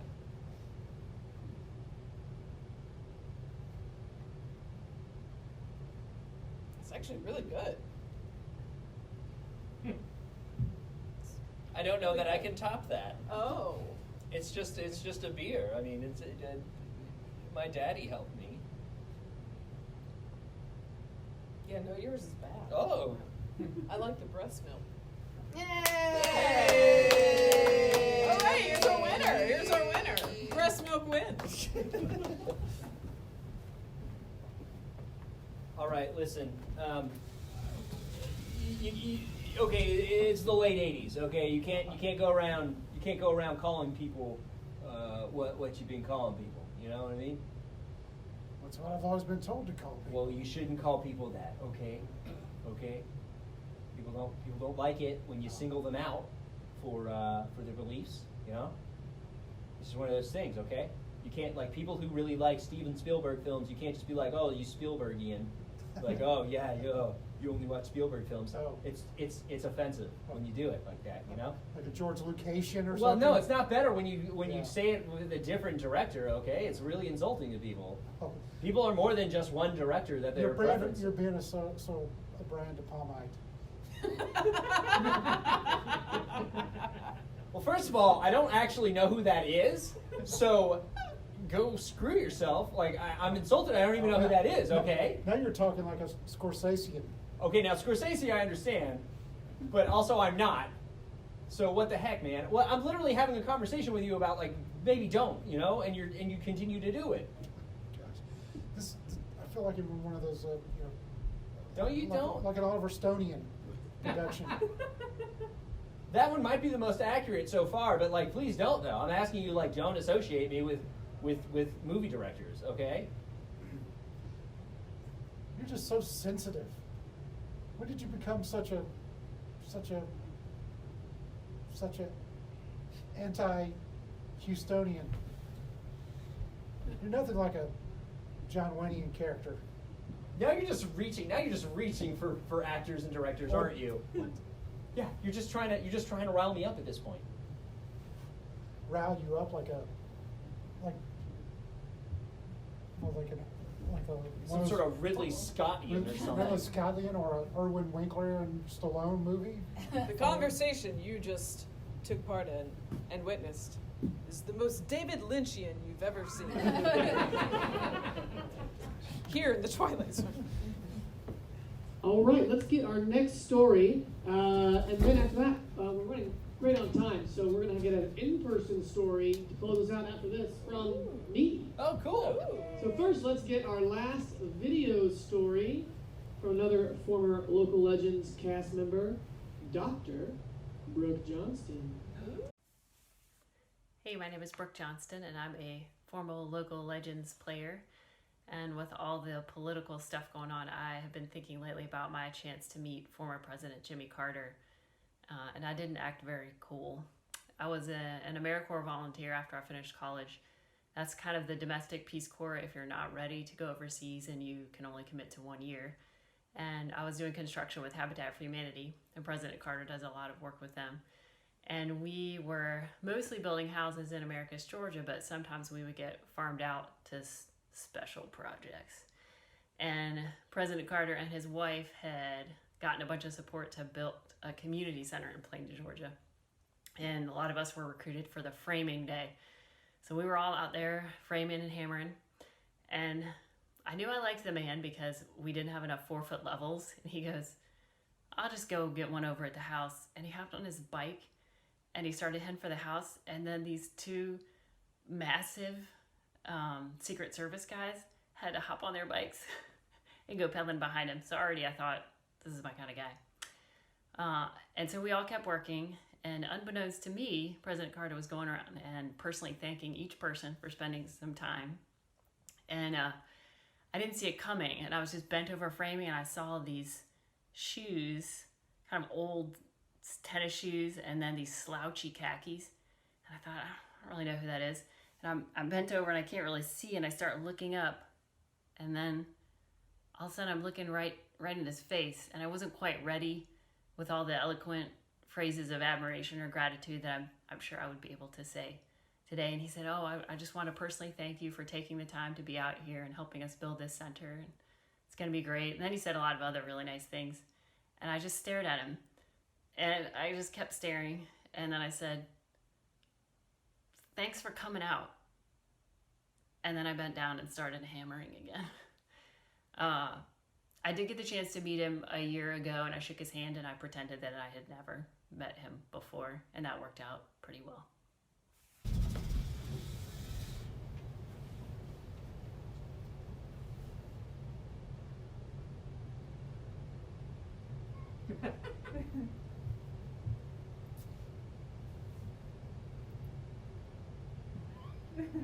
Thanks.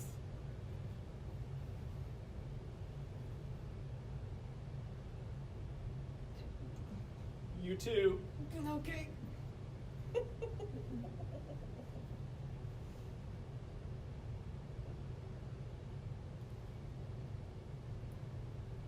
What? Water?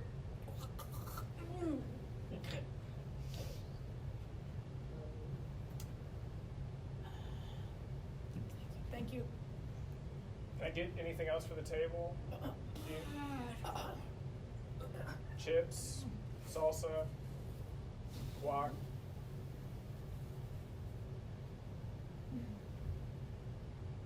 Quesadillas. Are we ready to order? Extra silverware? Are we waiting on anybody?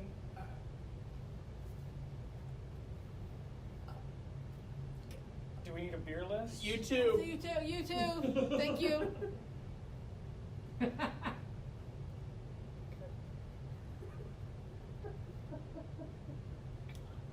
This conversation that you just witnessed is the most David Lynchian you will ever witness in your life.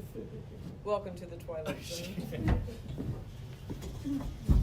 Now, soldier, let me get this straight. You came to boot camp not to become a soldier, but so you wouldn't have to pay for the gym membership, that intense training gym membership. You came here to get athletic and you just want to go home. Yeah, I've always wanted to get in shape, and it looked like a great opportunity. I mean, I was going to send you all over the world to be a soldier. You don't want to do that? You just want to stay here? Yeah, I just kind of wanted to be able to do more chin-ups and, flip large tires over? Yeah. You look great. But I won't have you wasting resources. That's not a waste. I mean, I feel better. I'm healthier. I just really thought it'd be a good opportunity to meet people, sir. What is wrong with these kids? They're sending me kids. You came here for a social club? Yeah, after high school, it's really hard to meet people as an adult, so I figured it would be good. I was turning you into a fine-tuned fighting machine. You want to make friends with people when you blow their base up? That actually sounds really nice, sir, yes. Sir, I just really enjoy cleaning floors with toothbrushes, sir. I'm a neat freak. My mom raised me to be a neat freak. I'm from a family of neat freaks, and I'm just here to clean things. You see, son, that's just a training method we do here. When I send you overseas, you're not gonna be scrubbing things with a toothbrush. Sir, that's the only You're thing gonna I'm be fighting. that's the only thing I'm actually really good at and really you're enjoying probably doing. right. I mean, the gun thing, I can clean guns too, sir. I just hate shooting them. We skip to Take a shooting year guns. from now. All right, we're in the thick of it now. Is everyone ready? Is everyone ready? What they're prepared for? What they came here for? This trench is gonna be real fucking clean by the time we leave, boys. Jenkins, can you scooch in? I just want to get this. You guys, this is life or death. Why are you pulling out your toothbrushes now? Squad goals. My quickness is incredible. You know, I just never thought I'd really bond with people like this, you know? Well, you're gonna be bonding with that guy in 10 seconds. You need to. Oh, they could really use a shower. Hey, we have a shower. What?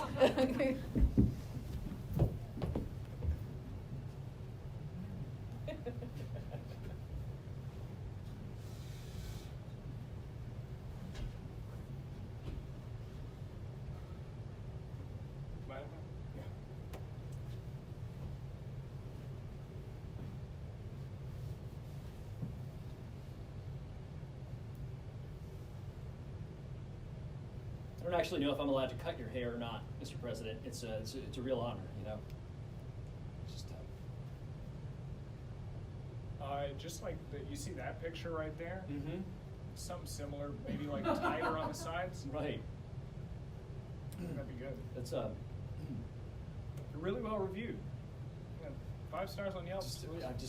I mean, it's just not every day I have a literal president of the United States walk into my barbershop, point at a picture of Taye Diggs and say, "Do that." It's just a lot to take in, you know, and I'm just really honored right now, sir.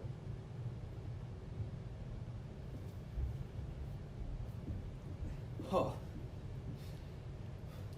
Am I allowed to do that? I mean, Secret Service is not even here. I mean, am I going to get tackled in a second or something? You know? We're here. Oh, fuck. We're both here. Yes, we are. We're watching every. Don't worry about them. Okay. Every step you take. We're totally fine. This is good. Hey, whoa, see what that asshole president did? Whoa. I got a 12:15. I'll wait outside. Yeah. I'll wait outside. I'll wait outside. Your 12:15 may not make it. I'm sure it'll be fine. Can we go?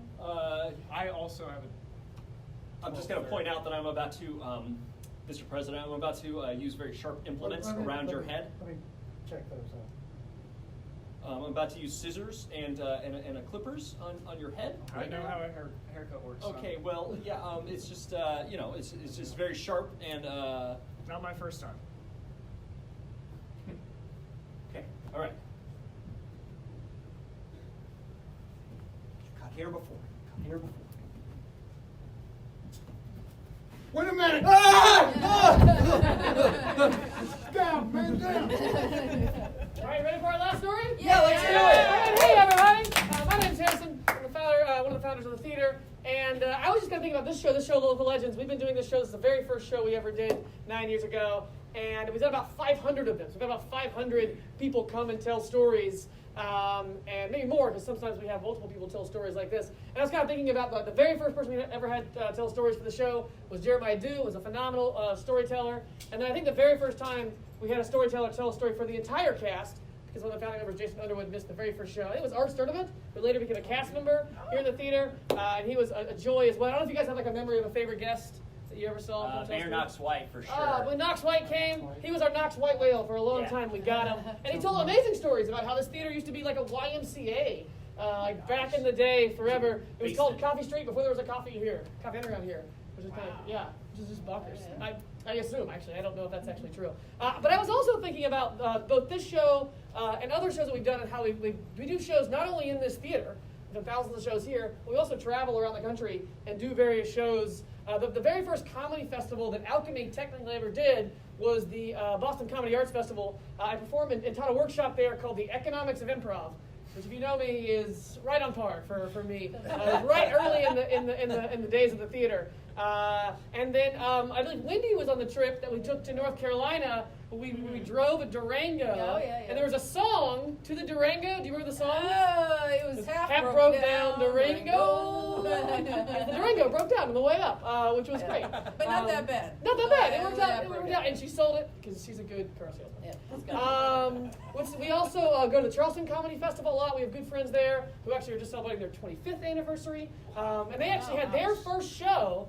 People who opened that theater in this space right here, which is pretty cool. The three of them had their very first show here. I have a memory of doing a comedy festival there that Scott Adsit happened to be in, and I ended up doing an improv scene on his back. So that's one of my claims to fame, doing an improv scene on the back of Scott Adsit.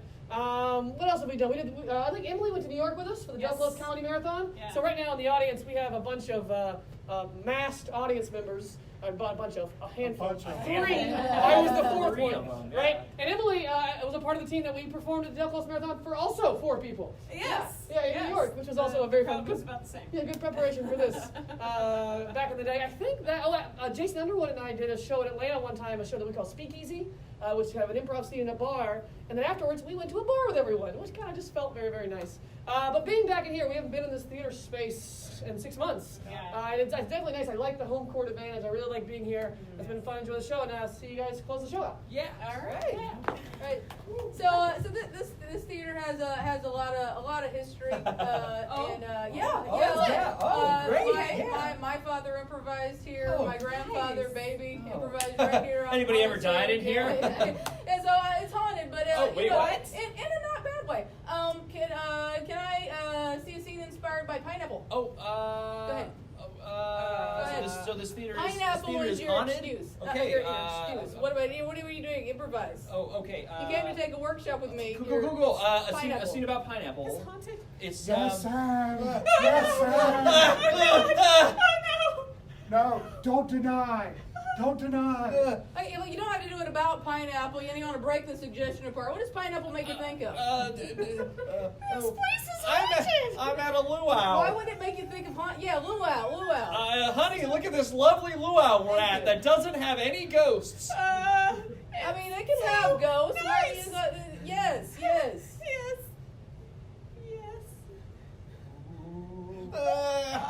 You don't know how to dance as well as I do. Oh, God. Join us.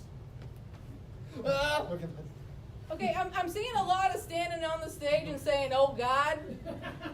So you're in a tropical place. You're happy. It's a luau. Okay. Remember, don't forget your location. Honey, look at this luau with all of these pineapples and ghosts. Oh. Just ignore us to the sea. It's kind of hard to. They're supposed to be professionals. Okay, scene. A little weird, but we'll work on it. Great. Clap it up for these guys. Clap it up for them.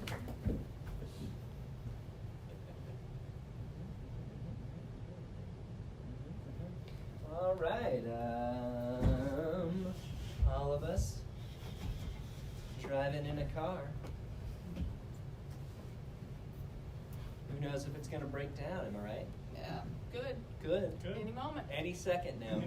Could explode. Engine block, just burst into flames. Probably won't. Probably You won't. never know. We could be screaming in agony in just a few seconds. We could. Yeah. Statistically, it won't, but it could. It's a non-zero chance. Mm-hmm. There's like a lot of tiny explosions is what I hear. It propels the vehicle forward. That is how Or you to your death. V6 works.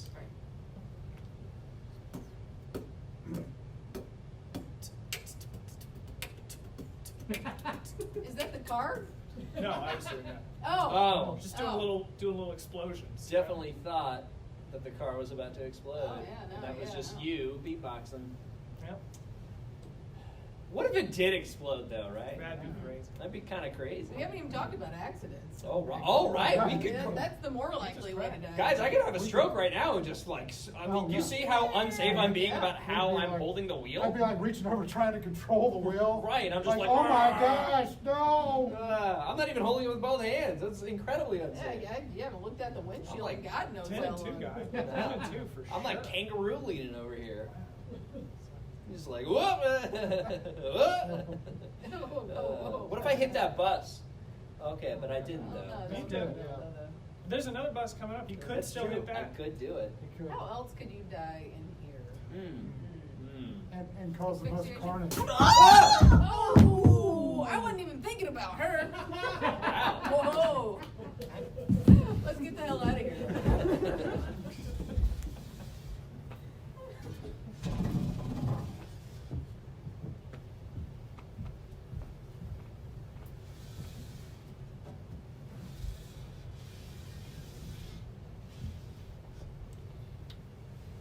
Well, honey, I'm sorry.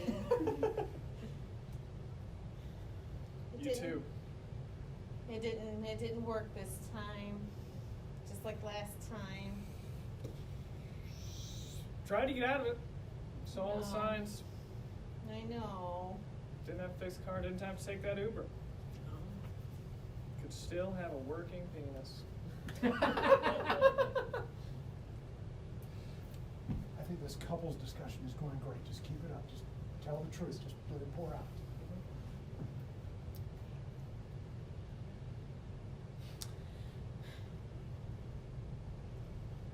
I'm also sorry that I'm not in love with you anymore. I'm sorry.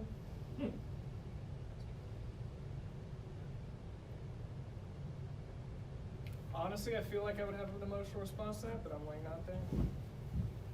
She told you she didn't love you anymore after you got a vasectomy? She like made you get the vasectomy first and then Yep, for sure. somebody pocket beer him. Pocket beer. Pocket beer! Pocket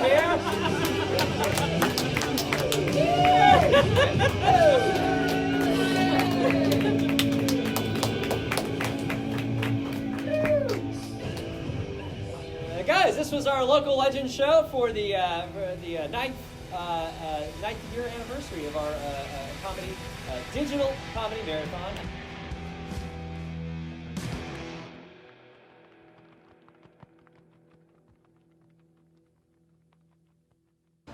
We did it, everybody! Woo! Guys, this is Tyler Prescott. He's the co-producer of this year's Greenville Comedy Marathon. We did it, Tyler. We did it. Yeah. Shout out to all the groups that got involved. We had some awesome stand-up comedy, some improv comedy, some improvised stand-up comedy. Some cool podcasts. Oh, live D&D. Tons of fun. Thanks to all the groups outside of Alchemy and around the state that helped out and produced 9 hours of great stuff. There's tons of comedy still happening online, and there's tons of even more comedy that will happen when we can return. So much cool stuff. Yeah. And then what's happening in November, Tyler? We're having the New South Comedy Festival in November. So it'll be like this, except not just people from Greenville, but from around the country, called the New South Comedy Festival. Your submissions are still open. They end next week. So if you're interested in performing in something like this digitally, and we'll put it on as a part of the New South Comedy Festival. Thanks so much, guys. If you're interested in taking an outdoor improv comedy class, we have some Saturday classes on our website, alchemycomedy.com. Thanks, Tyler. We did it. Yeah, I'm so excited. Bye, guys. Take care of yourself and make good choices.